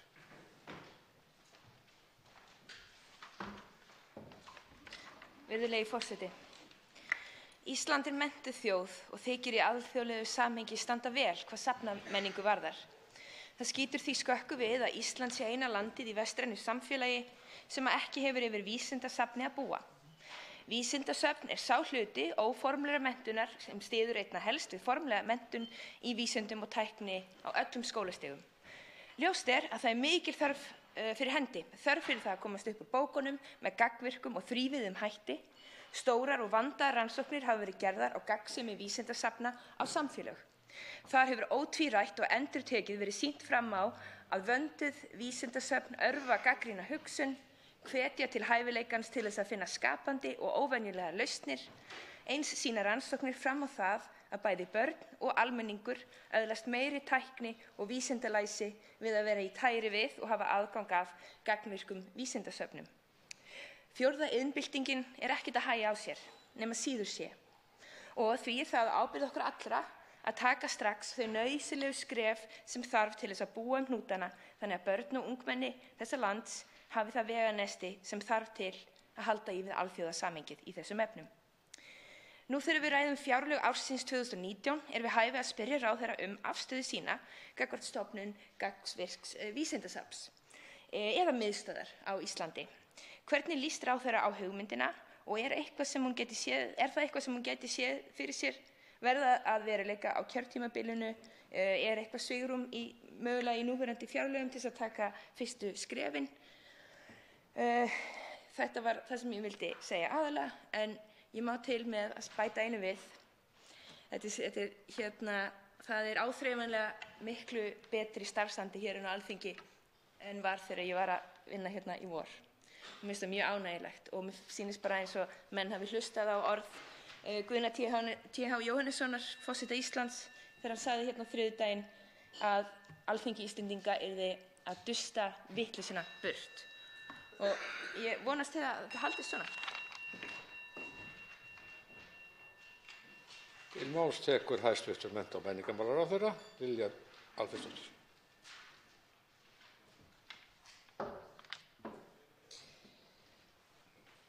Virðulegur forseti, Ég þakka hv. Þingmanni fyrir mjög góða fyrirspurn og ég tek undir með hv. þingmanni að stofnun vísindasafns væri mjög gagnlegt verkefni, þjóðfélagsverkefni. Sjálf hef ég ætíð þegar ég hef verið að ferðast þá fer ég oftast inn á vísindasöfn og vísindasöfn sem miða að þörfum barna og ungmenna og það er alveg rétt sem hv. þingmaður segir að þetta er svona til þess gert til þess að vekja áhuga á vísindum og tækni og hægt að gera ákveðnar tilraunir. Þannig að þegar hv. þingmaður spyr mig út í það hvort það sé svigrúm, ég held að við ættum að skoða það, að við getum tekið fyrstu skrefin í að móta stefnu vísindasafn. Mér finnst þetta mjög spennandi hugmynd og ég held að þetta væri til þess fallið að auka áhugann á söfnum. Ég legg sjálf mikla áherslu á það að söfnin séu aðgengileg og að þau séu opin og ég held að aukin fræðsla það sem á söfnum sé eitt af því sem við eigum að leggja áherslu á. Og eins og hv. þingmaður tekur líka eftir þá erum við að auka verulega fjármuni varðar rannsóknir og rannsóknir 9% á milli ára og ég held að það sé líka mjög brýnt að við kynnum þetta betur fyrir börnunum, hvaða tækifæri í þessu, þannig að safn sem einblínir á vísindi og vísindasögu finnst mér vera prýðis hugmynd. Til máls tekur hv. 11. þingmaður Reykjavíkurkjördæmis suður, Björn Leví Gunnarsson. Virðulegi forseti, á sömu nótum þá tek ég undir þessa tillögu og bæti við safn fyrir börn. Þau eru mjög merkileg og skemmtileg í þeim löndum sem ég hef heimsótt þau í. Þannig að áfram meira svona. Til viðbótar þá ætla ég að spyrja hæstv. ráðherra 3 atriði. Annars vegar varðandi bókaskattinn og niðurfellingu eða ekki niðurfellingu á virðisaukaskattinum. Hvernig breytingin á þeirri stefnu yfir í það sem er sett fram hérna í fjárlagafrumvarpinu, hvaða áhrif það hefur á höfunda? Þeir eru líka hlutaðeigandi þarna að og eru eftir að segja mjög mikilvægir því að þeir annars væru bækurnar ekki til. Hins vegar þá varðandi rannsóknir hérna í rannsóknir til dæmis í háskóla eða annað, þá markmið vísinda og tækni á svona heildarmarkmið sem hefur verið lagt upp ansi mikið ekki bein aðgerð í núverandi stefnu en það er að 3% af vergri landsframleiðslu verði varið til rannsóknarvinnu. Hvar er sú stefna í kortunum og hvar erum við stödd miðað við þá stefnu í þessum fjárlögum? Og þá á svipaðan hátt varðandi þau markmið að komast í meðaltal OECD sem er að sjálfsögðu ekki það sem við eigum að vera, við eigum að vera ofar miðað við hversu rík þjóð við erum og jú, það er síðan næsta stefna á meðaltal Norðurlanda. En hæstv. ráðherra sagði einmitt í framsöguræðu sinni hérna að miðað við hækkun til aðallega háskóla undanfarin ár erum við óvænt að fara að ná þessu markmiði 2020. Mér langar til þess að fræðast aðeins meira þetta því að til dæmis í málefnasviði háskóla að þar er stór hluti, 1,5 milljarðar þarna í bundnum útgjöldum sem væntanlega fellur frá þegar það er búið að klára þau verkefni og hvernig stöndum við þá? Til máls tekur hæstv. mennta- og menningarmálaráðherra Lilja Alfreðsdóttir.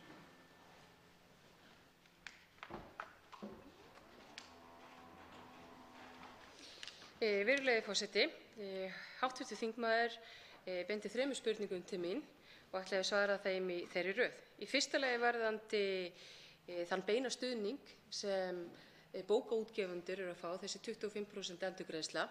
Eftir við fórum mjög vandlega yfir hvað væri árangursríkast, þá var þessi leið ofan á og hún er líka í samræmi við endurgreiðslur varðar kvikmyndir og önnur þau endurgreiðslukerfi sem við erum með. Þannig að það er ákveðið samræmi og jafnræði í því.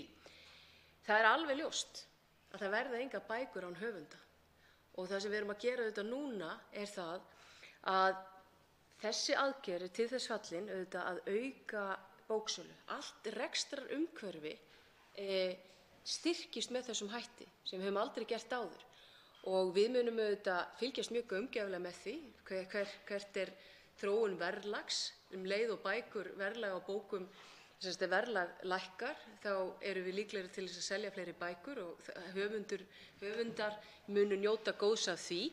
En svo er auðvitað bara þannig að öll velta varðar bókaútgáfu mun aukast með þessari innspýtingu. En við fylgjumst auðvitað mjög vel með því og athugum hvort að þessi aðgerð muni ekki örugglega skila árangri. Í öðru lagi, þá eins og fram kom í framsögu minni, þá erum við að auka talsvert varðar vísindi og rannsóknir og ég þarf bara að fá frekar upplýsingar það hversu langt við erum nálægt þessu 3%. Ég held að við séum farin að nálgast það þokkalega. En varðandi OECD meðaltalið, þá settum við bara strax af stað vinnu eftir að ný ríkisstjórn var mynduð til þess að skoða þetta, fara yfir þessar tölur og athuga hversu langt var í þetta. Og ég var að fá inn á borð til mín það að þetta við værum mun nærri þessu markmiði en ég hefði gert mér áður grein fyrir og það er auðvitað bara mjög ánægjulegt. En ég er auðvitað sammála hv. þingmanni að við eigum auðvitað að vera þarna og það er tími til kominn. Til máls tekur hv. 7. þingmaður Norðausturkjördæmis, Bjarkey Olsen Gunnarsdóttir. Já, herra forseti, ég þakka hæstv. Ráðherra fyrir innleggið hér í mennta- og menningarmálin sem að mér hefur nú gjarnan þótt frekar mikið spennandi í því sem við erum að fjalla hér í fjárlögunum. Ég ætla nú bara að byrja á því að gleðjast yfir aukinni aðsókn í kennaranám. Mér finnst að það hefur ekki verið nefnt í umræðunni af því við erum búin að tala svo, einhvern veginn hafi verið svo þungt undanfarin ára að hvað hefur fækkað að mér finnst það mjög ánægjulegt. Þannig að ég held að það sé eitt af því sem kemur til með og vonandi skila okkur miklu. Ég ætla að fara svona kannski yfir nokkra hluti sem að mér finnst áhugaverðir og þurfa að draga fram sem er verið að bregðast við. Það er meðal annars til dæmis könnun þjónustu framhaldsskóla vegna nemenda af erlendum uppruna. Þar á að kalla eftir móttökuáætlun vegna framhaldsskóla sem að ég held að sé afar mikilvægt sem og líka auðvitað að greina þátttöku barna af erlendum uppruna í íþrótta- og æskulýðsstarfi. Þetta eru hópar sem að verða oft undir og líka það sem að vera að tala stefnu barna með annað móðurmál en íslensku. Þar á að vinna eftir framkvæmdaáætlun í málefnum innflytjenda og ekki síst á að skima fyrir brotthvarfi á unglingastigi í grunnskólanum með nemendur, þessa erlendu nemendur að leiðarljósi sérstaklega. Ég ætla líka að fagna þeirri breytingu í framhaldsskólanum að skólinn fær nú greitt fyrir nemanda sem í skólanum 3 vikum eftir að önnin hefst og í 75% námi í staðinn fyrir þetta gamla kerfi þar sem að miða við þá sem að þreyta próf og ég þekki það nú komandi innan úr þessum geira að þá skiptir það máli að slíkt sé gert og eins þetta með áhrifin af því að telja einingarnar og þannig að heildarfjöldi framhaldsskóla eða þar að segja það breyti því að þetta reiknast sem 6% fleiri ef að miðað væri við fyrri aðferð. Nú er tíminn náttúrulega endalaust og alltaf svo stuttur sem að maður fær. Mér langaði að best ég komi bara að því á eftir það sem að mér langaði að spyrja og ég ætla að fagna breytingu á reiknilíkaninu. Ég hef talað mjög mikið það fundum fjárlaganefndar og ég vona svo sannarlega að það sé raunverulega að líta dagsins ljós. Til máls tekur hæstv. Mennta- og menningarmálaráðherra Lilja Alfreðsdóttir.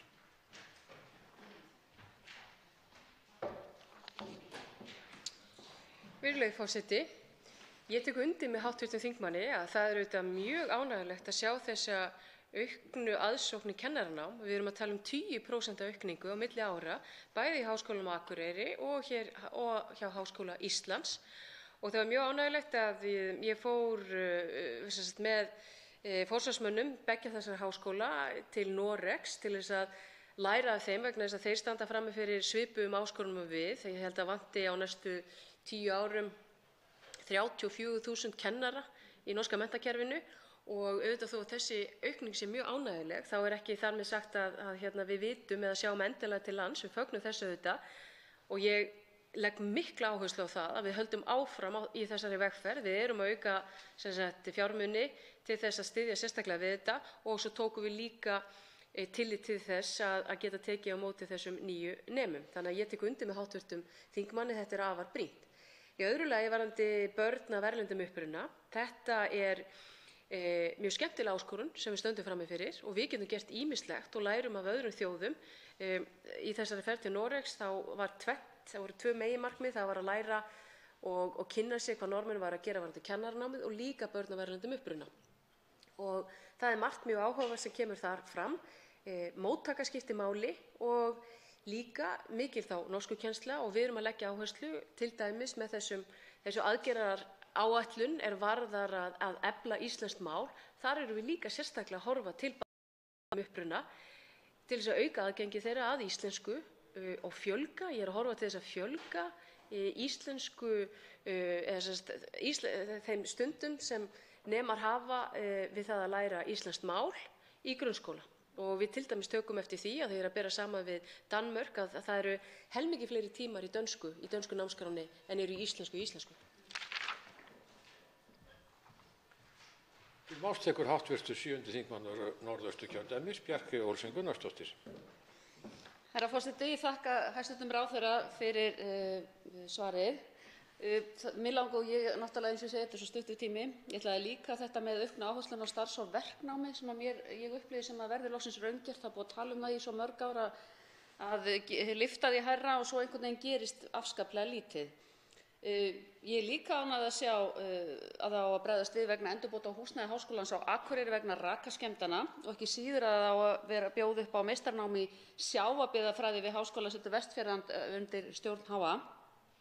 Ég satt á áhugavert spjall með rektori HA á Lýsu síðustu helgi á Akureyri. Hann hugsaði gjarnan stórt og út fyrir rammann og það er mjög margt þar sem varðar framtíðarsýn Háskólans á Akureyri sem væri áhugavert að taka sérstakt samtal um. En mig langar, ég hef fengið ábendingar eða öllu heldur fyrirspurnir um það að framhaldsskólunum vanti ráðleggingar eða upplýsingar persónuverndarmálin og skjalamálin, jafnlaunavottun og segja að það sé svona lítill stuðningur úr ráðuneytinu, vantar semst einhverja svona miðlæga aðstoð. Þannig að mig langar að spyrja ráðherrann út í það.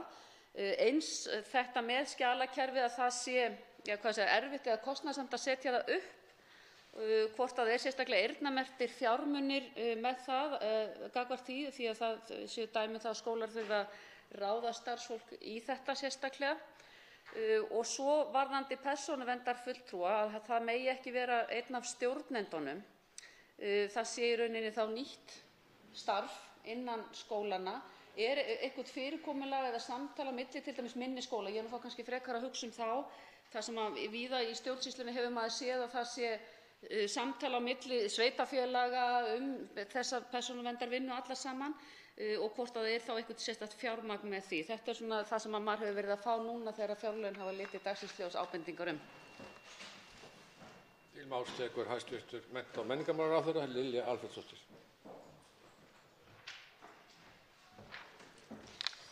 Virðulegi forseti, það er rétt sem kemur fram í máli hv. þingmanns að þetta innleiðingin á persónuverndarlöggjöfinni, hún hefur tekið talsverðan tíma og þetta er mikil vinna. Og ég viðurkenni það fúslega sem ráðherra málaflokksins að við þurfum að aðstoða framhaldsskólastigi við innleiðinguna.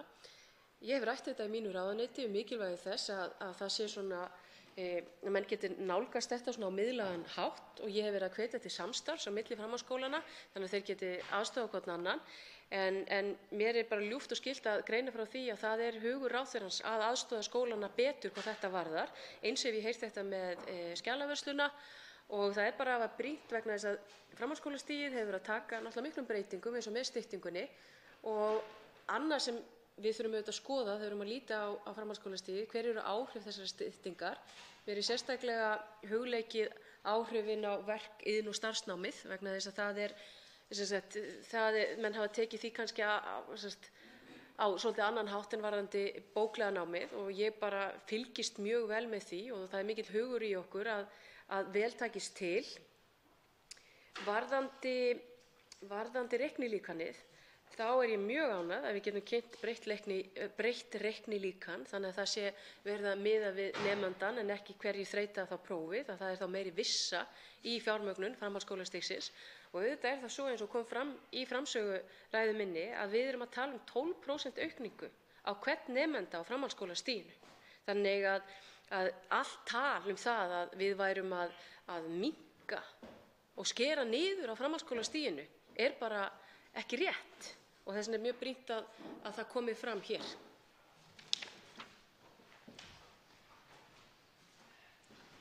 Til máls tekur hv. 10. þingmaður Reykjavíkurkjördæmis norður, Ólafur Ísleifsson. Herra forseti, ég vil gera að umtalsefni hér hið unga karlkyn, drengi, pilta og unga menn.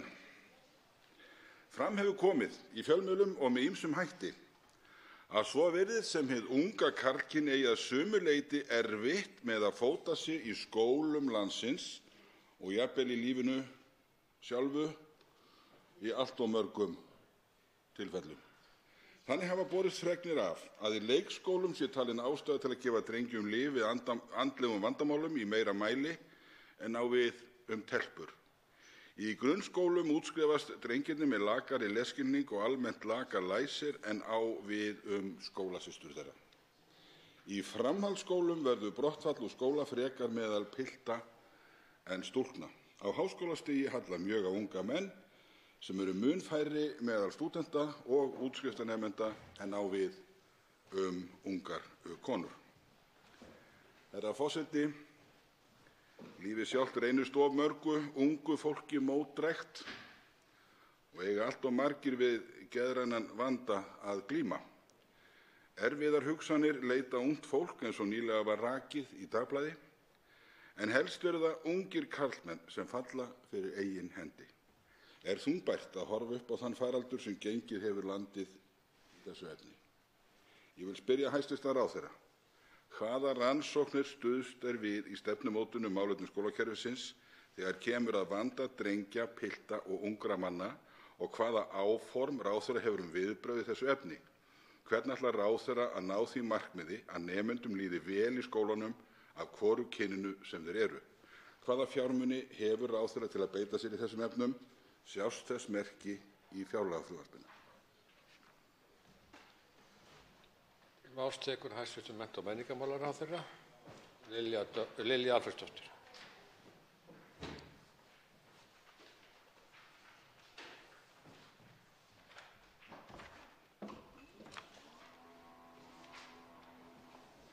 Virðulegur forseti.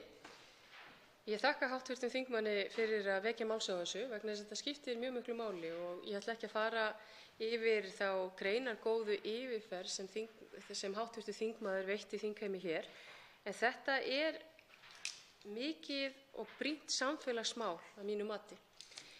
Ég vil nefna það að sú vinna sem hafin við mótun menntastefnu til ársins 2030, hún tekur mið af þessu.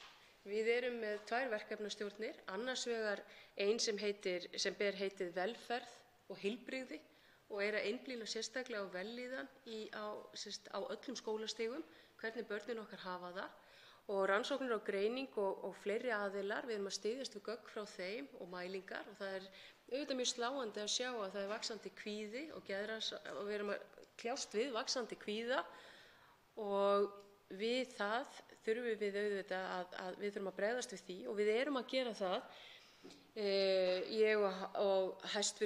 heilbrigðisráðherra, með því að auka aðgengi að sálfræðiþjónustu í heilbrigðiskerfinu og heilsugæslum. Varðandi ungu drengina okkar, þá erum við mjög meðvituð það. Öll sú vinna sem tengist brotthvarfi, þá erum við að skoða þá sérstaklega og hvernig megi koma betur til móts við þarfir þeirra. Af því að það bara hreinlega staðreynd út frá þeim tölum og þeirri vitneskju sem við fáum að við erum hugsanlega bara að horfa upp á það að við séum að bregðast þeim. Ég tek því bara mjög alvarlega. Og ein verkefnastjórnin undir mótun þessarar menntastefnu, hún bara fjallar sérstaklega þetta. Og við verðum auðvitað að setja okkur markmið hvað þetta varðar, að minnka brotthvarf þeirra, og þegar við erum farin að horfa upp á að brautskráðir frá Háskóla Íslands 2017 eru orðnir 70% kvenkyns, þá þurfum við að taka mið af þessu. Það bara þannig. Til máls tekur hv. 10. þingmaður Reykjavíkurkjördæmis norður, Ólafur Ísleifsson. Herra forseti, ég þakka ráðherra svar hennar og lýsa ánægju með það að hún virðist gera sér grein fyrir alvarleika þess vanda sem hér við að eiga og þeim áherslum sem hún hefur lagt, og ég vil nota þetta tækifæri og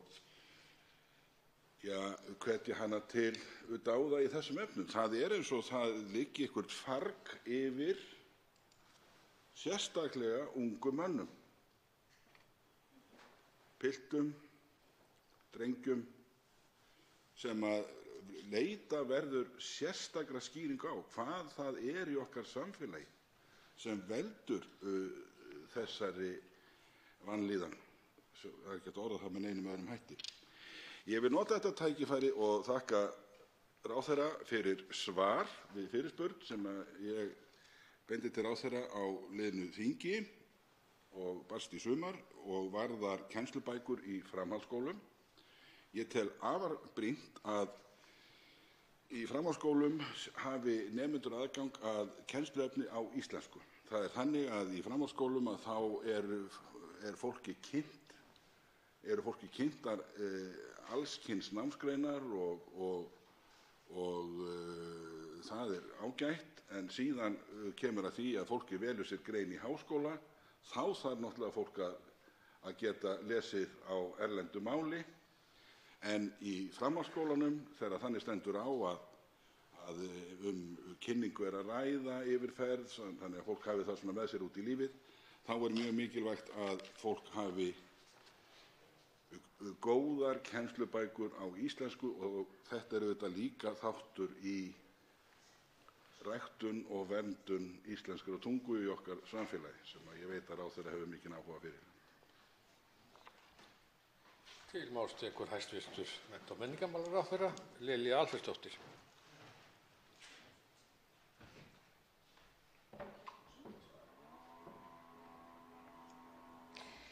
Virðulegur forseti, ég þakka hv. þingmanni fyrir að vekja máls á þessu varðar námsefni á íslensku, og eins og fram hefur komið þá erum við auðvitað í mikilli vegferð og mikilli stefnumótun varðandi það að efla íslenskt mál, og sú þingsályktunartillaga sem ég hef boðað, hún í 22 liðum og 10 liðir í því ná til menntunar og hvernig við aukum aðgengi og styðjum við íslenskuna. Og eins og fram hefur komið þá finnst mér svolítið brýnt að við jafnvel fjölgum tímum varðar íslenskuna og færum okkur þá nær Norðurlöndunum, hvernig þeir eru að nálgast þetta. Og þetta kemur auðvitað líka svolítið inn á stöðu ungra drengja. Eitt af því sem kemur fram að lesskilningur þeirra, hann stendur oft ekki jafnfætis stúlkna á svipuðum aldri. Og ég að leggja mikla áherslu á það í allri stefnumótun að við leggjum mikla rækt við þennan lesskilning, vegna þess að ég tel að hann sé lykillinn að góðum lífsgæðum. Sama hvað við tekum við fyrir hendur, ef þú ert með góðan lesskilning þá ertu líklegri til þess að fóta þig í þeirri tilveru sem þú ert. Og eitt af því sem við auðvitað erum að horfa fram á og liður líka í þessari áætlun að efla íslenskt mál, það að styðja við bækur, að styðja við íslenska bókaútgáfu og hafa fjölbreytt efni. Og annað sem ég vil nefna að við erum að setja á laggirnar sérstakan sjóð fyrir barna- og unglingabækur, vegna þess að það hefur skort, og það getur þá fælt drengi frá því að vera að lesa vegna þess að þeir eru ekki með bækur á íslensku, og við erum að bæta sérstaklega úr því.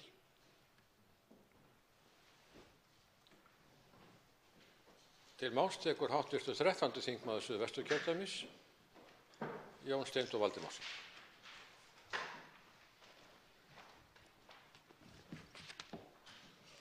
Herra forseti.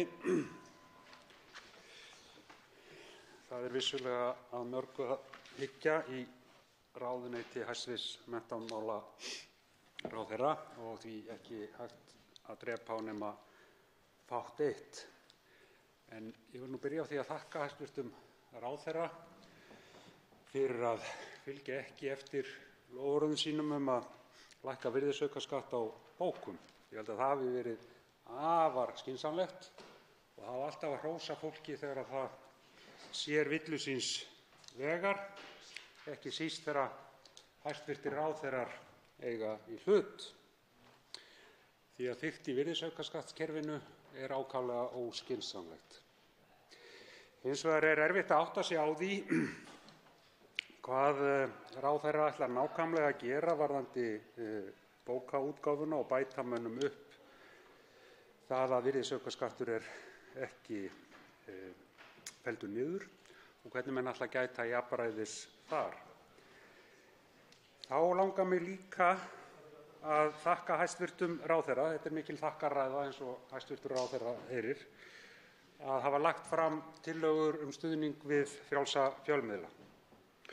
En það er svolítið svipað þar að þetta er ekki mjög mikið útfært ennþá eftir því sem ég fæ best séð og þarf væntanlega að skoða í samhengi við hvernig menn sjá framtíð Ríkisútvarpsins fyrir sér.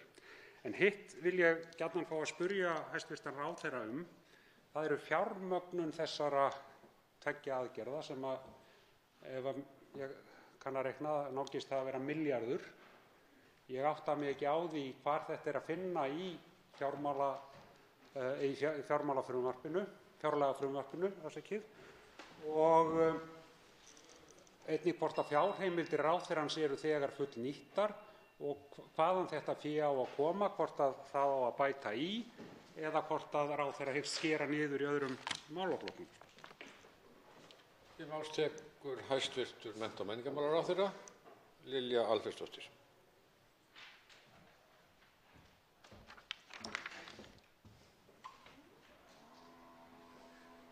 Virðulegur forseti. Ég mun núna á næstu dögum leggja fram frumvarp sem tengist þessum stuðningi við útgáfu bóka á Íslandi, þar sem verður gerð mjög góð grein fyrir útfærslu í hverju þessi stuðningur felst og nákvæmlega hvað það þýðir. Og það er mjög góð greinagerð sem lýsir auðvitað markmiðunum og hvernig við erum að nálgast þetta. Þannig að ég tel að hv. þingmaður þurfi ekki að hafa áhyggjur af því að fá ekki nægilega góða skýringar, en ég skil vel að þegar frumvarpið liggur ekki fyrir og þingflokkar hafa ekki séð það að hv. þingmenn hafa spurningar. Þannig að ég bara upplýsi það hér með og eins og sjá má á þingmálaskránni að þetta frumvarp liggur fyrir og ég kynni það og ég vonast til þess að geta kynnt það bara strax í næstu viku. Þá eyðum við allri óvissu hvað það varðar. Annars ég vil nefna að það kemur fram í frumvarpinu sem sagt, og það er búið að gera ráð fyrir því að þetta verði 300 til 400 milljón króna stuðningur við bókaútgáfu og eins og ég nefndi í framsögu minni að það er búið að gera ráð fyrir því. En það á auðvitað að vera, og ég tek undir með hv. þingmanni upp á gagnsæi og það að þingmenn hafi vissu fyrir því að það sem framkvæmdarvaldið er að segja og gera að það standi þarna. En stundum er það svo, eins og varðar tillögunar varðandi einkareknu fjölmiðla, að við erum að vinna hörðum höndum á því að klára þetta frumvarp varðandi það að endurgreiða ritstjórnarkostnað til ljós og ritmiðla. En það var mjög brýnt að bregðast hratt við vegna þess að þessi staða, hún er bara hreinlega ósjálfbær og við viljum færa okkur í átt að Norðurlöndunum og þess vegna erum við að gera það sem við erum að gera. Þá tekur aftur til máls hv. 13. þingmaður Suðvesturkjördæmis, Jón Steindór Valdimarsson. Herra forseti, ég þakka hæstv. menntamálaráðherra fyrir svörin, þó að ég sé nú kannski ekki alveg ennþá búinn að átta mig á því hvar þessir peningar eru í báðar þessar aðgerðir. Hún hefur þá tækifæri til að bæta úr hér á eftir. Mig langaði aðeins að víkja að allt öðru máli og það er það að það hefur orðið mikil bylting í samskiptum og samskiptaháttum og samskiptaleiðum, má segja, ekki síst á meðal ungs fólks. Og allt þetta hefur mjög mikil áhrif á daglegt líf. Og margt af þessu eru þetta mjög jákvætt en skuggahliðarnar eru líka dálítið margar. Og þar má nefna stafrænt ofbeldi, ekki síst kynferðislegt og þá gagnvart börnum og ungmennum. Þá virðast svona mörk hins persónulega og þess opinbera riðlast mjög og það hvað má og má ekki í samskiptum fólks í blandið margvísleg bein og óbein skilaboð til ungmenna kynferðislega hegðun. Í kaflanum um leik- og grunnskólastig er að finna margvíslegar aðgerðir til að stuðla að bættri menntun og þetta er það allt þakkarvert og ekki síst í íslensku. Og ég hjó eftir því að það er sérstaklega lögð áhersla á fjármálalæsi vegna undirbúnings fyrir PISA-könnun. En ég sakna þess svolítið að sjá ekkert kennslu samfélagsmiðla, samskipti, persónuleg mörk og kynferðisleg samskipti. Og þessum langar mig að spyrja ráðherrann hvort það séu áform uppi fjármagn til hluta af þessu tagi og í áherslum ráðuneytisins og ef að þau eru, hver þau eru og hversu miklum fjármunum menn hyggjast eða ráðuneytið hyggst verja í þennan málaflokk sem er orðinn umfangsmikil og hefur mjög víðtæk áhrif víða í samfélaginu og getur í mörgum tilvikum leitt til mikils skaða og afbrota. Til máls tekur hæstv. Menntamálaráðherra Lilja Alfreðsdóttir.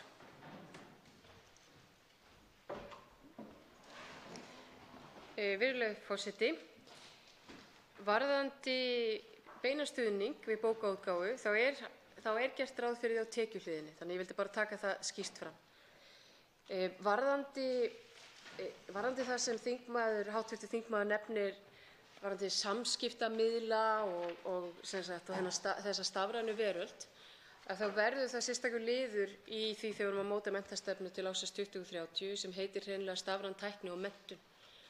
Og ég held að öll þessi þróun hún er að gerast svo rosalega hratt þessa dagana að við sem erum foreldrar við eigum í fullu fangi með að fylgjast hreinlega með börnunum okkar hvað þau eru að gera, hvað varðar leiki og samskipti og annað slíkt. Og auðvitað hefur maður áhyggjur af því að eitt af því sem sé ein stærsta skýribreytan fyrir vaxandi kvíða sé mögulega þessi aukna þáttaka á samfélagsmiðlum. Og þannig að það sem við erum að gera varðandi mótun menntastefnu er að við erum að skoða sérstaklega þá heilbrigði og vellíðan og tengja þetta saman þá við stafræna tækni og menntun og bara geðheilbrigði. Og við sjáum það í erlendum rannsóknum að bæði sjálfsmorðstíðni og annað hefur að aukast í takt við aukna notkun á þessum miðlum. En það er auðvitað mjög erfitt að segja það nákvæmlega hver sé helsta skýribreytan, en við erum að líta til þess og ég vil líka taka fram að það er ráðherranefnd sem fjallar bara jafnréttismál og þar erum við sérstaklega líka að taka á ofbeldi af þessu tagi og ég vil líka taka það fram að við erum búin að móta mjög markvissar tillögur varðar líkabyltinguna og íþróttir með heila samskiptafulltrúa sem á að fást miðlægt við þetta og mun ég leggja frumvarp þess efnis núna fram á haustdögum. Þá er umræðu lokið málefni mennta- og menningarmálaráðherra. Til máls tekur nú hæstv. Utanríkisráðherra Guðlaugur Þór Þórðarson.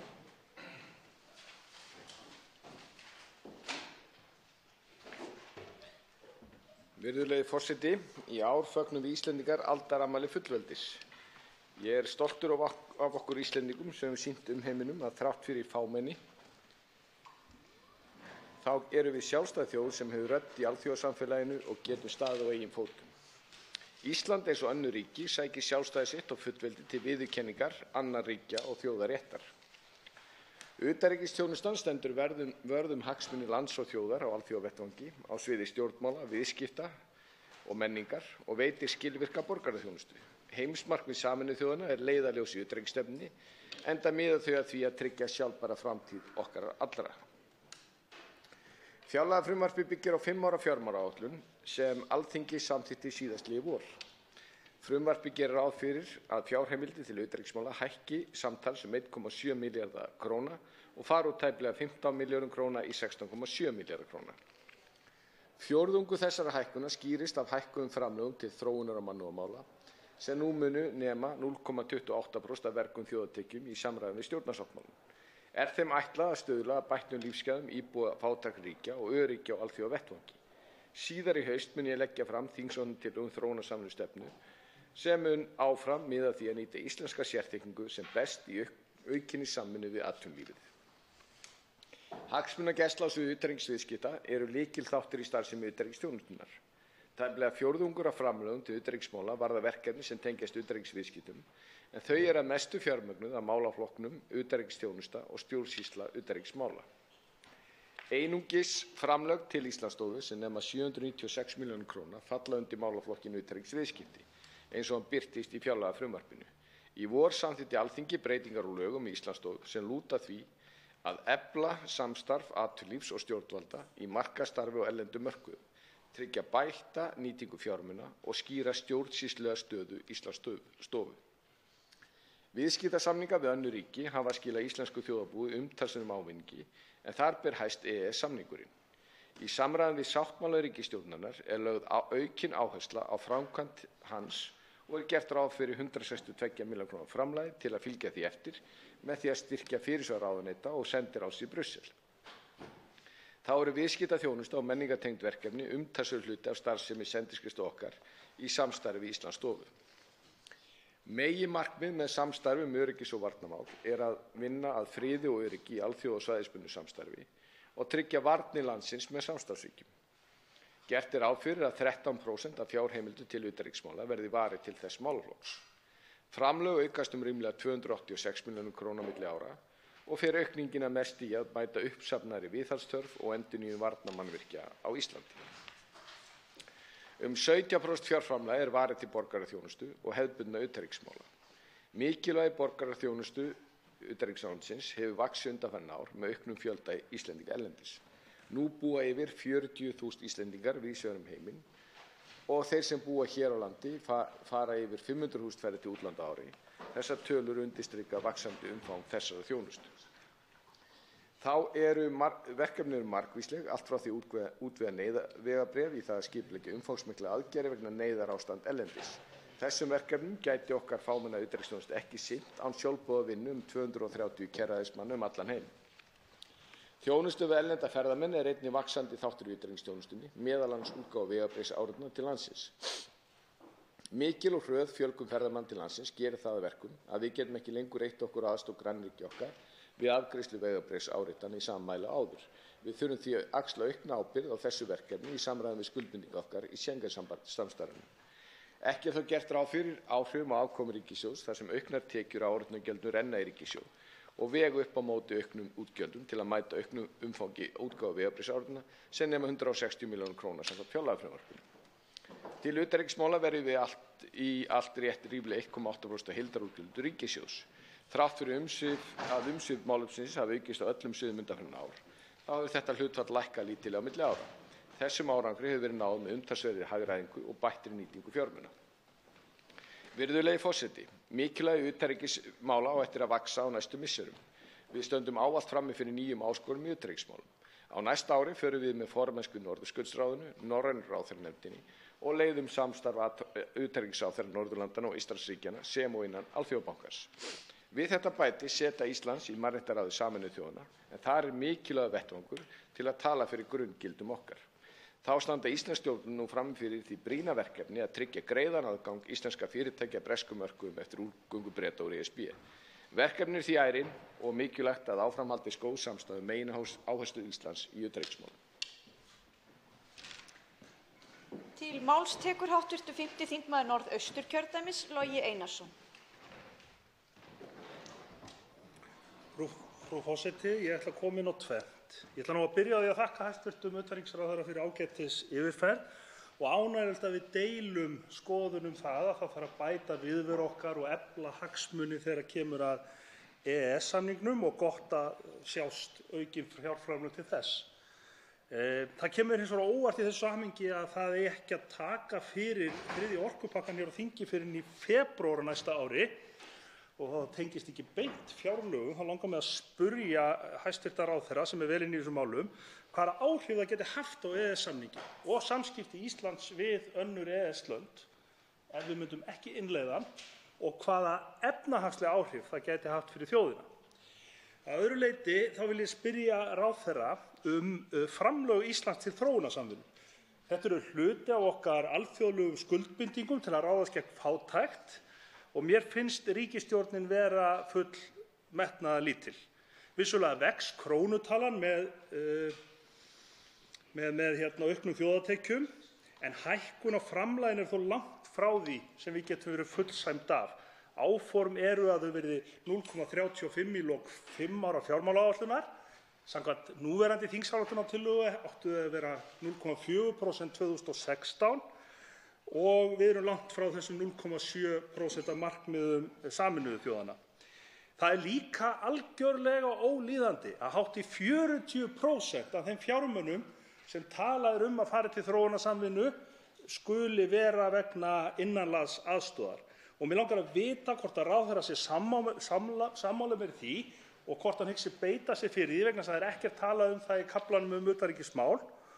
Og einnig spyr ég ráðherra að lokum hvort honum hefði ekki bara þótt ánægjulegra að kynna þetta núna og þar sem við miðum við þingsályktunartillöguna frá 2013.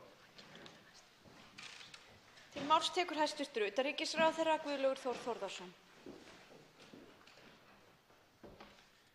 Já, virðulegi forseti, ég þakka hv. þingmanni fyrir prýðilegt innlegg og það er gott að við erum sammála það að efla hagsmunagæslu varðandi EES og það er eitt af því sem ég lagt sérstaka áherslu á og fór strax í því ég settist í stól utanríkisráðherra því að við getum haft áhrif á fyrstu stigum en því miður að þá var það fyrirkomulag sem við vorum með í Brussel það var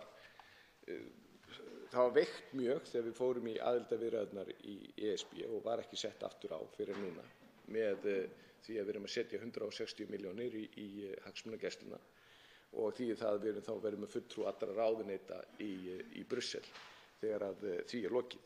Varðandi þriðja orkupakkann þá ræðum við þessi mál auðvitað seinna þarna við annað tækifæri á kannski ekki alveg við hér en það er mál sem við þurfum að ræða mjög gaumgæfilega sem og EES-samninginn og því að ég held að við séum búin að gleyma mörgu því góða sem að sá samningur hefur veitt okkur og tökum því ýmsu sem sjálfsögðu.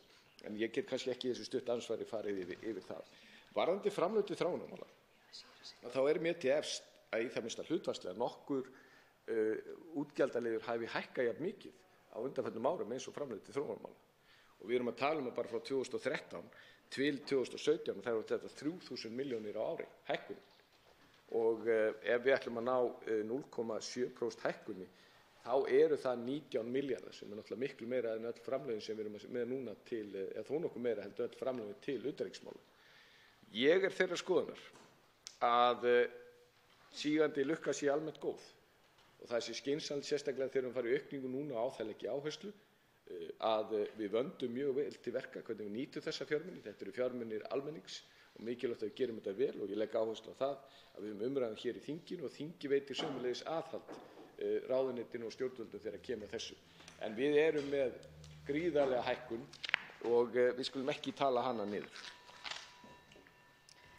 Til máls tekur síðara sinn hv. 5. þingmaður Norðausturkjördæmis Logi Einarsson. Frú forseti, já, hagsmuni almennings. Hvað er almenningur? Heimurinn er að breytast og við erum að verða hluti af því sem getur kallast heimsfjölskylda. Við eigum auðvitað að styðja við þessi göfugu markmið. Ég er hins vegar ekki að gera athugasemd við það þó við þurfum að gera þetta í einhverjum skrefum. En ég hnýt það að það stendur í tillögu til þingsályktunar nýja þróunarsamvinnustefnu 2019-2023 fyrirgefiði, þá stendur að það sé talað að þetta sé áþekkt þeirri tillögu sem samþykkt var 2013. Það er bara ekkert rétt. Þetta er ekki líkt. Það er stigsmunur ef ekki eðlismunur á þar. Vegna þess að í þeirri tillögu er talað beinlínis það að við ætlum og hvenær við ætlum að ná þessum 0,7%. Í þessari sem að nú liggur fyrir er talað bara að íslensk stjórnvöld styðji markmið Sameinuðu þjóðanna að innríki skuli veita þessi 0,7%. Ég þá bara vilja fá inn í þingsályktunartillöguna að Ísland muni líka uppfylla það en ekki bara ætlast til þess að aðrir geri það. Síðan langar mig að spyrja því að ráðherra gafst ekki tími til að svara því, hvað varðar þessi 40% af þróunarsamvinnu sem fara til innanlandsaðstoðar? Sum aðildarríki innan DAC hafa viljað leyfa ríkjum að nota þetta nánast ótakmarkað á meðan önnur hafa talað að við ættum að halda okkur í einhverju meðaltali sem 12,5%. Væri ekki bara klókt og einhver manndómur í því, hæstv. Ráðherra, að við myndum núna í meðförum fjárlaga breyta texta og segja að við stefnum að því að hlutur innanlandsaðstoðar á þróunarsamvinnu verði ekki meira en 12,5%. Til máls tekur hæstv. Utanríkisráðherra Guðlaugur Þór Þórðarson. Virðulegur forseti, ég held það sem hv. þingmaður sé að vísa hér til sé kostnaður vegna umsækjenda um vernd og kvótaflóttafólks í hlutfalli af framlögum. Því að það sem hv. hefur líka getað verið að tala hlutfall af því sem við setjum í og af þeim peningum sem við setjum sem fer til þessara þróunarlanda. Við erum með lang hæsta hlutfalli þar á Norðurlöndum. Því að það eru, nei, þá er ég að vísa til þess að við setjum mest til þróunarlandanna því sem við setjum inn með þær tölur sem ég sé. Því að ég er ekki að tala um kvótafólk hér, því ég er að tala um annað, heldur bara hvernig menn framfylgja sinni þróunaraðstoð. Þetta er tvennt. Þetta er annars vegar þetta og þetta er rauninni bara hvernig menn setja hlutina fram. Við förum bara eftir reglum DAC. Við ætlum ekki að breyta bókhaldinu í okkur. Og síðan geta menn sagt að við höfum að setja meira eða minna og svo framvegis. En þetta er bara snýst það hvernig menn bera saman á milli landa.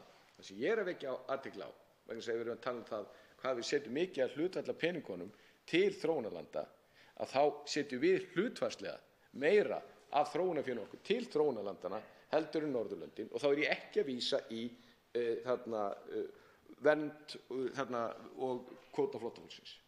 Jú, hv. þingmaður getur kynnt sér í utanríkismálum, getur kallað eftir þessum upplýsingum og getur til dæmis bara, jú, það er alveg rétt vegna þess að þeir setja, það er með ýmsum leiðum sem menn framfylgja þessu og við erum með mjög lítið okkar hlutfalli sem að við notum hér innanlands, að það sé ekki fyrst og fremst það sem snýr að Háskólum Sameinuðu þjóðanna.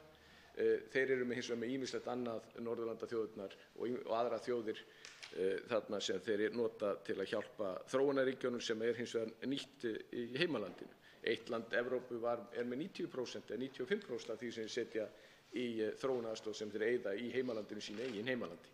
Þannig að það er í mörg horn að líta á þessu og þess vegna skiptir held ég miklu máli og ég hvet þess vegna til að við ræðum þessi mál á dýptina og er ánægður að heyra að hv. þingmaður er alveg sammála mér hvað það varðar. Til máls tekur hv. 7. þingmaður Suðvesturkjördæmis Gunnar Bragi Sveinsson. Hæstv. forseti, ég vil byrja að þakka hæstv. ráðherra fyrir ágæta yfirferð. Það sem vekur athygli mína í þessu fjárlagafrumvarpi kemur úr utanríkisþjónustunni er að það er töluverður útþensla á þjónustunni, það verður auka verulega í og samkvæmt fylgiriti því sem fylgir fjárlagafrumvarpinu þá er meðal annars verið að auka 135 milljónir í aðalskrifstofu, sendiráðin fá 481 milljón, varnarmál 286 milljónir, alþjóðleg þróunarsamvinna 422 og uppbyggingarsjóður EES 290 milljónir. Þannig að það má með sanni segja að undir forystu núverandi utanríkisráðherra þá sé þjónustan að fá aukna fjármuni og þenjast út sem að ég held að sé ekki vanþörf á. Það er hins vegar ákveðinn nýr tónn sem að hæstv. ráðherra er að slá frá því að hann var þingmaður því að þá hvað við svolítið annan tón þegar kom utanríkisþjónustunni. En þetta er allt spurning áherslur. Hvaða línur er verið að leggja í þjónustunni? En mér langar hins vegar að spyrja hér nokkra spurninga. Það kemur fram að það er að lækka útgjöld 78 milljónir króna móti hækkunum. Hvar verða þeir fjármunir teknir? Síðan er það varðandi framlög til þróunarsamvinnu, þar sem þau virðast aukast, sem er áhugavert í ljósi þess sem áður hefur verið sagt af hálfu þingmannsins hér í þessum sal og annars staðar. Er þetta raunverulega hækkun á framlögum vegna þjóðatekna eða er þetta eitthvað reikningskúnstir? Er þetta verið að reikna meira inn í þróunarsamvinnu alþjóðlegu heldur en áður hefur verið gert eða er verið raunverulega bæta í? Mér langar líka að spyrja út í fjármuni sem lagður eru til vegna framboðs til stjórnarsetu UNESCO. Mér finnst þetta, ég set mikla spurningar og spurningamerki við þetta framboð. Ég hefði haldið við ættum að bjóða okkur frekar fram og okkar aðstoð á staði eða í samninga eða stofnanir þar sem við erum þar sterk fyrir eins og eyðimerkursamningur eins og eitthvað sem talað eða jarðhita og svo framvegis. Mér langar að vita hvert verður heildarframlag Íslands til þessa framboðs til UNESCO. Síðan langar mig að spyrja uppbyggingarsjóð EES. Því árið 2015 sagði hv. þingmaður að við erum með tvenns konar framlög, með leyfi forseta, annars vegar til þeirra landa sem köllum þróunarríki og sem setjum gríðarlega fjármuni í þróunarsjóð þróunaraðstoð ESB. Ég hef beitt mig fyrir því og ég vona að hv. stjórnarandstaða styðji mig og okkur í því að þeir fjármunir sem veittir eru til þeirra fari meira magni til þeirra sem þurfa á þeim að halda. Ætlar hæstv. ráðherra þá að beita sig fyrir því að þróunarsjóður ES, þar sem fjármunir sem fara þangað, fari núna í alþjóðlega þróunarsamvinnu eins og hann talaði árið 2015. Til máls tekur hæstv. utanríkisráðherra Guðlaugur Þór Þórðarson. Virðulegi forseti, það engin annar tónn hjá þeim sem hér stendur frá því hann var þingmaður. Og ég hvet hv. þingmann til að kynna sér hagræðingartillögur ríkisstjórnarinnar sem að ég og Vigdís Hauksdóttir og Ásmundur Einar Daðason og Unnur Brá Konráðsdóttir kom með hér á sínum tíma. Og ég hvet til að skoða kaflann utanríkismál. Það nákvæmlega þess ég að gera, hv. þingmaður. Hvenær áður hefur verið lokað sendiráð í góðæri?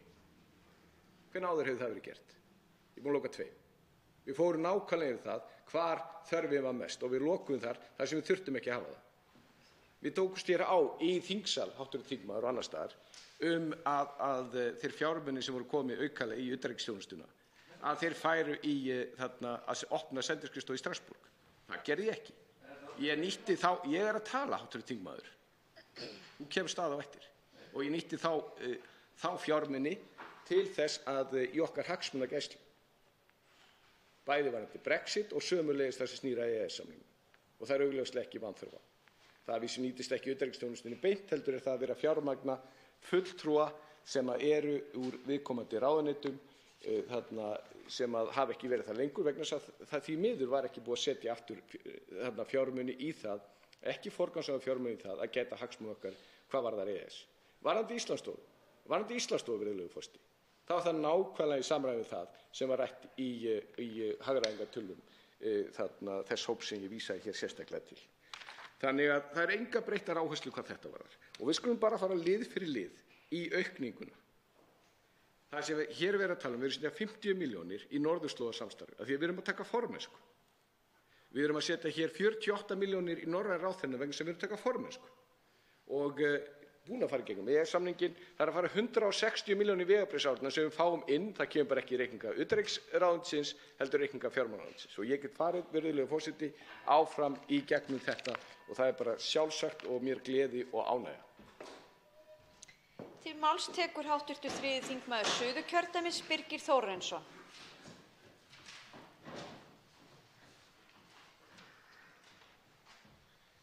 Frú forseti, ég þakka hæstv. Utanríkisráðherra hans yfirferð varðandi fjármál ráðuneytisins. Það eins og komið hefur fram þá eru miklar hækkanir þarna milli ára eða 1,7 milljarður króna.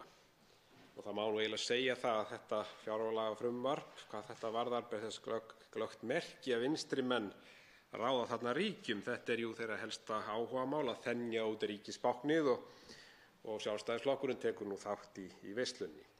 Ég hélt satt best að segja að hæstv. Utanríkisráðherra væri nú ekki talsmaður þess að þenja svona ríkisbáknið út. Ég veit ekki betur en þegar hann var heilbrigðisráðherra og síðan varaformaður fjárlaganefndar þá hafi hann verið sérstakur vinur niðurskurðarnífsins og eftir var tekið og talsmaður sparnaðar. Bara svona aðeins til að fá skemmtilegt tilsvar frá hæstv. Ráðherra, mál sem kannski varðar ekki beint ráðuneytið, að þá væri gaman að vita hvort að hann væri enn þeirrar skoðunar að leggja ætti niður Bankasýslu ríkisins.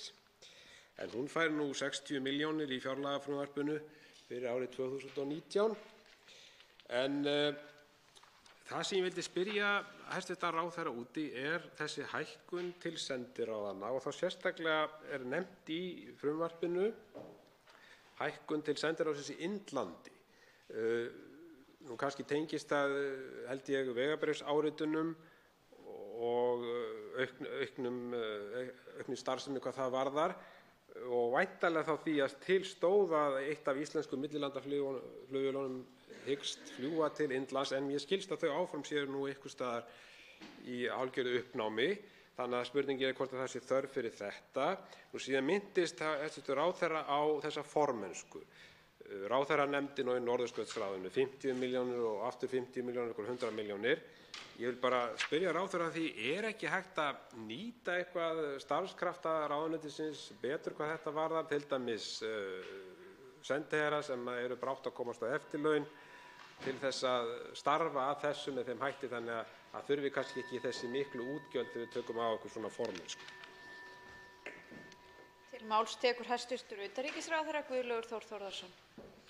Já, virðulegur forseti, hv. þingmaður getur alveg viss um það að ég er og verð talsmaður þess að fara vel með opinbert fé og það gert hér í þessu fjárlagafrumvarpi, þá sérstaklega það sem snýr að utanríkismálum. Og hv. þingmaður verður auðvitað að fara rétt með staðreyndir. Og þegar hún fer að tala hérna hækkunina og hann vísar hér til formennsku, hann búinn að átta sig á því að hér formennsku að ræða. Og ég tel það að vísu vera til fyrirmyndar og ætti að vera það almennt í ríkisrekstrinum að við erum hér að skilgreina hvað við erum að gera nákvæmlega. Og ég get alveg fullvissa hv. þingmaður, það auðvitað nýtt í þeir starfsskattar sem þarna inn. Og eitt af því sem gerði til að skerpa á því og kemur í tillögum utanríkisþjónustu framtíðar að setja sérstaklega deild heimasendiherra til að nýta starfskrafta þessa einstaklinga sem hann vísar hér sérstaklega til. Þegar að þessum formennskum lokið og þau eðlilega hafa kostnað í för með sér. Það ráðstefnukostnaður, ferðakostnaður og ýmislegt annað fyrir að það að kalla til sérfræðistoð í mörgum tilfellum. Og við erum að tala við tökum bara norðurslóðarsamstarfið. Það verður eftir því tekið á þessu mikilvægum tíma hvernig okkur tekst til þar. Og setja 50 milljónir ári í þetta gríðarlega mikilvæga verkefni, þar sem horft til okkar út allan heim, að það held ég enginn geti haldið í fram að menn séu hér eitthvað að spenna bóna og hátt að kemur af fjármunum. Og ég hvet hv. þingmann til að bera saman hvað aðra þjóðir leggja í slíkt. Hvet hann hv. þingmann til að gera það. Og við vonum það bara að þau flugfélag sem hér starfa, því að hv. nefndi Indland, og ég vek athygli á því að þeir peningar sem koma eru settir hérna í vegabréfsáritun, þeir komi tilbaka. Það sést bara þess ekki stað í utanríkisráðuneytinu, þær tekjur koma inn í fjármálaráðuneytið. Og ég held að enginn sé á móti því að við setjum kraft í vegabréfsáritanir og við vonum bara til þess að þau flugfélag okkar sem að starfi í þessu, þeim gangi vel og standi styrkum fótum og haldi áfram að koma með ferðamenn til landsins, því að það nokkuð sem við lifum á og þess vegna hefur hagvöxturinn verið hér uppi eins og við þekkjum. Til máls tekur hv. 3. þingmaður Suðvesturkjördæmis Rósa Björk Brynjólfsdóttir.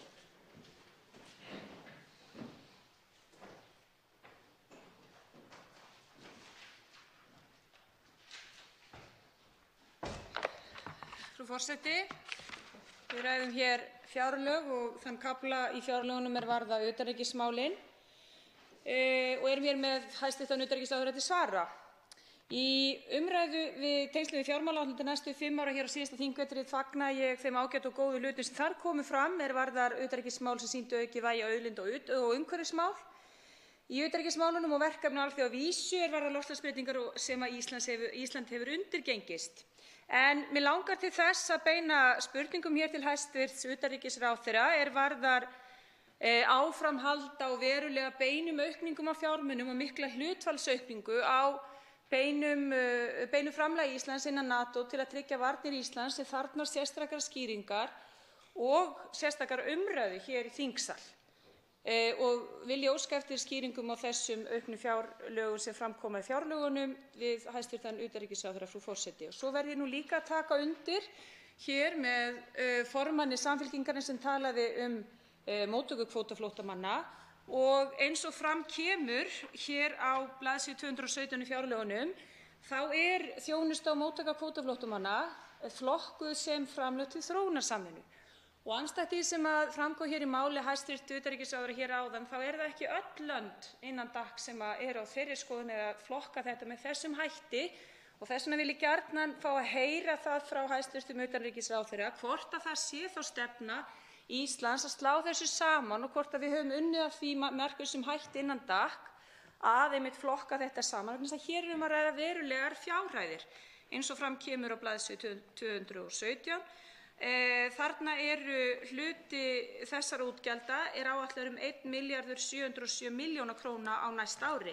Þannig að það væri mjög gott að fá útskýringar á þessu, frú forseti.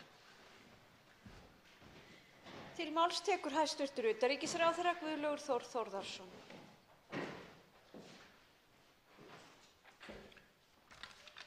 Virðulegi forseti, ég bara algjörlega til í að ræða varnarmálin og önnur mál bara, það bara ekkert nema sjálfstætt.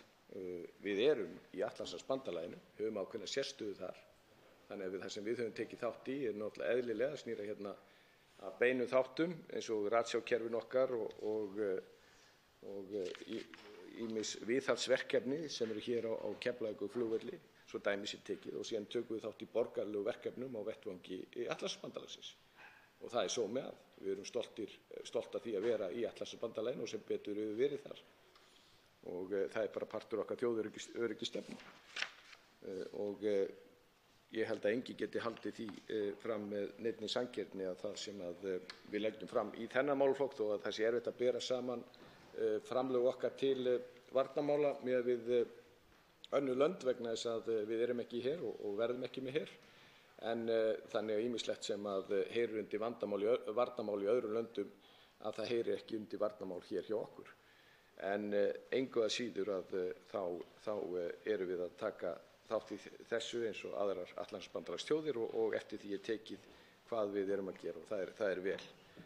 Varðandi það hvort og hvernig eigi að bera saman fjárframlög til þróunarmála á milli landa, að þá verð ég viðurkenna það að mér finnst það menn vera svolítið að tala aukaættir í því. Það hlýtur náttúrulega að vera bara hvað við leggjum fram til málanna og hvernig við gerum það. Það hlýtur að vera aðalatriði máls.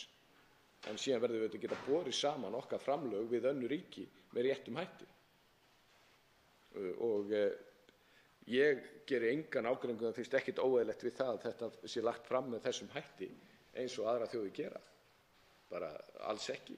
En mér finnst það ekki vera aðalatriði. Við hljótum að taka hér það hvað leggjum við fram og hvernig það nýtist. Og ég lýst hér áður í þessu stað í dag og gert áður að ég mjög fús til að ræða þau mál bæði við þing og þjóð. Til máls tekur hv. 10. þingmaður óskar hv. þingmaður Suðvesturkjördæmis að taka til máls aftur? Nei. Til máls tekur þá hv. 10. þingmaður Suðurkjördæmis, Smári McCarthy.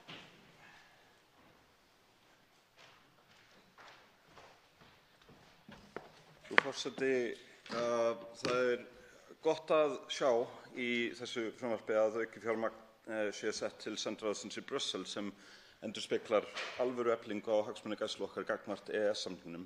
Og við hæstv. Utanríkisráðherra erum nefnilega sammála mikilvægi þess að leggja mikla áherslu á hagsmuni Íslands í alþjóðaviðskiptum.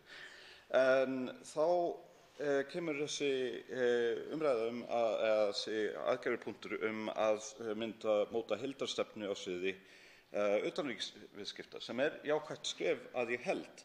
En það mætti svo sem segja að heildarstefnan hingað til hefur verið meðal annars að fylgja EES og að vinna með EFTA-ríkjunum hvað fríverslunarsamninga varðar, þó með undantekningum í tilfellum Kína og Færeyja. Og svo að vera með Íslandsstofu sem nýlega búið að breyta rekstrarform á og viðskiptafulltrúi í sendiráðum og þannig markaðssetja landið. Og mörgum gæti þótt þetta gott, öðrum gæti þótt þetta kannski heldur mikil lausutök. Ég opinn fyrir framþróun, en mig langar til þess að spyrja, hver mun móta þessa nýju utanríkisviðskiptastefnu og hvenær hefst sú vinna og hvaða áherslur kemur ráðherra til með að hafa sérstaklega gagnvart þriðju ríkjum? Og erum við að fara að horfa fram á fleiri tvíhliða samninga og þá við hvaða lönd hæstv. ráðherra helst að hugsa? Og hvernig rýmar þessi vinna innan EES-samningsins? Og auðvitað verðum við að hugsa þetta svolítið í samhengi við Brexit sem nú 196 dagar í. Hæstv. ráðherra gerir ráð fyrir því að við förum út í tvíhliða viðskiptasamning við Breta eða kannski markmiðið að fylgja EFTA-ríkjunum í því? Og svo verði auðvitað að spyrja út í fjármagnið þetta. Það engin tiltekin aukning í fjárlagafrumvarpinu fyrir þetta markmið og ég velti fyrir mér hvað þetta kostar og hvað verður þá ekki gert í staðinn. Og svo að lokum, kannski rétt að spyrja úr því að það eingöngu þennan alþjóða viðskiptapart, hvort að Ísland eigi ekki loksins að fá almenna heildarstefnu varðandi utanríkismál almennt. Til máls tekur hæstv. Utanríkisráðherra Guðlaugur Þór Þórðarson. Já, virðulegi forseti, þetta var svolítið súpa af spurningum og ég ætla að reyna að fara svona yfir í eitthvað af því eins og ég kemst nú yfir. Sko, EES-samningurinn mjög góður að mörgu leyti, sérstaklega því leytinu til að við erum ekki læst inn í tollabandalag Evrópusambandsins. Það náttúrulega væri alveg gríðarlegur skaði fyrir okkur ef við værum þar inni. En það þýðir það að við getum samið við þá sem við viljum. Og EFTA-ríkin voru fyrst einungis í því að reyna bara að vera með samninga við þá sömu lönd og ESB, en síðan hafa þau stigið önnur skref. Og við höfum síðan gert samninga við Kína og Færeyjar eins og hv. þingmaður vísar til. Nú EFTA-ríkin sum hafa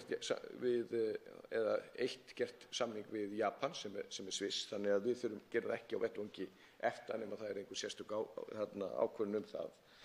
Og við erum auðvitað virkir þátttakendur í Alþjóðaviðskiptastofnuninni og höfum gert hvað við getum, munum halda áfram að halda vörð það umhverfi. Og við hvetjum EFTA og leggjum það framlag okkar til EFTA til þess að við gerum meira frekar en minna og leggjum harðar á okkur þegar kemur að fríverslunarsamningum. Það okkar helsti vettvangur. Varðandi Brexit þá þekkir hv. þingmaður, situr í utanríkismálanefnd, hvaða sviðsmyndir við höfum dregið upp þar. Það ekkert alveg á bara okkar borði hvernig það Við höfum verið í samskiptum ekki bara við bresk yfirvöld, heldur sömuleiðis hjá Evrópusambandinu og EFTA-ríkjunum, þannig að við erum að reyna að búa okkur undir allar þær aðstæður sem geta komið upp. Viðbrögð breskra stjórnvalda hafa verið mjög jákvæð en það engin ástæða til þess að fagna fyrir að niðurstaða komin. Hvort að það verði með EFTA-ríkjunum, EES-ríkjunum eða þeir sem eru þarna fyrir utan ESB í EES eða við tvíhliða, það bara eftir að koma í ljós. Við erum ekki á þeim tímapunkti að við getum talað það.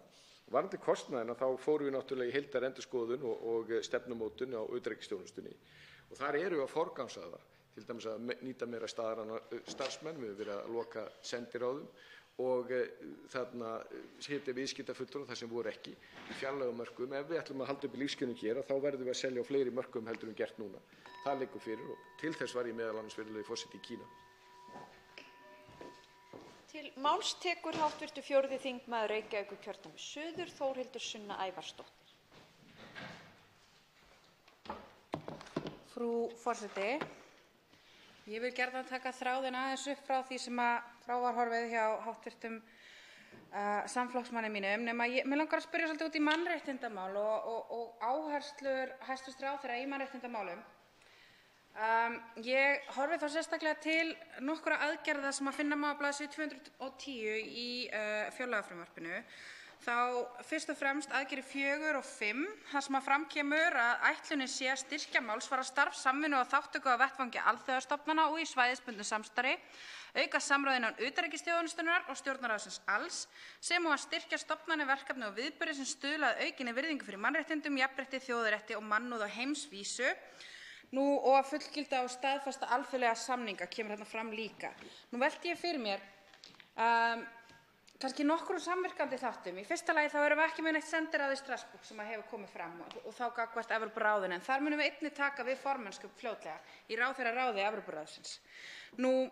Við eigum sæti í mannréttindaráði Sameinuðu þjóðanna og við eigum líka sæti í barnaréttarnefnd Sameinuðu þjóðanna og Íslendingur gegnir hlutverki forstjóra ODIHR sem Mannréttindastofnun Öryggis- og samvinnustofnunar Evrópu. Og sú sem hér stendur gegnir formennsku í laga- og mannréttindanefnd Evrópuráðsþingsins. Og ég veit ekki til þess að neinn formlegur samráðsvettvangur eða einhvers konar samhæfingarvettvangur sé til fyrir þessar mörgu hlutverk sem við gegnum sameiginlega og það kannski leiðir mig að öðru markmiði sem að finna má neðst á sömu síðu. Markmiði aðgerðin Þetta neðst á síðunni að staðið verði vel að setu Íslands í mannréttindaráðinu árinu 2019 og unnið að áherslum sem lúta meðal annars að jafnréttismálum, réttindum hinsegin fólks og umbótum innan ráðsins. Nú finnst mér ég oft greina mjög misvísandi stefnur Íslands gagnvart mannréttindamálum. Við til dæmis ætlum að fara að fullgilda einhvern fríverslunarsamning við Filippseyjar, við ætlum að taka þátt í söngvakeppni sjónvarpsstöðva í Tel Aviv í Ísrael, en höfum enga sértæka mannréttindastefnu. Ég spyr hæstv. ráðherra hvort hann hafi áhuga á því að koma að slíkri stefnu og hvort hann vilji koma að samræmingu þeirra mannréttindastofnana sem við tökum þátt í. Til máls tekur hæstv. Utanríkisráðherra Guðlaugur Þór Þórðarson. Virðulegi forseti, þakka hv. þingmanni fyrir hennar innlegg. Við stöndum okkur ekki verr í mannréttindamálum með það að þess að fara á leit við okkur að við myndum taka sæti Bandaríkjamanna þegar það losnaði eins og með þekki í mannréttindaráði Sameinuðu þjóðanna. Þetta ekki verra en það. Og bara svo menn haldi bara alveg línu hvað það var. Þetta ekki verra en það. Þess að fara leit við okkur og það var víðtækur stuðningur í Vesturlandahópnum á bak við okkur að fara þangað inn. Og við höfum farið yfir það, yfir hvernig við ætlum að vinna þessi mál í háttvirtri utanríkismálanefnd og ég sé ekki neinar misvísandi skilaboð þegar við erum að gera fríverslunarsamninga sem við erum að gera, höfum gert mjög langa tíma við lönd sem uppfylla ekki þau skilyrði sem við viljum sjá í mannréttindamálum. Það hefur verið niðurstaða í íslensku utanríkispólitík fram til þess, og ég held að flestir séu sammála að það meiri líkur á því að við sjáum betri og bætt mannréttindi í viðkomandi löndum þegar meiri viðskipti eru. Og það til dæmis einn af grundvöllunum fyrir fríverslunarsamningum við Kína, svo dæmi sé tekið, og kom fram í meirihluta áliti utanríkismálanefndar háttvirtar á þeim tíma. Og hv. þingmaður nefndi sendiráðið í Strassborg. Ég fór hér aðeins yfir þarna áðan að við erum hérna að taka fyrir í hvers skipti þegar eitthvað sérstakt verkefni gefur upp, því að hv. þingmaður nefnir réttilega að við erum að taka formennsku þar, þá þurfum við að nálgast það sérstaklega. Ég held að sé óskynsamlegt að setja þarna að nálgast þetta með öðrum þeim hætti að þegar við tökum ákveðið verkefni á okkur, þá setjum við fjármuni í það, þegar því verkefni er lokið, að þá hættum við því. Ef allur ríkisreksturinn væri byggður upp með þeim hætti, þá væri aðhaldið og sparnaður mun meira. Og þegar kemur að því að taka við formennsku í Strassborg, að þá munum við auðvitað leggja okkur öll fram við að láta það gerast, og það mun líka kalla fram á einhverja fjármuni og forgangsraðum innan utanríkisþjónustunnar. En svarið varðandi bara mannréttindamálin almennt, stefnuna, samráðina og slíkt, þá það eitt af þessu sem við erum að vinna og munum halda áfram að vinna eins og kemur fram í fjárlagafrumvarpinu. Þá tekur til máls hv. 10. þingmaður Reykjavíkurkjördæmis norður, Ólafur Ísleifsson. Frú forseti, ég þakka hæstv. ráðherra yfirferð hans málaflokkinn eins og hann blasir við í hinu fjármálalega tilliti. Mig langar að leggja hérna fyrir nokkrar spurningar til ráðherra. Ég vil í fyrsta lagi spyrja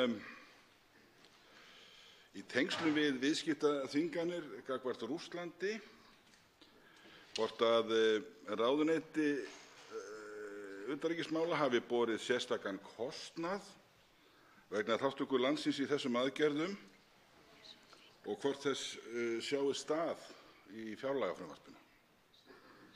Ég vil jafnframt spyrja ráðherra framlög til þróunarsamvinnu. Í fylgiritum í fjárlagafrumvarpi kemur gert er ráð fyrir að framlög til þróunarsamvinnu verði sem næst 6 milljarðar á næsta ári,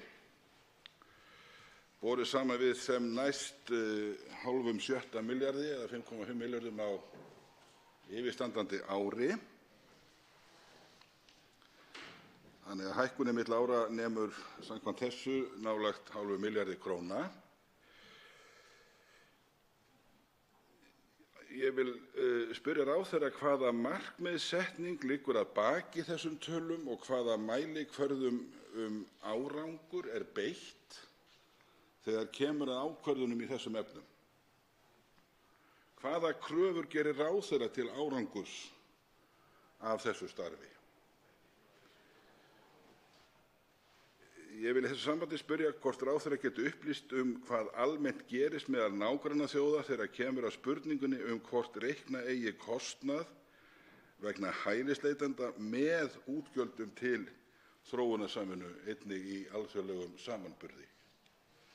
Og loks vil ég spyrja Háskóla Sameinuðu þjóðanna á Íslandi og vildi gjarnan heyra frá ráðherra árangur og aðkomu ráðuneytisins að málefnum þeirra. Hver framtíðarsýn ráðherra þetta starf sem ýmsir hafa borið lof á? Til máls tekur hæstv. Utanríkisráðherra Guðlaugur Þór Þórðarson. Virðulegi forseti, þakka hv. þingmanni fyrir ágætis fyrirspurnir. Fyrst varðandi viðskiptaþvinganir við Rússland kostnað. Það nú ekki bókað sérstaklega, en við höfum náttúrulega átt mjög mikið samskipti, þó að það vísu eftir Skripal-málið að þá breyttist það varðandi æðstu ráðamenn, en við höfum átt náttúrulega mjög mikið af samskiptum við Rússa sem auðvitað þýðir vinnu hjá ráðuneytisstarfsmönnum og reyndar ráðherrum og þá sérstaklega þeim ráðherra sem að hér stendur. Þetta snýr ekki bara það að þeir beittu okkur þessu viðskiptaþvingunum sem komu þarna illa niður, heldur líka hafa tekið út ákveðna afurðastöður sem segja uppfylla ekki heilbrigðisskilyrði sem ekkert bendir til að sé rétt. En þannig að það kemur ekki, það ekkert bókað neitt sérstaklega, það mikið samskipti við Rússland og rússnesk yfirvöld og sérstaklega núna út á Norðurskautsráðinu, en það ekki tekið neitt sérstaklega út. Framlög til þróunarsamvinnu nú svolítið hærri heldur en hv. þingmaður vísaði til og varðandi mælitækina þá látum við erlenda aðila, þessi alþjóðastofnanir og DAC sem er undirstofnun eða tengslastofnun OECD hefur verið að taka út þróunarsamvinnu okkar og hefur gefið henni góðan vitnisburð og síðan kemur við ákveðnar athugasemdir sem við erum síðan að vinna eftir. Og ég geri það auðvitað kröfu til þess að þetta nýtist með sem allra bestum hætti. Þetta með nokkurum hætti. Þetta þessi mannúðaraðstoð sem við leggjum til þegar neyðarmál komu upp. Við erum að tökum þátt í ákveðnum stofnunum, sérstaklega stofnunum Sameinuðu þjóðanna og síðan þessi tvíhliða aðstoð. Þetta með hælisleitenda, það inni, þetta ekki íslensk uppbygging. Þetta bara alþjóðlegu samanburður sem með þessum hætti.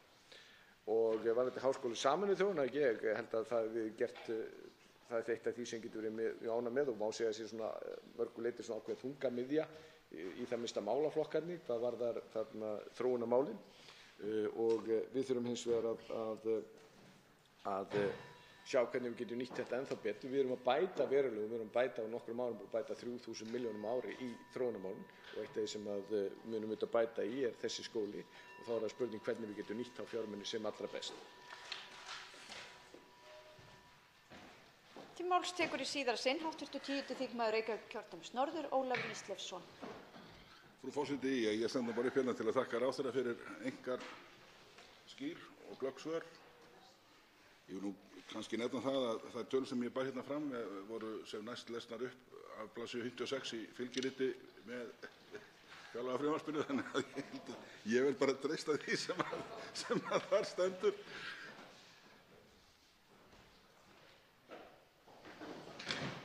Til máls tekur hæstv. Utanríkisráðherra Guðlaugur Þór Þórðarson. Virðulegi forseti, ég veit að hv. þingmaður Ólafur Ísleifsson fer vel með tölur en eitt af því sem menn náttúrulega takast á það meira heldur en þetta beina framlag. Það það sem sýnir að hælisleitunum að hluta til líka sett inn í þróunarmálin og þar skilur á milli en ég veit að hv. þingmaður bæði talnaglöggur og les rétt upp þannig að það má ekki skilja með einum þeim hætti að ég hef verið að bera brigslur á það. En það eitt af því sem menn að takast hér á að segja sé óeðlilegt að taka þessar tölur með hælisleitendin en það bara til að hafa alþjóðlegan samanburð réttan og við höfum frekar þá náttúrulega bara takast á það að menn vilja hvort að við setjum meira í málaflokkin en þetta til þess að við séum að bera saman epli og epli en ekki epli og appelsínur. Til máls tekur hv. 13. þingmaður Suðvesturkjördæmis Jón Steindór Valdimarsson.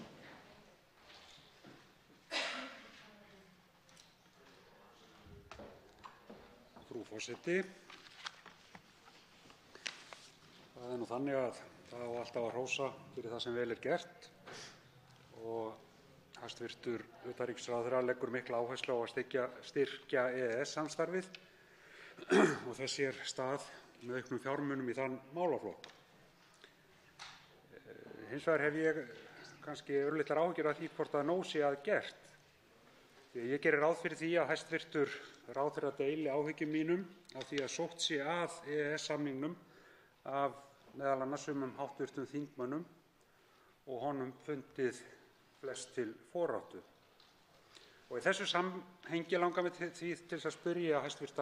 Utanríkisráðherra hvort það sé ekki rétt að forgangsraða enn betur í fjárframlögum til framkvæmdar EES-samningsins innan ráðuneytisins. Í öðru lagi, hvernig honum lítist á að efna til sérstakrar herferðar þýðingu og ágæti EES-samningsins meðal landsmanna og verja til þess fjármunum. Þar væri til dæmis hægt að fylgja fordæmi Norðmanna. Nú loks vil ég hrósa hæstv. Utanríkisráðherra að hafa ákveðið að taka að minnsta kosti 10 mánuði, ef ég tók rétt eftir, til þess að fara yfir kosti og galla EES-samningsins í tilefni af skýrslubeiðni sem hér var lögð fram. Held reyndar að það hefði verið rétt að taka til þess sennilega lengri tíma, en hvað það? Þá er rétt að bæta enn í hrósið vegna þess snilldarbragðs að fá víðsýnan og alþjóðlega sinnaðan mann til þess að leiða einmitt þetta starf og tryggja þannig að þar verði vel að verki staðið. Ef vel á að standa þessari úttekt sem ég er sannfærður að hæstv. Ráðherra vill, hef ég verulegar áhyggjur af fjármögnun hennar. Því spyr ég, hver er áætlaður kostnaður við þessa úttekt og hvar er gert ráð fyrir þeim kostnaði í þessu frumvarpi til fjárlaga? Til máls tekur hæstv. Utanríkisráðherra Guðlaugur Þór Þórðarson.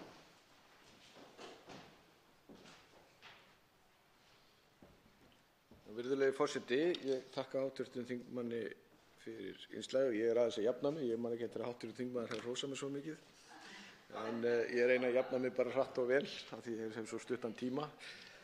En ég held að þegar tölum EES-samninginn að eitt af því fyrsta sem ég gerði þegar ég kom inn í ráðuneyti var að setja af stað vinnu til þess að koma með tillögur um það hvernig við gætum gætt hagsmuna okkar betur hvað varðar EES-samninginn. Því miður var það kerfi sem við vorum með, eins og við farið í gegnum, það var tekið að stórum hluta niður þegar við vorum í aðlögunarviðræðunum og ekki sett upp aftur og við erum að stórum hluta að taka það upp aftur. En þetta snýr ekki bara utanríkisráðuneyti, þetta snýr af öðrum ráðuneytum líka og það er gert ráð fyrir því í þessum tillögum.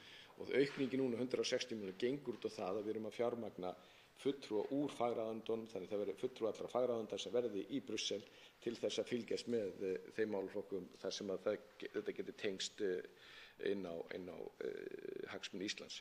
Herferðin sem hv. þingmaður vísar til og er að vísu í tillögunum líka er samt sem áður eitthvað sem verður að vanda mjög vel til verka því að það verður í mínum huga snýst það bara að reyna að leggja staðreyndir á borðið og þetta má ekki verða neins konar trúboð og það er eitt af þau sem við heyrðum frá Norðmönnum að það er ekki alveg sama hvernig í þetta er farið en ég held að sé gríðarlega mikið atriði við tökum umræðu með EES-samninginn því að við erum búin að hafa núna 1/4 öld og við erum búin að gleyma ýmsu því sem að þarna kosti sem að fylgja eða í það minnsta við ræðum það ekki mikið þá kosti sem þar eru þó við ræddum mikið þegar við fundum fyrir því.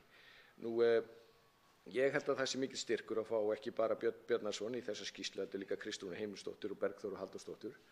Björn Bjarnason stýrði skýrslu sem kom út 2007 EES-samninginn. Í þeirri nefnd voru Össur Skarphéðinsson og Katrín Jakobsdóttir og fleiri öflugir einstaklingar. Það var mjög góð skýrsla sem menn hefur betur framfylgt betur á þeim tillögum sem þar voru og hann þekkir þessi mál auðvitað fram og tilbaka og mikill kostur að fá hann og hina 2 nefndarmenn í þetta starf en þau þurfa auðvitað að kalla til miklu fleiri því að þó að þetta sé öflugt fólk að þá mun það nú ekki klára þetta eitt og sér og sjálf. Þá tekur til máls síðara sinni hv. 13. þingmaður Suðvesturkjördæmis Jón Steindór Valdimarsson. Frú forseti, ég veit að hæstv. Utanríkisráðherra verður mjög fljótur að jafna sig eftir þessa óvæntu fyrirsát mína hér í ræðustól Alþingis. Mér langar kannski bara helst til að ítreka spurningu mína varðandi kostnað við þessa skýrslugerð sem að Björn Bjarnason mun stýra. En mér langar að taka upp annan þráð hér og það er aðgerð númer 13 sem er ætlað að styðja við markmið nr. 5 í kaflanum utanríkismál og hljóðar svo með leyfi forseta. Aðgerðin að tryggja hagsmuni Íslands í samningaviðræðum sem fara fram vegna útgöngu Bretlands úr ESB í samræmi við stefnu ríkisstjórnarinnar. Ég átta mig ekki alveg á því hvaða samningar þetta eru, hvort þetta eru samningarnir milli Evrópusambandsins og Bretlands eða hvort þetta eru samningar Íslands við Breta sem við átt. Og það verður ágætt að fá útskýringar á þessu og svo reyndar tók ég eftir því að í þingmálaskránni gert ráð fyrir frumvarpi akkúrat þetta sem á að leggja fram, einhverja samninga sem á að leggja fram í nóvember og nú held ég að það sé ennþá dálítill vegur í land hjá Bretum og Evrópusambandinu að ná saman, þannig ég átta mig ekki alveg á þessum tímaramma. En hvaðan það og eru þetta raunverulegir samningar efnisatriði eða þetta bara tæknileg, eða frumvarpið gengur það út á tæknilega lúkningu af því að það fækkar eitt ríki í Evrópusambandinu og svo framvegis og svo framvegis. Það væri ágætt að fá aðeins útskýringar á þessu og þá að sjálfsögðu líka þegar við erum að tala fjárlögin, hvaða kostnaður fylgir þessu ef ykkur. Til máls tekur hæstv. Utanríkisráðherra Guðlaugur Þór Þórðarson. Já, virðulegi forseti, fyrst kannski út af kostnaðinum út af EES-nefndinni að þá gert ráð fyrir einhverjum 20 milljónum þar. Ég bara biðja hv. þingmann afsökunar á því að ég bara ekki með það hér í handraðanum en það liggur alveg fyrir að það þarf að kalla til ýmsa sérfræðinga að leggja mikla vinnu í fyrir utan það að nýta þá vinnu sem nú til staðar í ráðuneytinu. Þannig að eins og ég var að vísa í áðan að þetta snýst ekki það að einhverjir 3 einstaklingar geti gert þetta öðruvísi. Þeir eru að stýra þessu og þurfa að kalla ýmislegt til og það ekki, ég held að hv. þingmaður hafi ekki áhyggjur af því að það þurfi að verði sparað til. Því að málið mjög mikilvægt og við þekkjum það að þeim skýrslum sem var gefnar út núna að þeim hefur fylgt umtalsverður kostnaður en ég held að við sjáum ekki eftir þeim kostnaði því að þetta slíkt hagsmunamál og við þurfum að hafa eins góðar og skýrar upplýsingar eins og mögulegt Varðandi það sem hv. þingmaður vísaði varðandi Brexit þá höfum við verið með þessar sviðsmyndir eins og ég vísaði til. Okkar stefna hefur verið að reyna að, og það hefur verið alveg frá því ég tók við sem ráðherra, að vera tilbúin í öllum þeim sviðsmyndum sem upp kunna að koma. Núna liggur fyrir að það munu vera væntanlega að koma frumvörp sem tengjast útgöngutímabilinu, réttindum borgara og vöruviðskiptum ef ég man þetta rétt. Og þetta erum við að vinna í þéttu sambandi, ekki bara við bresku yfirvöld, heldur ekki síður við önnur EES-ríki og Evrópusambandið. Við reynum að hafa eins gott og náið samstarf við alla þessa aðila. Þetta auðvitað nánir bandamenn okkar allir saman og það hagur allra að þetta gangi jafn vel eins og raun ber vitni. Og annar hv. þingmaður spurði mig hér áðan hvaða leið förum við? Við erum bara ekki komin á þann stað og við munum ekki ráða því ein og sér og sjálf. Það mun auðvitað mikið velta á því hvað kemur út úr samningaviðræðum Breta og Evrópusambandsins. En það eina sem við getum gert að vera eins vel undirbúin eins og mögulegt fyrir allar þær sviðsmyndir sem við mögulega getum séð. Þannig að þegar að hlutirnir gerast og þeir getur gerst mjög hratt þá þurfum við ekki að fara að byrja að undirbúa eitthvað sem við hefðum og erum búin að vera undirbúin.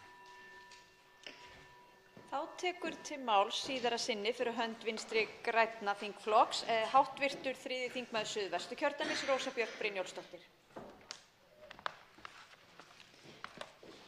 Frú forseti, ég vil þakka hæstv. Utanríkisráðherra fyrir svörin við þeim spurningum sem ég beindi til hans áðan er varðar öryggis- og varnarmál og fjárframlög til þeirra sem við verum nú seint sammála en ég legg áherslu á að þrátt fyrir það að við ræðum með reglubundnum hætti öryggis- og varnarmál hér í þingsal. Og ég held að það sé af hinu góð og sem og reglubundnar umræður utanríkismál yfir höfuð og yfirleitt og annað líka mál sem við þurfum greinilega að ræða hér með reglubundnum hætti eru þróunarsamvinnumálin því við erum að gera vel og betur en áður þó að við séum ekki að uppfylla 0,7% markmið Sameinuðu þjóðanna varðar hlutfall af vergri þjóðarframleiðslu þá erum við að gera betur en áður. En þegar kemur að því að flokka þjónustu við kvótaflóttamenn hér innanlands sem þróunarsamvinnuframlag þá þurfum við að mínu mati líka að ræða þá ákvörðun og það sérstaklega hér í þingsal. Þannig að við höfum greinilega nóg að tala á þessum þingvetri varðar utanríkismál og ég veit að hæstv. Ráðherra með sammála það.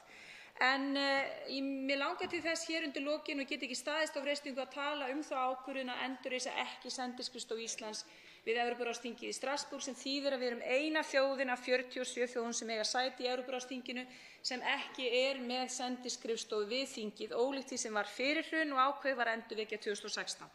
Það eru vissulega vonbrigði því þó svo að búið sé að setja á fót sendiherraembætti á Rauðarárstíg sem fer meðal annars með málefni Evrópuráðsins sem vel og gott, þá mun Ísland fara með formennsku í Evrópuráðinu árið 2021 og það þarf ekki að ítreka það, hvorki fyrir hæstv. Ráðherra né öðrum hér í þessum sal, hversu mikilvægar grundvallarstoðir Evrópuráð og Evrópuráðsþingið eru á sviði mannréttinda, laga og lýðræðis.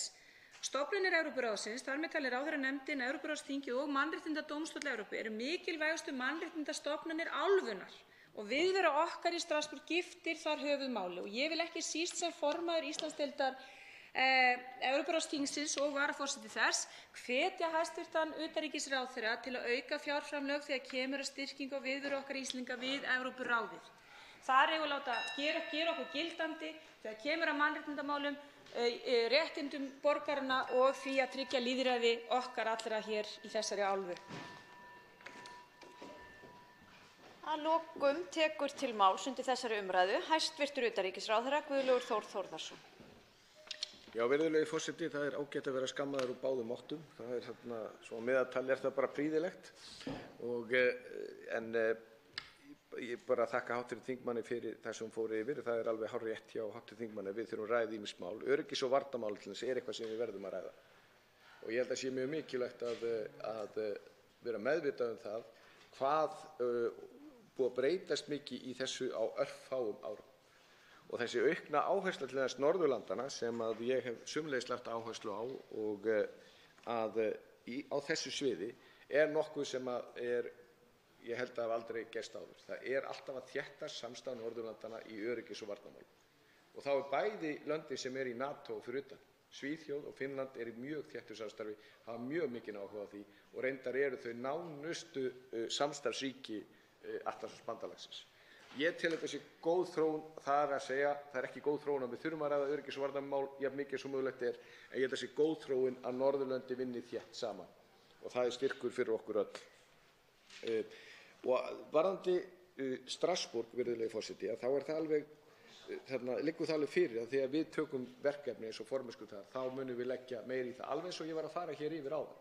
Og ég held að sé gott að staðan fyrir að við setjum eitthvað á stað og síðan hætta menn ekki við það og stundum reynum menn þá bara að breyta með einhverjum hætti, að við bara tökum eitthvað verkefni á okkur, setjum fjármagn í það í 2, 3, 4 ár, reynum að gera með eins hagkvæmum hætti svo hægt síðan það verkefni búið og við tökum annað verkefni á okkur sem við leggjum alveg sérstaklega áherslu á það að gera það sömuleiðis vel. Ég ekki með listan frá 2007 og segi, heyrðu, mig vantar þetta því þetta var 2007, þetta því þetta var 2007. Ég nálgast ekki þannig. Það sem ég nálgast þannig, hvernig hagsmunir okkar best tryggðir? Ef við værum að byrja með autt blað, hvernig utanríkisþjónustu myndum við búa til? Við eigum ekki að miða þetta við það sem var einhvern veginn áður bara út af því. Við eigum að gera það vegna þess að við erum að gæta hagsmuna okkar Íslendinga á mörgum sviðum og við eigum að gera þetta með eins hagkvæmum og góðum hætti eins og mögulegt og þess vegna ég sé sammála hv. þingmaður margt og ég ekkert að segja að hv. þingmaður verið að fara þangað, bara að segja það að ég nálgast þetta ekki þannig að við þurfum að menn hafi náð fullkomnun 2007 og við þurfum að komast þangað aftur. Ég held að það sé ekki nálgunin. Þá höfum við lokið umræðu málaflokka hæstv. Utanríkisráðherra og tekin fyrir málaflokkar dómsmálaráðherra. Forseti vill í upphafi árétta það að samkomulag liggur fyrir fyrirkomulag umræðunnar. Það með þeim hætti að ráðherra hefur 5 mínútur til framsögu, svo getur einn þingmaður frá hverjum þingflokki beint fyrirspurn til ráðherra og hefur til þess 2 mínútur tvisvar sinnum. Þó geta þingflokkar ákveðið að 2 þingmenn tali frá flokki og fá þá aðeins 2 mínútur hvor. Andsvör verða ekki leyfð. Forseti vill hvetja bæði ráðherra og þingmenn til að virða tímamörkin eins og kostur Og þá tekur til máls hæstv. Dómsmálaráðherra Sigríður Á. Andersen.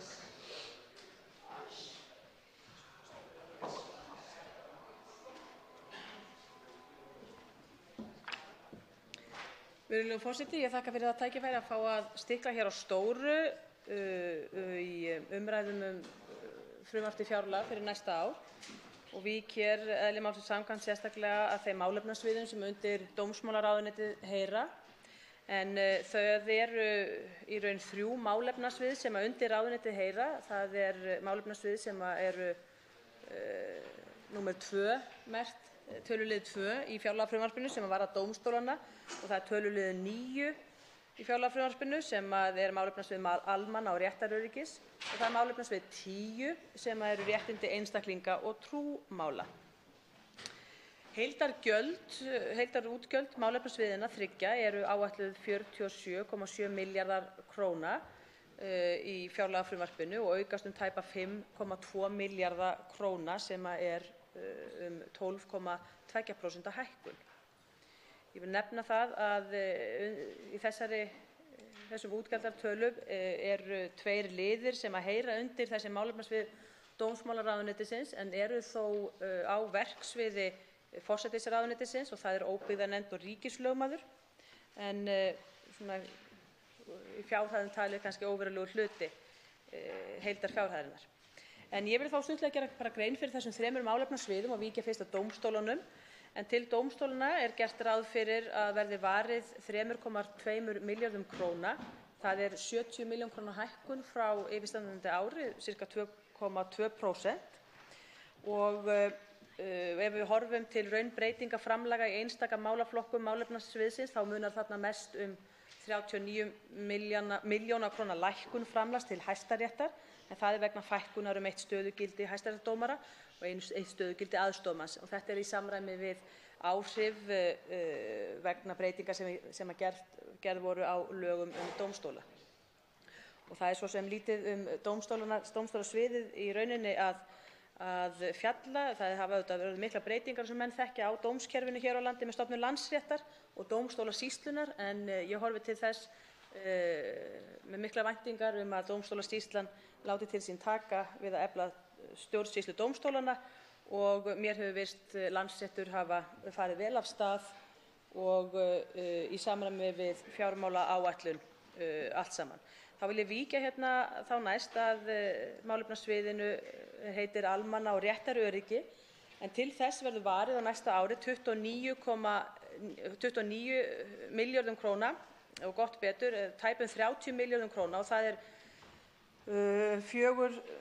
4,8 milljarða króna hækkun, 19% hækkun og helstu raunbreytingar framlagana má skipta í rauninni í fernt. Það í fyrsta lagi framlag til Landhelgisgæslunnar, þar af 1900 milljónum króna varið til útborgunar í kaupum á 3 nýjum þyrlum.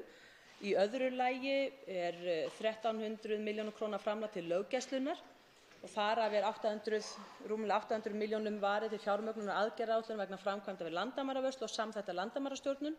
410 milljónir til að bregðast við auknu álagi á löggæsluna vegna fjölgunar ferðamanna, svo ég stikli nú hérna á stóru á þessum skamma tíma sem ég hef.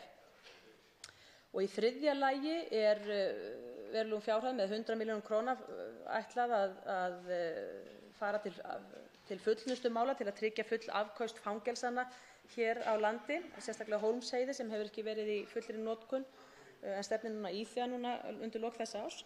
En í fjórða og síðasta lagi gerir frumvarpið ráð fyrir 62 milljónum króna framlagi til ákæruvaldsins og réttarvörslu til að styrkja peningaþvættisskrifstofu héraðssaksóknara til að mæta athugasemdum peningaþvættisúttektar sem alþjóðlegra sem hefur verið gerð hér á Íslandi.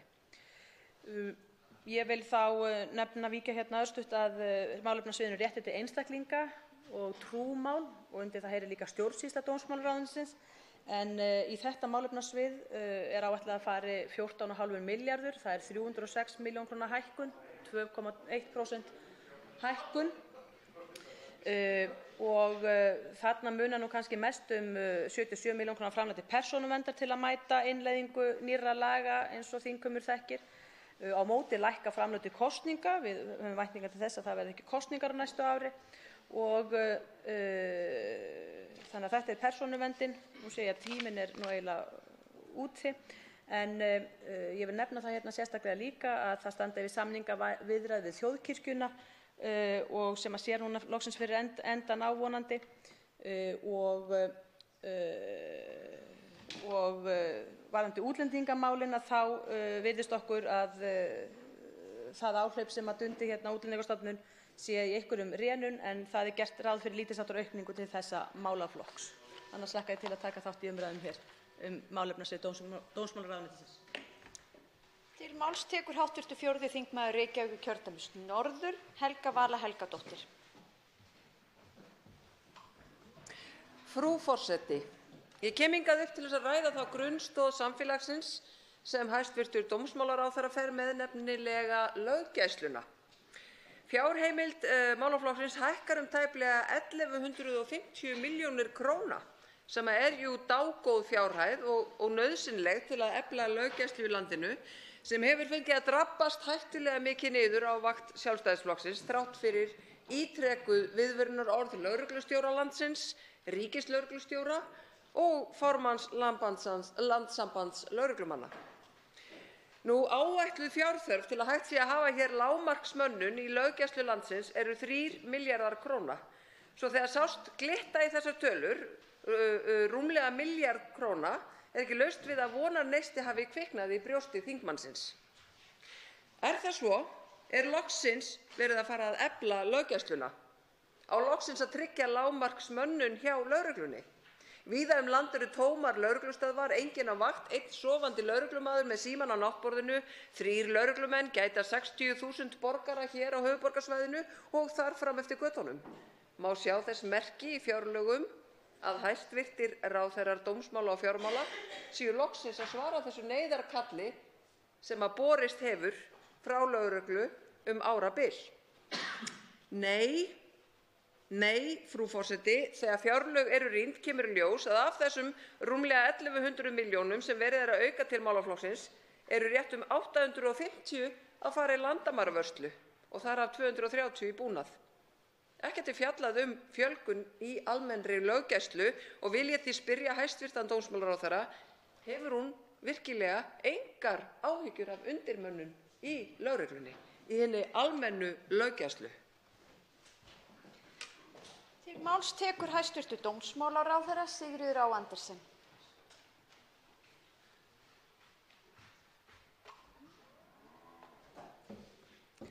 Virðulegur forseti, það ánægjulegt, enn og aftur ánægjulegt að hv. þingmaður lýsi yfir áhyggjum af stöðu löggæslumála og mönnun lögreglunnar á götum úti. Svo mikið sem hún þekkir hefur reynslu af afskiptum lögreglunnar við borgarana, ekki síst í búsáhaldabyltingunni, en það var einmitt í kjölfarið á þeirri byltingu sem var farið í það að skera niður löggæsluna, svo munaði, í algerri andstöðu við minnsta kosti afstöðu þeirra sem hér stendur og alls Sjálfstæðisflokksins alls. Enda kemur það alveg í ljós þegar að menn skoða, ég lét taka saman fyrir skemmstu þróun útgjalda til löggæslumála allt aftur til ársins 2007 og þá sést það einmitt, þá sést þessi niðurskurður sem að vinstristjórnin stóð fyrir mitt í búsáhaldabyltingunni sem hv. þingmaður lét nú ekki fram hjá sér fara með eftirminnilegum hætti og hafði einhver samskipti við lögregluna í þeim efnum. En leið og Sjálfstæðisflokkurinn var falið aftur umsjón með þessum mikilvæga málaflokki, þessari grunnstoð þjóðfélagsins árið 2013 og 2014. Þá sést hér að það hefur orðið gríðarleg aukning fjárheimildum til löggæslu, svo mikil að hún hefur nú bara ekki verið meiri svo langt aftur sem augað eygir, eins og ég með hér töfluna. Og það nú þannig að meira að segja jafnvel á verðlagi ársins í ár að þá fjárheimildir til lögreglunnar komnar verulega fram úr fjárheimildum sem að löggæslan hafði árið 2007, á því herrans ári, ánægjulega ári 2007 og 2008. Og nú stefnir í það, en 2008 var það 12,6 milljarðar, en við erum að leggja hér til að fjárheimildir lögreglunnar fyrir næsta ár verði 16,5 milljarður. Þetta gríðarleg aukning.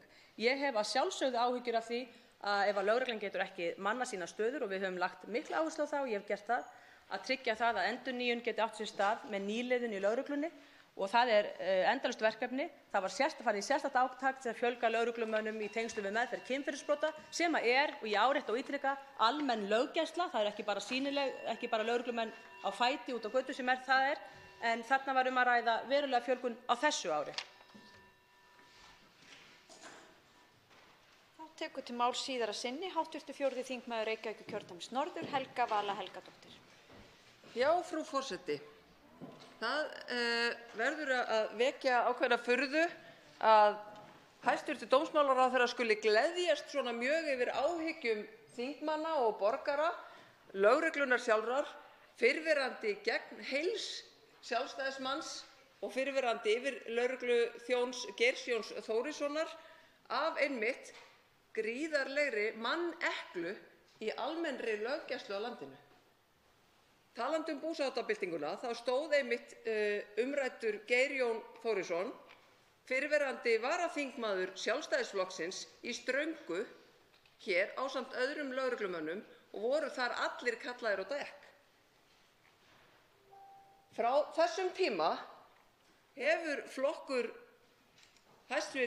Dómsmálaráðherra nánast linnulaust annast málefni löggæslunnar og í dag, 10 árum seinna, þegar íbúum hefur fjölgað umtalsvert, þegar ferðamönnum hefur fjölgað umtalsvert, þegar staðan í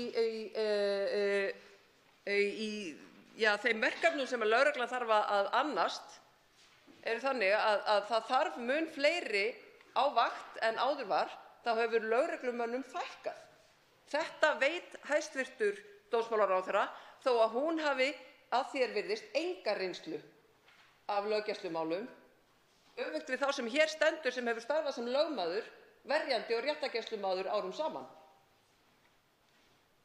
Þannig að já, sú sem hér stendur hefur góða reynslu af því ástandi sem ríkir í löggæslumálum og hefur bara kynnst frábærum lögreglumönnum í sínum störfum sem að bugast undan álagi, sem fara í langtímaveikindi, sem að flýja til annarra starfa og það er eiginlega alveg ótrúlegt að hæstv. Dómsmálaráðherra sitji hér glottandi yfir því ástandi sem hún býður þjóðinni upp á í löggæslumálum landsins.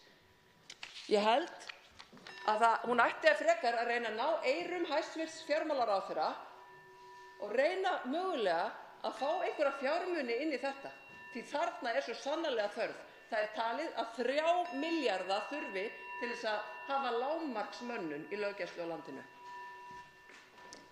Forseti vill minna hv. þingmenn á tímamörkin. Þá tekur til máls hæstv. Dómsmálaráðherra Sigríður Á. Andersen. Virðulegur forseti, ég nefndi það einungis að ég gleðst yfir því að hv. þingmaður hefur snúið kannski villu síns vegar í afstöðu sinni til lögreglunnar og vill standa vörð lögregluna og nefnir það hér að fyrrverandi varaþingmaður Sjálfstæðisflokksins hafi staðið vörðinn hér eins og fleiri lögreglumenn í búsáhaldabyltingunni, ekki síst til þess að hafa afskipti af mönnu, fólki, eins og hv. þingmanni sem stóð hér og gargaði og gólaði hér á torgum úti, talaði niðrandi til lögreglunnar, vísaði til talibana og hryðjuverka lögreglumanna sem hefur þurft að hafa afskipti hér af mótmælendum hér úti. Á þessum tíma tók þáverandi ríkisstjórn þá ákvörðun að skera sérstaklega niður til lögreglunnar, og bætti ekki og horfði ekki frá villu sinnar vegar þar til að Sjálfstæðisflokkurinn tók við stjórnartaumunum í þessum málaflokki og hefur síðan þá bætt verulega til fjárheimilda til þess aukning fjárheimilda lögreglunnar. Og ég hvet hv. þingmann og aðra sem hér hlusta á að fara inn á heimasíðu dómsmálaráðuneytisins og sjá þar hlutlaust yfirlit yfir þær aukningu fjárheimilda sem hefur orðið til löggæslunnar frá árinu 2007. Og það þarf enginn að velkjast í vafa það. Forseti, fæ ég frið til þess að flytja hér svara andsvari hv. þingmanns. Hæstv. ráðherra hefur orðið. Og ég hvet menn til þess að skoða þetta og það er alveg óyggjandi að fjárheimildir hafa verið auknar til löggæslunnar allt að því ég má segja umfram öll önnur málefnasvið innan Stjórnarráðsins. Umfram öll önnur, allt að því. Og það er alveg sama hvað hv. þingmanni kann að finnast það og vill ekki kannast við það. Þannig er það. Lögreglan sjálf og fagmenn sem þar starfa Þeir forgangsraða þessu fé til þeirra verkefna þar sem þeirra helst þörf á hverjum tíma. Það verið að fjölga lögreglumönnum á götunni, það verið að fjölga lögreglumönnum í vandasömum verkefnum við rannsóknarstörf, meðal annars í kynferðisbrotum sem hafa legið á hakanum og gerðu það ekki síst á þeim tíma þegar flokkur hv. þingmanns fór með þennan málaflokk. Og ég hef ekki heyrt neina eitt annað en mikla ánægju hjá lögreglunni almennt þróun þessara mála, þótt að menn taki eitthvað fjölmiðla uppistand þegar kjarasamningar standa rétt yfir, þá það þannig að það hefur verið mikil ánægja hjá lögreglunni með þróun þessara mála og jafnvel þannig að menn hafa nú fjárheimildir til þess að fjölga en hafi ekki einu sinni haft tök á því að fjölga nógu hratt, þótt þeir hafi fjárheimildir til þess. Forseti minnir aftur bæði hv. þingmenn og hæstv. ráðherra á að virða tímamörkin og gefa þeim sem stendur í ræðustól hverju sinni orðið. Þá tekur til máls hv. 10. þingmaður Reykjavíkurkjördæmis suður, Þorsteinn Sæmundsson.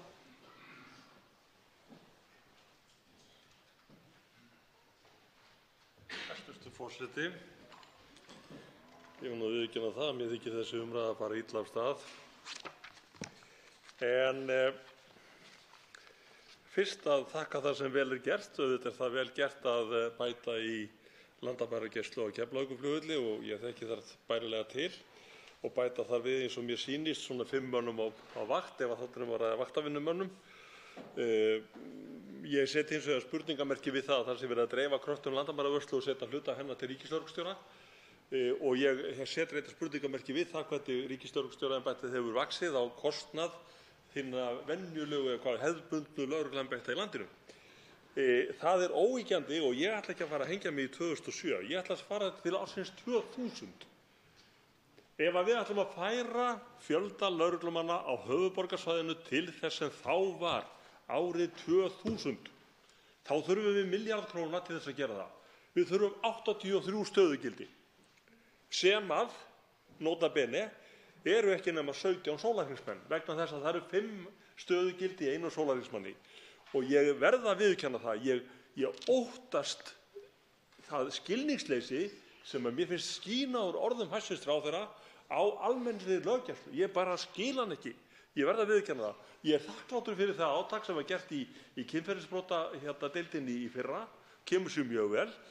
Olli að vísu náttúrulega kúf í rannsóknardeildina því þetta bútasaumur sífeldur. Það engin ein stefna og ég ætla ekki að karpa við ráðherra hæstvirtan það hvort að mönnun í lögreglunni sé eins og hún var árið 2000. Ég ætla að setja fram fyrirspurn skriflega nú eftir helgina þar sem að þetta kemur í ljós og þá þurfum við ekki að karpa það skilningsleysi ráðherrans á þessum málum og ég óttast líka að það virðist svo sem að í fylgiblaði með þessu fjárlagafrumvarpi að þá ekki að sjá neina varanlega aukningu í fjárheimildum lögreglunnar höfuðborgarsvæðisins til ársins 2021. En eins og segi, ég ætla ekki að hér að standa í karpi við þennan hæstv. ráðherra. Ég mun leggja það skriflega fyrirspurn og svo skulum við lesa hana saman, ég og ráðherrann. Til máls tekur hæstv. dómsmálaráðherra Sigríður Á. Andersen.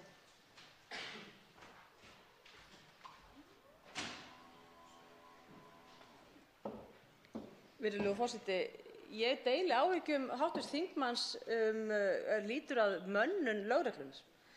Ég held hins vegar, og mér hefur fundist það í þessari umræðu, bæði hér innan þings og stundum utan líka, að menn hafi mismunandi sýn á það hver hin almenna löggæsla þegar menn tala almenna löggæslu. Þá hefur mér fundist svolítið því bera við að menn séu þá vísa til lögreglumanna á götum úti. Og það auðvitað mikið rétt, það auðvitað hluti af almennri löggæslu.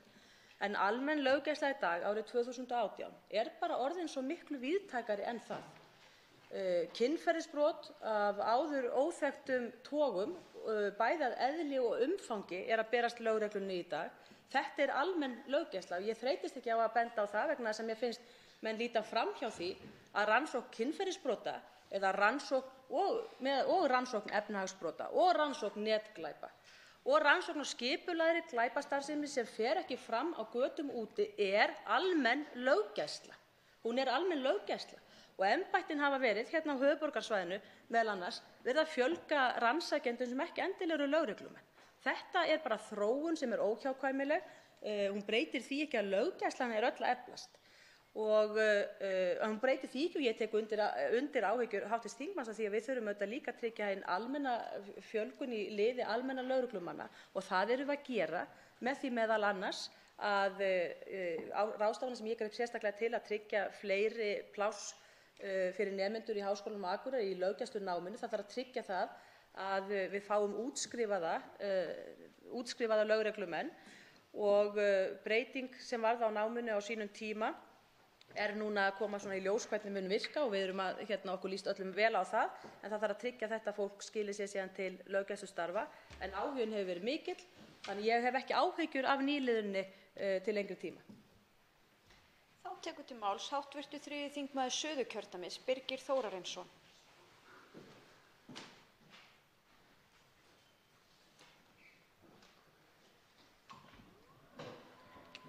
Frú forseti. Þjóðkirkjan fær rúma 2 milljarða í fjárlagafrumvarpinu og rúma 2,5 milljarða í sóknargjöld. Ég er stuðningsmaður þjóðkirkjunnar, enda gegnir hún mikilvægu hlutverki í þjóðlífinu og viðheldur hinum trúarlega menningararfi þjóðarinnar. Ég er ekki kominn hér til þess að ræða fjárveitingar til kirkjunnar með beinum hætti, enda byggjast þær að stórum hluta á svokölluðu kirkjujarðasamkomulagi sem ég tel að beri að virða. Það sem ég vildi hins vegar sagt hafa varðandi kirkjuna í þessari umræðu og við hæstv. Dómsmálaráðherra og yfirmann kirkjumála eru fréttir sem birst hafa ýmis málaferli sem kirkjan hefur staðið í gegnum árin. Málaferli kosta peninga og það er staðreynd að kirkjan hefur tapað mörgum af þessum málum. Ég tel að kirkjan eigi að leggja sig alla fram að ná sáttum. Það er í anda þess sem kirkjan stendur fyrir og boðar. Verst þykir mér þegar kirkjan brýtur á réttindum sinna eigin starfsmanna. Nýlega sá ég til dæmis að kirkjan hefur áfrýjað máli sem hún tapaði í héraði gegn presti vegna starfskjara hans. Í því máli var tekið fram af hálfu dómsins að biskup hefði brotið gegn ákvæðum laga við ákvörðun sína í málinu. Ég hefði fremur viljað sjá að þeim peningum sem kirkjan hefur varið í málaferli væri frekar varið til uppbyggingar kirkjustarfsins. Það sem mig langar að vita er að hvort að hæstv. Dómsmálaráðherra hafi rætt þessi mál við biskup. Því eins og ég nefndi hér fyrr þá kosta málaferli alltaf peninga og þau ber að forðast ef mögulegt er, ekki síst ef þau beinast gegn vígðum þjónum kirkjunnar. Kirkjan á að vera til fyrirmyndar í þessu sem öðru. Almennt vil ég segja að fréttir undanfarin ár ýmsar stjórnsýslulegar ákvarðanir innan kirkjunnar gefa tilefni til að spyrja ráðherra með hvaða hætti er haft eftirlit með stjórnsýslu stofnana á vegum ráðuneytisins og hvaða ráð hæstv. Ráðherra sjái til úrbóta í þeim efnum. Þá tekur til máls hæstv. Dómsmálaráðherra Sigríður Á. Andersen.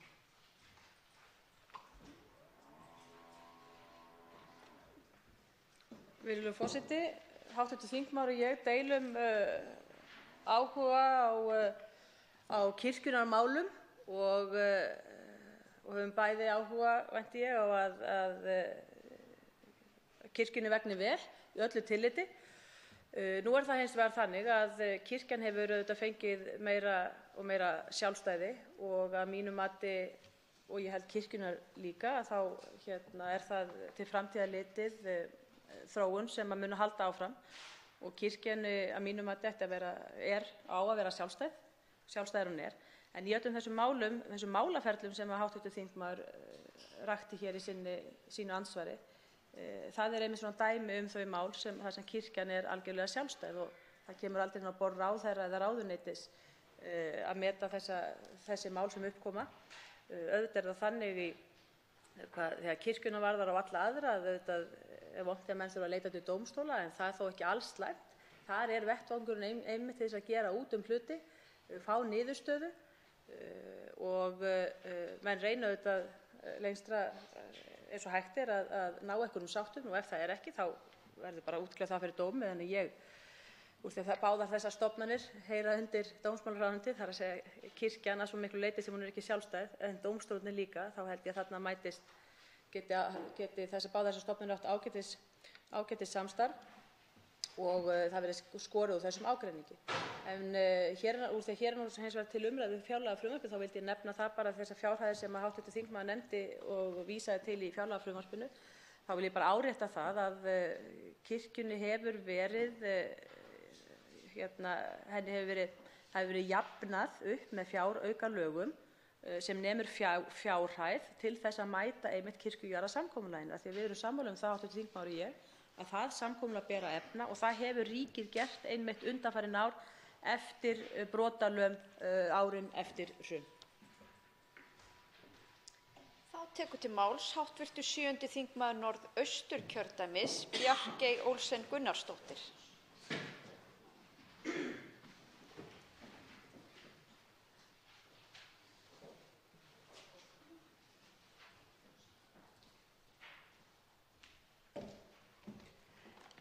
Já, virðulegi forseti, mig langaði til þess að ræða við hæstv. Dómsmálaráðherra mansal, stöðu þess sem við höfum verið að horfa hér upp á undanfarið í kerfinu okkar eða í samfélaginu okkar, þar sem að ég sé hvergi orðið mansal nefnt í fjárlögunum eða fjárlagafrumvarpinu.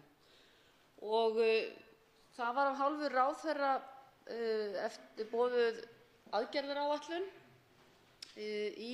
gegn mansali og til þess að bregðast við þessu sem að ég held að hafi átt að líta dagsins ljós nú í haust. Og mig langar aðeins að forvitnast það hver staðan á þeirri aðgerðaáætlun er. Mig langar líka til þess að velta því upp með ráðherra með að spyrja hvort að þeir aðilar sem kannski best þekkja til, verkalýðshreyfingin, hafi verið með í þessu vinnu við þessa aðgerðaáætlun, því að ég held að það sé alveg ljóst að við þurfum að hafa verkalýðshreyfinguna virka með okkur til þess að það eru þau, eins og ég segi, sem eru að takast á við þetta fyrst og fremst. En ég hef líka áhyggjur af því að löggæslan hafi ekki fjármagn til þess að sinna þessum hluta starfsins, þar að segja að fylgja eftir því að mansali, hvort sem það er vinnumansal eða annars konar mansal. Og það er nú bara þannig, eða var minnstakosti, að það komi á borð lögreglunnar vikulega ábendingar mansal. Þannig að ég vil spyrja hæstv. Ráðherra hvað líður aðgerðaáætlunni og eru einhverjir fjármunir sem eru settir til þess að fylgja slíkri áætlun eftir. Máls tekur hæstv. Dómsmálaráðherra Sigríður Á. Andersen. Virðulegur forseti, já, ég þakka hv. Þingmanni fyrir þessa fyrirspurn þetta umfangsmikla mál og mikilvæga. Gefur mér líka kannski tækifæri til þess að nefna það sem ég gat ekki nefnt í svörum við andsvörum hv. þingmanns sem taldi lítið fé renna til lögreglunnar á höfuðborgarsvæðinu. En fyrst vil ég þó nefna það að aðgerðaáætlun mansal hefur verið í vinnslu í ráðuneytinu og það er rétt. Þeirri vinnu mun ljúka vonandi núna á haustdögum og það verður, ég mun leggja fram skýrslu hér eða aðgerðaráætlun, kynna aðgerðaáætlun mansal, vonandi núna þá fyrir jól. Mansal er í eðli sínu og í þessum fræðum hluti af skipulagðri brotastarfsemi og sem slíkt heyrir það undir rannsókn á skipulagðri brotastarfsemi hjá lögreglunni og á þessu ári var gert ráð sérstaklega fyrir 80 milljónum króna, kom það inn í fjárlögin fyrir þetta ár, 80 milljónum króna vegna skipulagðrar brotastarfsemi og það mun halda áfram. Þannig að það fé, til dæmis 80 milljónir, vildi ég sagt hafa, hefur runnið til lögreglunnar á höfuðborgarsvæðinu og það er nú ekki rétt sem að menn hafa haldið hér fram í andsvörum hérna við mína ræðu að lögreglan á höfuðborgarsvæðinu hafi ekki fengið neina aukningu fjárheimilda. Það er þvert á móti og þetta er hluti af þeirri aukningu sem hefur runnið til lögreglan á höfuðborgarsvæðinu, 80 milljónir til rannsóknar á skipulagðri brotastarfsemi. Þess utan kynnti ég fyrr á þessu ári, því var hrundið strax í framkvæmd, fjölgun lögreglumanna til rannsóknar á kynferðisbrotum út allt land í öllum embættum. En það er auðvitað líka málaflokkur sem tengist, getur komið inn á mansal, en þannig að það hefur orðið mikil vitundarvakning hjá löggæslunni þetta námskeið og allskyns fræðsla sem hefur farið fram innan löggæslunni þessum málum og það er vel. Þá tekur til máls síðar að sinni hv. 7. þingmaður Norðausturkjördæmis Bjarkey Olsen Gunnarsdóttir. Já, frú forseti, ég þakka hæstv. Ráðherra svarið. Ég tel að við eyrnamerktum sérstaklega fjármagn í þetta eins og hæstv. Ráðherra benti hér á í yfirstandandi fjárlögum og ég sakna þess að sjá það ekki gert áfram sérstaklega í ljósi þess að við vitum að þörfin er til staðar og við erum, eins og ráðherrann segir, að ljúka vonandi fljótlega við þessa aðgerðaáætlun. Þannig að ég myndi og hefði viljað sjá það því gert betri skil heldur en hér er gert. Ég get ekki látið hjá líðast að spyrja sýslumennina líka sem að ég hef talað töluvert mikið hérna.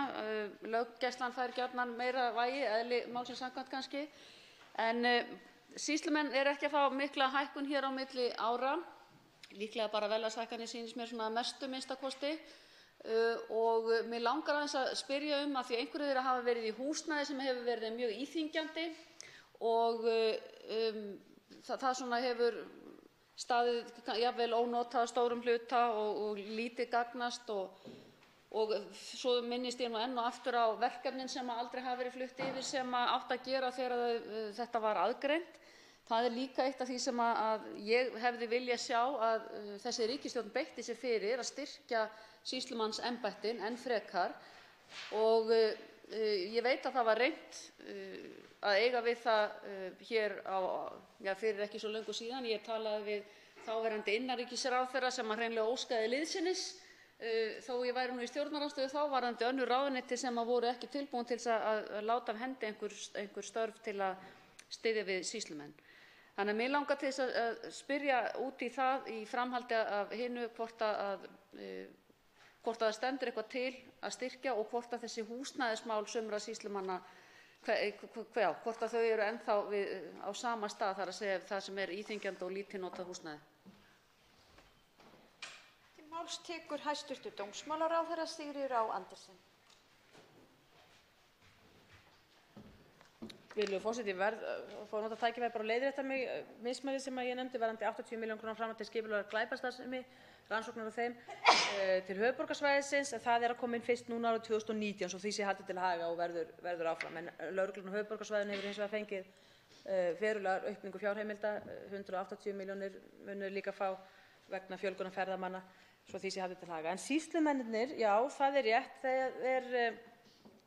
við erum ennþá að sjá starfsemi þeirra eftir að við skiptum upp þessum embættum þegar löggæslan var skilin frá sýslumönnum og sýslumennirnir standa núna einir með sín verkefni og ég hef lagt á það áherslu og brýnt allt stjórnarráðið til þess að skoða hjá sér hvort það megi ekki færa einhver verkefni, fela sýslumönnum frekari verkefni vegna þess að sýslumenn eru í eðli sínu handhafar bara framkvæmdarvaldsins út í héruðum og það er hægt að fá góða þjónustu hjá sýslumönnum fyrir stjórnvöld með mjög hagkvæmum hætti og skilvirkum til gagns fyrir borgarana. Það er nú markmiðið fyrst og fremst. En hækkun til þeirra hefur verið, ég sé það frá 3,5% upp í 9,5%, mest hérna á höfuðborgarsvæðinu. Það embætti mest umsviðin þar enn sem komið er. En þetta eru kannski ekki háar fjárhæðir enda eru svo sem sýslumennirnir ekki með ekki fjárfrekar í krónum talið stofnanir. Og þær hafa þeim fylgdu við uppskiptinguna miklir halar, fjárhalar sem voru klipptir af en þeir virðast nú einhvern veginn vera skringileg skepna og virðast vaxa alltaf aftur og aftur á. En sýslumenn hafa verið mjög viljugir og ég má segja virðingarvert hjá þeim að hafa náð að hagræða eins og þeir geta í sínum rekstri og það er alveg ljóst að það mun eitthvað þurfa að halda áfram. Húsnæði er óhentugt. Ég þekki húsnæði á Austurlandi sem þarf að skoða og við erum að skoða það mjög gaumgæfilega með fasteignum ríkisins að koma þessu húsnæði í ásættanlega horf, bæði ódýrara og skilvirkara húsnæði, hagkvæmara og þægilegra fyrir sýslumenn og löggæslu líka.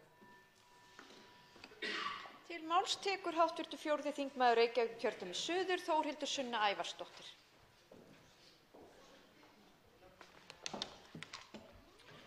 Frú forseti, ég ætlaði raunar að ræða löggæslumál við hæstv. Ráðherra en mér heyrist sú umræða vera komin ansi langt, þannig að ég læt það kannski eiga sig í bili nema að ég á mögulega 2 mjög sértækar spurningar í bókahorninu sem að ég skil eftir þangað til kannski seinni spurningunni. En mér langaði kannski að byrja að ræða við hæstv. Ráðherra fyrirætlan sína að setja á fót sérstaka mannréttindastofnun. Sjálfstæða mannréttindastofnun sem hefur meðal annars, eins og kemur fram í þingmálaskrá ríkisstjórnarinnar með leyfi forseta, sem hefur það hlutverk að veita stjórnvöldum ráðgjöf í mannréttindamálum, stuðla að því að löggjöf og stjórnsýsla sé í samræmi við mannréttindasamninga og fjalla ástand mannréttindasáttmála í landinu. Nú þá kemur fram í þingmálaskrá ríkisstjórnarinnar að til standi að leggja fram frumvarp þess efnis í febrúar og ég vil því gjarnan spyrja hæstv. Ráðherra hvort að einhverjir fjármunir liggi fyrir til þess að standa að þessu. Ég finn ekki neitt stað í fjárlögunum þar sem fram kemur að það eigi að leggja einhverja sérstaka peninga í þetta. Ég tel nú strax að bara undirbúningsvinnuna við það að setja á fót slíka stofnun myndi nú kosta einhverja peninga og ég velti því fyrir mér hvort að það sé búið að gera ráð fyrir einhverjum fjármunum í þetta ef við leggjum fram frumvarp þetta, ef við tökum fyrir frumvarp þetta í febrúar. Hvenær er áætlað að slík stofnun geti farið af stað og er verið að gera ráð fyrir einhvers konar fjármögnun í þeim efnum? Nú, þessar mjög svo sértækar spurningar sem ég langaði að spyrja út í, þetta einfaldlega bara fyrir forréttindasakir, fyrst að ég hef ráðherra hér, að ég sé að það eigi að fara 86 milljónir í lífkenna upplýsingakerfi fyrir lögregluna og ég spyr mig bara hvað það sé svona nákvæmlega. Og svo veit ég líka að 6 starfsmenn lögreglunnar eigi að sjá eða landamæragæslunnar eigi að sjá samkeyrslu og mynstursgreiningu á farþegum og ég spyr nú aftur bara hvað nú það, hverju verið að leita og hvaða þörf verið að uppfylla með því. Til máls tekur hæstv. Dómsmálaráðherra Sigríður Á. Andersen. Virðulegur forseti, já, þetta eru efnismiklar spurningar. Hvað varðar mannréttindastofnun sem kynnt á þingmálaskrá minni fyrir framlagningu eftir áramót, þá hefur það mál verið skoðað nokkuð í ráðuneytinu og í stjórnsýslunni. Það liggur fyrir að það er mælst til þess á alþjóðavettvangi að Ísland komi sér upp slíkri stofnun sem yrði alhliða hlutlaus, eins hlutlaus og hægt er. Það verður náttúrulega auðvitað engin stofnun svo hlutlaus að hún falli af himnum ofan. Einhvern veginn þarf að fjármagna þetta. En að hún verði þannig hlutlausari kannski hlutlausari heldur en til dæmis það sem við höfum í dag sem Mannréttindaskrifstofa Íslands, sem mér hefur reyndar líkað ákaflega vel við vegna þess að það er svona nokkurs konar sjálfsprottinn vettvangur mannréttindasamtaka á borð við Amnesty International og fleiri sem koma að þeim rekstri, en ríkið hefur styrkt árlega með fjárhæð og gert stofnuninni kleift að vera með starfsmann og það hefur verið dómsmálaráðuneyti sem hefur styrkt það, gott ef ekki fleiri ráðuneyti líka, ég held það nú, velferðarráðuneyti til dæmis. Og frá mínu bæjardyri séð finnst mér það fyrirkomulag í rauninni meira aðlaðandi heldur en einhver ný ríkisstofnun, en ég hef verið að láta skoða þetta sérstaklega með hvaða hætti hægt verið að koma til móts við þessi tilmæli sem við höfum fengið af alþjóðavettvangi og þetta er með ýmsum hætti gert á Norðurlöndum til dæmis og löndunum í kringum okkur. Sumum stöðum háskólanum falið að gera þetta, mannréttindastofnunum innan háskólans og við höfum nú eina slíka starfandi líka. Þannig að mér fannst það einna mestu virði minnsta kosti að skoða alla möguleika í stöðunni, en allt að einu þá hyggst ég leggja til að þessi stofnun verði sett á laggirnar og leið yrði þá dregið úr stuðningi við Mannréttindaskrifstofu Íslands, bæði af hálfu dómsmálaráðuneytisins og annarra ráðuneyta, og þannig að það fé myndi þá renna inn í þessa stofnun. En það væri áhugavert að ræða þetta við þingið vegna þess að ég held að það séu mörg sjónarmið sem væri vel þess virði að fara yfir. Þá tekur til máls öðru sinni hv. 4. þingmaður Reykjavíkurkjördæmis suður, Þórhildur Sunna Ævarsdóttir.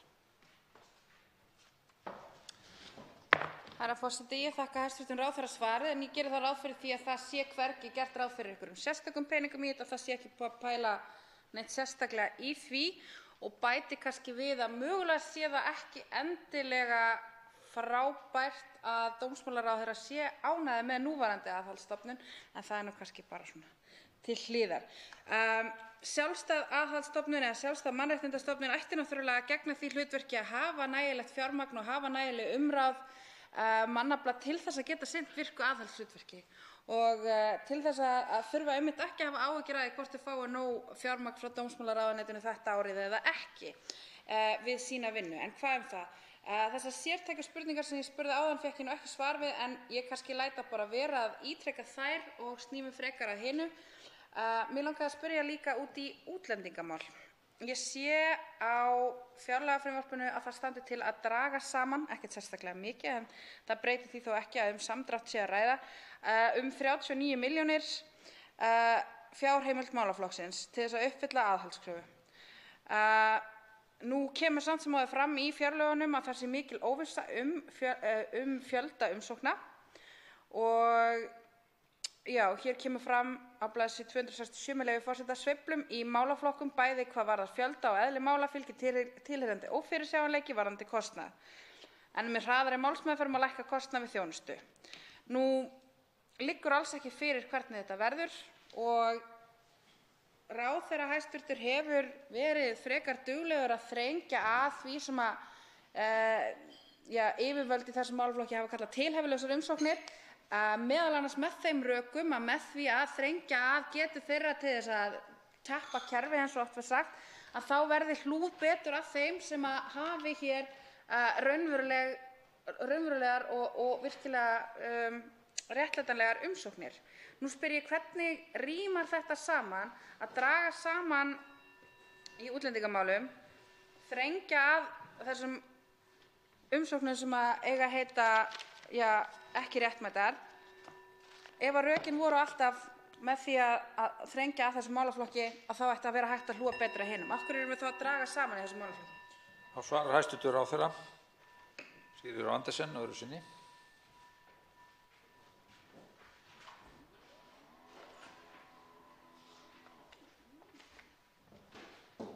Virðulegur ráðherra, ég bara varðandi Mannréttindastofnunina þá vildi ég bara nefna það að það er auðvitað engin stofnun svo sjálfstæð að hún, eins og ég nefndi, að hún sé engum háð.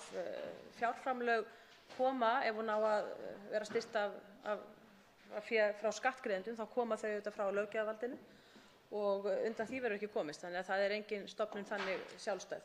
Þótt ég heyri í auknum mæli alltaf kallað eftir því af hálfu stofnana að þær séu svo mikilvægar í sjálfu sér að þær þurfa að vera svo ofboðslega sjálfstæðar að það megi helst ekki sjást hvaðan peningarnir koma. En það er nú alveg þvert á það sem við vinnum eftir einmitt í dómsmálaráðuneytinu þessa dagana við uppfærslu á peningaþvættistilskipun og gagnsæismálum og öllu því að við þurfum einmitt að geta rakið peningaslóðina og í tilfelli reksturs opinberra stofnana þá er slóðin alltaf rakin til skattgreiðenda í gegnum þetta ágæta þing hér. Hvað varðar útlendingamálin hins vegar, þá er það rétt, það er sett þarna inn hefðbundin aðhaldskrafa og ekkert sem ég hef sérstakar áhyggjur af í ljósi þróun mála til dæmis vegna þess að við erum sem betur fer að horfa á einhverja minnkun á einhvern samdrátt í umsóknum hér hæli, en ég hef nefnt að það er oft erfiðari umsóknir sem að kalla á meiri tíma og þá þar að lendi meiri kostnað, en þannig ég hef ekki sérstakar áhyggjur af þessu hvernig þetta hefur verið sett í fjárlagafrumvarpinu, enda hefur það komið í ljós og enda verður því ekkert undan því vikist að við þurfum að standa straum af þeim kostnaði þeirra sem hingað leita og dvelja hér í lögmætri dvöl og að brottflutningi þeirra sem dvelja hér í ólögmætri dvöl. Það verður ekkert undan því vikist og enda hefur það verið auðsótt mál hér hjá þinginu og fjármálaráðherra að búa svo hnútan hægt sé að bregðast við því ef óvænt atvik koma upp. Hvað þessar sértæku spurningar varðar þá vísaði hv. þingmaður til aðgerða sem eru tilkomnar vegna kröfu aðgerðir hér vegna Schengen-samstarfsins sem við stöndum í og það meðal annars farþegalistagreiningar, fjölgun landamæravarða og það verður fjölgað hátt í 70 stöðugildi á næsta ári við löggæslustörf og stór hluti þeirra einmitt við landamæravörslu, meðal annars farþegagreiningu. Þá tekur til máls 89. þingmaður Suðvesturkjördæmis, Willum Þór Þórsson.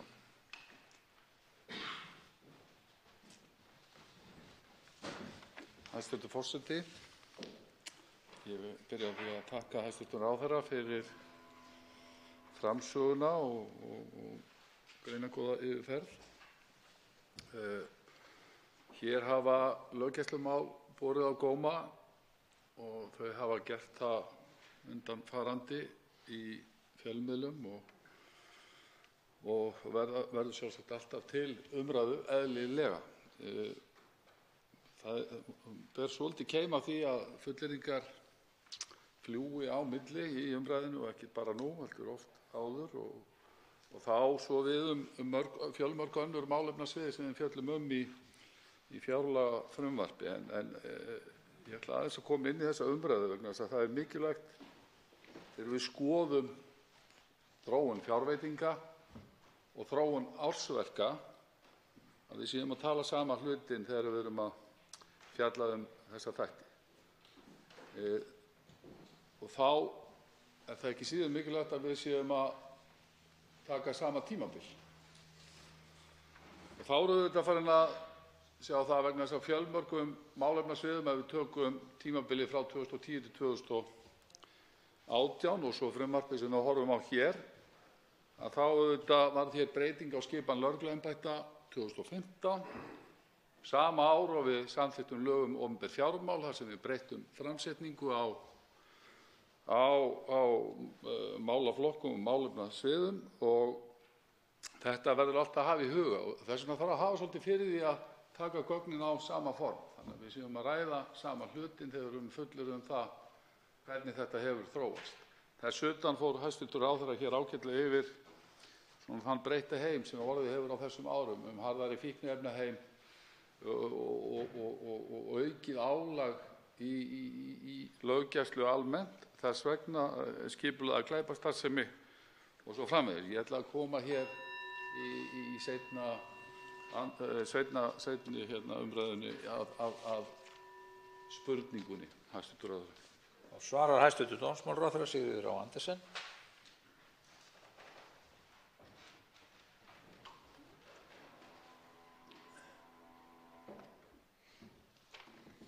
Já, virðulegur forseti, þá svarar hv.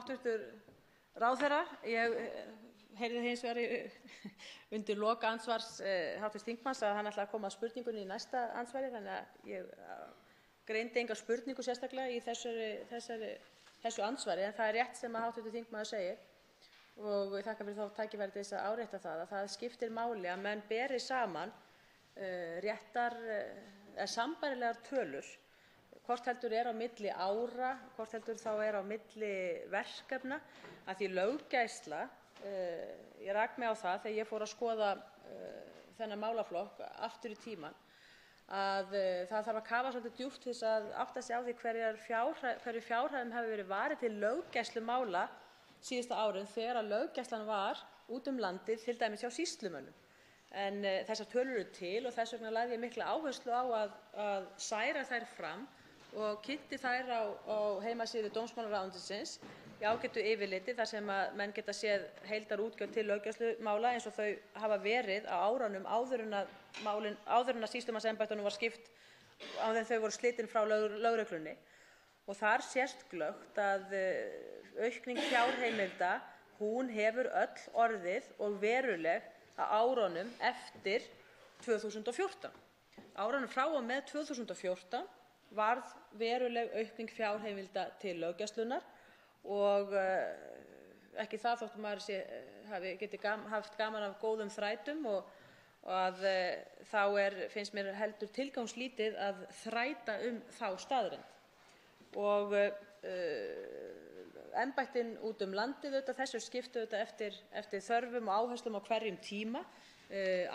Sérstakt átak vegna löggæslumála í kjölfar fordæmalausrar aukningar ferðamanna. Það var farið í það og þá var litið sérstaklega til Suðurlandsins og höfuðborgarsvæðisins og hálendisins. Þannig að þetta fer allt eftir efnum og ástæðum á hverjum tíma. Þá tekur til máls öðru sinni hv. 9. þingmaður Suðvesturkjördæmis, Willum Þór Þórsson. Hæstv. forseti, já, ég þakka hæstv. ráðherra svarið. Það er mjög gott að fá greinargott svar þegar spurningin er ekki til staðar. Þakka kærlega fyrir það. En það er akkúrat kannski kjarni málsins þegar við erum farin að taka þetta saman á tímabili, á ákveðið tímabil. Og hæstv. ráðherra kom inn á það og eins og á fjölmörgum öðrum málefnasviðum, þá er svona viðnámsárið 2013 má segja og svo verður raunaukning til flestra málefnasviða í kjölfari og það á við fjárveitingar og fjárheimildir til lögregluembætta jafnframt. Spurningin var í raun og veru sú, ef við skoðum fjölda ársverka, þeim hefur fjölgað mismikið eftir embættum, einhvers staðar fækkað, en það fer þá væntanlega eftir því hvar brýnasta þörfin er. Og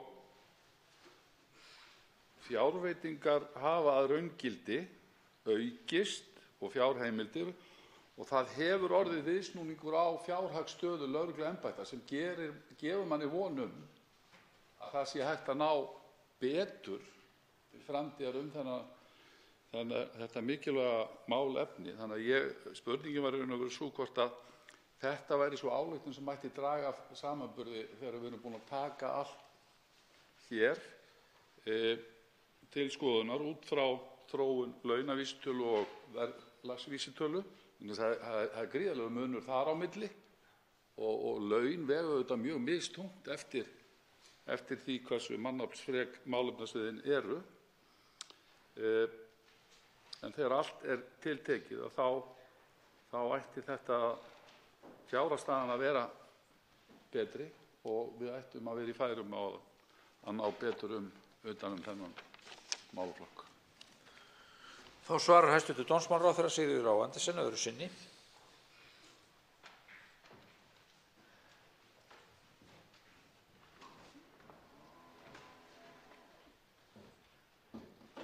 Virðulegur forseti, já, þegar rætt mannaflann eða ársverkin þá er það auðvitað mismunandi eftir landshlutum en á höfuðborgarsvæðinu hefur ársverkum eitthvað fjölgað ef ég man rétt eftir að ég sá einhvern tímann tölur það sérstaklega og ég hef nefnt hérna áður fyrr í dag að í ljósi breytts fyrirkomulags eða breyttra tíma þá er það ekki endilega alltaf lögreglumenn sem eru fengnir til þess að rannsaka mál. Það þarf stundum að leita til sérfræðinga á öðrum sviðum sem að sinna þá lögreglumálum og löggæslumálum og allt þetta varðar nú réttaröryggi og almannaöryggi og þetta er allt í almannaþágu. Þannig að það þarf stundum að líta á þetta í víðara samhengi heldur en bara til fjölda lögreglumanna að störfum. En þó er það þannig að lögreglumönnum hefur verið fjölgað, eins og ég hef nefnt, í ýmis verkefni og það stendur til. Þetta fjárlagafrumvarp sem nú er hér til umræðu og gefur fyrirheit árið 2019, það liggur alveg fyrir að það verður veruleg aukning í löggæslunni, hátt í 70 manns, 70 stöðugildum verður fjölgun 70 stöðugildum í löggæslunni. Stór hluti þeirra við verkefni við landamæravörslu til þess að mæta skuldbindingum í Schengen-samstarfi okkar, en þá er ekki bara verið að vísa til landamæravarða við flugstöð Leifs Eiríkssonar, heldur er til dæmis líka sérstaklega eyrnamerkt fjölgun stöðugilda á höfuðborgarsvæðinu, á Akureyri og þar sem að gæta þarf að landamærum annars staðar. Og það er sérstaklega líka til dæmis á höfuðborgarsvæðinu sem er. Og mönnum er auðvitað tíðrætt og ég árétta að það eru þessi framlög vegna sem við horfum á til sérstaklega vegna fjölgunar ferðamanna og þar hefur verið bæði tímabundin framlög sem hafa verið gerð varanleg en einnig líka tímabundin framlög til að mæta ákveðnum álagspunktum í ýmsum umdæmum og það verður haldið áfram á þeirri braut árið 2019. Þá tekur til máls hv. 8. þingmaður Suðurkjördæmis, Karl Gauti Hjaltason. Herra forseti, ég þakka hæstv. Ráðherra fyrir framsögu hennar hér í sínum málaflokki. Við erum að ræða lögregluna, það eru margir búin að koma inn í þetta og ég ætla kannski að bæta örlítið við áður en ég fer í annað. En það sem skiptir auðvitað máli og menn hafa áhyggjur af, það er auðvitað löggæsla aðallega út á landi í dreifðum byggðum. Þar eru oft lögreglumenn einir á ferð og langt í aðstoð og það er nú það sem er kannski það slæma við stöðuna eins og í dag, að það er fámenni í lögreglu út á landi í dreifðum byggðum. Nú, ég fagna því auðvitað með hæstv. Ráðherra að hún er að gefa í varðandi löggæsluna, landamæralöggæslu og í rannsóknir einstakra brota. En það sem ég hef kallað eftir og kalla áfram eftir er auðvitað almenn löggæsla. Það sé sett meira í almenna löggæslu.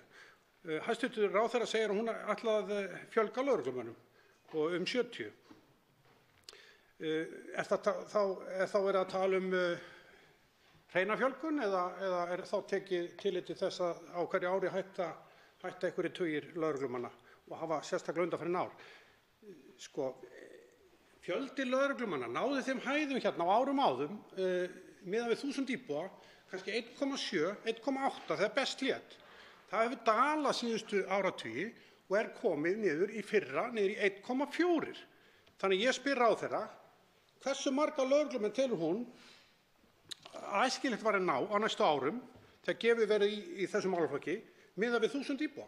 Hversu margir lögreglumenn telur hún að ætti að stefna að? Núna í fyrra voru 1,4 per 1000 íbúa, hugsanlega í ár 1,5. Hversu hátt telur hún að ætti að fara í þessu? Nú, annað sem ég vil spyrja hana, er hæstv. Ráðherra sáttur við ástand löggæslumála á Íslandi? Og telur hæstv. Ráðherra fjölda starfandi lögreglumanna ásættanlegan miðað við aukinn fjölda ferðamanna, sífellt fleiri og flóknari verkefni lögreglu, ekki síst aukna skipulega glæpastarfsemi yfir landamæri? Þá svarar hæstv. Dómsmálaráðherra Sigríður Á. Andersen.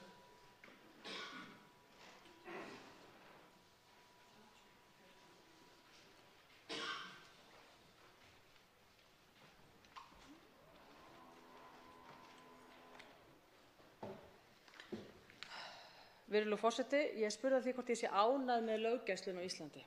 Já, ég er ánægð með löggæsluna á Íslandi. Ég hjó líka eftir könnun sem að Gallup gerði á alþjóðavettvangi, alþjóðlega könnun sem Gallup gerði viðhorf til löggæslumála um allan heim. Hvaða land er öruggast? Og Ísland lenti í 3. sæti í þessari könnun, á eftir Singapúr sem var í 1. sæti og Noregi í 2. sæti. Og tel ég það nú svona að gefa ákveðna vísbendingu stöðu íslenskra löggæslu svona í alþjóðasamanburði. Og ég held að við ættum að vera ánægð með það. Ég hins vegar tek undir áhyggjur hv. þingmanns það stöðu og löggæslumála oft á landsbyggðinni, þar sem að það er rétt, þar sem að lögreglumenn hafa verið einir á ferð og þurfa að fara langan veg. Ég heimsótti lögregluna á Suðurlandi fyrir skemmstu og kynnti mér þar, það er náttúrulega umfangsmesta, víðfeðmesta lögreglusvæðið á landinu og það er auðvitað ekkert boðlegt að menn séu þar einir að keyra og taka og bregðast við slysum og atburðum eins og menn þurfa stundum að gera þar. En þar til dæmis hefur orðið veruleg fjölgun á lögreglumönnum, menntuðum lögreglumönnum frá árinu 2014. 31 lögreglumaður var þar 2014 en er núna 45 held ég, eða 49, hátt í 50. Þannig að menn mega ekki tala þannig eins og ekkert sé að gert eða tala niður lögregluna. Það hefur mikið verið gert og lögreglan á allt það hrós skilið sem að hún fær frá almenningi og langoftast stjórnmálamönnum líka. En við þurfum auðvitað að standa vörð þetta og það verður gert. En ég nefni það aftur sem ég nefndi hér áður. Menn verða líka að vera sanngjarnir í því þegar tala löggæsluna og skilgreiningu á því hvað er lögreglan og hvernig er löggæslan. Hún er orðin umfangsmeiri, miklu umfangsmeiri og almenningur gerir kröfu það. Heldur en það sé bara lögreglumenn á bílum eða lögreglumenn úti á vegum. Löggæslumál eru orðin miklu flóknari en svo að það þýði að mæta kröfum það með fjölgun lögreglumanna. Þá tekur til máls öðru sinni hv. 8. þingmaður Suðurkjördæmis, Karl Gauti Hjaltason. Herra forseti, ég þakka ráðherra svörin. Það hefur auðvitað verið örgur, eins og allir vita, undanfarna mánuði og ár í lögreglunni út af stöðu lögreglunar og það hefur ekki farið fram hjá neinum. Menn hafa fullyrt þetta að lögreglumenn, þeim fer fækkandi, lögreglubifreiðum fer fækkandi, akstur lögreglubifreiða hefur dregið saman. Einhvers staðar sá ég á 10 ára tímabili hafði akstur þeirra dregið saman 40% og lögreglubifreiðum hafði fækkað 20%. Það þarf auðvitað að ræða við þessar stéttir og hagsmunaaðila í lögreglunni út af þessu ástandi, hefja samtal, reyna að ná sátt og þess vegna spyr ég ráðherra, hefur hæstv. Ráðherra rætt við fulltrúa lögreglumanna, þar að segja stjórn Landssambands lögreglumanna, á fundi og ræða stöðu lögreglunnar og hvernig hún blasir við lögreglumönnum. Þessi umræða lögregluna tek undir orð hæstv. Ráðherra, auðvitað getur þetta skaða lögregluna og það viljum við ekki, en þessi samdráttur lögreglu undanfarin ár hefur auðvitað valdið því að lögreglumenn eru undir miklu álagi, líka í síbreytilegum heimi og flóknari afbrotum og svo framvegis. Og þá spyr ég ráðherra, hefur hæstv. Ráðherra einhver áform það að styðja við baki á lögreglumönnum, líkt og nýlegt dæmi frá Landssambandi slökkviliðs- og sjúkraflutningamanna, og tryggja þeim viðunandi stuðningsúrræði til að sporna við kulnun í starfi vegna álags? Og ég ætla einnig að fá og spyrja hæstv. Ráðherra hvernig gengur vinna við gerð löggæsluáætlunar. Við höfum beðið eftir því í ansi mörg ár, ég hugsa að það sé alveg nálgast 10 síðan þetta væri fljótlega að koma. En ég ætla að spyrja sýslumennina, það var fleiri gert og ýmislegt annað.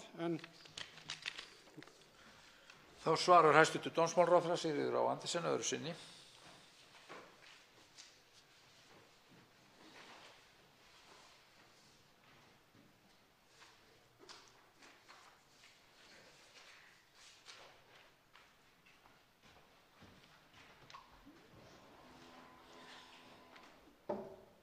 Virðulegur forseti, ég hef af því örlitlar áhyggjur ef að umræða löggæslumál að fara að detta ofan í eða málflutningur í tengslum hann verði frasakenndur.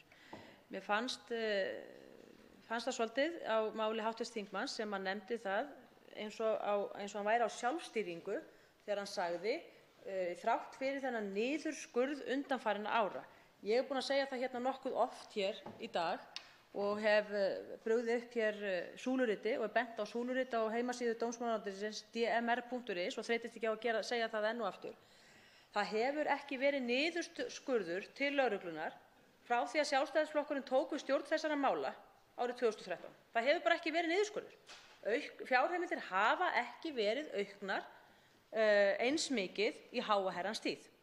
Og við kunnum síðan að hafa á því einhverja skoðun hvort það nóg gert og hvort nóg sé að gert. En þetta staðan. Allt tal niðurskurð síðustu ára ósanngjarnt og ekki til þess fallin að bregða réttu ljósi á stöðu lögreglunnar. Af því ég vil miklu frekar ræða það hvað við getum betur gert, hvernig getum við forgangsraðað betur þessu peningum, fengið meira út úr hverju krónu. En ef menn ætla ekki að horfast í augu við þessa aukningu sem hefur verið, þá nær sú umræða aldrei upp á eitthvað vitrænt plan. Þannig að ég vil árétta þetta sérstaklega. Löggæsluáætlunin, það rétt, hún hefur beðið lengi og ég reyndar bara fegin að hún hefur beðið lengi vegna þess að það hefur gefið lögreglustjórum út allt land frekar tækifæri á að koma með ábendingar og ég hef brugðist við þeim ábendingum, hef verið þeim sammála og hef breytt löggæsluáætluninni til samræmis við ábendingar lögreglustjóra og þannig þegar ég mun kynna hana núna í haust þá held ég að hún verði plagg sem að geti leitt til skilvirkrar mælinga á árangri löggæslunnar og þeim árangri og væntingum sem við höfum til hverrar krónu sem við setjum í löggæsluna. Þá tekur til máls hv. 13. þingmaður Suðvesturkjördæmis, Jón Steindór Valdimarsson.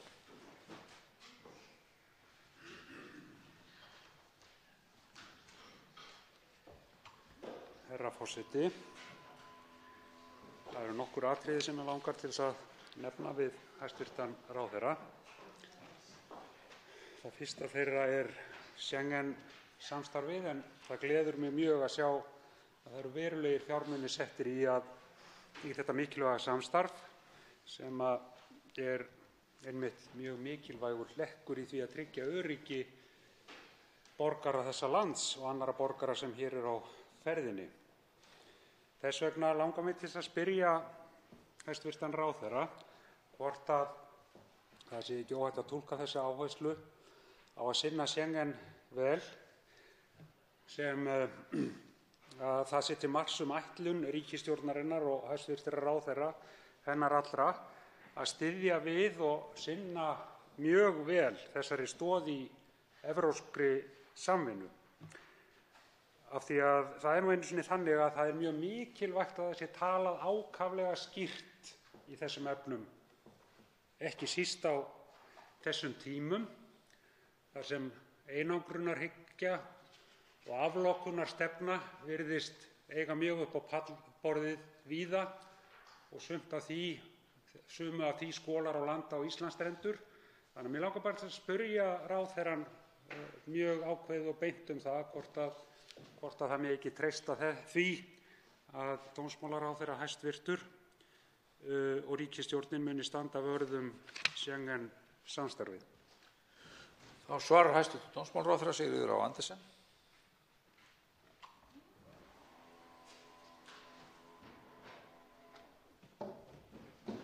Virðulegur forseti, ég þakka hv. þingmanni fyrir þessa fyrirspurn þetta mikilvæga samstarf. Ég er sammála honum það sem við eigum á vettvangi Schengen. Og það verst að við virðist bara vera hv. þingmaður og svo sem hér stendur höfum áhuga á þessu máli því salurinn er orðinn tómur. En það er ágætt, þá getum við átt einlægt og innilegt samtal þetta. Það er mín afstaða og ríkisstjórnarinnar að vera okkar í Schengen sé algjör forsenda þess að við getum tryggt hér löggæslu eins og gerð krafa í dag og öryggismál. Og ekki bara með samstarfi varðandi landamæragæslu heldur með samstarfi á vettvangi löggæslumála almennt og sem hefur reyndar líka leitt til víðtæks samstarfs á vettvangi jafnvel ákærumála líka. Og Schengen-samstarfið auðvitað hefur tekið stakkaskiptum undanfarin ár í ljósi bara þeirra áskorana sem öll ríkin í Evrópu hafa staðið frammi fyrir í öryggismálum vegna fordæmalausra fólksflutninga til Evrópu, ekki bara flóttamanna eða hælisleitenda, heldur líka efnahagslegra fólks sem að flýja efnahagslegar aðstæður utan við Evrópu og mögulega líka innan Evrópu líka. Þannig að við hefum, og menn ræða stundum svolítið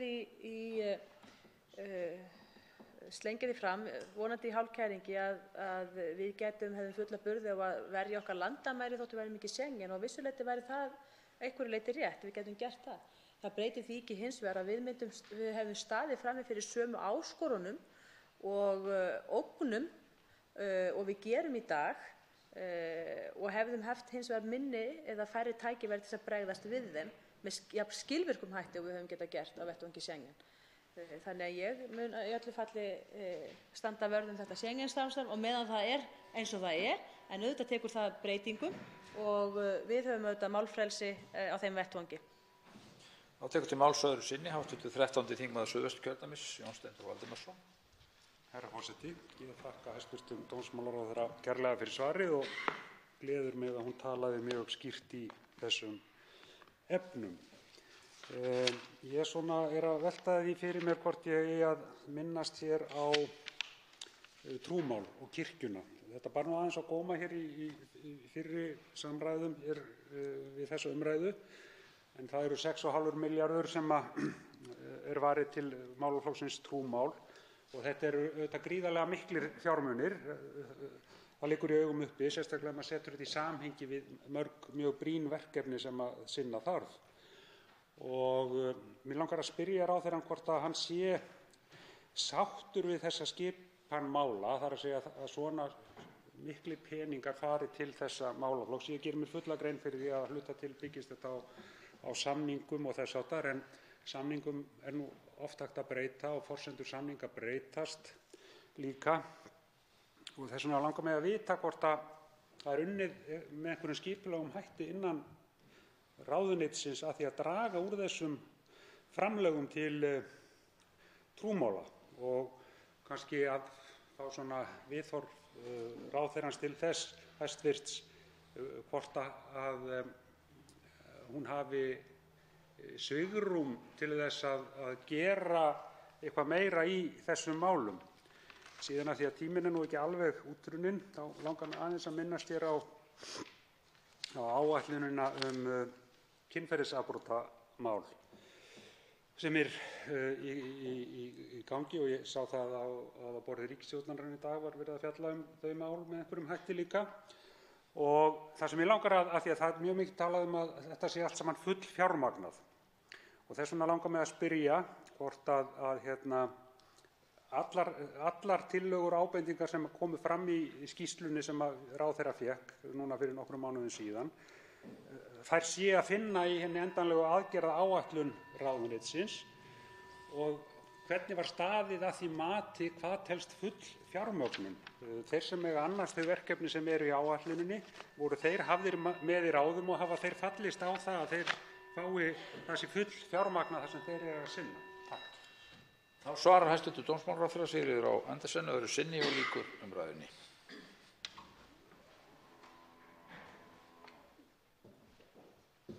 Virðulegi forseti, já, hvað varðar aðgerðaáætlun með meðferð kynferðisbrota í réttarvörslukerfinu, þá var hún samin, þá lá hún fyrir í rauninni, já, og var samin eftir mjög víðtækt samráð af hópi sem samanstóð af öllum í rauninni koma með einhverjum hætti að meðferð kynferðisbrota í réttarvörslukerfinu. Ekki bara lögreglu, dómstólum og þar fram til götunum, heldur miklu fleirum líka, heilbrigðiskerfinu og hvað maður að segja, svona baráttuhópum líka. Og það var auðvitað ómetanlegt og hefði kannski ekki verið hægt að vinna þetta með öðrum hætti, heldur en einmitt að fá sjónarmið margra í þessu. Og í aðgerðaáætluninni voru margar góðar, þetta eru margar aðgerðir, og margar þeirra, það sem var auðvitað gott við þessu aðgerðaáætlun er að margar þeirra voru ekkert endilega sem kölluðu á mikil fjárútlát. Og það er einmitt það sem oft fæst með vinnu sem þessari, þegar menn koma sem að þekkja gerst til, að það komi fram ábendingar bara breytt verklag sem kostar ekki mikið. En varðandi þá þætti sem að virkilega kosta, og sumir kosta þó nokkuð, þá var það auðvitað lagt á það kostnaðarmat, það var kostnaðarmetið í dómsmálaráðuneytinu, og að höfðu samráði við alla þá sem að þurfa þá að bera þann kostnað eða gera grein fyrir honum. Þannig að það á að vera allt í föstum skorðum, og ég hef ekki heyrt ennþá að það hafi orðið einhver vanáætlun á því eða ofáætlun, þannig að þetta er í ágætum farvegi að minnsta kosti hingað til. Hvað kirkjuna varðar, þá hef ég lýst því yfir að ég auðvitað sé fyrir mér að kirkjan verði auðvitað bara sjálfstæðir, en þá sjálfstæðir en hún er. Ég vil helst líka sjá það þegar kemur að fjármögnun hennar, en ég bendi á það að verkefni kirkjunnar eru auðvitað gríðarlega mikil og mörg á í rauninni sviði félagsmála og velferðarmála. Þannig að mér finnst ekki alveg að menn geti talað með svona í hálfkæringi til kirkjunnar þannig að þetta sé bara fjárframlög til trúmála, vegna þess að hún gegnir auðvitað, hefur gegnt mjög mikilvægu og hlutverki sem ég er ekki viss að þorri landsmanna myndi vilja vera á ef í hart kæmi. Þá er lokið umræðum mál á sviði hæstv. Dómsmálaráðherra, og við snúum okkur að málefnum sem falla undir félags- og jafnréttismálaráðherra, og til máls tekur hæstv. Félags- og jafnréttismálaráðherra Ásmundur Einar Daðason.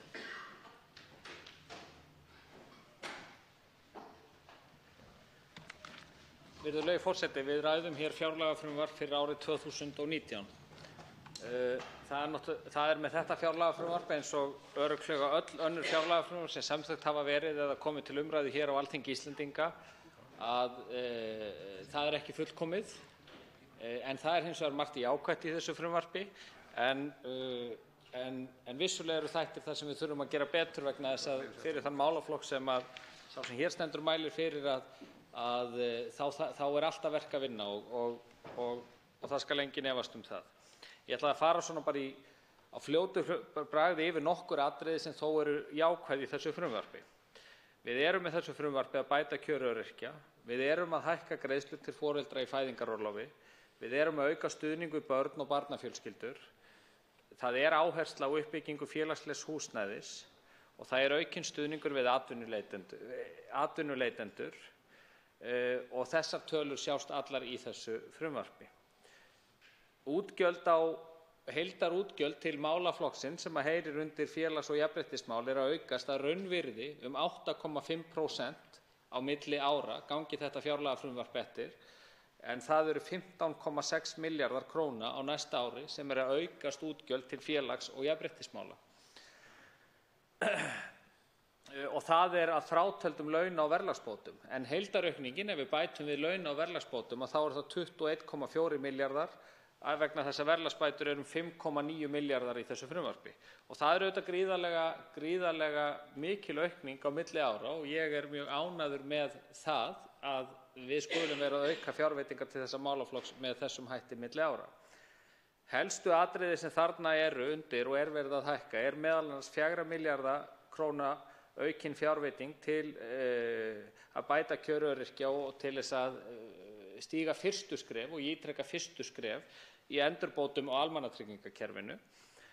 Það eru 4 milljarðar króna eins og ég sagði, en jafnframt því að þessir 4 milljarðar þá eru 3,6 milljarðar króna sem eru tilkomnir til þess að mæta fjölgun aldraðra og öryrkja.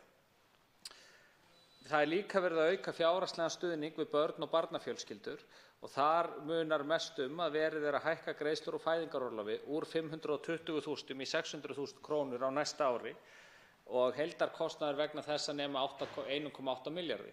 Og þetta var eitt af stefnumálum ríkisstjórnarinnar, bæði að hækka greiðslur úr fæðingarorlofi og lengja fæðingarorlof, og þarna erum við búin að stíga annað skrefið en ennþá eftir að stíga skrefið varðandi lenginguna. Auk þessa gert ráð fyrir að kostnaður fæðingarorlofs vegna hækkunar á mótframlagi í lífeyrissjóði fari úr 8% í 11,5% og það kostar 400 milljónir á næsta ári og gert ráð fyrir því. Jafnframt þessu gert ráð fyrir 200 milljónum króna sem ný fjárveiting til þess að styrkja stöðu barna og barnafjölskyldna í þessu frumvarpi. Og auk þess fleira sem snýr að börnum og ungmennum vegna þess að á næsta ári gert ráð fyrir auknu framlagi vegna uppbyggingar og sérstökum búsetuúrræðum fyrir börn með alvarlegar þroska- og geðraskanir. Þar verið að auka fjárveitingar 150 milljónir króna á næsta ári til þeirrar uppbyggingar. Auk þess sem 80 milljónum króna varið til stuðningsheimili, ný stuðningsheimili með eftirfylgd fyrir unglinga í fíkniefnavanda. Það líka svo að samkvæmt stefnu ríkisstjórnarinnar þá verið að auka fjárframlög til móttöku flóttafólks, en það verið að auka endurgreiðslur til sveitarfélaga á fjárhagslegri aðstoð við fólk sem hefur verið veitt alþjóðleg vernd og þær nemi á næsta ári sú aukningu 400 milljónum króna, nemi í heildina 400 milljónum króna samkvæmt fjárlagafrumvarpi næsta árs. Og það líka svo í framhald af ákvörðun ríkisstjórnarinnar að hækka atvinnuleysisbætur í 90%, þá verða framlög í atvinnuleysistryggingasjóð aukin 2,3 milljarða króna á næsta ári og enn fremur verða framlög til ábyrgðasjóðs launa aukin 200 milljónir í samræmi við yfirlýsingu stjórnvalda í tengslum við kjarasamninga sem undirrituð var í lok febrúar á þessu ári. En því miður, þar sem spár gera ráð fyrir atvinnuleysi aukist lítillega á næsta ári, þá reyndar líka gert ráð fyrir auknum fjárframlögum sem því nemur 1,7 milljarði króna í fjárlagafrumvarpinu. Síðan aukning til húsnæðismála, en þar verið að auka í stofnframlög 800 milljónir króna. Það til uppbyggingar á félagslegu húsnæði með stofnframlögum, þar sem að ríkið hefur átt samstarf við sveitarfélögin, við verkalýðshreyfinguna og við stúdentahreyfingarnar byggingu félagslegra íbúða. Og nú það svo, eins og ég sagði áðan, að þetta eru talsverðar aukningar, en betur má duga skal og það gríðarlega mikilvægt líka við hugum að ýmsum kerfisbreytingum í þessum málaflokki og það í vinnslu einnig og ég þykist vita að ég verði hugsanlega spurður út í eitthvað því hér á eftir, þannig að við látum það bíða. Þá tekur til máls hv. 6. þingmaður Norðvesturkjördæmis Guðjón S. Brjánsson.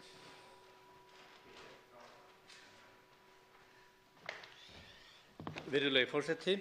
á málasviði ráðherra eru mikilvæg samfélagsverkefni, húsnæðismálin, barnaverndarmál og ýmsir þættir atvinnumarkaðar, svo fátt eitt sé nefnt. Það sem leitar mjög á landsmenn þessa dagana eru málefni barna og ungmenna og vanlíðan þeirra. Það fellur einn ungur einstaklingur af völdum fíkniefna í viku hverri. Ekki bara fellur, heldur deyr. Ef þetta væri inflúensufaraldur eða eldgos þá væri hér uppi fótur og fit. Hvað með viðbrögð við þessu, virðulegi ráðherra? Ráðherra hlynntur þeim úrræðum sem þekkt voru rædd hér fyrir í dag raunar og hafa reynst vel í löndunum í kringum okkur og skaðaminnkandi verkefnið Frú Ragnheiður hefur talað mjög fyrir. Alfa og omega alls í þessu sambandi eru þetta forvarnaúrræði og heilsueflandi verkefni. Við Íslendingar erum vön skammtímahugsun, erum til í að henda okkur í átaksverkefni á flestum sviðum. Við þurfum að temja okkur langtímasýn í velferðarkerfinu. Mér finnst enn skorta á þetta í frumvarpinu. Ég spyr því ráðherra hvort þetta séu ekki atriði sem þarf að leggja miklu meiri áherslu á. En því verður ekki breytt að börn og ungmenni á Íslandi eru í miklum vanda akkúrat núna og úrræði þola ekki bið. Í vor kynnti ráðherra að unnið væri að því að koma upp úrræði þar sem einstaklingar sem hafa verið lengi í kerfinu fái aðstoð við að aðlagast sínu fyrra lífi. Það því jafnvel að opna eftir 6 vikur. Hvernig staðan í þessu verkefni? Rekstrarframlög til málefnasviðsins örorka og málefni fatlaðs fólks eru áætlaðar 294 milljónir króna í fjárlagafrumvarpinu og hækka 47 milljónir króna að sögn vegna notendastýrðrar persónulegar aðstoðar sem var mikilvægt verkefni sem við samþykktum í vor. Telur ráðherra að þetta sé í samræmi við það samkomulag sem gert var? Finnst ráðherra þetta vera ásættanlegt í ljósi þess hversu mikil bylting það í lífsgæðum fatlaðra og þeirra miklu væntinga sem uppi eru?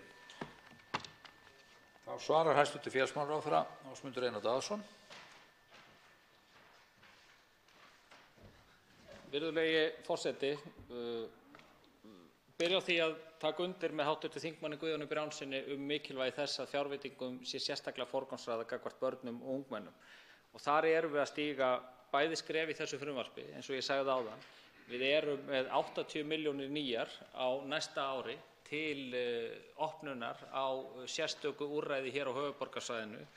Við erum að auka 150 milljónir króna til uppbyggingar og sérstökum búsetuúrræðum með börn með alvarlegar þroska- og geðraskanir og það eru einnig 200 milljónir króna í frumvarpinu til þess að styrkja stöðu barna almennt.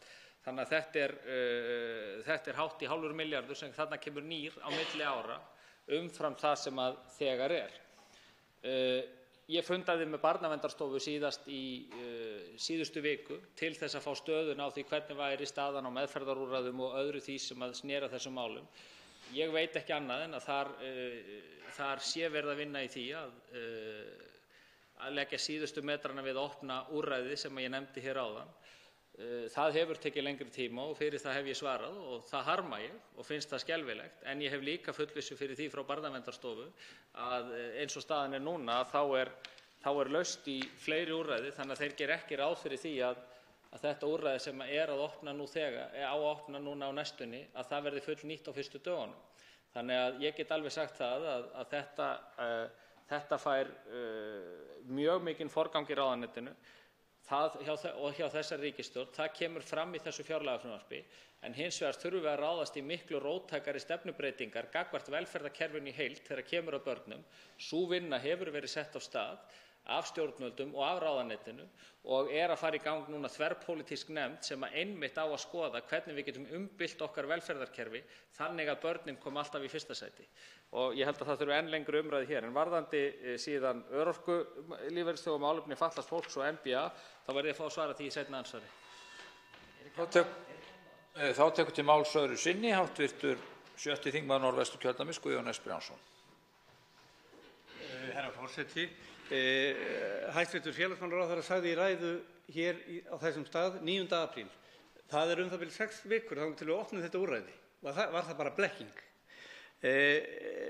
Félagsmálaráðherra sagði í mars 2017 að hálfum milljarði króna verði varið til að reisa meðferðarheimili fyrir börn sem í fíkniefnaneyslu. Ekkert hefur gerst. Þetta heimili hefur enn ekki risið. Síðast þegar ég vissi þá var ekki búið að finna lóð. Hæstv. ráðherra, þetta er hneisa. Við erum að fjalla börn sem á heljarþröm. Og þetta er ekki ásættanlegar skýringar að ekki sé búið að finna lóð ef það er rétt fyrir nýtt meðferðarheimili. Ef við værum að planleggja bensínstöð eða sjoppu þá væri búið að finna lóð fyrir löngu. Það er engin hugur í mönnum og hvað dvelur orminn langa? Bætt kjör öryrkja og hefur verið baráttumál Samfylkingarinnar og þar ríkir hróplegt óréttlæti.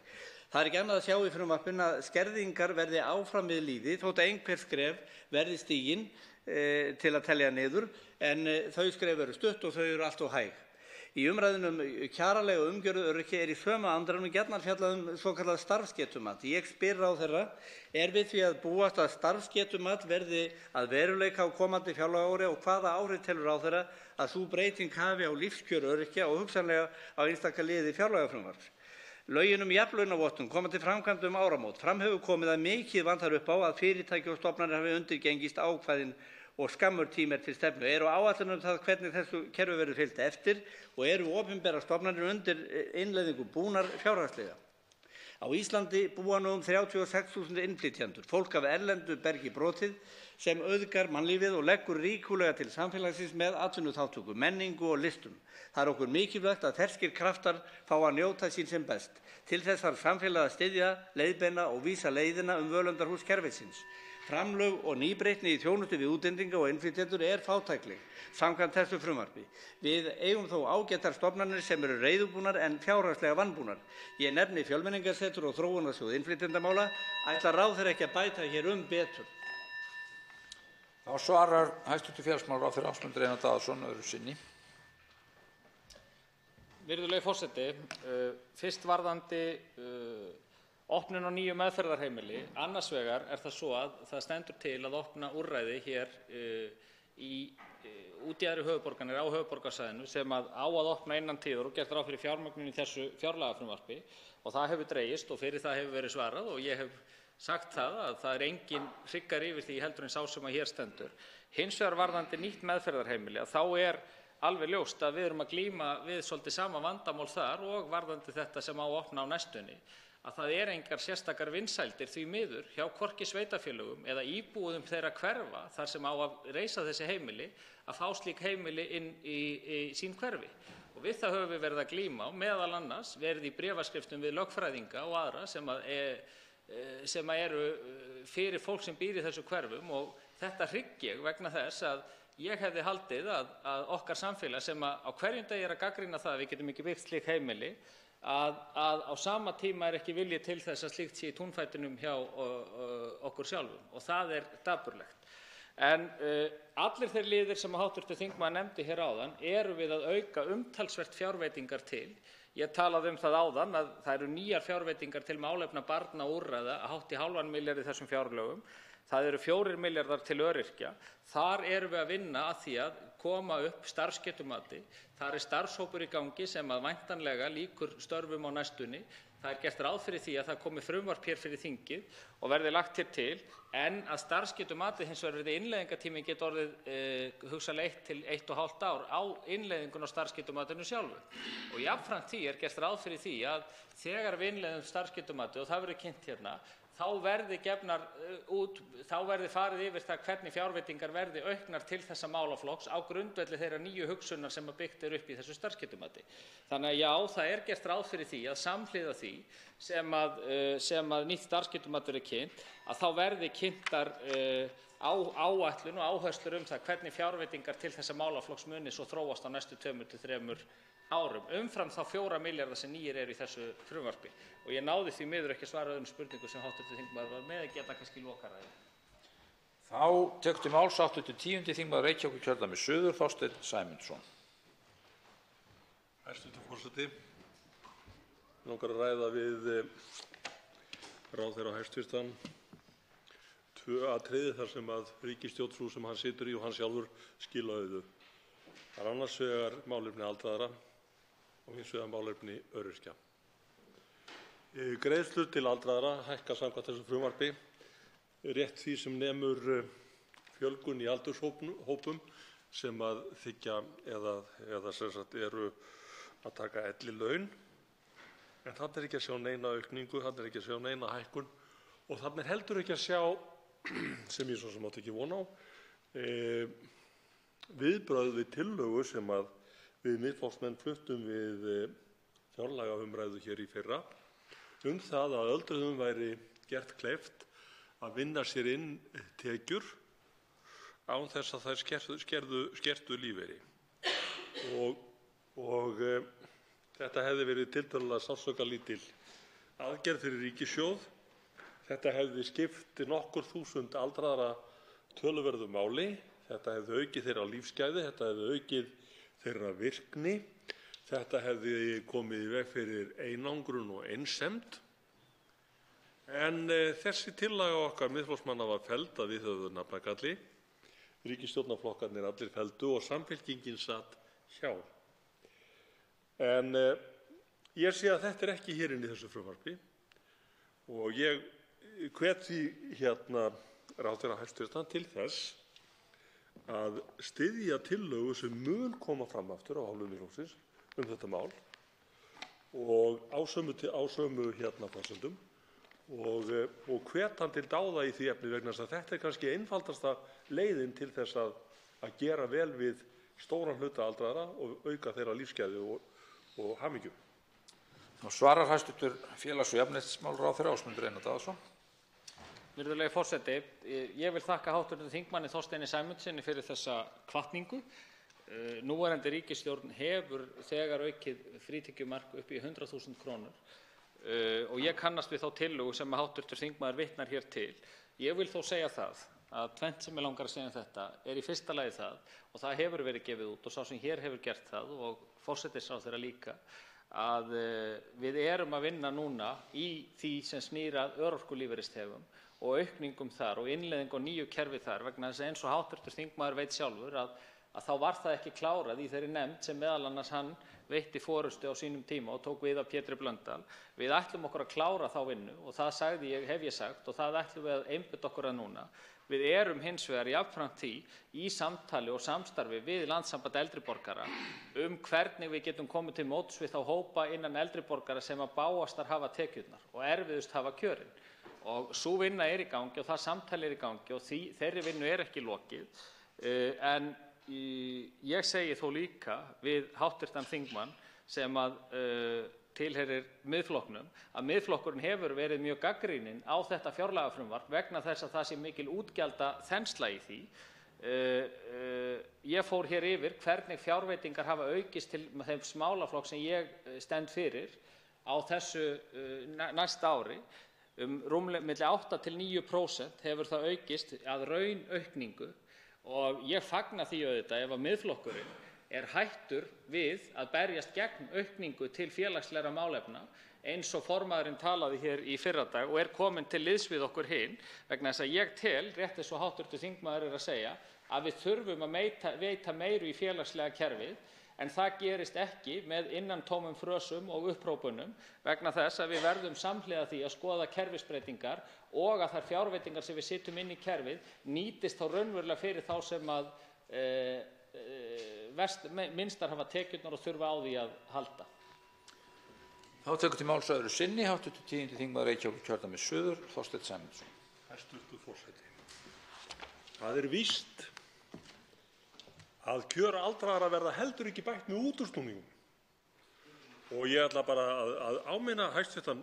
ráðherra það að þær tillögur sem að Miðflokkurinn hefur komið fram og kom fram með í fyrra í fjárlögum umræðunni voru að fullu fjármagnaðar.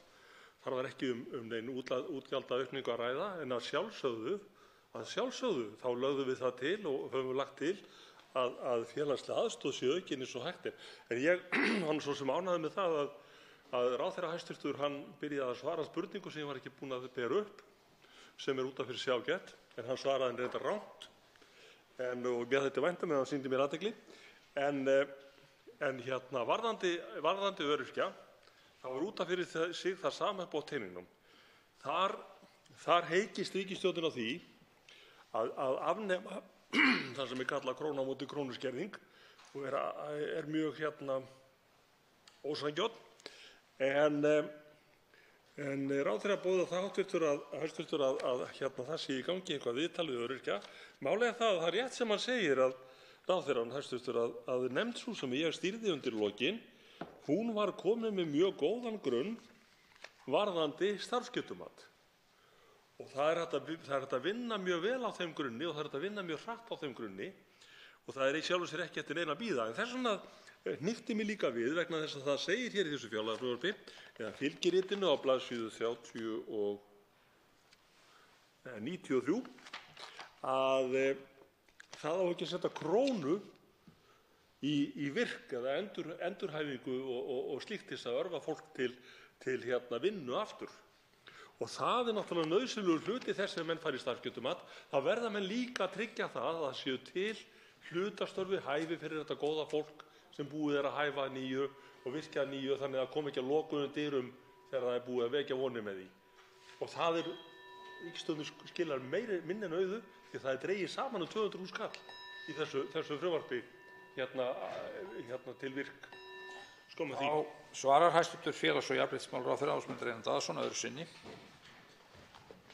Virðulegi forseti, örlítið varðandi tekjur eldri borgara og örorkulífeyris, þá má ég til með að lesa hér á blaðsíðu 126 í þessu ágæta fjárlagafrumvarpi.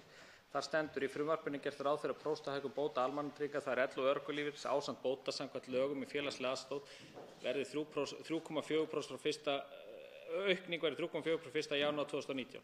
Hækkun bótanna tekur mið af spá Hagstofu Íslands um vísitölu neysluverðs að viðbætti 0,5% kaupmáttaraukningu. Þannig að það er aukning inni en eins og kaupmáttaraukningu, en eins og ég sagði hér áðan við hv. þingmann þá erum við einbeitt okkur að því sem snýr að örorkulífeyrisþegum og við ætlum okkur að klára starfsgetumat og koma því hér inn í þingið.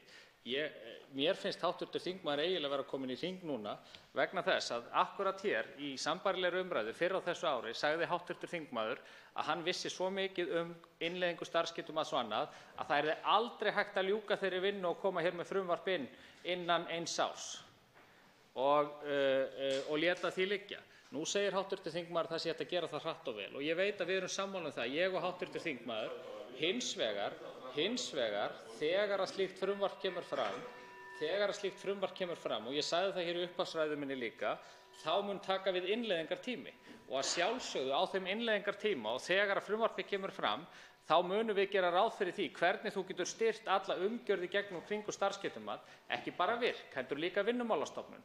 Hvernig getum við byggt upp kerfi með atvinnulífinu til þess að fjölga hér störfum fyrir þá sem að þurfa á því að halda í tengslu við starfsgetumat.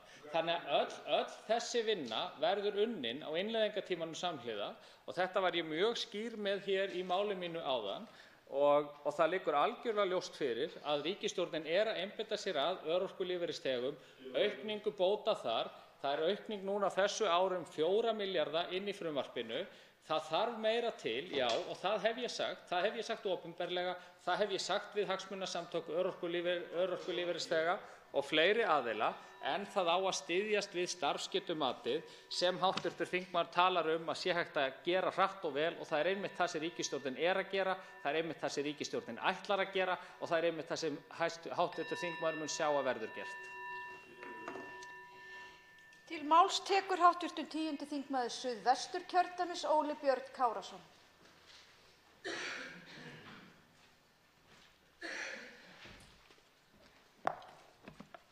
Frú forseti, þú voru áhugaverð orðaskipti á milli hæstv. ráðherra og við skoða vinnar hv. þingmanns Þorsteins Sæmundssonar. Ég ætla nú kannski ekki að blanda mér alveg inn í þær umræður en það er þó ánægjulegt að vita það að það er verið að slá í klárinn þegar það kemur að endurskoðun tryggingakerfis öryrkja og ég á von á því að við svona sameinumst það þegar frumvarpið kemur fram að það náist góð sátt það frumvarp. Kannski þær breytingar sem við þurfum að gera. Ég geri ráð fyrir því að það verði ýmislegt sem að við kannski viljum skoða betur og gera breytingar á, en að við reynum að gefa sjálfum okkur og ekki síst öryrkjum það loforð að við brettum upp ermar í þeim efnum. Ég ætla hins vegar aðeins að eiga orðastað við hæstv. Ráðherra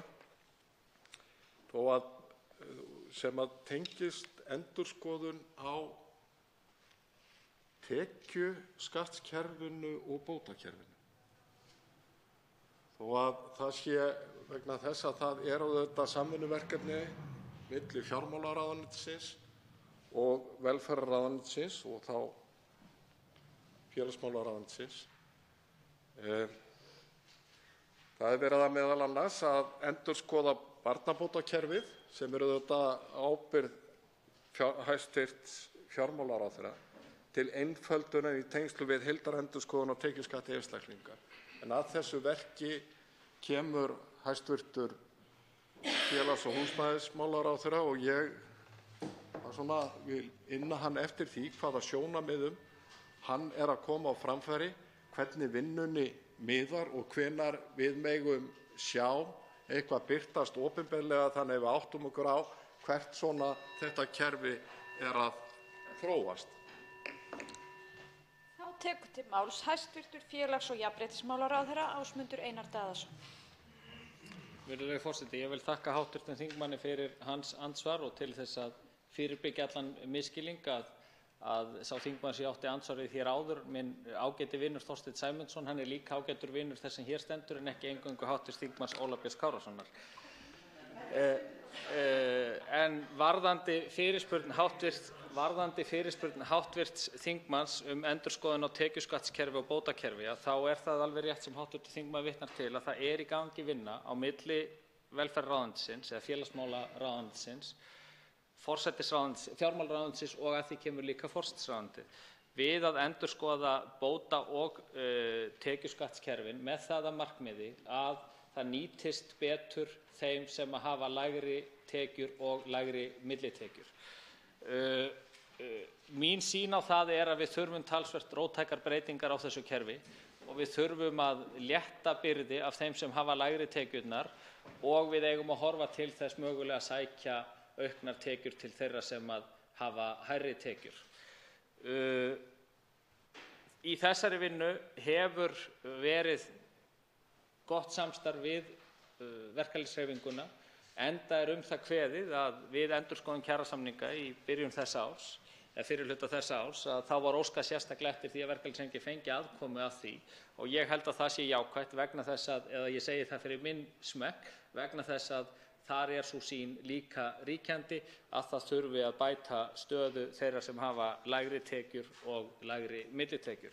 Hvenær þeirri endurskoðun nákvæmlega lýkur ekki gott að segja nákvæmlega á þessari stundu en ég á nú von á því að það gerist öðru hvoru megin við næstu áramót og hugsanlega í tengslum við kjarasamninga sem að margir hverjir eru lausir eða allir á almennum vinnumarkaði í lok þessa árs og opinberum markaði í byrjun næsta árs.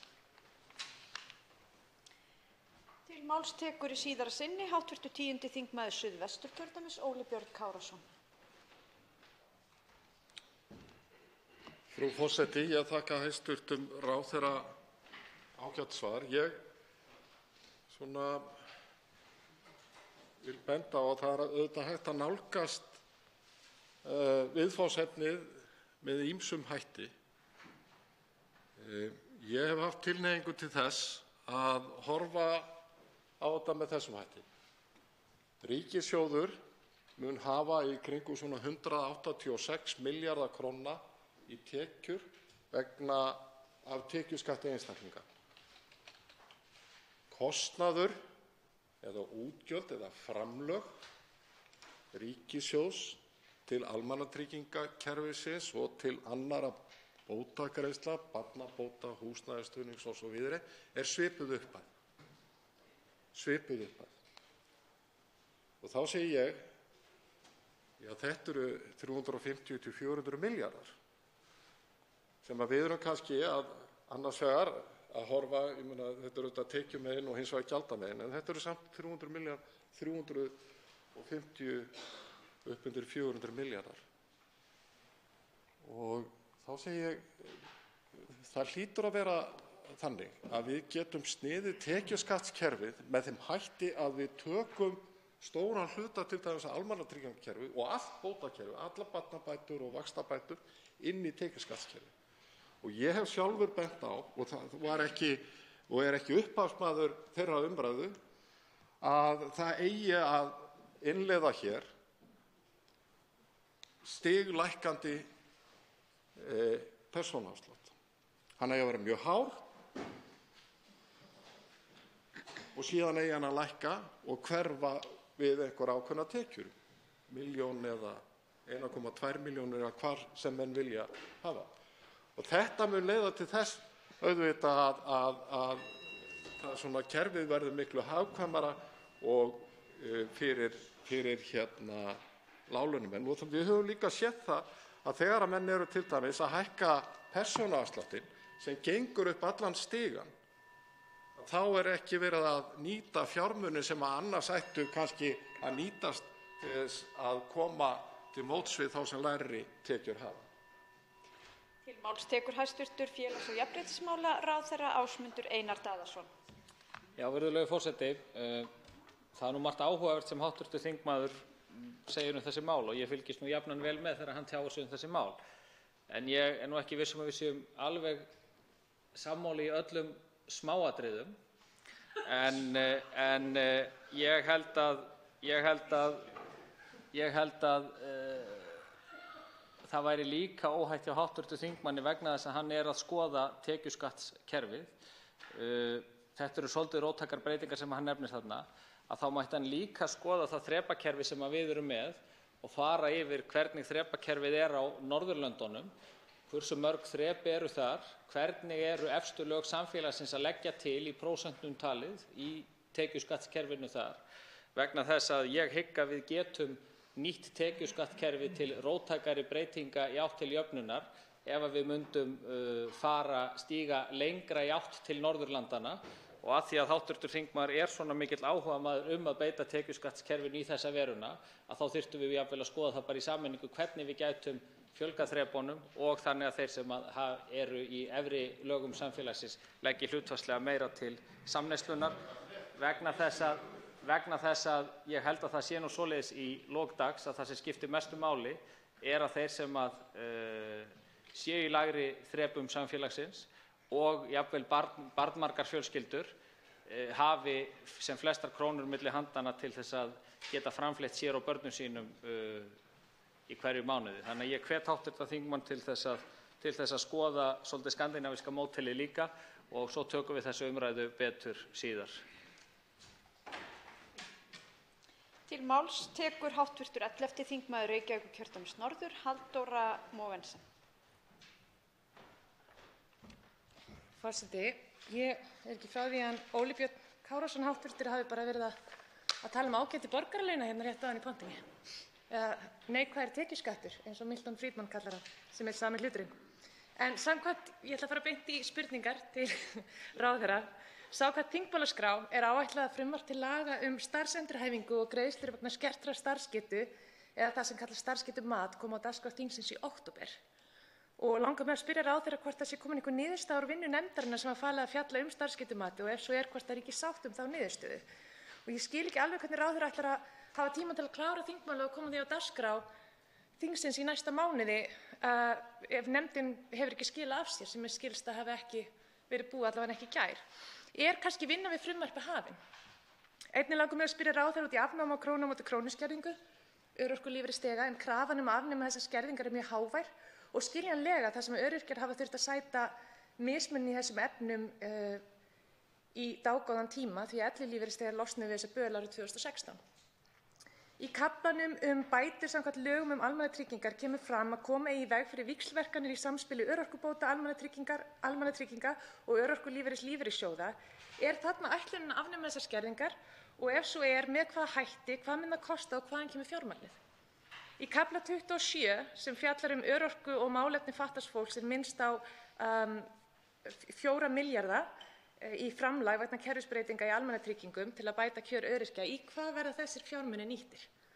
Svo spyr ég að lokum, mun ráðherra koma til með að koma kostnaðargreiningu til þingmanna og nefnda svo við getum gert okkur grein fyrir því hvað fyrir mikið fjármagn í hverri aðgerð og þannig tekið upplýsta aðstöðu til fjárlagana. Ég spurði hæstv. Heilbrigðisráðherra sömu spurningu í dag og fékk reyndar ekki svör. Ég er bara á við að koma eitthvað kostnaðargreining á aðgerðunum. Það eru lista af aðgerðum undir hverjum markmiði og það er engin leið til að sjá hvað er að fara mikið fjármagn í hverja aðgerð. Það væri mjög gagnlegt að fá að vita hvernig er verið að hugsa þetta. Einnig langar mig bara til að skjóta mjög fljótt varðandi heildræna nálgun þar sem aðgerðir eru samræddar þvert yfir málasviði við ráðherra. Mig langar til að heyra dálítið í ráðherra hvort að það sé eitthvað sem hann hefur hugsað þegar kemur að mikilvægum málaflokkum eins og tvíþættur vandi sem fellur undir 2 ráðuneyti. Til máls tekur hæstv. félags- og jafnréttismálaráðherra Ásmundur Einar Daðason.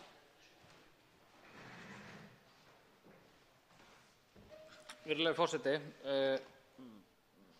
aðeins það liggur ljóst fyrir að það hefur verið mikill kraftur í starfi þessara nefndar og ég held að það sé óhætt að segja það án þess að ég sé að tjá mig það sem gerist þar inni. Ég held að menn séu komnir mjög nálægt að vera á sömu blaðsíðu svona grundvallar uppbyggingu kerfisins, hvernig manngangurinn á að virka í því og svo framvegis og það að stórum hluta snýr þá vinnan við að innleiða eða sem sagt frumvarpsgerðin þannig að það á að vera mögulegt að koma með þetta frumvarp inn hér í október. Það er allavega stefna þess sem hér stendur að gera það. Hins vegar það svo að síðan varðandi fjárveitingarnar sem að þarna koma inn aukningar og á einstaka liði og verkanir og svo framvegis, það er eitthvað sem þarf svo að koma samhliða. En ég á fastlega ráð fyrir því að það verði kannski meiri pólitísk umræða nákvæmlega þann þátt heldur en uppbyggingu kerfisins sjálfs. En síðan vil ég ítreka það sem ég sagði hér áðan að það er gert ráð fyrir því að innleiðingin á þessu gerist ekki 1. janúar. Það er gert ráð fyrir því að við þurfum tíma til þess að aðlaga okkur og undirbúa innleiðingu á þessu og sérstaklega fá atvinnurekendur og opinbera kerfi til þess að koma með inn í það, undirbúa Vinnumálastofnun, undirbúa VIRK og alla þá heilbrigðiskerfið og alla þá aðra sem þurfa að koma að því. Þeir 4 milljarðar sem eru í frumvarpinu nú gert ráð fyrir því að þeir verði nýttir á þann veg að þeir styðji við þá hugsun sem verði í nýja kerfinu. Ég hef þegar rætt það við Öryrkjabandalagið, við Þroskahjálp og aðra aðila að koma að því að vinna það hvernig við munum ráðstafa þessum 4 milljörðum samhliða því sem að þessari vinnu lýkur og mér finnst mjög trúlegt meðan við þær umræður sem þar hafa átt sér stað að það verði einmitt í þá veruna að draga úr krónu á móti krónu skerðingunum og öðrum þeim þáttum sem koma sér verst fyrir þá einstaklinga sem að verst hafa kjörin í þessum hóp. En síðan þurfum við meiri aukningar og það er alveg hárrétt hjá hv. þingmanni. Til máls tekur í síðara sinn hv. 11. þingmaður Reykjavíkurkjördæmis norður, Halldóra Mogensen. Forseti, ég fagna því ef það á að fara að minnka þessar krónu á móti krónu skerðingar þó ég til að þurfi bara að afnema þær alveg. En það er kannski aðeins dýrari pakki. En í kafla fæðingarorlof eitt markmið og ein aðgerð sem snýr að því að draga úr röskun á tekjuinnkomu foreldra í fæðingarorlofi með því að hækka hámarksgreiðslur í 600.000 krónur á mánuði. Þetta er fín aðgerð sem mun vonandi gera fleirum kleift að verja mikilvægum tíma með nýfæddum börnum sínum. En nú búum við þekkingu hversu mikilvægt það er fyrir þroska barna að verja miklum tíma með foreldrum sínum á fyrstu árum og því brýnt að fara í aðgerðir til að lengja fæðingarorlofið og þá sérstaklega með það í huga að börn einstæðra foreldra fái einnig að njóta þeirra lengingar. Og það er að segja að jafnræðis sé gætt á milli þeirra barna sem hafa 2 foreldra og þeirra sem hafa 1 foreldri. Einstæðir foreldrar eru oft þeir sem þurfa á mestri aðstoð að halda. Er þetta eitthvað sem ráðherra hyggst taka til greina í þeirri vinnu sem er framundan við lengingu fæðingarorlofs og hvenær má búast við frumvarpi þess efnis? Í kafla húsnæðismál þá virðist ráðherra setja mestan þunga í að aðstoða fólk við kaup á húsnæði á meðan að viðkvæmasti hópur samfélagsins er sá sem ekki getur keypt sér og sér ekki fram á að geta nokkurn tímann keypt sér, þar sem að leigukostnaður étur upp meginþorra ráðstöfunartekna. Hvað ef eitthvað hyggst ráðherra gera fyrir fólk á leigumarkaðinum? Svo undra ég mig aðeins á forgangsröðun í málefnum aldraða þar sem að 2 af 6 aðgerðum snúa að því að fá sem flesta aldraða á vinnumarkaðinn. Og ég spyr því á hvaða tímapunkti þegar fólk búið að strita og erfiða í 50+ ár má fólk bara hægja á sér og sinna sínum áhugamálum í friði fyrir einhverjum hvatningarherferðum yfirvalda til að halda áfram að strita. Mér þykir þetta furðuleg forgangsröðun. Og í lokin, felur aðgerðir ráðherra til að tækla launajafnrétti kynjanna í sér að lyfta kvennastéttum upp úr láglaunafeninu því að það er ljóst að jafnlaunavottunin mun ekki koma því til leiðar. Til máls tekur hæstv. Félags- og jafnréttismálaráðherra Ásmundur Einar Daðason. Virðulegur forseti, mér reiknast til að þetta, ef ég legg saman þær spurningar sem ég átti ósvaraðar áðan, þá ég 8 spurningar eftir að svara á 1:50. Þannig að ég ætla bara að byrja núna strax. Ég ætla að byrja á því sem að hv. þingmaður kom inn á hér áðan og sneri að tvíþættum vanda og í rauninni hvernig kerfi getur unnið saman. Þar held ég sérstaklega gagnvart börnum að þar þurfum við að gera róttækar breytingar og ég er að setja þverpólitíska nefnd í það að skoða það hvernig við getum brotið niður múrann í kerfunum sérstaklega þegar kemur að tvíþættum vanda sem þarf að sækja þjónustu til fleiri en eins aðila innan ríkiskerfisins og jafnvel innan sveitarfélaganna líka. Þannig að sú vinna er farin á stað.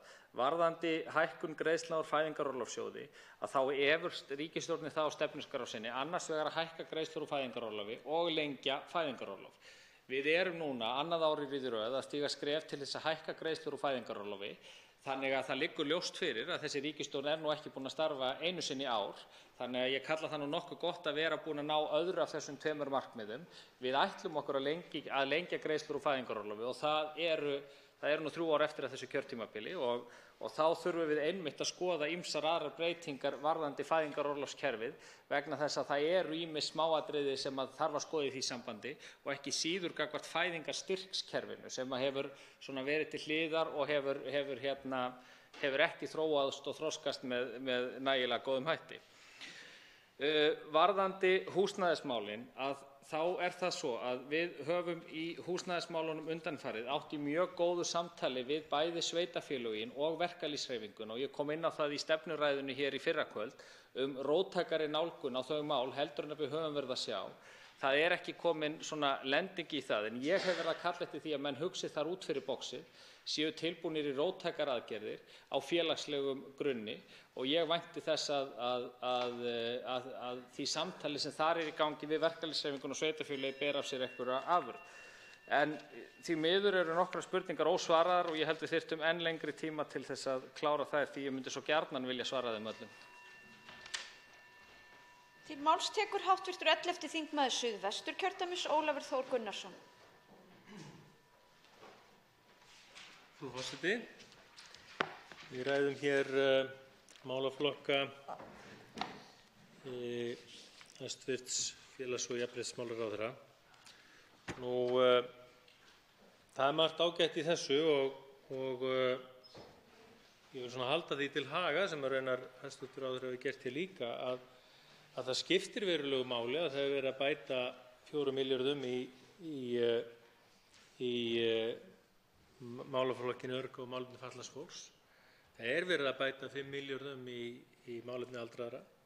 Það er verið að hækka barnabætur auka framlög þangað 15% og svo mætti lengi telja. Þarna er alls ekki fullgert í neinum málaflokki. Enda eins og hæstv. ráðherra kom inn á þá erum við rétt að byrja. En svo að ég leyfi nú að klappa hæstv. ráðherra á bakið en gengur bara býsna vel. En það er einn málaflokkur sem að hæstv. ráðherra var byrjaður að ræða aðeins hérna áðan sem við ræða betur, það er að segja húsnæðismálin. Þar finnst að minnsta kosti mér að okkur mætti ganga betur. Ég hef talað fyrir því alllengi að við yrðum að fara að endurhugsa hugmyndafræðina á bakvið húsnæðisstuðning.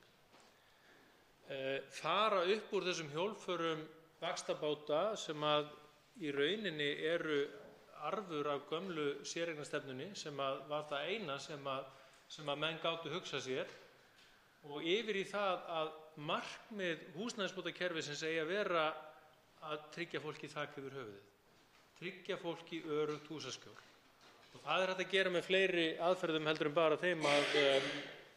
bara þeim að niðurgreiða vexti bankanna með vaxtabótum sem að vaxtabóturnar eru í raun og veru og gera bönkunum þessuna sömu leyti kleift að halda uppi vaxtastiginu á þessum lánum. Til máls tekur hæstv. Félags- og jafnréttismálaráðherra Ásmundur Einar Daðason.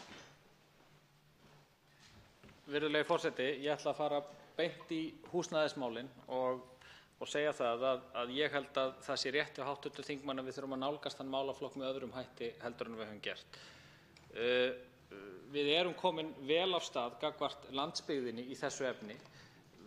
Þar hefur meðal annars verið sett af stað vinna við að taka upp aðgerðir að norskri fyrirmynd til þess að stuðla að uppbyggingu í hinum dreifðu byggðum vegna þess að það hefur látið á sér standa. Það er líka í vinnslu að stofna leigufélag á landsbyggðinni af hálfu Íbúðalánasjóðs til þess að nýta þær eignir sem þar eru til þess að byggja upp leigufélag og hvort tveggja þessar aðgerðir í mjög góðu samstarf og samvinnu við samband sveitarfélaga. Síðan gagnvart höfuðborgarsvæðinu þar sem að vandinn er gríðarlega aðkallandi, að þar held ég að menn þurfi að hugsa þetta í miklu róttækari lausnum og miklu víðtækar heldur en gert hefur verið með það að markmiði að byggja upp leigumarkað sem raunverulega er óhagnaðardrifinn. Við höfum verið að stíga svona tilraunaskref í því með almenna íbúðarkerfinu en ég held að við þurfum að koma miklu sterkar inn í það og við höfum að undanförnu verið að horfa til þess hvar það hefur verið að ganga best á Norðurlöndunum. Og það hefur meðal annars verið í Finnlandi, þar sem að Helsingi er eina höfuðborgin á Norðurlöndunum, þar sem að húsnæðisverð hefur nánast haldist óbreytt á undanförnum árum. Og af hverju er það? Það er hugsanlega vegna þess að í Helsingi leyfir ríkið sér í krafti húsnæðisstofnunar að stofna leigufélag sem er í eigu ríkisins og byggir upp leiguhúsnæði, ekki bara út á landi og í dreifðum byggðum, heldur í höfuðborginni sjálfri. Vegna þess að húsnæðismálin eru velferðarmál og það er gríðarlega mikilvægt að við hugsum það þannig.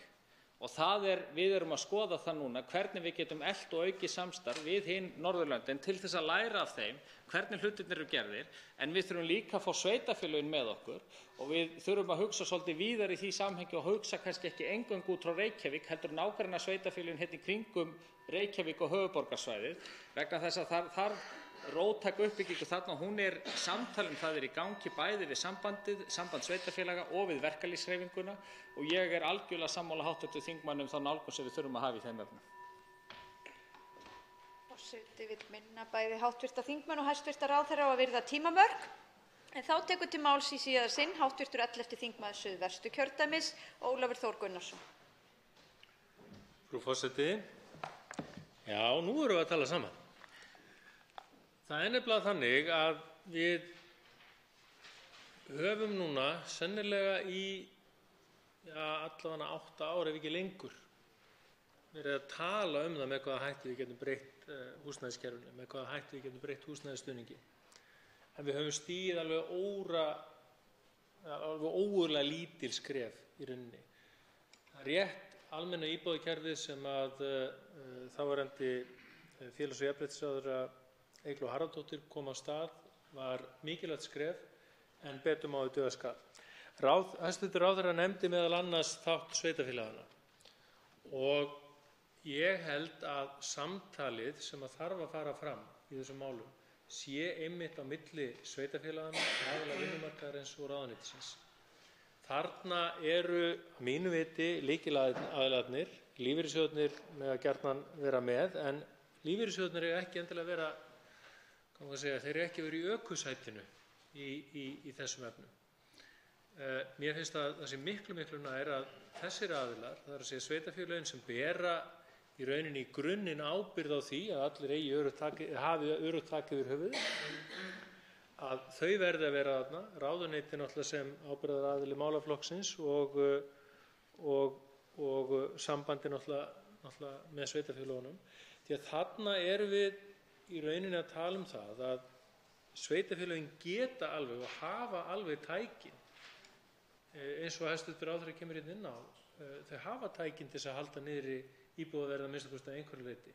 Þau geta lagt fram framlög til að mynda í formi lóða með sérstökum aðgerðum Og það er mjög mikilvægt að þetta samtal verði tekið á einhverjum vitrænum grunni þannig að menn, eins og ráðherra orðaði það svo ágætlega áðan, komist einhvern veginn út fyrir kassann og fari að tala á þeim nótum að þetta snýst öruggt húsnæði. Þetta snýst ekki eignir einstaklinga. Til máls tekur hæstv. Félags- og jafnréttismálaráðherra Ásmundur Einar Daðason. Virðulegi forseti, ég tek undir með hv. þingmanni að ég held það skref sem stigið var þegar að lög um almennar íbúðir var samþykkt hér á Alþingi og sú vinna sem að farið hefur fram í framhaldinu af því held ég, eða vil allavega vona, að hafi valdið kannski einhver aðeins hugarfarsbreytingu hjá ekki bara hjá almenningi heldur líka innan stjórnkerfisins hvernig við að nálgast húsnæðismálin. Og í því sambandi held ég að við séum tilbúin núna til þess að stíga stærri og róttækari skref í því efni og það hefur verið rætt við einmitt þá aðila sem að hv. þingmaður vitnar hér til, sveitarfélögin, og þar hefur farið fram samtal við samband sveitarfélaga og ég hef líka átt fundi með forystumönnum í Reykjavík og Reykjavíkurborg aðkomu að því við Íbúðalánasjóð, hvernig Íbúðalánasjóður sem ný húsnæðisstofnun eftir þær breytingar sem samþykktar voru hér á Alþingi á síðasta þingi, þá Íbúðalánasjóður að breytast miklu meira í raunverulega húsnæðisstofnun sem á að hafa afgerandi hlutverk á húsnæðismarkaðnum en ekki bara lánasjóður eins og hann var á sínum tíma. Og ríkið á að geta komið virkar inn í þessi mál með það að markmið að tengja saman þessa aðila og að ráðast í róttækari uppbyggingu í leiguhúsnæðismálum heldur en að við höfum séð.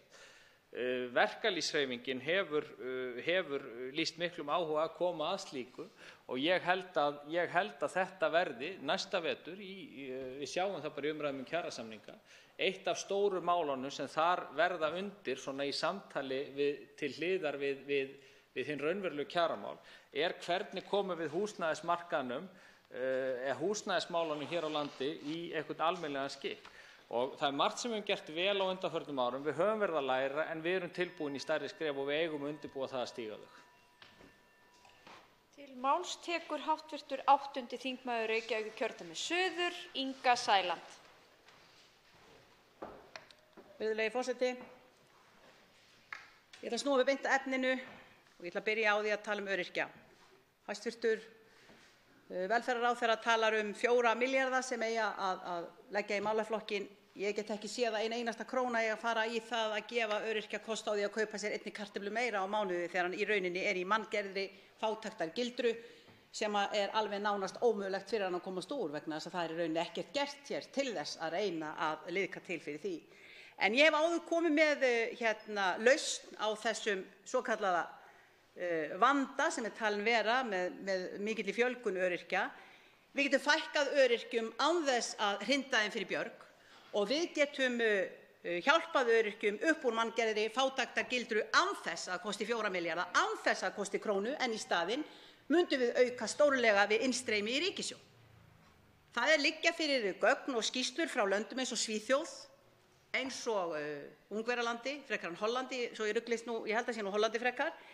Það kemur í ljós að Svíarnir ákveða það að gefa öryrkjum kost á því að fara út á vinnumarkaðinn og vinna og reyna að bjarga sér sjálfir ef þeir mögulega geta. Það kannski öflugasta starfsgetumat sem við getum mögulega fengið og þarf engar nefndir og engin ráð eða eitt eða neitt í það. Það gerist ekkert annað en það að hvatningin það mikil að þeir reyna eins og þeir mögulega geta og margir hverjir í rauninni geta það ekki og þar af leiðandi þurftu þeir að snúa við og fara aftur inn í kerfið, en aðrir gerðu það svo sannarlega. Margir sem eru að kafna í þunglyndi og vanlíðan höfðu líkamlega burði og 30% af þessum einstaklingum í Svíþjóð sem reyndu fyrir sér á þennan hátt skiluðu sér aftur inn á bótakerfið. 70% hélt áfram á fullu ferðinni út í samfélaginu og þegar hæstv. Velferðarráðherra hugsar og talar það, hugsa út fyrir boxið, að reyna að gera eitthvað sem virkilega eitthvað nýtt í stöðunni, þá finnst mér ástæða til að skoða það sem við þurfum þó minnsta kosti ekki að segja að kosti krónu, heldur þvert á móti myndi vera stórkostleg bragarbót. Til máls tekur hæstv. Félags- og jafnréttismálaráðherra Ásmundur Einar Daðason. Virðulegi forseti, ég vil taka undir með hv. þingmanni Ingu Sæland að við eigum að hugsa út fyrir boxið og það erum við að gera með þeim breytingum og þeirri nálgun sem hefur verið á starfsgetumati síðasta ár. Við ætlum okkur að innleiða þetta nýja starfsgetumat en þó með talsvert breyttri hugsun og breyttri nálgun í því hvernig við aðstoðum fólk við það að fara út á vinnumarkaðinn. Við erum með 4 milljarða í aukningu núna á milli ára. Það ætlunin að nýta þá fjármuni þannig að þeir nýtist sem best í þeirri hugsun að hvetja fólk til þess að fara út á vinnumarkaðinn og þar horfum við þetta til krónu á móti krónu skerðinganna og ég hef þegar rætt það við bæði Öryrkjabandalagið og Þroskahjálp hvernig við stígum næstu skref í því.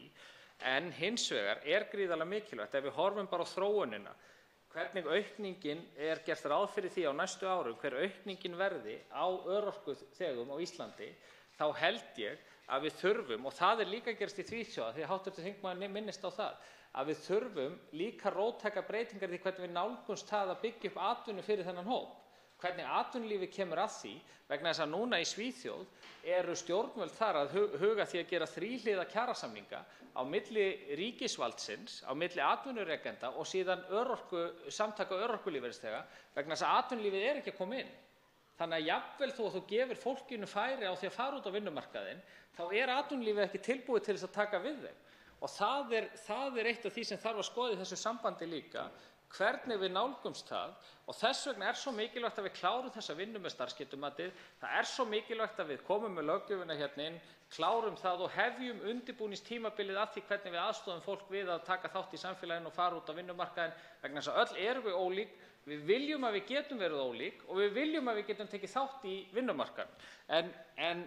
En við verðum að taka þessar breytingar samhliða. Ég veit ekki hvort hv. þingmaður sammála það, en við erum sammála að það þarf síðan auknar fjárveitingar inn í kerfið. Ég ætla ekki að neita því, en það eru samt 4 milljarðar núna. Það skref, en við þurfum að auka það í framhaldinu.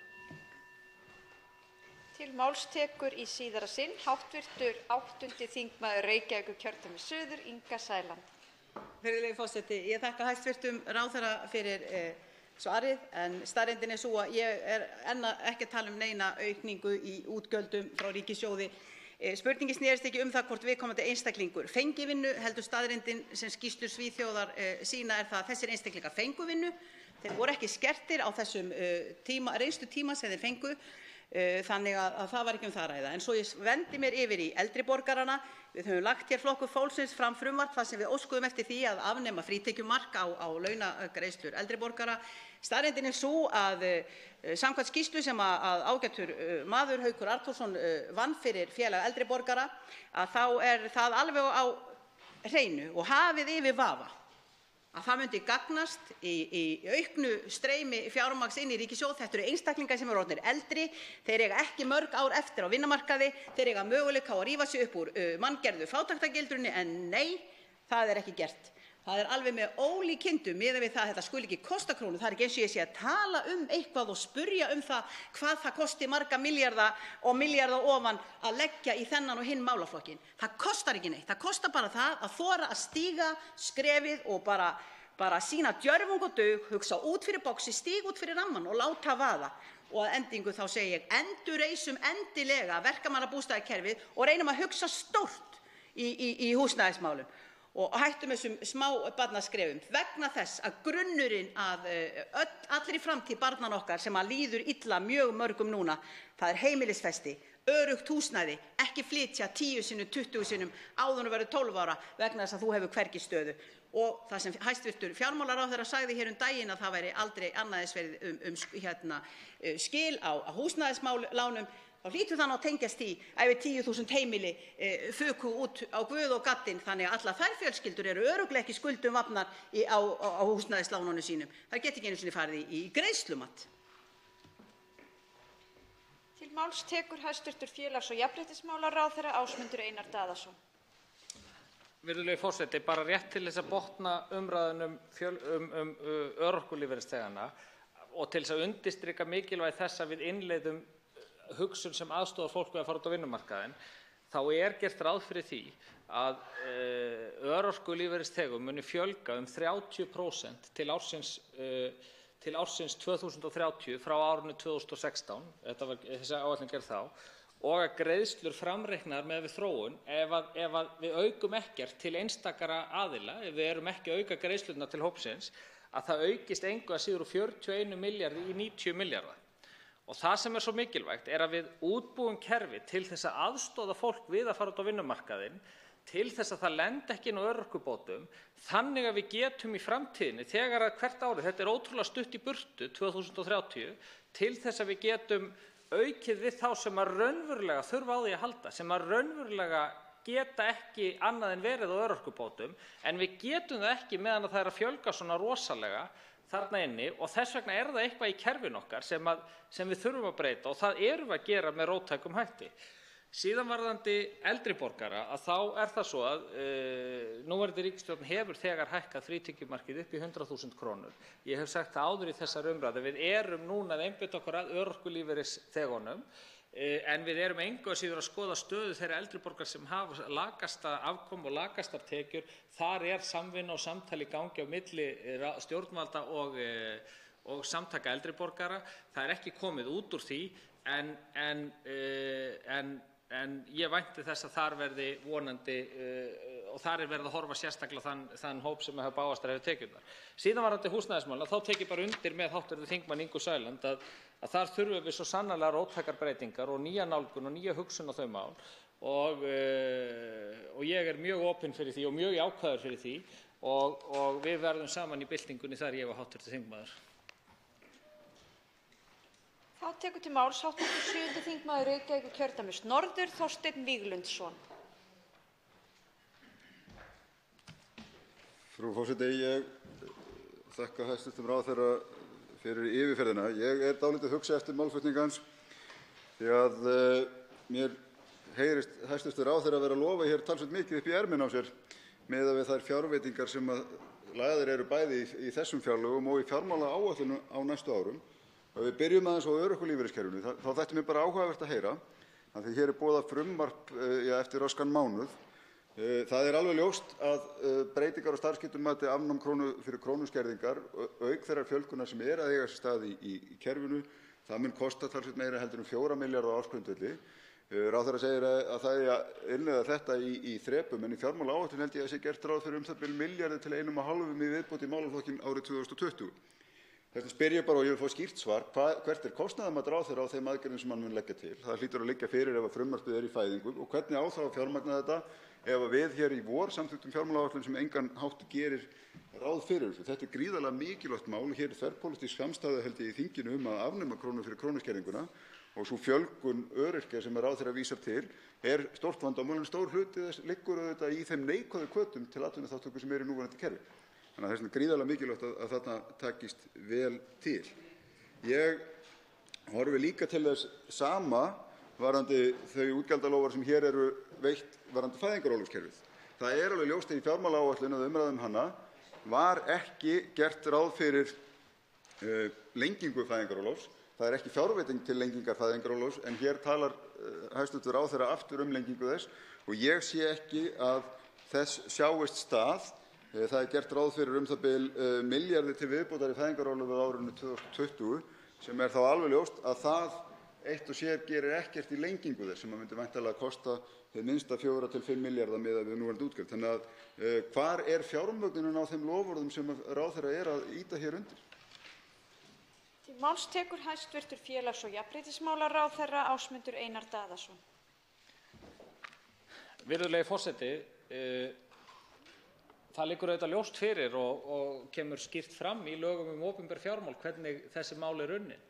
Fjármálaáætlun endurskoðuð árlega líkt og fjárlög, og það liggur líka ljóst fyrir að á hverjum tíma þá eru stjórnvöld að vinna að stefnumálum, hvort sem í formi innan félagsmálaráðuneytisins eða heilbrigðisráðuneytisins eða samgönguráðuneytisins, og þegar að stefnumótun í gangi og þegar að verða kerfisbreytingar, að þá að sjálfkrafa í framhaldinu eru endurskoðaðar áætlanir ríkisins og skoðað í sambandi við það. og það er auðvitað það sem verður gert í framhaldinu. Það liggur auðvitað ljóst fyrir og ég get hjálpað hv. þingmanni vegna þess að hann nefndi það ekki hérna áðan í ræðu sinni til þess að bæta við í þessari upptalningu að þá þarf líka að styrkja úrræði á vinnumarkaði ef við ætlum að innleiða starfsgetumat inn í Vinnumálastofnun, ýmis úrræði.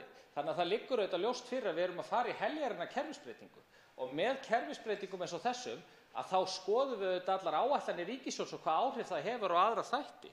Skárra væri það, þannig virkar fjárlagakerfið. Síðan varðandi hækkun fæðingarorlofs og lengingu fæðingarorlofs að þá það bara skýrt í stefnu ríkisstjórnarinnar að það stendur til á kjörtímabilinu. En ég vil líka minna hv. þingmann á að þessi ríkisstjórn hefur ekki starfað í 1 ár ennþá.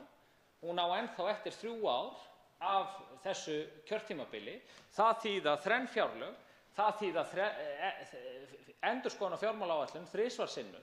Og ég fagna því auðvitað vegna þess að ég sá glitta í það hjá hv. þingmanni hérna áðan að hann væri að fagna því að það væri aukning til málaflokka eða þyrfti aukningu til málaflokka eins og örorkulífeyrisþega, eins og í aðra málaflokka. Og það er auðvitað ákveðin stefnubreyting frá þeim upphrópunum sem hann var með hér í þingsal ekki fyrir en bara 2 dögum síðan þegar hann var að gagnrýna það hvernig ríkisútgjöldin væri að aukast til félagsmála. Og þau eru að aukast 8–9% á þessu ári að raungildi og það er fagnaðarefni og ég fagna því að hv. þingmaður sem einu sinni var félagsmálaráðherra sé kominn í þann hóp að fagna því en ekki gagnrýna það eins og hann gerði fyrir 2 dögum síðan. Til máls tekur hv. 7. þingmaður Reykjavíkurkjördæmis norður, Þorsteinn Víglundsson. Já, frú forseti, ég spurði reynda 2 einfaldra spurninga og ég fekk svar við hvorugu. Hvert er kostnaðarmatið á þeim aðgerðum sem að ráðherra er að boða hérna og hvar er þá fjármagnið? Báðar þessar aðgerðir eru tilgreindar í þá stefnu ríkisstjórnarinnar og hlýtur að hafa verið tekið tillit til þeirra í fjármálaáætlun. Því að ég trúi ekki að ráðherra hafi bara lagt fram hér einhverja ágiskun á hvað hann ætlaði að gera á kjörtímabilinu án þess að hafa neina kostnaðargreiningu á bak við þau stefnumál sem hann væri að leggja fram. Ég sé ekki, og það er auðvitað grefur undan trúverðugleika fjármálaáætlunar, ef að ríkisstjórn leggur af stað með skýra stefnu, kostnaðarmetur hann ekki í fyrstu fjármálaáætlun sinni og segir að þetta er nú bara svona til viðmiðunar og við bara uppfærum hana síðan eftir þörfum. Það er ekki boðlegt. Ég nenni ekki að svara útúrsnúningum ráðherra varðandi mína gagnrýni á útgjaldaaukningu. Ég hef sagt mjög skýrt, ég gagnrýni ekki forgangsröðun ríkisstjórnarinnar varðandi velferðarmál eða heilbrigðismál. Hún er sú sama og hjá fyrri ríkisstjórn. Ég gagnrýni hins vegar að það verður ekki innistæða fyrir þeim útgjaldaloforðum sem hér eru gefin til lengdar nema farið verði þá í umtalsverðar skattabreytingar. Skattahækkanir, svo við tölum nú skýrt. Það sem að vakti hins vegar athygli mína er yfirlýsingar hæstv. ráðherra varðandi mögulegar skattabreytingar og ágætar hugleiðingar hv. þingmanns Ólafs Björns Kárasonar varðandi stiglækkandi persónuafslátt sem eiga uppruna sinn í samráðsvettvangi aukna hagsæld og ég held að væri einmitt mjög öflug og góð breyting, einmitt sérstaklega fyrir örorkulífeyrisþega, fyrir eldri borgara, fyrir lágtekjufólk almennt í samfélaginu, þar sem við raunverulega beinum þessum stuðningi að lágtekjuhópum.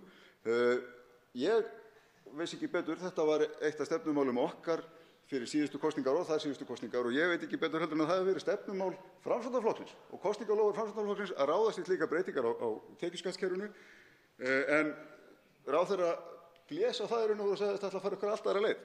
Og ég spyr mig bara, ætlar Framsóknarflokkurinn ekki að standa við kosningaloforð sinn breytingar á skattkerfinu sem voru ágætlega útfærðar í einmitt fyrrnefndum kosningaloforðum? Til máls tekur hæstv. félags- og jafnréttismálaráðherra Ásmundur Einar Daðason.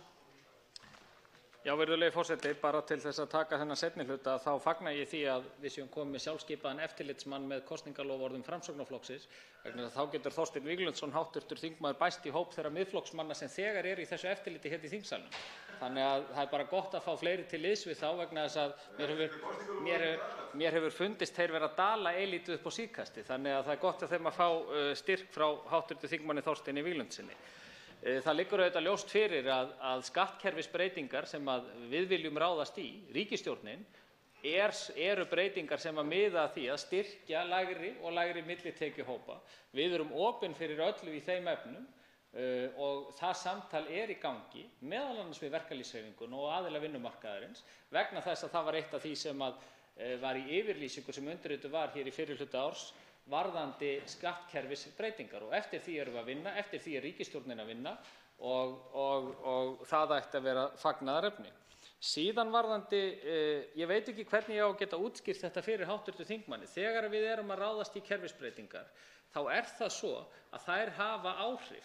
Þær hafa áhrif á ýmsa málaflokka, pluss eða mínus, hér og þar. Og það það sem mun nákvæmlega gerast með starfsgetumatinu. Við erum að stíga skref upp á 4 milljarða í þessum fjárlögum. Það liggur ljóst fyrir að þegar það kemur frumvarp, þegar það kemur frumvarp hér inn í þingið, og það ætti hv. þingmaður líka vita sem áhugamaður fjárlagagerð, að þá fara slík frumvörp í kostnaðarmati í fjármálaráðuneytinu. Þá fara slík frumvörp líka í mati í forsætisráðuneytinu.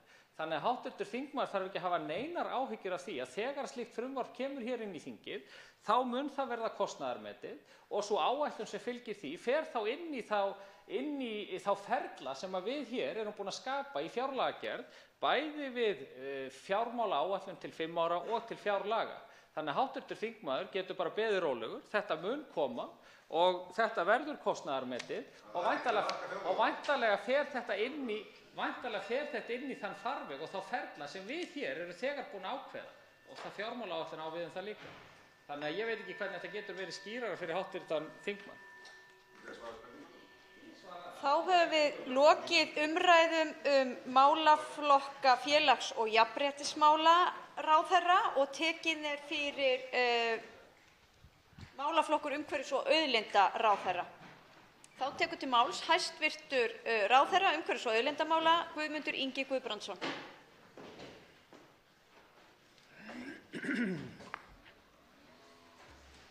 Hæstvirtur forseti. Málefnasviðin eru 3 sem að heyra undir umhverfis- og auðlindaráðherra að öllu eða einhverju leyti. Starfsemi málefnasviðs 17 þar umfangsmest. Þá tilheyrir starfsemi Landmælinga Íslands á málefnasviði 6 til ráðuneytisins sem og verkefni Skipulagssjóðs á málefnasviði 8. Í því fjárlagafrumvarpi sem nú til umræðu eru heildargjöld til málefnasviðs 17 umhverfismála áætluð rúmir 19,5 milljarðar króna og aukast rúman 1,5 milljarð króna á föstu verðlagi fjárlaga 2018. Þetta samsvarar 8,8% raunaukningu. Þegar tekið tillit til áhrif af almennum launa- og verðlagsbreytingum sem áætlaðar eru 528 milljónir króna nemur hækkunin rúmum 2 milljörðum króna eða 11,8%. Gert ráð fyrir niðurfellingu tímabundinna framlaga til málefnasviðsins sem nema 517 milljónum króna, þar af 325 milljónir vegna tímabundinna fjárfestingaframlaga til að byggingar gestastofa þjóðgarða, 147 milljónir króna vegna sóknaráætlunar í loftslagsmálum 2016-18 sem rennur sitt skeið í lok þessa árs og 44,8 milljónir króna tímabundin fjárveiting til náttúrustofa. Gerðar verða ráðstafanir til að lækka útgjöld á málefnasviðinu 126 milljónir króna í samræmi við markmiði gildandi fjármálaáætlun svokölluð aðhaldskrafa. Bundin útgjöld nema alls 850 milljónum króna. Ég vil vekja athygli á því að í frumvarpinu misritun þar sem talað að þyngst vegi gjaldaaukning vegna breytinga á áætluðum sértekjum ríkisaðila.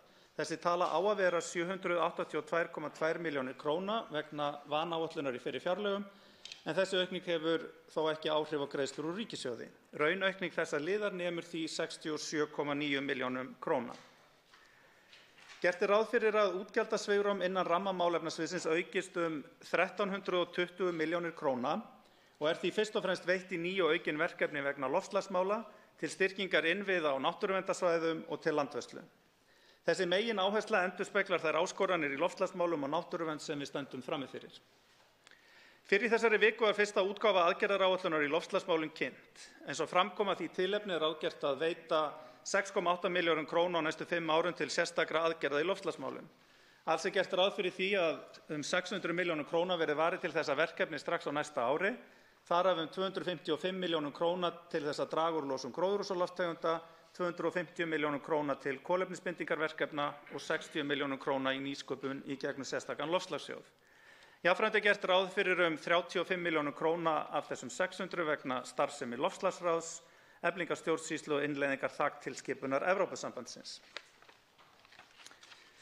Eins og fleiri en ég hefa bent á þá ekki spurning hvort við eigum að ráðast í aðgerðir vegna loftslagsbreytingar, heldur erum við einfaldlega skuldbundin til þess, bæði gagnvart alþjóðasamfélaginu en ekki síður gagnvart komandi kynslóðum. Hæstvirtur forseti. Ég hef látið hafa eftir mér að náttúra Íslands sé gulleggið okkar. Hana þurfum við að vernda og virða og jafnframt tryggja að við göngum ekki á gæði hennar. Í fjármálaáætlun ríkisstjórnarinnar er gert ráð fyrir að 7,5 milljörðum króna verði varið í aðgerðir til verndar náttúrunni á næstu 5 árum. Með þessu fjárlagafrumvarpi er lagt til að hálfum milljarði króna verði varið á næsta ári til þessara brýnu verkefna og 200 milljónum króna til landvörslu.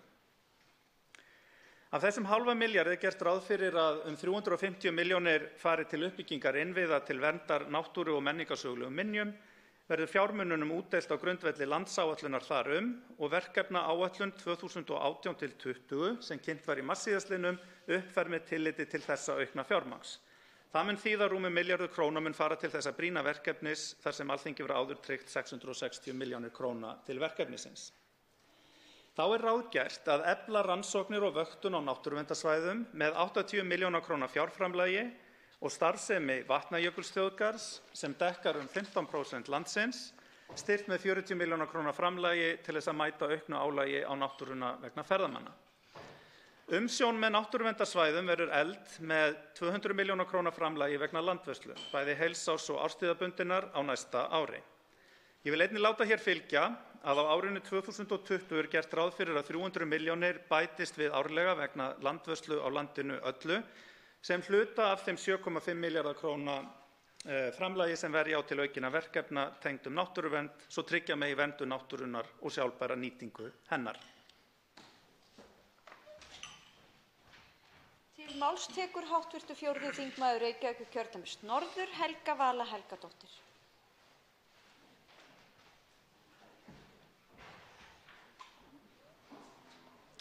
Frú forseti.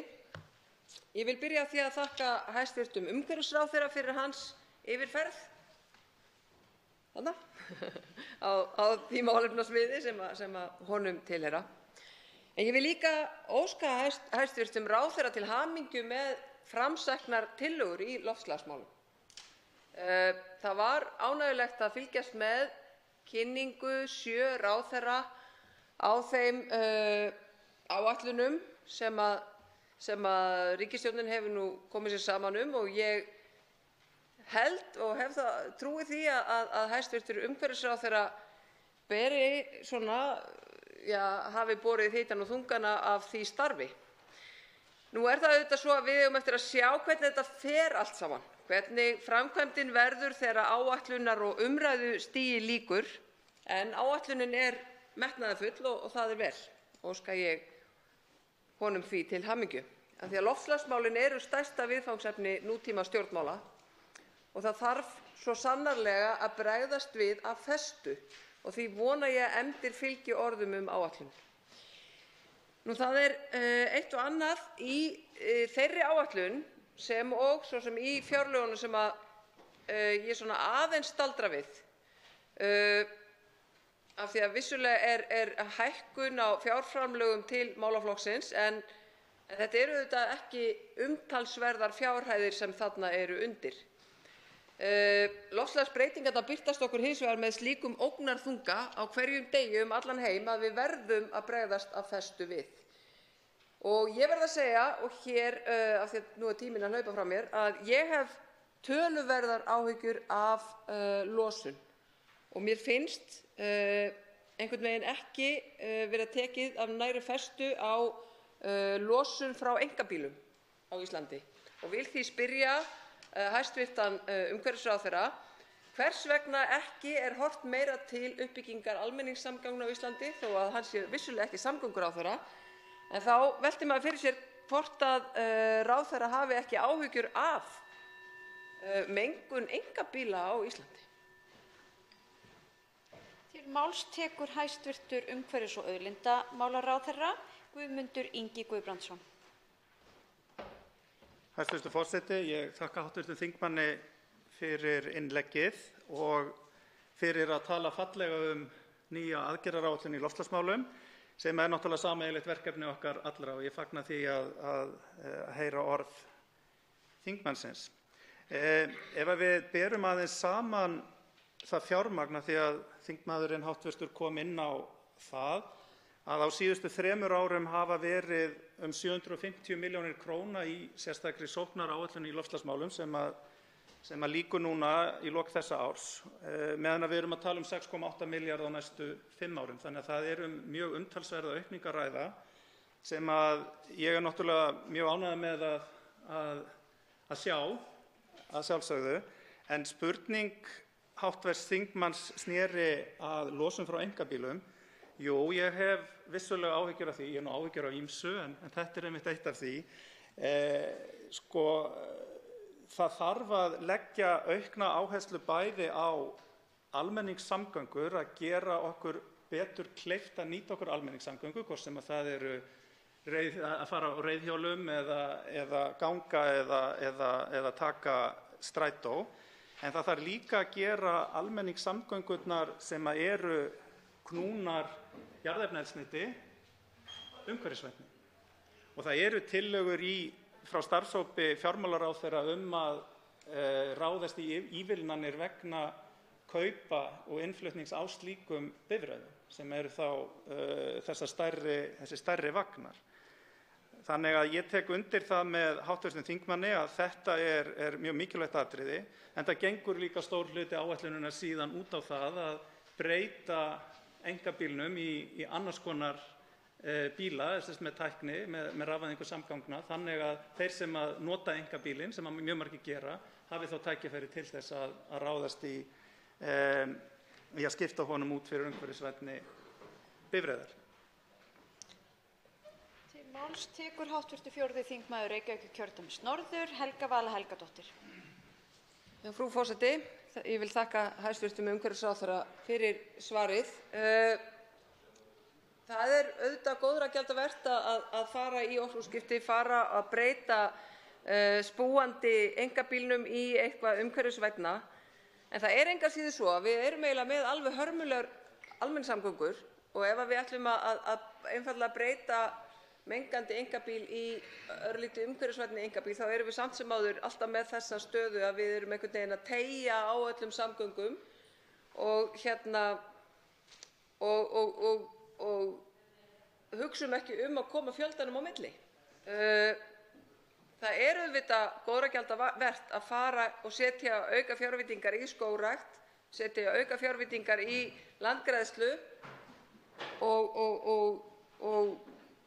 ýmiss konar náttúruvernd. En ég velti fyrir mér hvort að við þurfum ekki að horfa á þennan aðalskaðvald sem mengunin, þessi losun.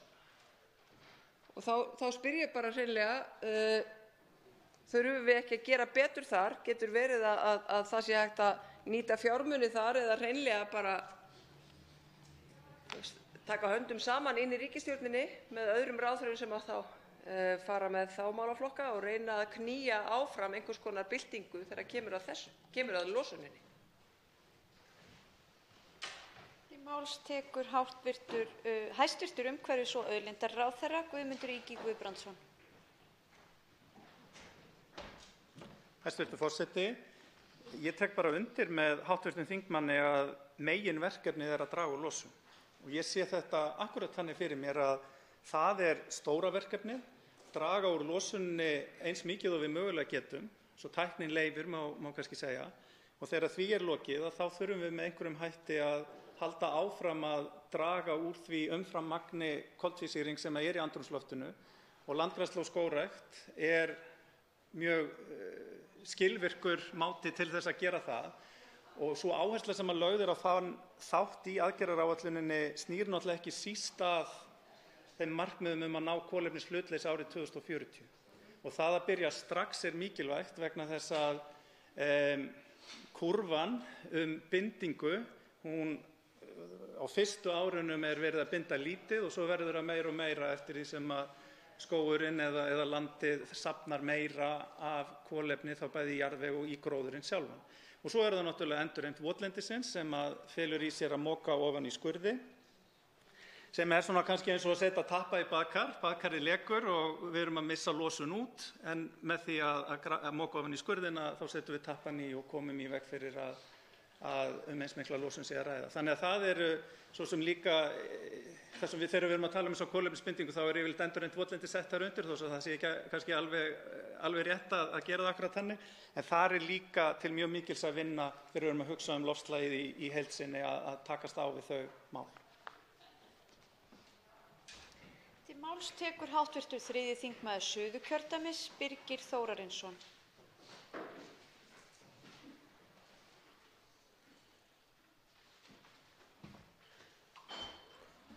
Frú forseti, ég vil víkja hér aðeins að kolefnisgjaldinu, en þar er háar fjárhæðir að ræða. Tekjur á gjaldinu eru áætlaðar 5,9 milljarðar á árinu 2019, hækkun milli ára 550 milljónir.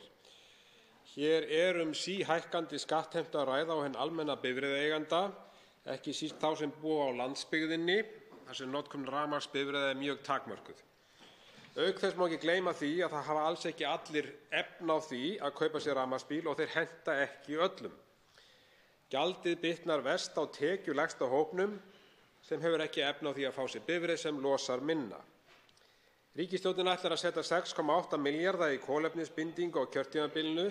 Þetta eru miklir peningar og eins gott að þetta beri einhvern árangur.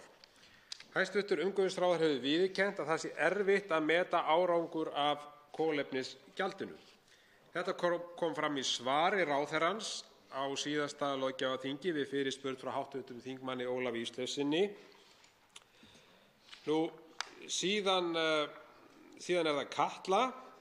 Nýjustu fréttir þaðan af eldstöðinni eru mjög athyglisverðar. Nýjar rannsóknir sýna að hún losar gríðarlegt magn af koltvísýringi út í andrúmsloftið, einhver 20 kílótonn á dag. Á ársgrundvelli er það meira en öll losun Íslands til samans, ef ég skil þetta rétt. Þetta bara vissi enginn og enginn veit hversu lengi þetta hefur staðið yfir. Þetta sýnir einfaldlega að þessi kolefnisjöfnunarmál eru meira og minna órannsökuð og meðan svo er ekki hægt að skattleggja almenning með þessum hætti. Það vantar alla yfirsýn yfir stöðu þessara mála. Ég vil því spyrja hæstv. Umhverfisráðherra: er þessi gjaldtaka á almenning forsvaranleg í ljósi þessarar óvissu sem ríkir árangurinn og mælingarnar og annað slíkt sem við höfum fengið fréttir af? Til máls tekur hæstv. Umhverfis- og auðlindaráðherra Guðmundur Ingi Guðbrandsson. Hæstv. forseti, ég vil þakka hv. þingmanni fyrir innleggið. Það er þannig að kolefnisgjaldi er fyrst og fremst ætlað að reyna að breyta venjum og hvetja til þess að einstaklingar fari og aðrir aðilar fari meira út í umhverfisvænni faramáta. Það sem ég vil segja varðandi útlosun sem kemur frá náttúrulegum ferlum, eins og hv. þingmaður nefndi hérna varðandi Kötlu, að þá hefur það kannski ekki mikið með kolefnisjöfnunaraðgerðir ríkisstjórnarinnar að gera, einfaldlega vegna þess að það verður útlosun á gróðurhúsalofttegundum frá mjög mörgum náttúrulegum ferlum sem að við getum í rauninni ekki svo auðveldlega stýrt eins og gefur að skilja. Þannig að þær jöfnunaraðgerðir eða sú kolefnisjöfnun sem við erum að ráðast í beinist náttúrulega að þeim þáttum sem að hafa með útlosun frá manninum sjálfum að gera. Þannig að það er svona kannski ákveðin munur þar á. Ég tel að kolefnisgjaldið sé mjög mikilvægt til þess að hvetja til breyttra hátta þegar það kemur að því að hvaða faramáta við nýtum okkur. En ég get tekið undir það með þingmanninum háttvirtum að það er mikilvægt að bæta rannsóknir það hverju nákvæmlega skilar og það á við margar aðrar aðgerðir. Þetta er ekki ómögulegt að gera þetta að öllu leyti en það er erfitt og þetta er að sjálfsögðu til skoðunar. Til máls tekur hv. 10. þingmaður Reykjavíkurkjördæmis suður, Þorsteinn Sæmundsson.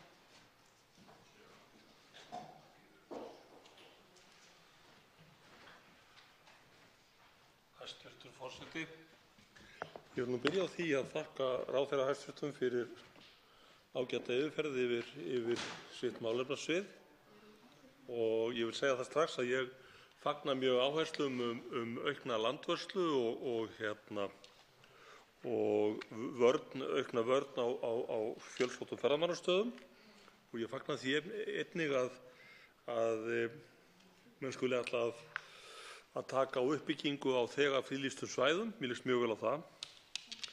En það hins vegar eitt atriði sem ég hef aðeins staldrað við og það í sambandi við kolefnis útblástur og bindingu. Og svo illa vill til að núna líklega útmánuðum síðustu þá töpuðum við einni stærstu gróðrarstöð sem við áttum, sem Barri á Egilsstöðum, sem hafði lengi barist í bökkum og gafst að lokum upp því miður því að hún hefði væntanlega gagnast vel núna þegar við ætlum að gera gangskör í kolefnisbindingu. Það hins vegar eitt sem vakti athygli mína, yfirlýsing ríkisstjórnarinnar sem gæti kallast bensínlaust Íslands 2030, að menn skuli leggja svo mikla áherslu á það að taka útblástur sem 4% af heildarlosun. 4% af heildarlosun. Og ég hefði viljað sjá líka að ríkisstjórnin setti alvöru kraft í það að almenningssamgöngur yrðu vistvænni. Og ég vek til dæmis áherslu á það, vek athygli á því að ég held að það sé ekki einn einasti strætisvagn til á Íslandi sem með svona tvinnbúnaði, það að segja bæði rafmagn og dísel, sem þó mjög algengt erlendis víða, eins með hópferðabíla.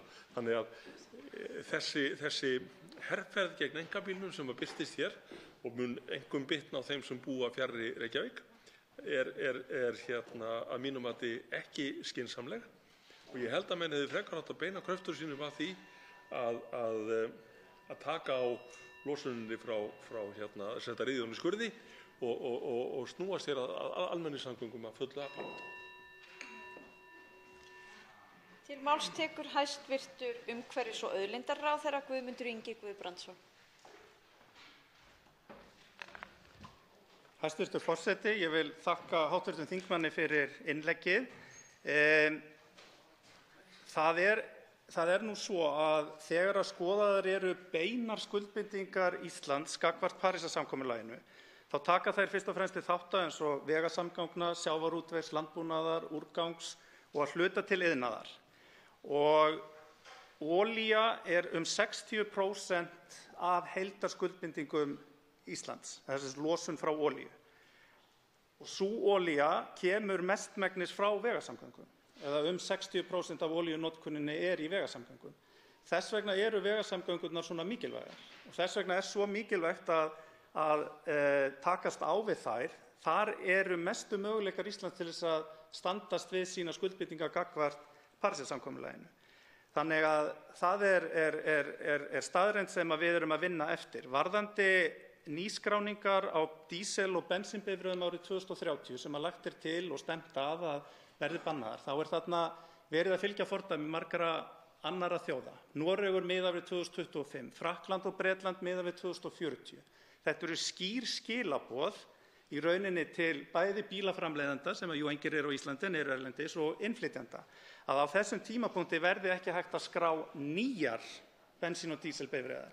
Það verður hins vegar áfram hægt að kaupa og selja þær sem þegar eru fyrir hendi. Og varðandi rafmagnsstrætó eða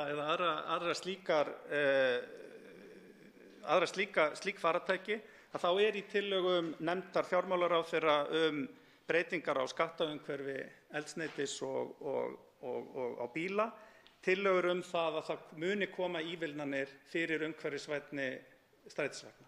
Þannig að ég bind vonir við að á næstu árum sjáum við það koma inn og svo vissulega í þessari áætlun líka heilmikið áætlanir að fara í endurheimt votlendis. Til máls tekur hv. 10. þingmaður Suðvesturkjördæmis, Óli Björn Kárason.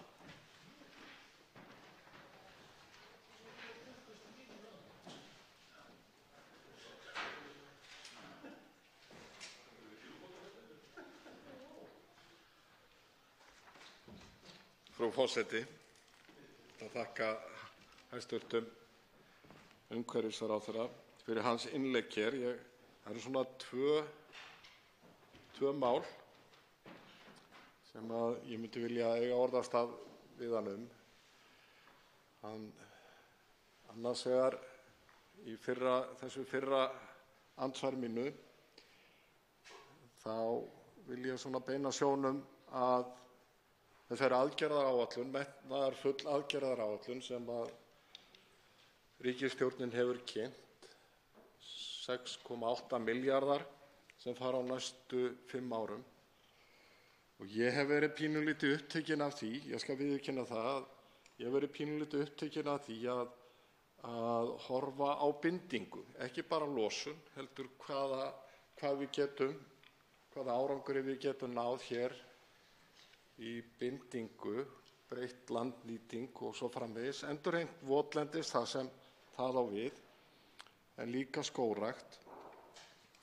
Og mér finnst eins og við séum að einhverju leyti að missa dálítið tækifæri með því að samþætta ekki betur í þessari aðgerðaáætlun þessi markmið þegar kemur að bindingunni og stefnu okkar í landbúnaðarmálum og samninga þar að segja búvörusamninga. Og ég spurði og átti orðastað hér fyrr í dag við hæstv. Sjávarútvegs- og landbúnaðarráðherra og var svona inna eftir þessu og ég velti því fyrir mér hvernig þessir tveir hæstv. Ráðherrar ætli svona í framhaldinu að reyna að samþætta þetta, vegna þess að þetta skiptir alveg gríðarlega miklu máli, vegna þess að þetta ekki bara spurning umhverfismál, þetta ekki bara spurning við náum markmiðum okkar í loftslagsmálum, þetta aðeins líka spurning það að við getum nýtt okkur tækifæri að byggja undir og styrkja búsetu í landinu. Og mér finnst við aðeins vera að missa tækifærið. Til máls tekur hæstv. Umhverfis- og auðlindaráðherra Guðmundur Ingi Guðbrandsson. Hæstv. forseti, ég vil byrja á því að þakka hv. þingmanni fyrir innleggið. Ég held að við deilum mjög svipuðum skoðunum þegar kemur að þessum málum. Ég tel mjög mikilvægt að samþætta stefnu í landbúnaði og stefnu í loftslagsmálum. Og það nú sérstaklega tekið fram í aðgerðaáætluninni að vinna eigi með bændum og það eru sérstaklega nefndir sauðfjárbændur, enda kemur það fram í stjórnarsáttmálanum að sérstaklega eigi að vinna að því. Þannig að við sjávar- og landbúnaðarráðherra hæstvirtur settum í gang vinnu einhvern tímann fyrr á árinu sem að miðar að því að koma fram með hugmyndir og tillögur hvernig megi nálgast það markmið sauðfjárbænda að kolefnisjafna sig. Og við eigum von á því að fá þessar tillögur í hús til okkar núna mánaðamótin október-nóvember og viljum þá byggja á þeim grunni aðgerðir í þá átt. Þannig að ég svona eiginlega vísa svolítið í þá vinnu að svo komnu máli, en ég held að við deilum alveg sýn í þessu, bæði ég og hæstv. ráðherra og hv.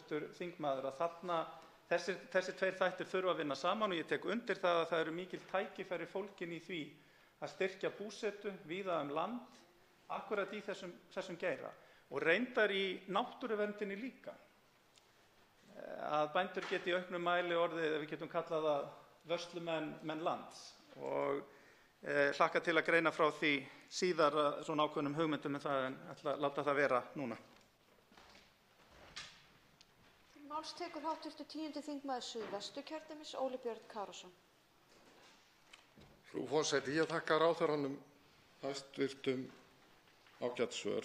Ég bíð spenntur og mun taka þátt í þessari umræðu þegar þar að kemur og tillögurnar liggja fyrir. Það að vísu hefur valdið mér pínu hugarangri að við skildum ekki halda möguleikum okkar þegar við erum að ná og ganga inn í það markmið með Evrópusambandinu að bindingin í rauninni vigtar ekki neitt þegar við erum að reyna að ná okkar markmiðum og það er ekki of seint að tryggja að það sé. Og ég held að það er nefnilega efnahagslegur ávinningur af því að fara í þetta með margan hátt. Víkjum aðeins að orkuskiptum í samgöngumálum. Í rauninni bara að orkuþörf okkar Íslendinga hér á komandi áratugum. Núna fyrir nokkrum dögum var birt ný orkuspá og þar kemur fram að það því er spáð að orkuþörf okkar Íslendinga muni aukast fram til ársins 2050 80%. Mér er sagt að það sé svona ígildi 3 blönduvirkjana. Þá spyr ég hæstv. Ráðherra, hvernig sér hann fram á það að við getum mætt þessari þörf? Vegna þess að það er alveg ljóst að það eru töluverður ágreiningur til dæmis hvernig við nýtum fallvötnin og hvar við eigum að virkja eða yfir höfuð hvort við eigum að virkja.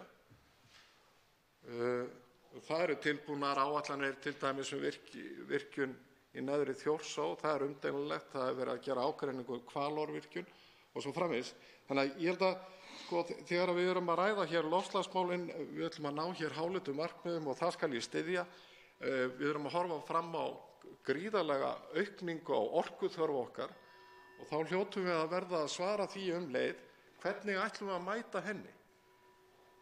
Með hvaða hætti ef við ætlum að halda okkur við hina hreinu orku. Til máls tekur hæstv. Umhverfis- og auðlindaráðherra Guðmundur Ingi Guðbrandsson. Hæstv. forseti. Það er rétt að það er nýlega komin út ný spá, raforkuspárnefndar sem nær til ársins 2050 og þar er talað að raforkuþörfin á þessum næstu 30 árum sé eitthvað að það geti þurft að bæta við 464 megavöttum.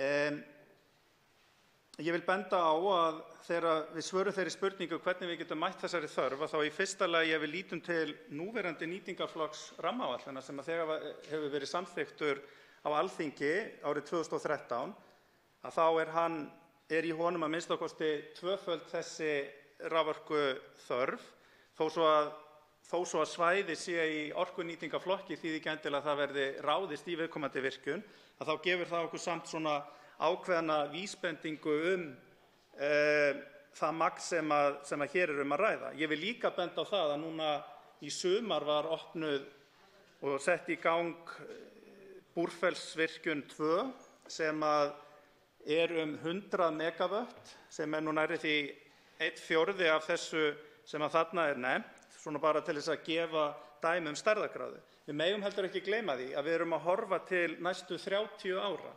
Það geta miklar tækniframfarir á þessum tíma átt sér stað og það geta komið inn kostir til orkunýtingar sem við kannski jafnvel erum ekki að treysta eins mikið á í dag og svo getur vel verið að það losni líka orku einhvers staðar á þessum 30 árum án þess að við vitum nákvæmlega það í dag.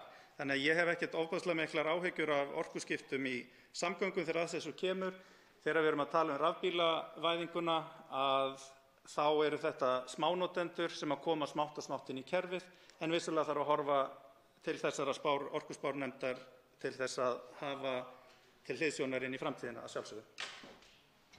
Til máls tekur hv. 11. þingmaður Reykjavíkurkjördæmis suður Björn Leví Gunnarsson.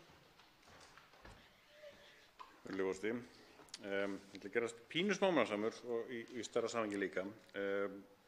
Hérna er frétt frá því fyrir tæpu ári síðan, glæný fiskiskip nota svartolíu, sem er bara hagkvæmasta og dýrasta olían, peningalega séð, en alls ekki umhverfislega séð. Ef ætlunin er að draga úr losun kolefnis, af hverju erum við ekki fast miðaðri á þetta vandamál, frekar heldur en kannski fólksbílinn til dæmis, svo að ég fari út í einhverja baráttu þrjá einkabílinn eða eitthvað því. En til að vera smánasamur, þá sagt í fjárlagafrumvarpinu að hækkun á kolefnisgjaldinu leiði til það bil 0,05% hækkunar á vísitölu neysluverðs, sem hljómar ekkert rosalega mikið, 1 milljarður á lán heimilanna, 15.000 kall á 30 milljónir króna lán á ári. Það er einhver peningur. En það sem meira er að hækkunin hefur líka áhrif á þá sem nota ekki ökutæki, sem hafa tafið með sér til dæmis bíllausan lífstíl, af því að það hefur áhrif, því erum við æðislega verðbólguhagkerfi hérna, sem er svo gaman, eða þannig. Spurningin er kannski líka þá, á sama hátt við erum að taka þetta burt afslátt af bílaleigubílum, en það leiðir væntanlega til þess að bílaleigur eru þá að fara meira í eldri bíla til þess að bara upp á hagkvæmni að gera. Þegar nýrri bílar verða dýrari, það hefur einhver smá áhrif, ég er pínu smánasamur í þessu, en þá erum við að rauninni íta þeim í áttina að meira mengandi bílum, bara kostnaðarlega séð.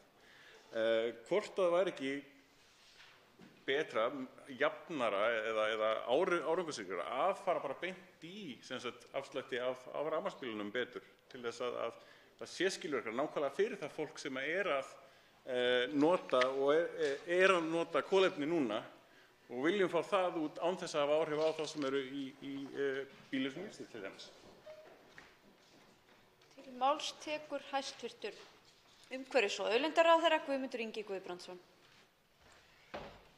Hæstv. Forseti, ég vil þakka hv. þingmanni fyrir innleggið og líka að það er alltaf mjög gaman að tala við þig hérna á Alþingi. Hv. þingmaður spyr spurningar sem margir aðrir gera ekki. Aðeins varðandi svartolíuna, að þá er það nú reyndar svo að sá útblástur gróðurhúsalofttegunda sem kemur frá svartolíu er ekki stærsta vandamálið okkar. Það er eiginlega önnur vandamál sem fylgja svartolíunni og hafa meira með loftgæði að gera.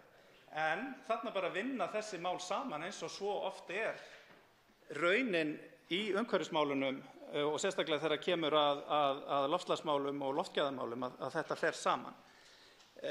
Varðandi bílaleigubílana, þá er ég þeirrar skoðunar að það þarf að ýta þeim yfir í að nota umhverfisvænni bíla. Og það er staðreynd að innflutningur eða nýskráningar rafbíla og annarra umhverfisvænni bíla hjá bílaleigum er 1% meðan 20% á hinum almenna markaði. Og þetta er viðfangsefni sem við þurfum að takast á við með ferðaþjónustunni, og í ráðuneytinu höfum við átt viðræður við ferðaþjónustuna það hvernig við getum reynt að mæta þessu. Það eru ákveðnir flöskuhálsar í kerfinu, eins og til dæmis í Leifsstöð og á nokkrum ferðamannastöðum út landið, og með því að setja fjármagn í aukna innviðauppbyggingu þá erum við vissulega að horfa til þessa sem eins af þeim þáttum.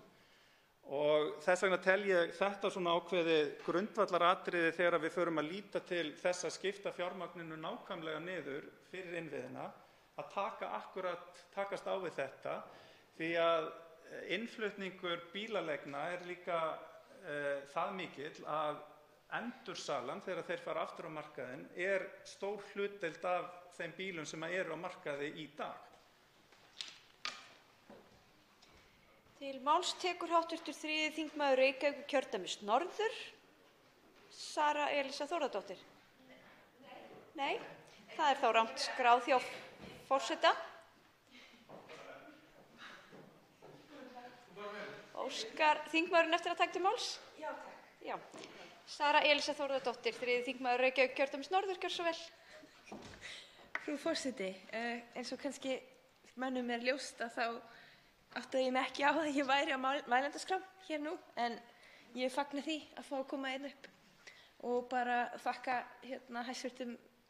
Umhverfisráðherra fyrir sitt framlag í því að bjarga þessu landi og vernda þetta fallega, dýrmæta, einstaka land sem við eigum. ég hef eiginlega ekki mikið meira um það að segja. Ég vil fagna fréttum dagsins sem að Hvítá og þessar Hvítá-fjöll, ég man ekki hvað heita, það eru 3 ár sem að voru búin að vera í verndarflokki rammaáætlunar sem var samþykkt 2013 og fengu verndarstað í dag. Okay. Þannig að bara þakka fyrir það. Takk. Til máls tekur hæstv. Umhverfis- og auðlindaráðherra Guðmundur Ingi Guðbrandsson. Hæstv. Forseti, ég vil þakka hv. þingmanni kærlega fyrir hlý orð og veit að hv. þingmaður saman með okkur í þessari vegferð sem að bæði tengist loftslagsmálunum sem að hún kom inn á og náttúruverndarmálunum, og ég tek undir það með hv. þingmanni að það var einstaklega ánægjulegt að geta greint frá því í dag að það hafin sú vegferð að byrja að auglýsa tillögur að friðlýsingu svæða í verndarflokki rammaáætlunar, og þarna komin fram 3 svæði og fleiri á leiðinni. Þannig að ég hlakka bara til að geta tilkynnt um fleiri svæði síðar. Til máls tekur hv. 9. þingmaður Norðausturkjördæmis, Líneik Anna Sævarsdóttir.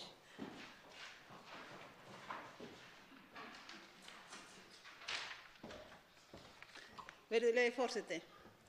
Ég vil byrja á því að fagna þeim viðbótarframlögum sem áætluð eru til málefnasviðsins umhverfismál og fjárlögum ársins 2019 og því mikilvægara skrefi sem fyrsta útgáfa aðgerðaáætlunar í loftslagsmálum er.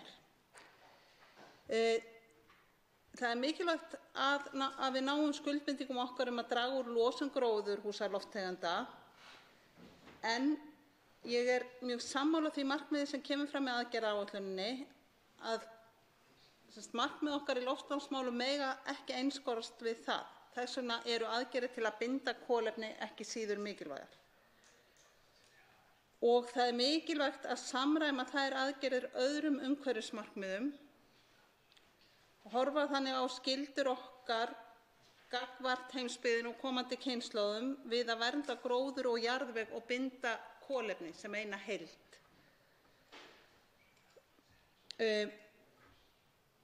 Og í framhaldi af því þá langar mig kannski að halda svolítið áfram með það sem hv. þingmaður Óli Björn Kárason var að ræða hérna áðan. Nú hafa skógræktin og landgræðslan átt samstarf við bændur sín verkefni langt árabil, og mig langar að spyrja hæstv. ráðherra hvernig vinnan við að samræma ný og eldri markmið í því samstarfi fer fram og hvort það sé einhverjar breytingar á svona grundvallarbreytinguna á rammanum utan það samstarf, hvort að við eigum von á slíku.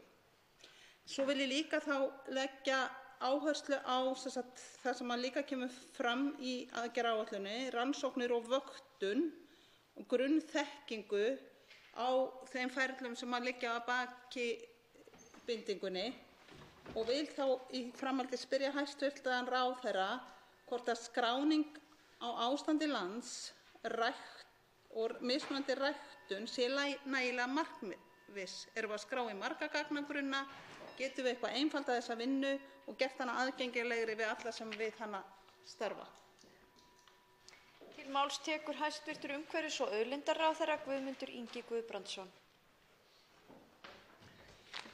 Hæstv. Forseti, ég byrja á því að þakka hv. þingmanni kærlega fyrir þetta.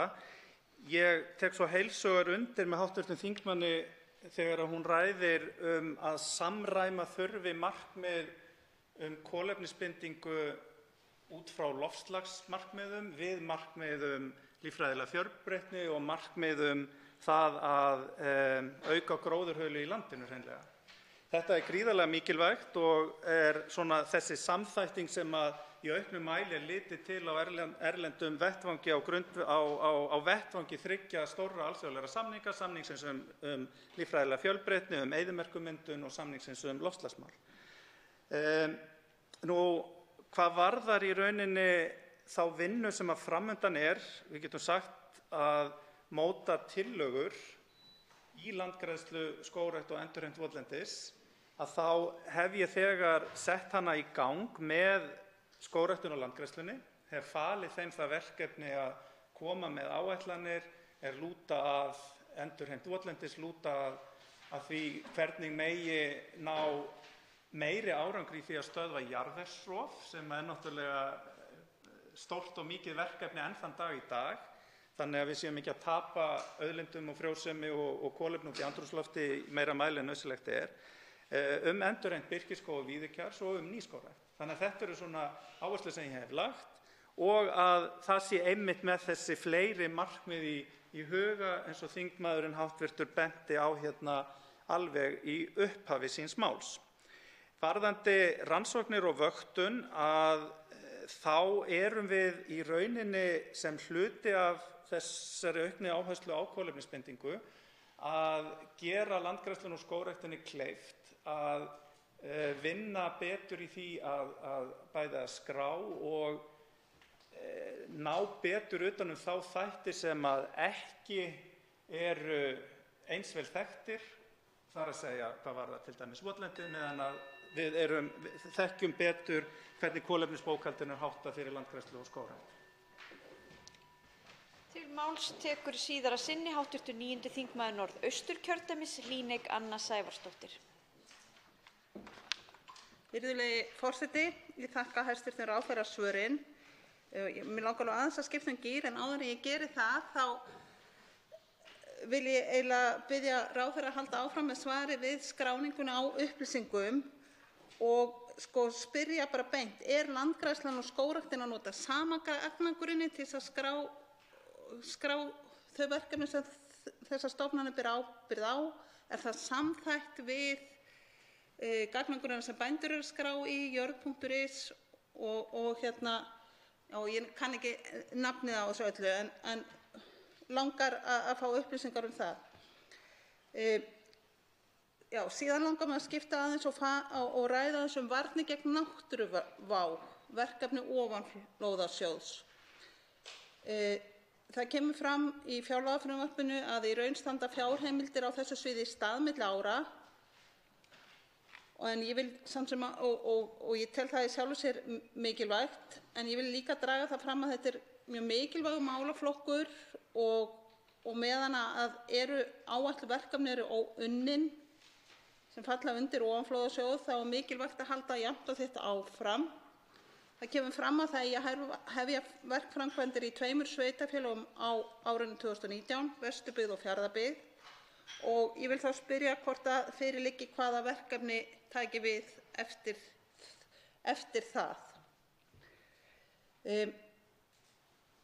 Síðan langaði mig að koma aðeins inn á umræðu strandsvæðaskipulagið. Eins og kunnugt þá var samþykkt hér frumvarp strandsvæðaskipulag í júní og það kemur fram í fjárlagafrumvarpinu að hafi verið undirbúningur af strandsvæðaskipulagi fyrir Austfirði og Vestfirði. Ég mun eiginlega líta þannig á að það sé þá vinnan við gerð skipulagsins sem fari fram á árinu 2019, en langar að spyrja ráðherra hvað undirbúningnum líði því að hann stendur væntanlega yfir núna. Til máls tekur hæstv. Umhverfis- og auðlindaráðherra Guðmundur Ingi Guðbrandsson. Hæstv. forseti, varðandi gagnagrunnana þá ég nú ekki með þetta alveg 100% á hreinu, en ég veit til þess að landgræðslan og skógræktin beita í sínu kolefnisbókhaldi ákveðinni aðferðafræði sem gengur út á það að mæla bæði í ofanjarðarhlutum og neðanjarðarhlutum það magn kolefnis sem er bundið, en hvort að það sé algjörlega samræmt, það þekki ég ekki nógu vel. Við getum komist að því hins vegar og ég tel að það sé ekki sérstaklega samræmt við þá aðra þætti sem að þingmaðurinn hv. nefndi, en kannski sá sem hér stendur ekki alveg 100% heldur að skilja spurninguna, svo það sé sagt alveg eins og Varðandi haf- og strandsvæðavinnuna eða haf- og strandsvæðaskipulagsvinnuna að þá strax í júní kallaði ég eftir tilnefningum í svæðisráðin sem eiga að vinna þetta með aðstoð Skipulagsstofnunar og þær tilnefningar eru að koma í hús þannig að við stefnum á það að þessi vinna hefjist í haust. En hvað mun taka langan tíma fer svolítið eftir því hversu vel gengur og hversu mikið fjármagn í þessu. En minn hugur stendur til þess að geta stutt vel við þetta. Varðandi náttúruvána þá deili ég algjörlega þeirri skoðun hv. þingmanns að hér með mjög mikilvæg mál að ræða og það eru framkvæmdaverkefni á næsta ári að fara af stað í Neskaupstað og síðan þá ákveðnar, framkvæmdir eru að hefjast þar undir Urðarbotnum og síðan þá hönnun á Patreksfirði að fara í gang á næsta ári og frumathuganir á allmörgum stöðum bæði í Hnífsdal, Patreksfirði, Bíldudal og á Seyðisfirði. Þannig að vinnan heldur áfram en hún fer náttúrulega mjög mikið eftir því fjármagni sem til staðar og já, þá tíminn búinn. Til máls tekur hv. 8. þingmaður Suðurkjördæmis, Karl Gauti Hjaltason. Frú forseti, ég vil fyrst þakka fyrir þetta tækifæri að skiptast á skoðunum við hæstv. Umhverfisráðherra.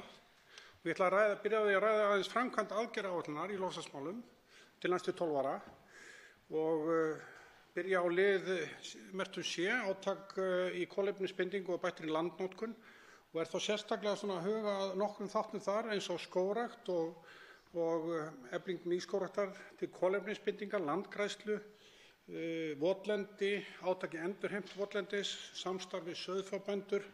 Þetta eru liðir 18, 19, 21 og 2 og þá ég að hugsa ég veit ekki hvaða tölur getur legið til grundvallar áætlunum kolefnisbindingu með landgræðslu eða endurheimt votlendis.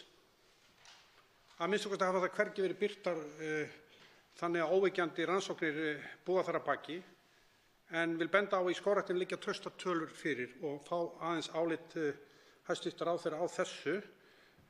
Hvað hafa stjórnvöld sett fram markmið hvernig fjármagn skuli skiptast milli einstakra aðgerða í kolefnisbindingu sem ég nefndi áðan og bættri landnotkun, hvaða ávinningi einstakar aðgerðir eigi að geta skilað í formi kolefnisbindingar og kostnað þann sem hlýst af hverju bundnu tonni af kolefni í hverri af þessum aðgerðum sem voru taldar upp hérna áðan.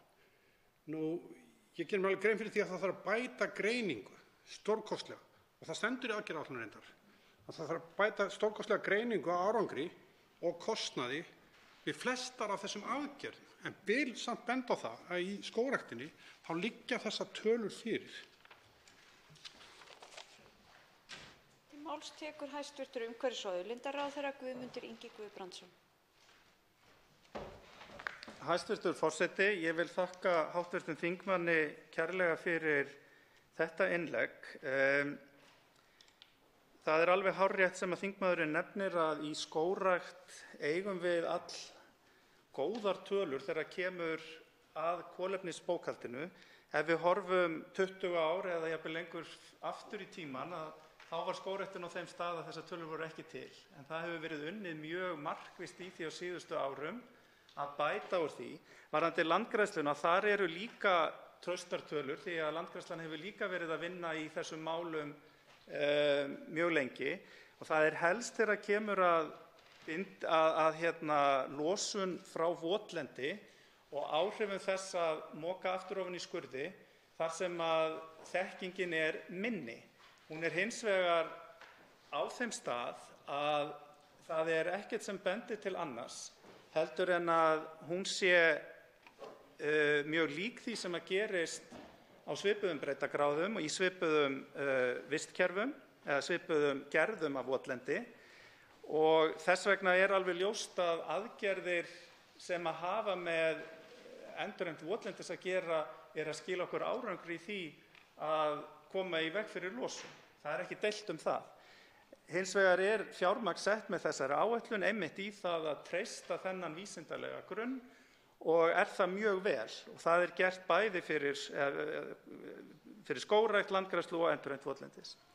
Hvað varðar skiptingu fjármagnsins þá lét ég þess getið hér áðan að ég hef falið Landgræðslunni og skógræktinni að koma með áætlun í öllum þessum geirum til mín þar sem að þau munu gera tillögur að því hvernig þetta muni líta út og þá getum við betur áttað okkur á því hverju mismunandi aðgerðir geta skilað. En líkt og ég sagði í svari til hv. þingmanns Líneikar Önnu Sævarsdóttur að þá erum við að líta til fjölmargra markmiða með þessari kolefnisbindingu sem líka taka til líffræðilegs fjölbreytileika og þess að stöðva landeyðingu. Til máls tekur síðara sinn hv. 8. þingmaður Suðurkjördæmis, Karl Gauti Hjaltason. Frú forseti, ég þakka hæstv. Ráðherra fyrir þetta fína svar. Það er auðvitað, og það er ekki, verður aldrei ómælt, að það verður auðvitað að fara þá skynsamlegustu leið í nýtingu á almannafé. Það er það sem ég er að reyna að fá fram hérna og benda á. Við verðum að fara þá leið sem gefur mest til framtíðar í þessum efnum með tilliti til nýtingar á almannafé. Nú, ég get bent á það, hann nefndi það, hæstv. Ráðherra, að endurheimta birkikjarr. Hann nefndi það hér áðan. Gott og vel, gott og vel. Ég er hérna með grein kolefnisbindingu trjátegunda og birki, hann var ekki að tala um birkikjarr, er að binda kannski 2,7 til 3,4 tonn á ári per hektara, stafafura 4,6 til 9, sigtagreini frá 6 til 10 og alaskaösp frá 8 til 23 tonn á ári per hektara. Þessar tölur kannski þekkjast. Ég er bara svona að segja svona, á að fara að setja mikið fjármagn í að endurheimta birkikjarr sem bindur langminnst, bara svona sem ábendingar. Og það er bara sigurstaða að rækta skóg. Bæði ræktunin, grisjunin, hráefni sem kemur, atvinna sem skapast til langrar framtíðar. Ég ætla að nota tíma minn hérna rétt á síðustu sekúndunum að spurja það sem snýr að hæstv. Umhverfisráðherra varðandi sjókvíaeldi, varðandi mengunarvarnir við sjókvíaeldi, varðandi lagaumhverfið, hvenær á að taka upp eftirlit sambærilegt því og er í erlendis varðandi sjókvíaeldi, varðandi mengun frá þeim, til dæmis hversu ört þá að skipta stað fyrir kvíarnar eða kvílaðar og einnig líka mótvægisaðgerðir varðandi erfðamengun frá þessum kvíum. Það er vitað að fiskur sleppur úr þessu og hvort það sé ráðgerð einhver lagaumgjörð það hvernig á að vinna á móti þessu, til dæmis að ná þessum fiski tilbaka. Til máls tekur hæstv. Umhverfis- og auðlindaráðherra Guðmundur Ingi Guðbrandsson. Hæstv. Forseti, því er hér til svara að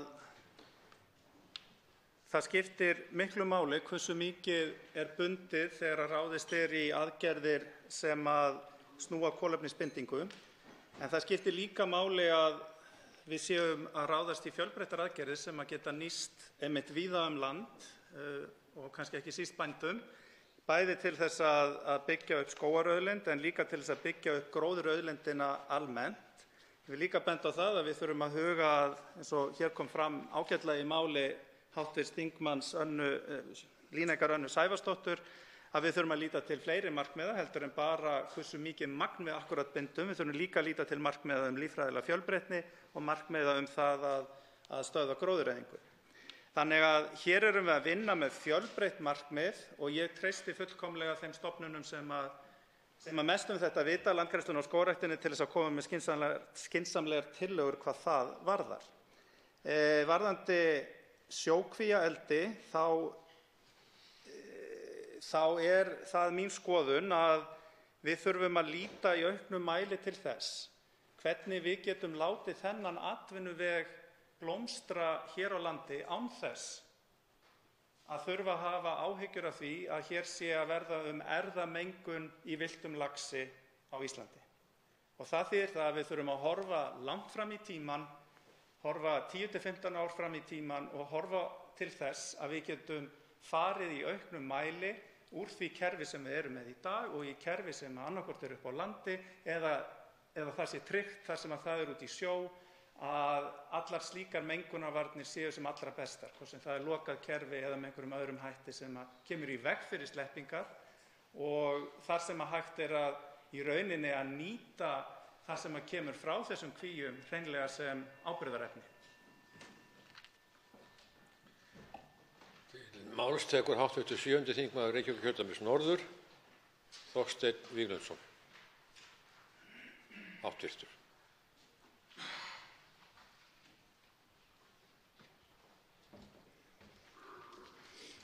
Herra forseti, ég vil byrja á því að hrósa hæstv. Ráðherra og ríkisstjórninni fyrir þá kynningu á áformum í loftslagsmálum sem að virðast allavega við fyrstu sýn vera bara mjög metnaðarfull og góð áform raunverulegar aðgerðir til þess að draga úr losun.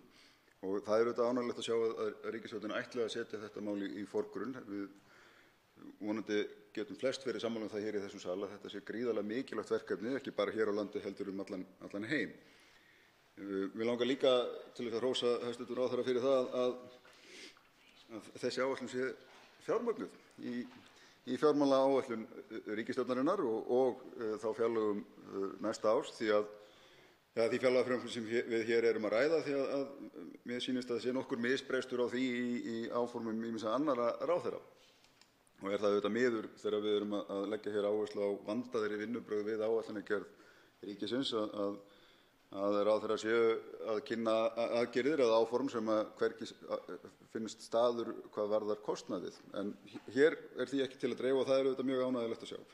Það sem að ég hins vegar hnýt er einmitt þessi mikla áhersla á mótvægisaðgerðir. Það er að segja að manni finnst mikill þungi í áformum stjórnvalda að vera bundin við skógrækt og endurheimt votlendis sem hvort og séu geta verið alveg ágætisverkefni en eru þó að því virðist bundin talsverðri óvissu það fyrsta lagi hvernig þau verði færð til bókar og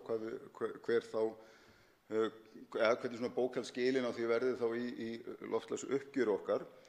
Og væri kannski ágætt ef að ráðherra gæti aðeins upplýst betur hvort það hafi dregið úr þeirri óvissu. Þarna hefur verið talað um að það sé talsverð vísindaleg óvissa á bak við þetta líka en ekki síður hvernig Evrópusambandið muni meðhöndla þessi úrræði í loftslagsbókhaldi einstakra landa en ekki síður þá þegar kemur að áformum að draga raunverulegu losun eins og til dæmis kolefnisgjaldinu og þá kannski tvennt sem ég staldra við þar er stuðningur miðað við yfirlýsingar ýmissa þingmanna í ríkisstjórnarsamstarfinu varðandi kolefnisgjöldin er stuðningur við þá hækkun sem þarna er áformuð og væri ekki nauðsynlegt í raun og veru að ganga lengra til þess að búa til nægilegan hagrænan hvata til að draga úr losun. Forseti vill biðja hv. þingmenn að virða tímamörk. Til máls tekur hæstv. Umhverfisráðherra Guðmundur Ingi Guðbrandsson. Hæstv. Forseti, ég vil byrja á því að þakka hv. þingmanni Þorsteini Víglundssyni fyrir þetta fína innlegg og ég fer nú eiginlega hjá mér þegar þú hælir mig svona mikið, en takk fyrir það. Það er rétt að ef að litið er til skiptingar fjármunanna í þessari aðgerðaráætlun loftslagsmála þá er áherslan meiri á kolefnisbindingu heldur en á hinar aðgerðirnar. Það er mjög víða í þessum málum held ég þörf fyrir fjármagn en aðalatriði hérna og ég vil taka það mjög skýrt fram að það er að fyrst reynum við að draga hvað mest við getum úr losun eins og tæknin leyfir okkur hverju sinni og svo klárum við dæmið ef svo má orðið komast með því að ráðast í bindiaðgerðir. Og ríkisstjórnin hefur sett sér það markmið í stjórnarsáttmála að ná kolefnishlutleysi árið 2040 og það er gríðarlega mikilvægt að sú binding sem mun alltaf þurfa að eiga sér stað